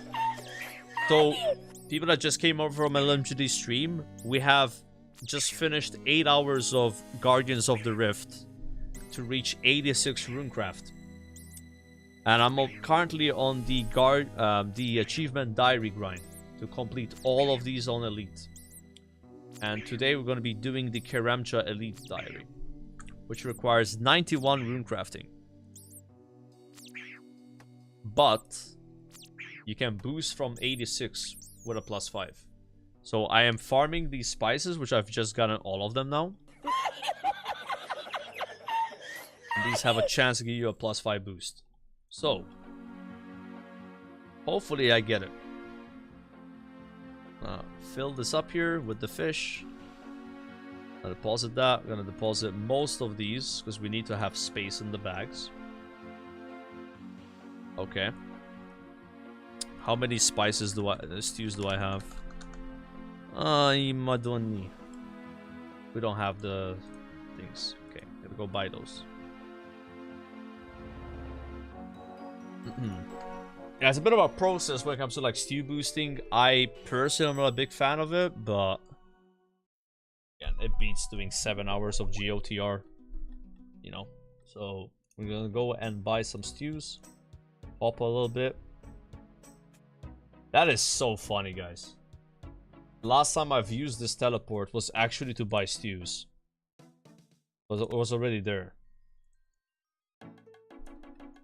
Yeah, we did a +5 stew boost to get 92 wood cutting to chop rosewood logs to make a rosewood blowpipe.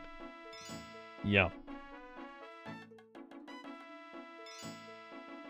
Up on time.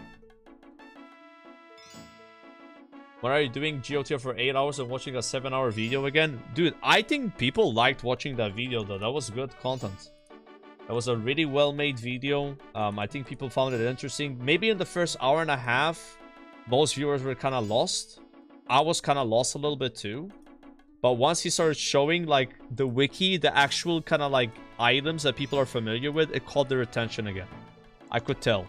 Like, the chat was kind of like dead, and then like, oh yeah, I know that. Yeah, okay, I get that. Yeah, they were like, this is familiar. But at the beginning, it was like a little bit, you know, all over the place. But it was fun. It was a good video. And like I said, like a lot of the thoughts I've been having about RuneScape that I've talked about with like Jimmy and Theory Wise on the podcast, he was emitting that information from 4 years ago. And dude, he was also talking about Classic Plus 4 years ago. That kind of like surprised me, like, you know, because he was kind of glazing Classic a little bit, because this is like 4 years ago. Classic 4 years ago was like in high spirits, you know. This is before people played it for 5 or 6 years, right? Now people are kind of like over it, you know. But he also was kind of like predicting, like, yeah, but end of the day, like, you know, this is gonna get repetitive, right? And then that's where Classic Plus would come in and make it a bit more exciting. So yeah, it's not wrong about that. All right, so we got our stews. I'm gonna bring a few of these, not too much, and get more stews. Okay, guys, is this gonna work? Let's see.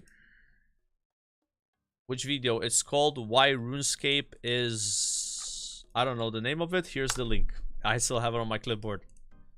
I'll link this on YouTube as well.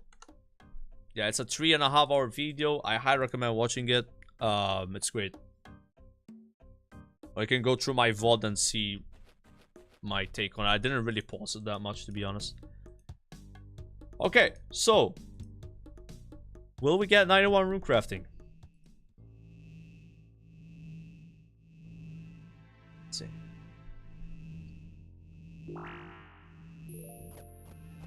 That's on 91.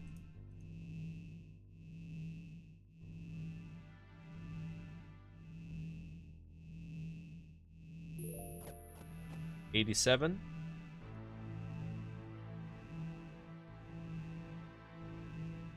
Oh, I forgot my restores. You're right. 89. Okay, let's go get the restores.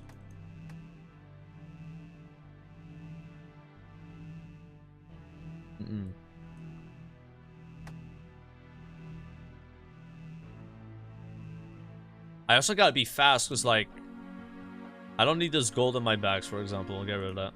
I gotta be fast because we have to, like, drop items and shit.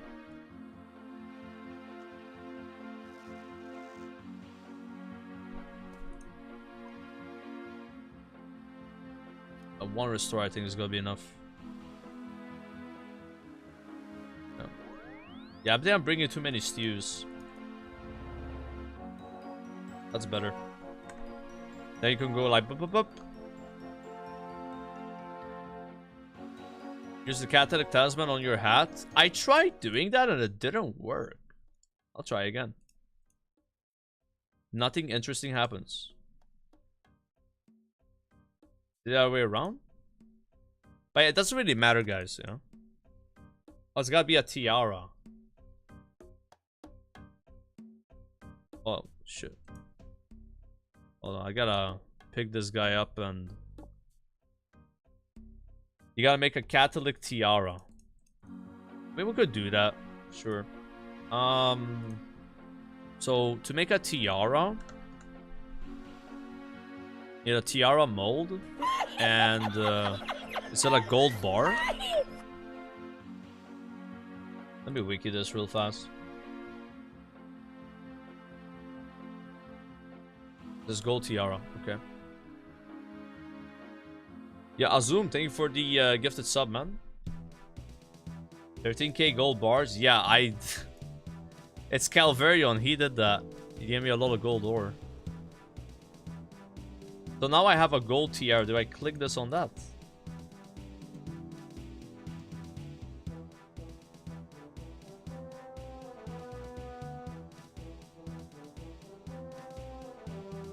You gotta do it at the altar.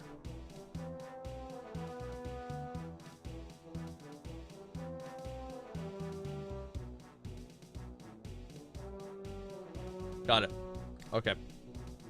So you basically go to the altar and then you literally make this there and then you click it on the hat. But my hat has elemental tiara. Can you have elemental tiara and also catalytic tiara on the same hat? Is that possible, chat? Or is it one or the other here? I don't know. How are we stacking tiaras, man? One or the other, huh? Okay. You can just swap them. Got it.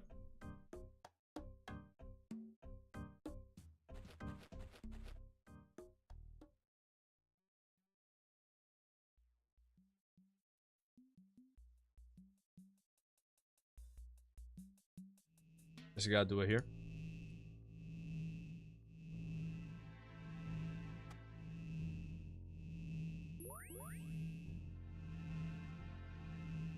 Okay. All right.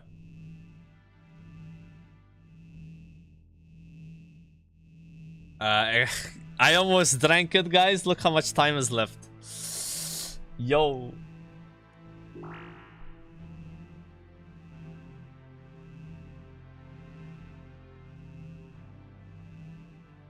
Okay. 91 runecrafting. 84 runecrafting.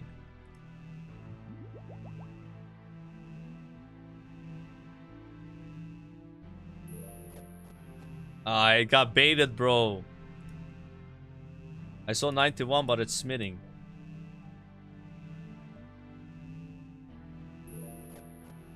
Oh shit, that it was lowered, bro. I wasted that one. I don't have enough time. I might have to wait for the drop. Yeah. Yeah, let's wait a little bit.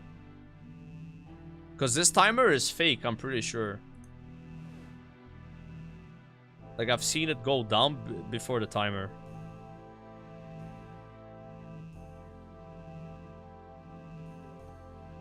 You don't want to trust that timer. Here you go, see? I'm right.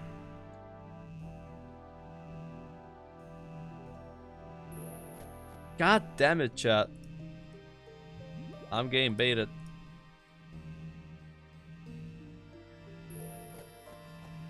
One more. I didn't have time to do all of them, actually.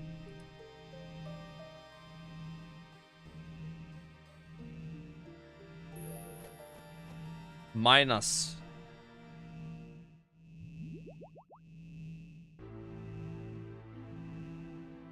I have to go back killing rats.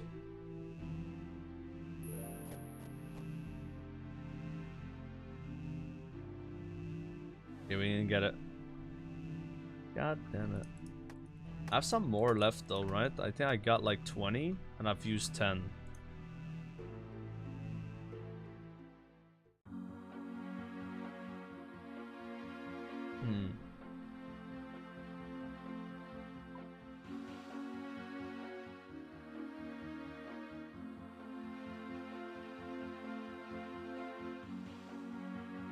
Oh, 14 left for Chinem.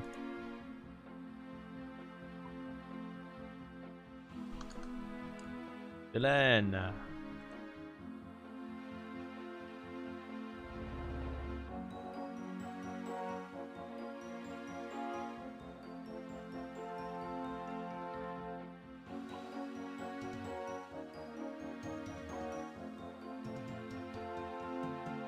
Yeah. Oh yeah, I need to restore.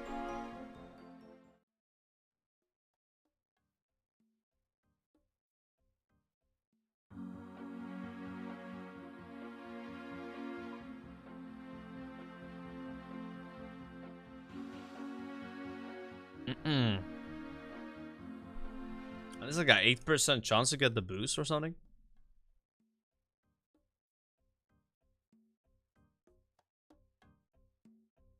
Interview with Mod North. I might save that, bro, for when I have like a lot of downtime.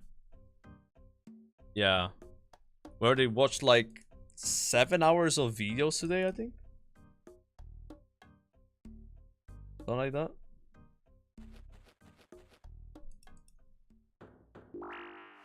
Okay, let it drop.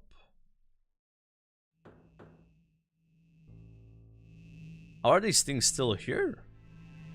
Wait, what?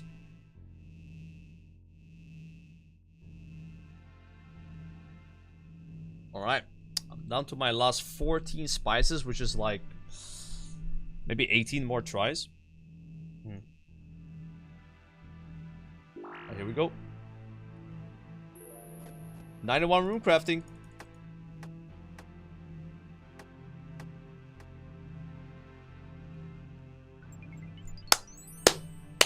Let's go, baby.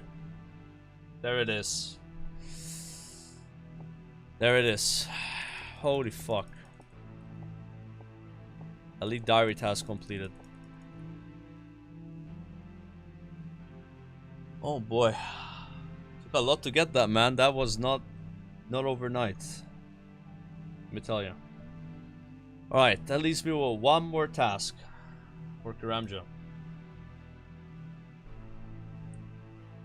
Create an anti-venom potion while standing in the horseshoe mine.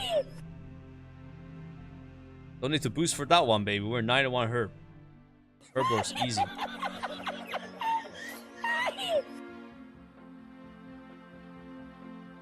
That shit easy.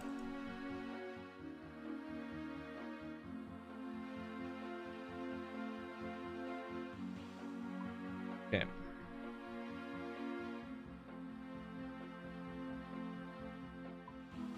Alright. I gotta make an antidote. How do you make an antidote? You know, antidote plus plus. Antidote plus plus, coconut milk. I have coconut milk. I need this much.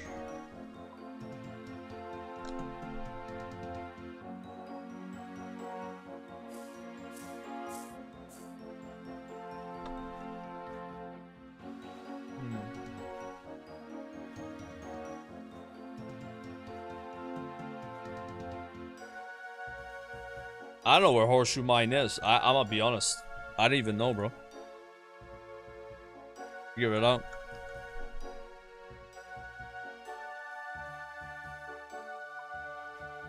Northwest of Brinehaven.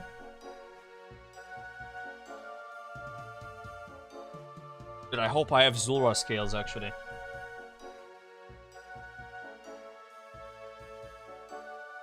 Okay, that would have been funny. Okay.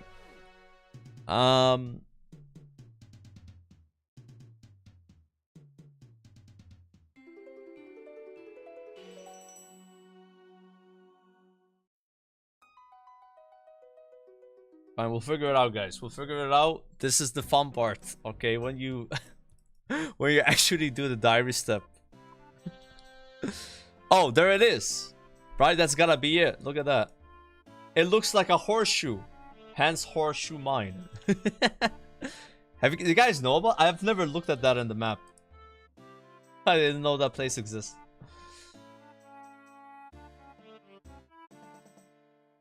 Yeah.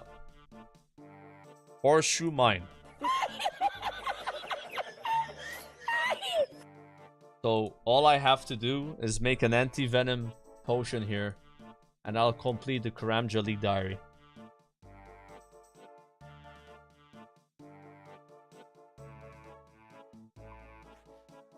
Achievement diary completed. 6 out of 12. 6 out of 12.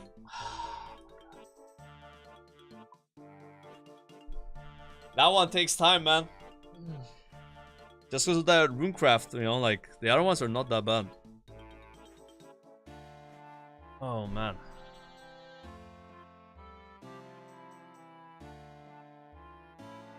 Halfway there, yeah. Halfway there.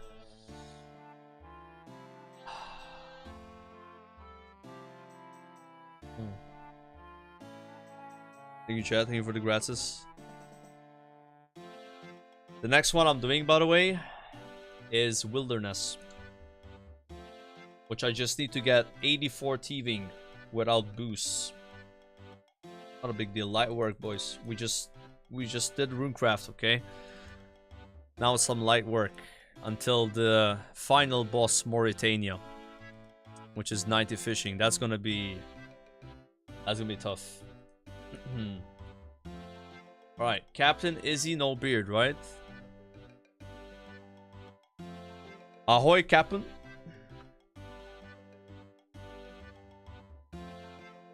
Wait, is that the right one?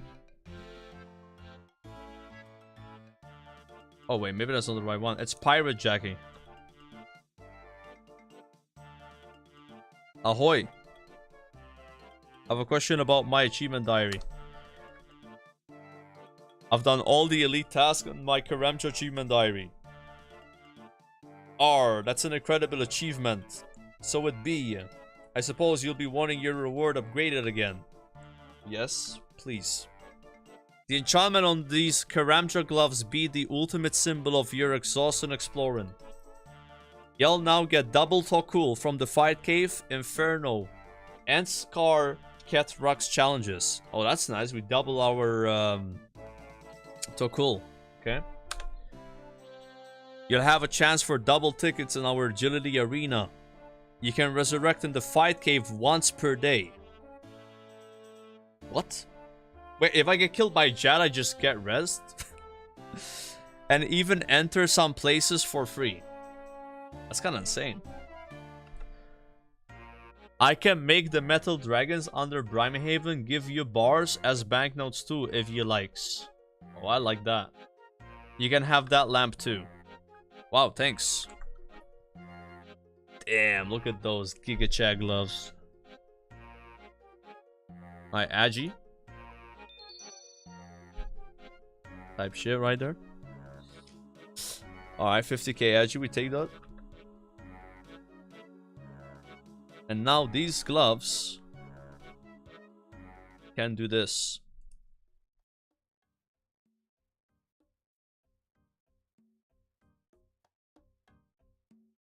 Yeah. That's nice. Left click gem mine. Shift left click Slayer Master. Alright. This will save me about 5 minutes to my 93 Slayer grind. That's why I did Runecraft now, so I can like speed up the Slayer grind a little bit. Because what's left to get, alright, is 2 levels in prayer, 5 levels in agility, 13 levels.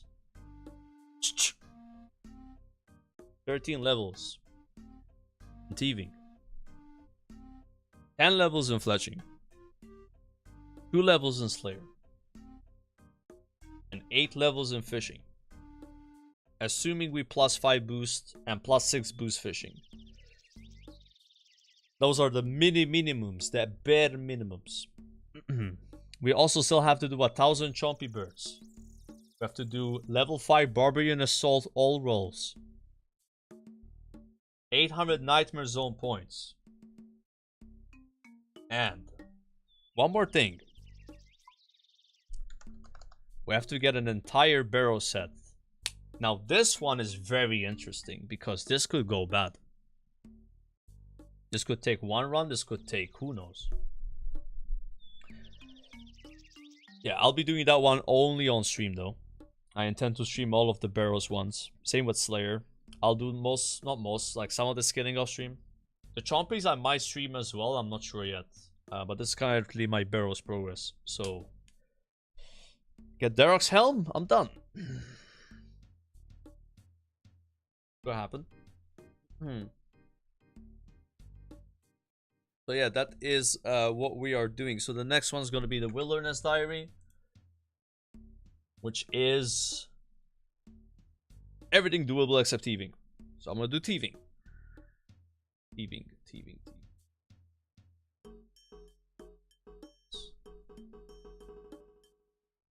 We can boost the smithing, and boost the mining, can boost the fishing. Yeah. Go to Master Farmers. No, I'm gonna do Artifact, I think. I think after Wilderness, by the way, it's gonna be Western Provinces. Probably. This should be done with 93 Slayer by then. If not, I'll do Karamja's done. Why is Karamja still here? Kandarin. Yeah. Kandarin is level 5 Barber Soul though. I think no matter what, my last 3 diaries are Desert, Ardo, and Mortania. The longer we do Ardo, the better, because we can boost Agi 50k every time. Per diary I do. And then Desert is like...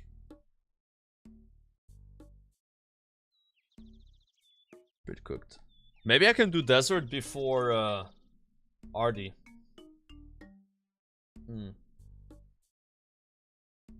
But yeah, I think BA is gonna be fine with viewers. Yeah, I'm not that worried about it. I think BA is like 10 hours, right? Yeah. It should be like a 10-hour grind. Less than that? Really? Okay, if you guys are saying 4, like this is whenever chat, basically this is the same on WoW. So like if people give you a number, you gotta multiply the number if they want the number to be lower, and you gotta divide the number if they want the number to be higher. So we're gonna increase it by 50%. In this case. Okay? Yes, so say 6 hours. That's pretty good of 6 hours though. Alright. Do I have energy to do anything else today on stream? I don't know if I do, guys. I think I'm pretty fucking spent, bro.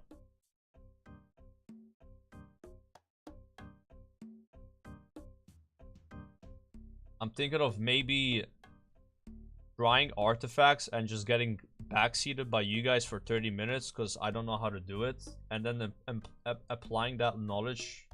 Yeah, let's just do that. That's the play. I think that's the play. Because I don't know how to do it yet. Yeah, you guys gonna boba me on that. Hi. Yo, what's up? Finished one of the Elite Diaries. On my lunch. You're on your lunch? Yeah. Nice. 57 minutes left. Wait, hold up. Hold up.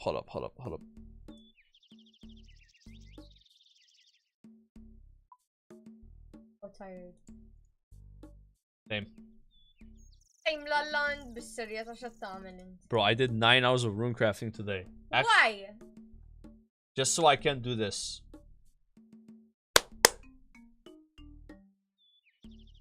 That's why. بالسرية ها. Chad, do we... You're joking. I'm not, I'm serious. Chad, do I purchase broad balls just to be able to level fletching while doing artifacts? Do you think it's actually worth it?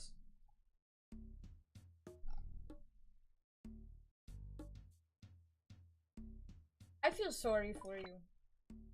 Okay. I hope, like, whatever you're going through, you, like, heal through it. I will heal through it once I have my diary cape. Can I see how many tasks you have left? It costs a lot of XP. Can I see what tasks you have left? There you go. That's it? Yeah, I'm halfway done. Halfway, I'm Madonna 33 out of 38, but 35. Yeah, but these don't count. You don't have to do anything for the first 3 compared to the last one. Oh. They go up in tiers. Oh. Yeah. Easy. Yeah. Like, those are like the introduction. Oh. Wait, explain broad balls to me. You just make arrows. Gonna lie down and contemplate my life. Just do veil totems. Yes, I understand veil totems, and I can do veil totems. But veil totems, I would have to do some maples. This way I can avoid doing maples, and I only do use and magics, which is faster. Yeah. That's what I'm saying. It's very expensive. Guys, okay, let me explain.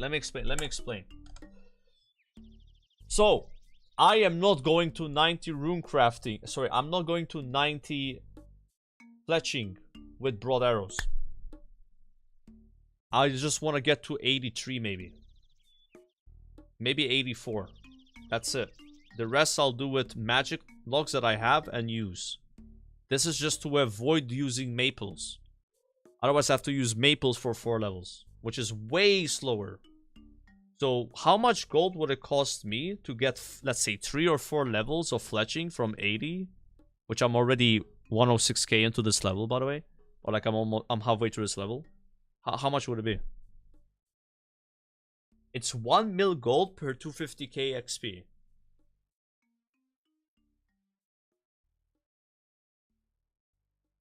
Okay, that's free then. I have over 50 million, guys. Okay. So I don't really care about my gold. Like 5 million gold doesn't matter to me. I care more about 300 Slayer points. That's the real cost of this. Yeah. That's what we're really spending here. Why not do magic logs at Veil? Because I don't have 10,000 magic logs, idiot. Can you think a little bit, bro? Don't you think I would do that? Like, I can't. Like, you guys, do you think before you type in my chat? Do you do this? You don't, right? You just type silly stuff. Like, of course, I would do that if I had enough magic logs, but I don't have enough magic logs. This is why we're thinking about this. Christ. You have 2.5k though. That's enough. Okay, I'm just gonna ignore you. This guy is just, he's below the curve. Alright. Yeah. Jesus. Bro, we need 90. Yeah, it's an XP also talk to this person. Okay, we brought the fletching. Good. Alright, what's the next thing I do? Alright. Mamma mia, man. Some people, bro. Alright. So, we have bought this. So what do you do now? What do? You need the packs. Okay, so I gotta go back to the NPC. So I need gold to buy the packs. So we only need to get to like 83, maybe 84 fletching, because I already have 2.5k magic logs and 1.6k U logs, and that should be enough to take me to 90. I'm doing all of this, guys, to avoid using maple logs, because that's only 120k an hour. This is like 400k an hour, and this is like over 200k an hour. So we're gonna use the broad to skip the maples, and then we do only use and magics. We do magics from 85 onwards, because we can string magic longbows and get more XP per hour. Okay. I want to cut the maple logs to arrow shafts. Wait, I have to do that? Are you sure?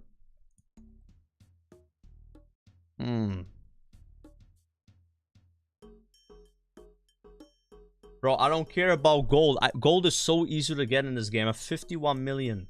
Shut the fuck up. If we spend 3 million gold, it literally doesn't matter. It doesn't matter.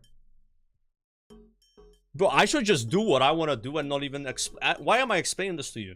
Why am I doing this? Let me just ban you. That way I don't have to talk to you anymore. You're banned. There you go. Go watch someone else. You're really insignificant. Alright. So I will wiki this, because clearly there's some people in chat that are trying to rage bait me, and it's working too well. Alright. So I'm gonna figure out how broad arrows work. Broad arrows. I don't need my chat. I have the wiki. Wiki is all you need. So this is a broad arrow. You can buy them from Slayer Masters. Okay. Headless arrows, broad arrows, and you make broad arrowheads. Okay, so I buy broad arrowheads from the master for packs. Okay, that's easy. Headless arrows, how do you get those?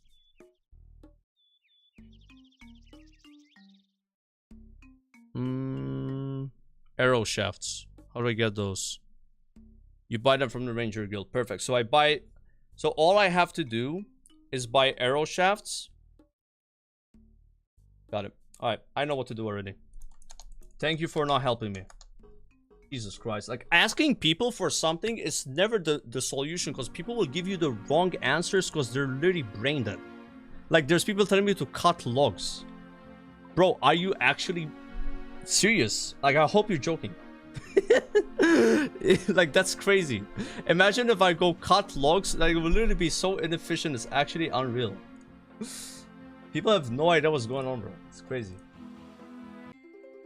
Oh my god. Alright, here's what we're gonna do. Yeah, that guy, guys, you know what he would do? He would cut his own magic logs to make 90 arrow shafts. Oh my god, bro. Can you even open a door, man? Holy shit. Oh, someone here says arrow shafts. Alright. I can't be nice guy anymore. I've done 9 hours of rune crafting. I can't pretend to be nice. I have to just insult you. That's the only way, guys. Yeah. That's it. Nice guy is gone today. He'll be back on Tuesday. Not this dude, probably this guy. Bow and arrow salesman. Fuck, there's gotta be an XP calculator for this. Surely.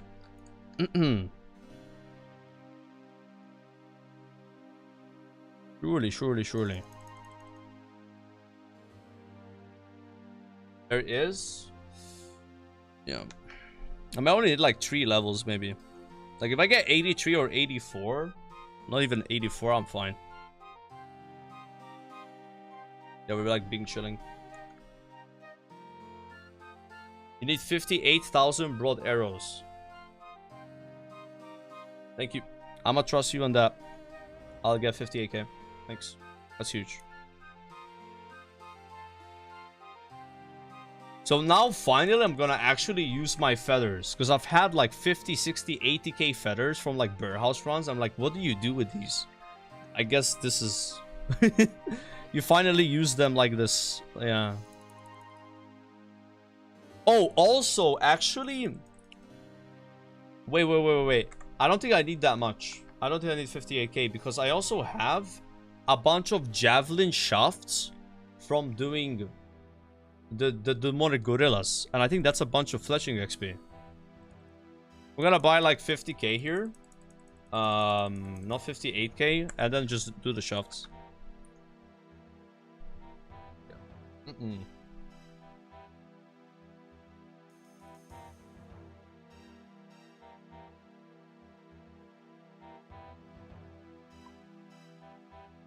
I'm done to get 50k of these.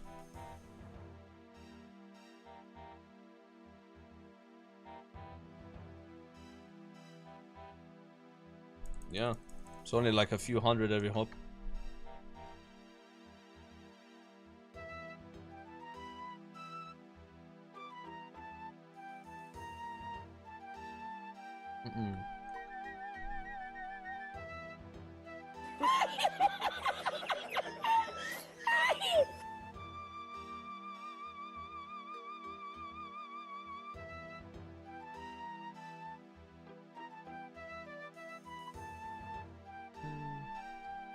I don't think the fletching knife matters for the arrows, right?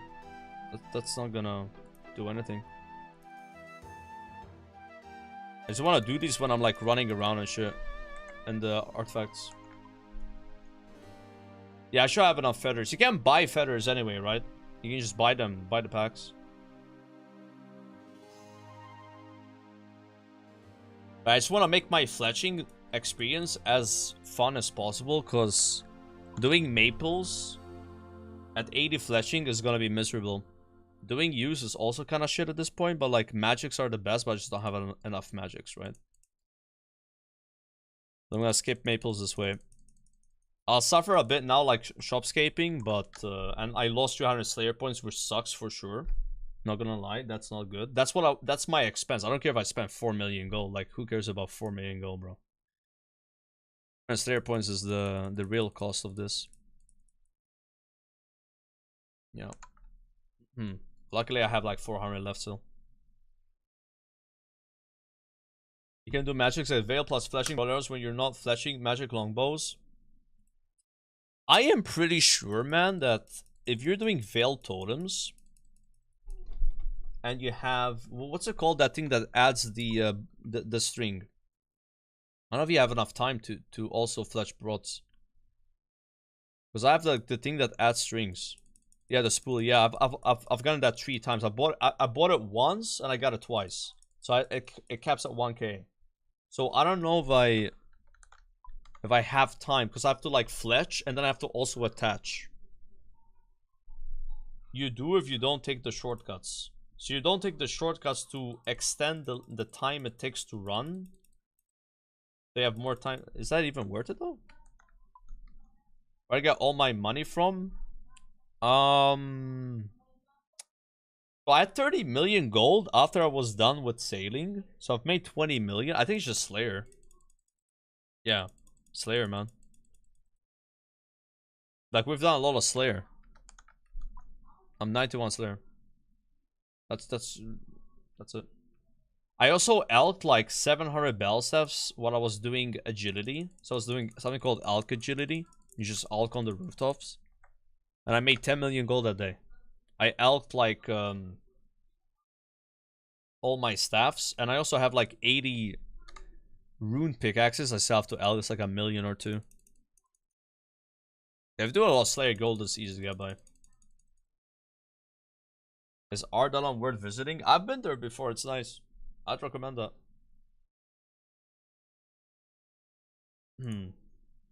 But like, this would be huge, because if we get fletching XP while doing thieving, then we have to spend less time in Veil totems, and we can skip those like shitty logs that we have to do. You know? That's great. I remember I was doing maples at like 75 to 80 fletching. I felt like it was so slow compared to like doing use. But I didn't have the broad bolts unlocked, so I couldn't do broad bolts at the same time, right? Maybe that's how you make it fast. Or faster, right? It's already fast. But like fletching is a skill that's fast anyway, but if you can make it even faster, why not, right? We don't need to be spending 2 hours per level, you know? 3 hours per level, right? We leave that for the skills where you're kind of like capped.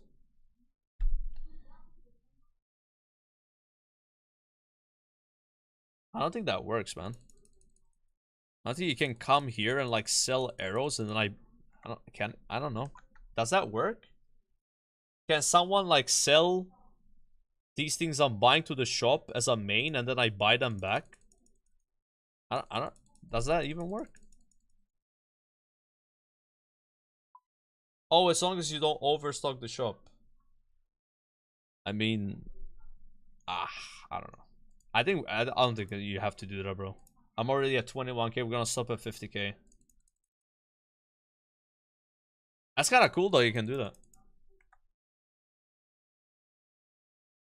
So all you do, by the way, is you put feathers on these, and then you just put the tip on them, and you buy the tip from the lady. So the tip is expensive. That's what you're paying for, right? That's where the gold is. You just buy the tips. I thought this was way more complex. Like, you guys were telling me to knife logs to get the shafts. Maybe you had to do that back in the day. This is why it's very bad to ask my viewers sometimes, because people will give you actual real answers that were true 5 or 10 years ago. They're no longer true. You know, it's one of those things where like the meta changes. It wasn't one guy. It was not one guy. It wasn't one guy. It might have been a few people though. Most people were not saying that, but like, no. Do you get fletching XP though? I mean, maybe you do, right?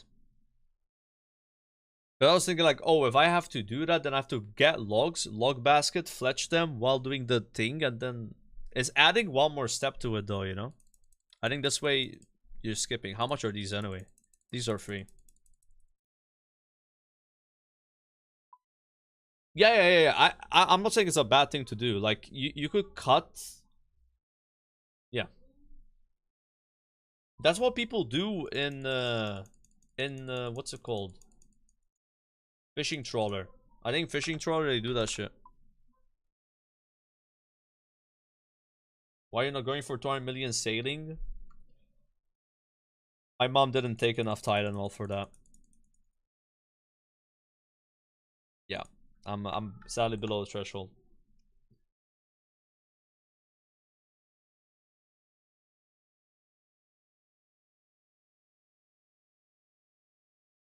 Isn't this what Sardako did, boys? When he got blowpipe, he was like 70 fletching and he like did the broad arrow thing.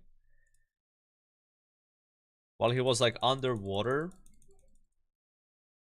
and picking up seaweed. It was kind of like efficient. Like, he was getting the seaweed spores for his like crafting grind and also doing fletching at the same time. I'm gonna use that kind of like logic where I'm gonna do this while leveling thieving. But this like artifact is gonna take some time to get used to. You need tile packs. You gotta like figure it out. Gotta lure mobs. It's gonna be so bad, guys. I think I'm gonna get like way less XP per hour than I can. But once I learn it, allegedly, it can be 200k an hour or more. That's pretty fucking crazy. You need tiles for artifact. There's like tiles that like tell you where the guard's gonna go to. You'd be like tick perfect type shit, you know? Yeah, it's like tick perfect gameplay. Like when you see the mobs on that tile and then you click away, like you click to run, then you don't lose ticks. You don't have to like guess it, like you just know it's there, right? Like, I've done artifacts for the hard, is it the hard diary? And it took me 20 minutes to do one artifact. Because I had no idea what to do, I was like blind. I was like, oh, this shit sucks. But apparently if you know what you're doing, it actually can be really good. Because you can lure 2 guards and they're like blind and they can't catch you. And then you just like save a lot of time that way. And you can also do like the fletching. Some people do fire making while doing it. Some people do herb lore while doing it. You know, you can like skill as you're running type shit, right? So you only are getting XP from for thieving. You're also getting XP for other skills. Yeah, if you're getting 200k an hour casually, bro, I think I've heard 270k an hour can be done. Does it scale with your level artifacts? Probably does, right? Yeah. Nah, bro, if I'm getting 200k, I'm like over the moon. I don't think I'm getting that much. There's no way. I'm gonna suck at this for like 5 hours at least.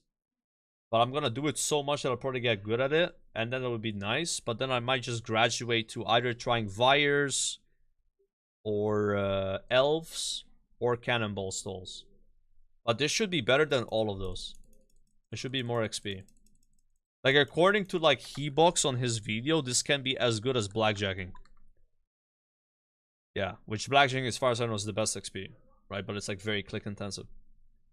But then even if it's not as good, you're getting XP for other skills at the same time anyway. Yeah, there's also the Rogue Castle. Yeah, I think Rogue Castle might be worth it. Like, how many times are you gonna get PK'd, guys? And who cares if you get PK'd? Like, you just go back there, you know? Ringo dueling. Not on stream, like off stream. Like, I think it's not gonna be that bad.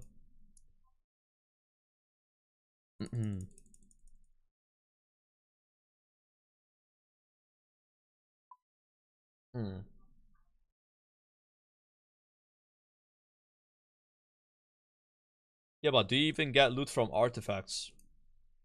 I don't think you do, right? Does artifacts make you any gold? I don't know. I don't think it's rewarding. You just do it for XP.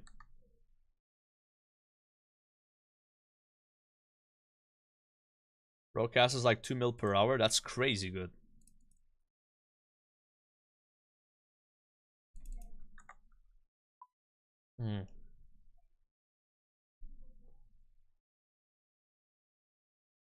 You only need to make about 6k arrows? There's no way, brother.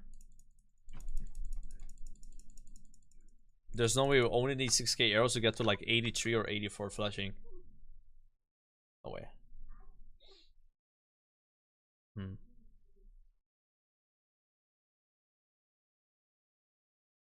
But I'm gonna get 50k and that's it. The reality, bro, is any XP we get while doing artifacts is just better. But I don't want to spend too much gold, right? So I'm only gonna spend like 3 or 4 million this way. I spend like 20 million, right? Also, I have like magic logs and U logs are pretty good, especially magic. Like I would use my magic no matter what, you know. Because this way, actually, Desert Diary could be a lot closer. If we get 91 thieving and 90 fletching, then I only need 85 prayer.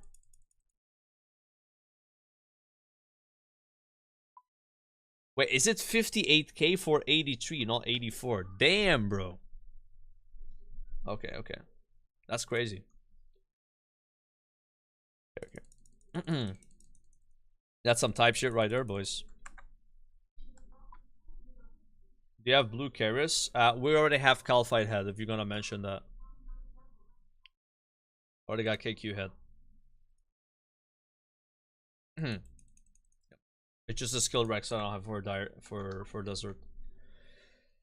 Yeah. And 85 prayer, it's not that bad. Of course you do? Yeah, of course, guys. I play the game. Alright. So, 50,000 arrow shafts. Wow. Slayer Master.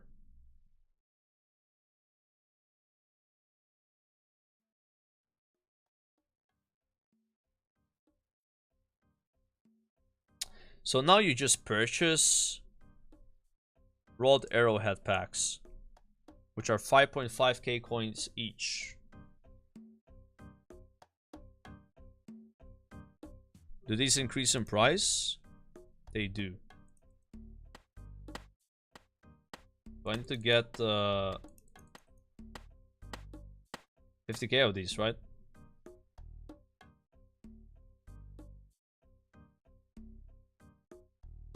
Oh, they like refill so quick.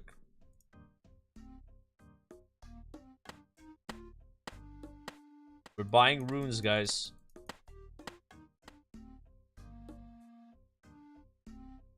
Shift left click, trade.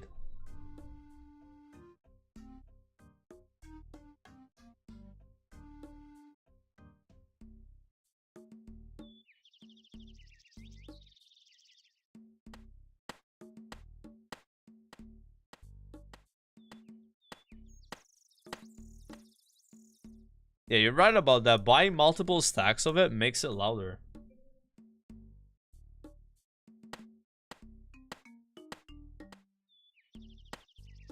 And I'm pretty sure I would never use these, right? Broad arrows are just like old content for me now. Yeah. Unless I decide to go farm a jaw and not care about efficiency, then they're pretty good for that actually. Unless these are different than what I'm thinking about. Can you crossbow these? Maybe you can't. Because they're technically arrows. Yeah. Yeah, this is the crossbow one right here. Yeah, cat's going crazy, bro. Yeah, they're just that content.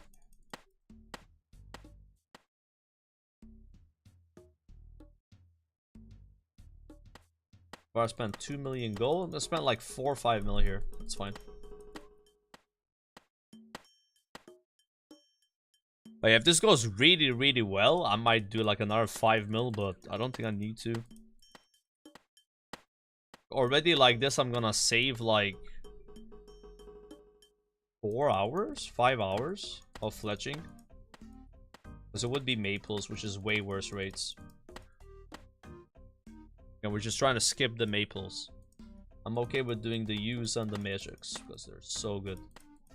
Even though this is technically better still because you're getting it for free per se. Because you're doing it while doing something else, but we don't want to spend all our gold, right?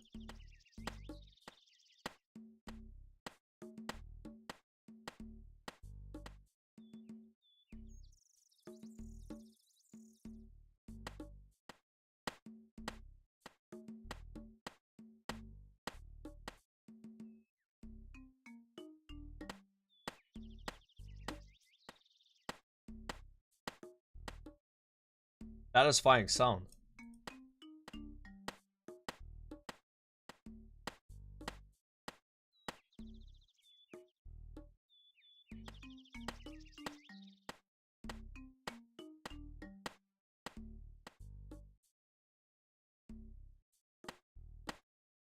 I need that script that one dude had for cleaning herbs right now, boys. It was like ding ding ding. Opens all the packs instantly. Yeah, Coxie, like... Where's Coxie when you need them, boys? I'm like an onk with these clicks, you know? And then I miss a pack every now and then.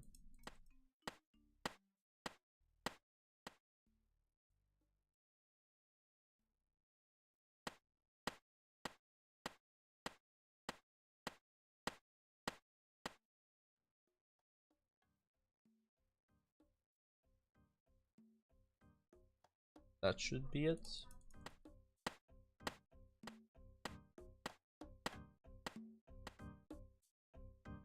There we go. Okay. Wow. That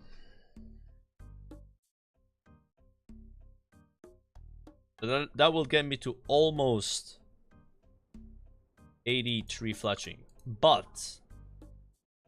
And we only spent 3 million gold. But... And it's a but. I have 58,000 javelin shafts. And 3.1 thousand rune javelin tips. Do you just attach these and that's it?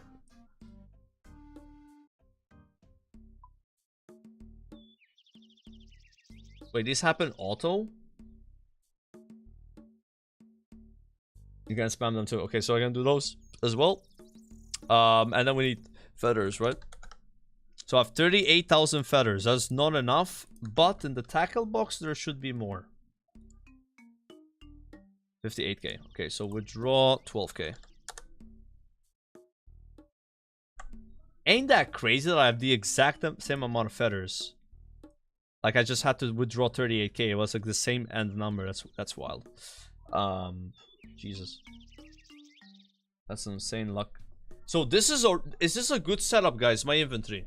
Like I can fletch like this. So what else would I need for? It's the book, right? The Book of the Dead. To teleport there. Oh, wait a minute, bro. I need to charge my book. Yes, full charges, exactly. So you need like some weird ass. I'm gonna wiki this real fast. Law,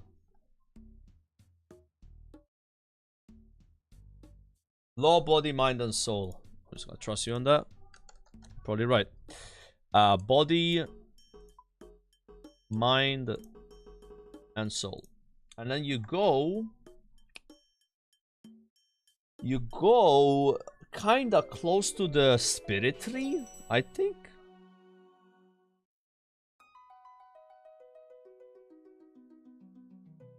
Which one is it? Positives. Blessing TP. What is blessing TP though? Oh, you mean the okay. The thing. Yeah, I might just grab that. Radha's blessing. Just tell me Radha's, guys. I call it Radha, not blessing myself. That's how I understand that. I say Radha. So Cowland Woodland and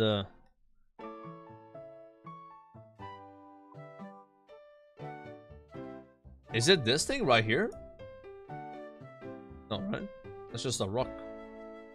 Northwest. There it is. Old Memorial.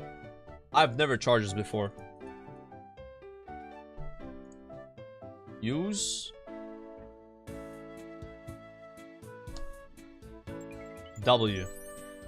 Dude, that's a lot of magic XP. What the fuck? Okay. Where? Plans for my birthday? I think I'm meeting my parents, like, for like a nice birthday dinner with like the GF, but it's not on the birthday. It's like a few days later. It's like scheduling.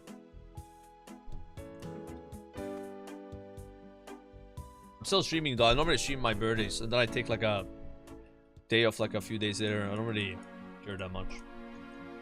I'm big on it.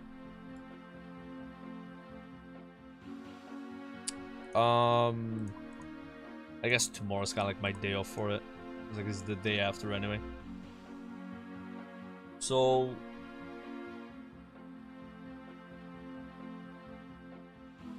what else do I need?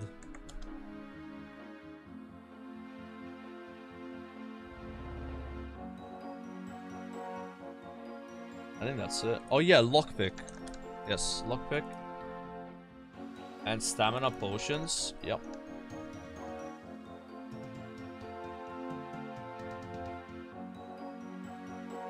Alright, this is gonna be so bad, guys. I am gonna hate this until I'm gonna like it.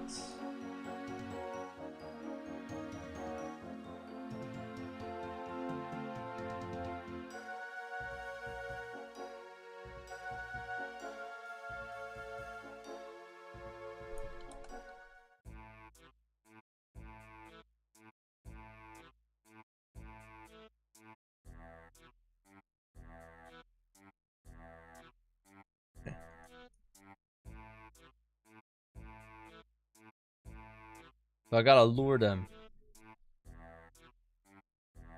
Wait, I'm on Omega Lore World. Let's go on 303.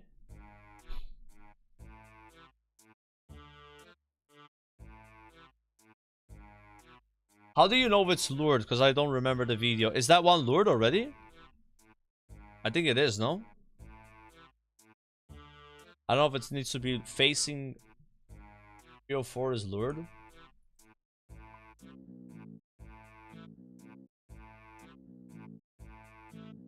Oh, it literally tells you right here. You're right.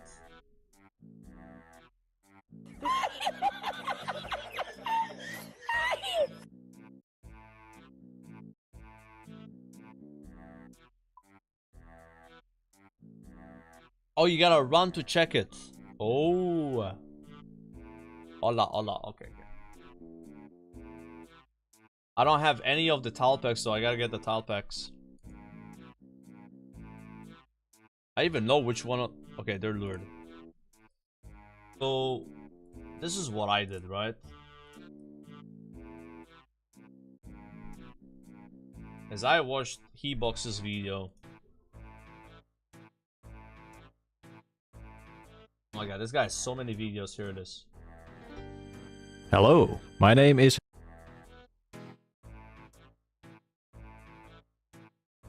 Okay. Artifact tiles. There's just like a copy for this? There's gotta be a copy button somewhere, right? I'm just not seeing it. Click raw. Got it. Thank you. And then you just import here. That didn't work. Is it different?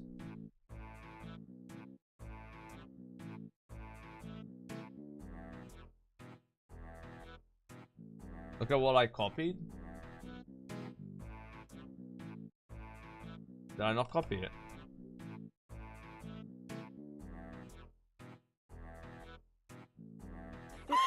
Oh, I guess because of the words. Yeah.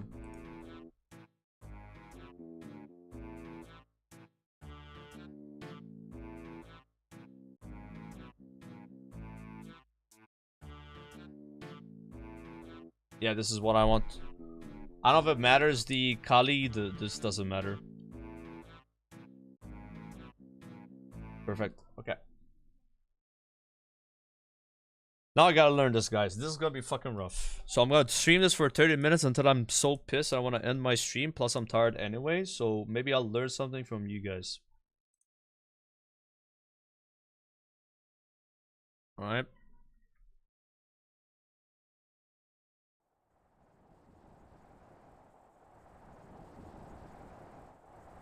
What? Oh yeah. That's the guy.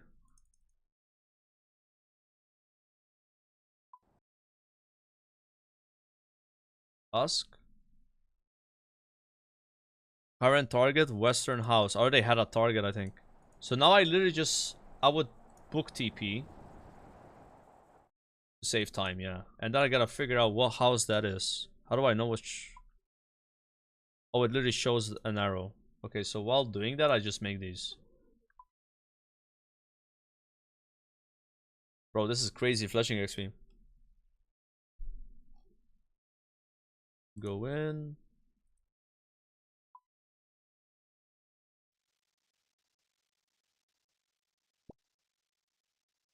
Damn. And now what, bro?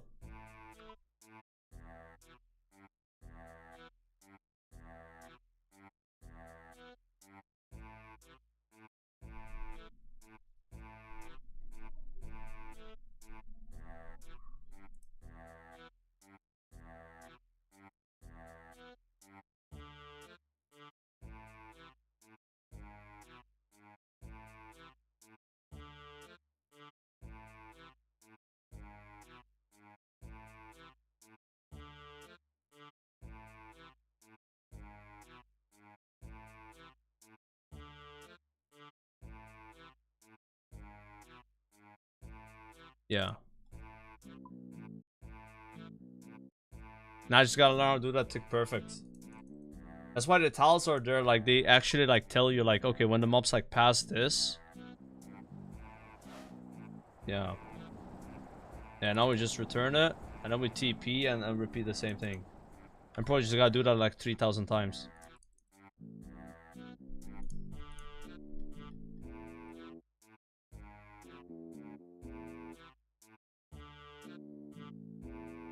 Wait, I didn't get a new task? I guess not. They got like menu entries for that. Luckily, when I make mistakes, I just get more flashing XP. So we're gonna swap task.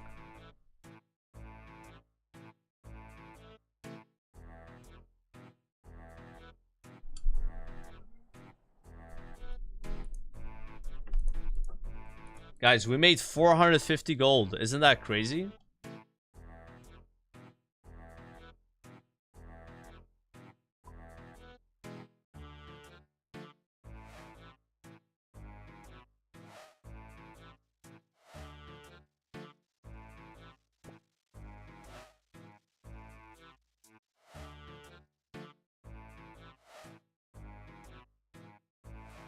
Okay. I have no idea how to do this one.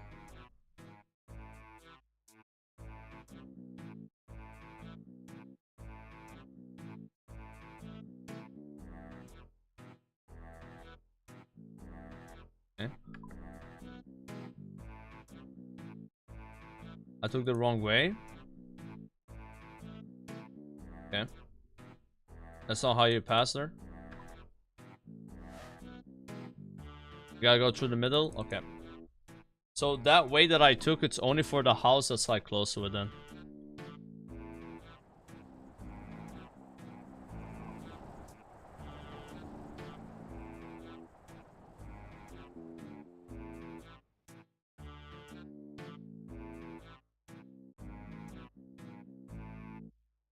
That's kind of insane XP though, like... Gotta.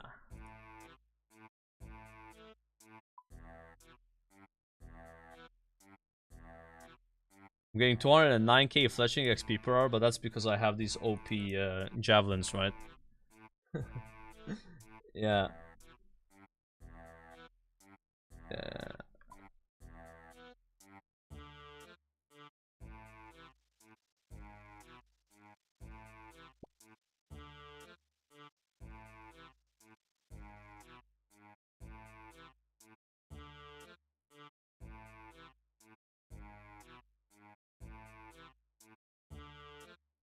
Is it safe to be here? This, okay. So when do I click? Is it when she...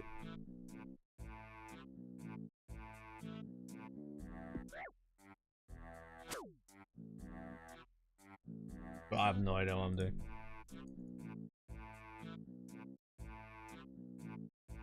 Alright.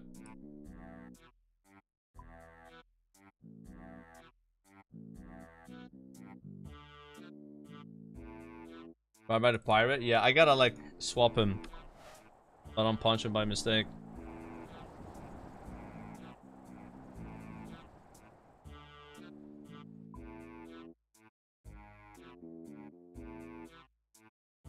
No, I didn't get a new task. Like, why doesn't he give you a new task when you hand it in, bro? That's so troll. You have to like click him twice.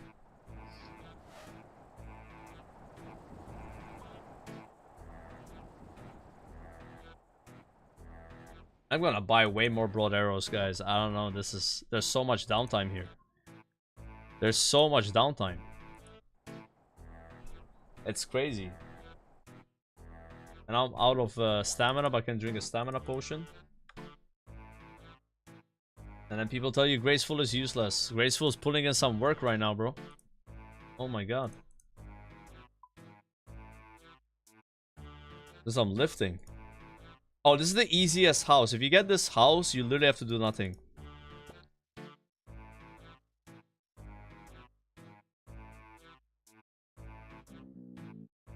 Look at that. W house.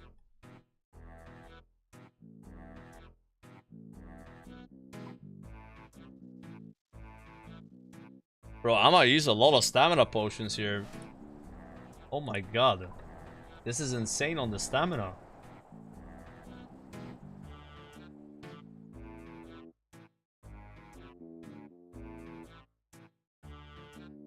Jesus. It's just running around, you know? You're just running around.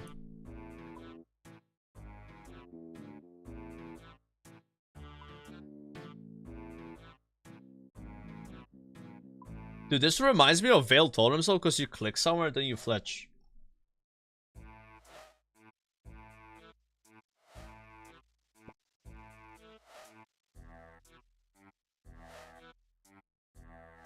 So, Bobas, you're saying I don't go this way, I go that way.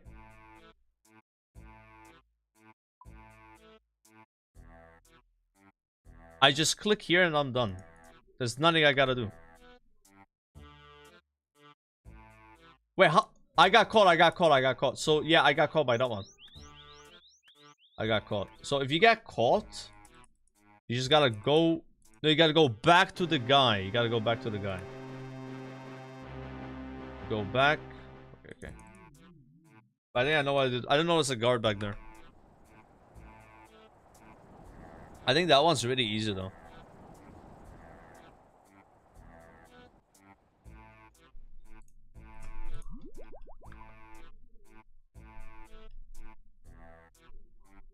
Also, if you're out of run energy, can't you just, like, go to your house and recharge your run energy? If you want. You lose a bit of XP per hour, but you save staminas. Like, that's also, like, an option. Okay.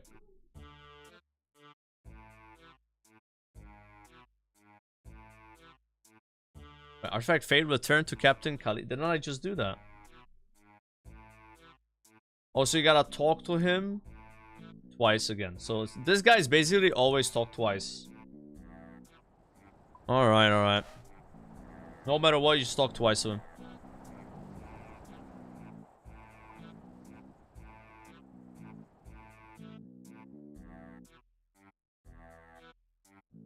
Yeah, and then talk again.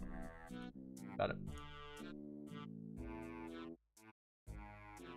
Yeah, I think the orange tiles are basically useless and I should get rid of them because they're literally confusing me. You're right. He explained it in the video as well. It's for farm making. I don't think I'm going to do farm making here.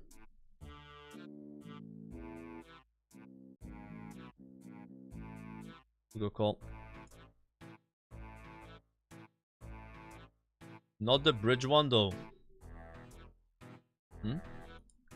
I removed the orange ones. Unless one of the orange ones was also...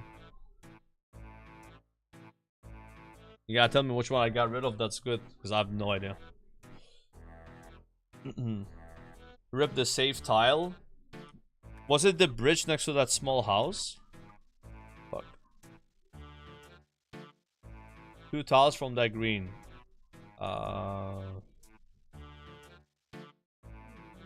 Wait, was it over there? Was it over here? Or is it here?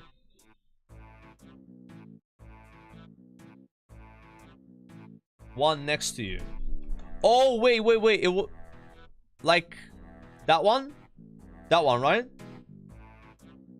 I'm pretty sure that's the one. We good? We good? Okay.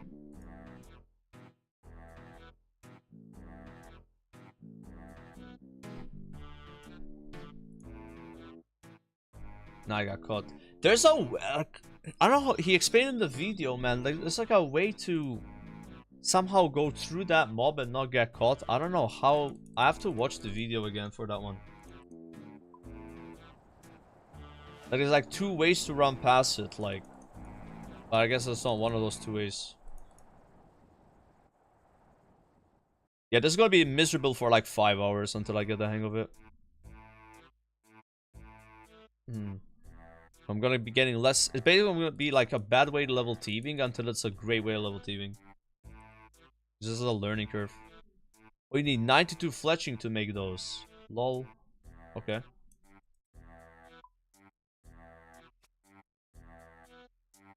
Oh, this one is new.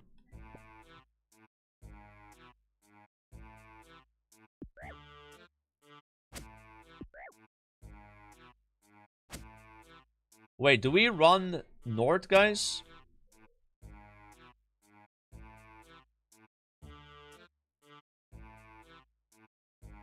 Yes, easy peasy.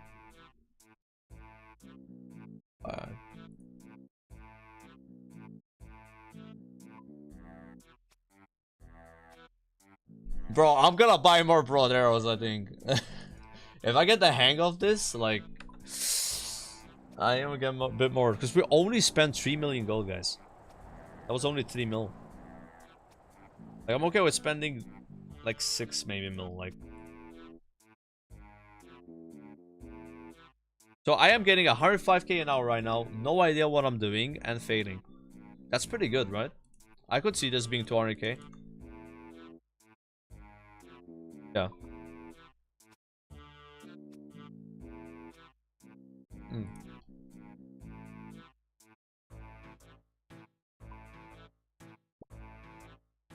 You spent max cash here? Yeah, there's like an argument to literally get 90 fleshing here. Even though we could do Veil Totems and Veil Totems is cool. It would be a faster achievement cape, but I don't think we have to do that. Like, I think I'm gonna be good on time. There are enough time to run, right? I just... Now what do I do? There's way here? And then click. Nah, too late, too late. Oh, that worked somehow. I don't know how that worked. Alright. Now, I'm not worried about GP at all. Bro, listen, like, I had 30 mil gold after sailing, and I went up to 50 mil in, like, less than 2 weeks. If you just play the game, you get gold. Especially doing Slayer. Yeah, I'm not that worried about it. I'm like a person that, like, I don't really worry about how much gold I have if I know how to get gold. No? If I know how to get gold, then it's fine. I have so much stuff in my bank that I haven't alked and shit, like... Like, as long as you're in a position like Stardako was, where, like, he literally can't play the game because he has no gold. And he wants to, like, do Inferno, like, it's fine. Like, Sard was just in the worst position possible. I was in that position Sard was in while questing, by the way. I was so poor while questing. Yeah. I was living Alk to Alk.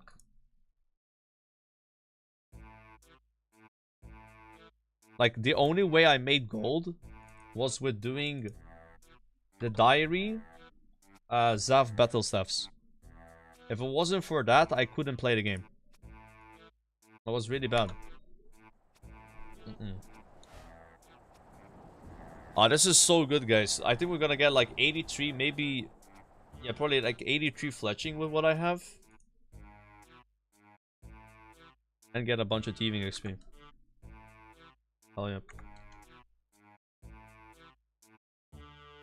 Yeah, but even with like blood runes, I have 25k blood runes now. Like, that's pretty nice. Yeah. And I know how to get blood runes now, you know? I can just do Zia. I'm not that worried about that. Dude, how do we do this house, though? This is a hard one. This is a hard house. Oh, it's the same exact one. I've done this.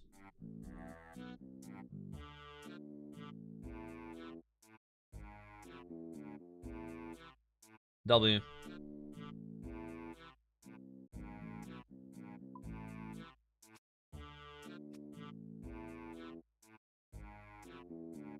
Okay. The green next to the pole is the safe spot. Put the memories in the inventory. You're 100% right about that.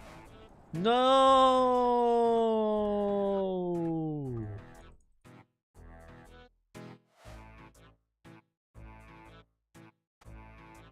I lost it. You lose the artifact if you TP, guys. Yeah, it's fine. You're still right, though. I should just have this in my bags. I don't know why it was equipped. It's fine. I don't mind suffering, guys. I have to do this for who knows how many hours. This doesn't matter. The grand scheme of things, this doesn't matter. We're basically getting haste right now. Oh yeah, it has a different...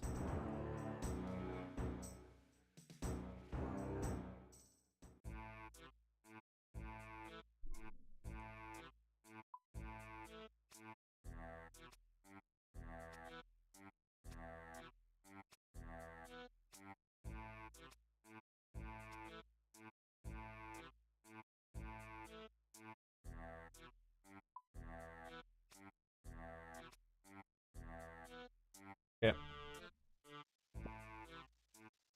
I think this is kind of chill though. I thought it would be way harder.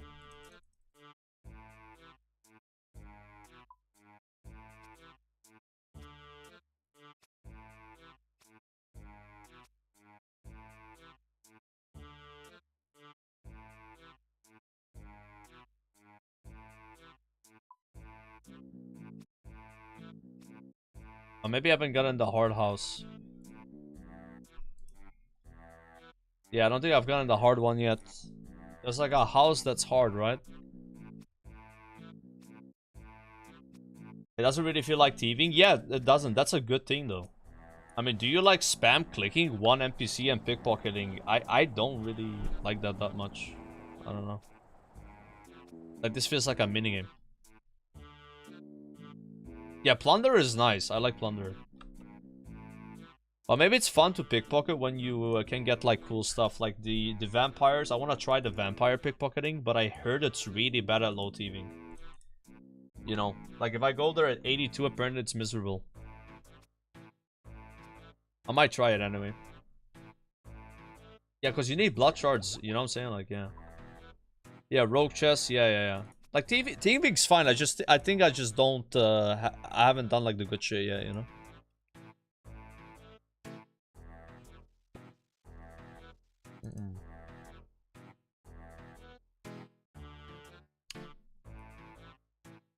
Oh. Okay, so if you stand... Yeah, it's my... I was standing on the wrong spot. You have to click green. I didn't click green.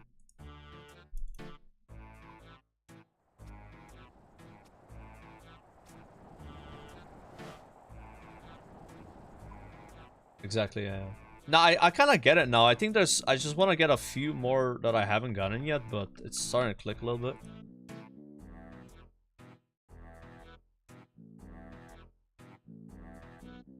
It's starting to click a little bit.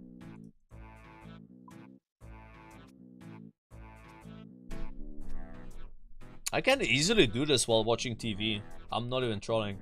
Like, you lose efficiency for sure, but it's not that bad.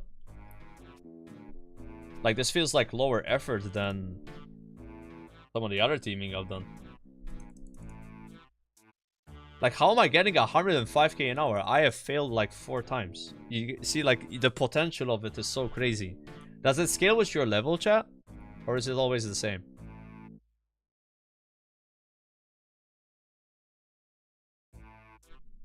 It also scales. Oh my god. We like to hear this. This is good.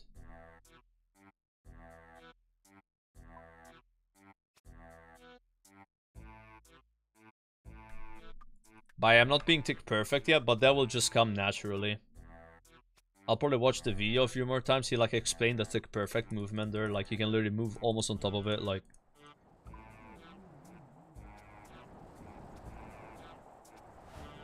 yeah. 200k would be like almost average at some point. Yeah. This shit is good, boys. I was afraid of this for no reason. But watching that video, like getting the tile packs really helps.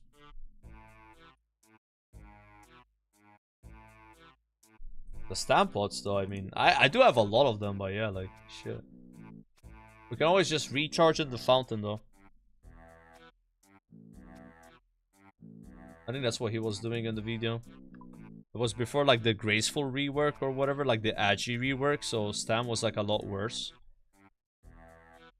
Like an old video. Like this was back when there was still favor. There was like reputation system in RuneScape.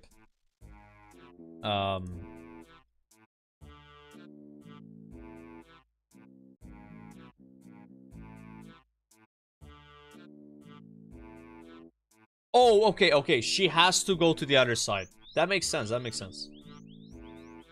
Yeah, you have to wait for her to turn. Alright. I know that. It's all about that. It's like you figure out, okay, that happens. I can do it. It's just start going the other side. Yeah, I can't believe you guys had reputation. I'm not big on rep at least. That's like a big thing in TVC though. Farming reputation. Yeah.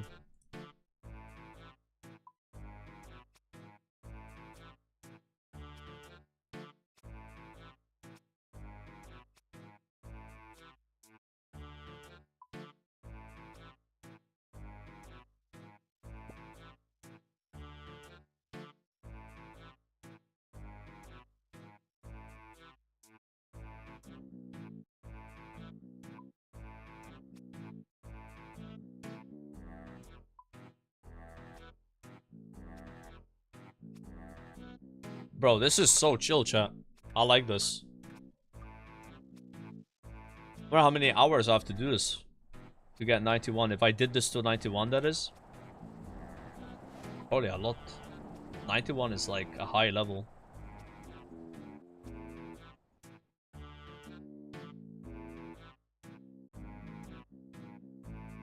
Like new content. Unlock new content.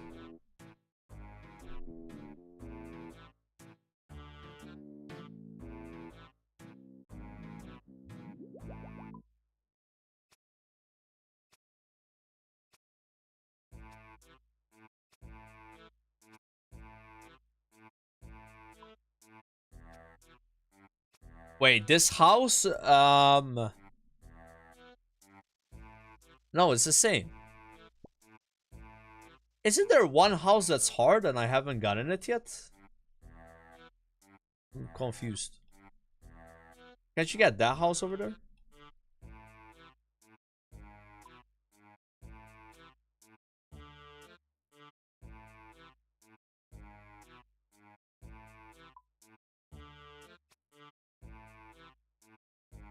Hope you got them all. So it's literally, that's it. That's all there is to this. I don't know. Because what I'm saying is, like, I've always passed through here, bro, or here. Isn't there one more route, like, over there? I'm pretty sure.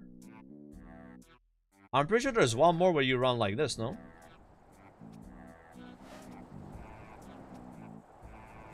Okay, never mind then. Yeah, we're chilling. I think I've learned what I need to learn. But yeah, I'm thinking of maybe getting more broad arrows, like... Because I'm gonna go through my... Like, let's say I'm out of broad arrows, then what could I possibly do while doing this that actually matters for Diary Cape? I gotta do more fire making, but I don't really need to. I don't need to. Only fletching. No, just fletching. Alright. That's the only skill that I could do while doing this that I need for Diary Cape. Yeah, exactly. Alking wouldn't matter. Like, it would be good for the account, but not for the Diary Cape. I guess I could do like 81 fire making. Yeah, it's probably fine. Do you lose XP per hour for thieving though when you're doing fire making? You surely do, right? Because you have to do the animation, right? Doesn't that slow you down? I think it slows you down. Let's see what was live here. Was Savix. Okay. I'm gonna send you guys over to Savix. He's doing Desert Treasure 2 at the moment, which is really hype. He has people voice acting for him. I hope you guys enjoy the stream. We managed to finish the Karamja diary. My next stream will be on Tuesday, which is also a birthday stream. I'll just be doing some thieving today and tomorrow, so you guys can guess what thieving level I'm gonna be when I go live on Tuesday. It might be kind of high. Ooh, what's it gonna be, guys? I don't know. Who knows? Who knows? Maybe it's 79. Hopefully not. 84? That would be great if it's 84, bro. That'd be good.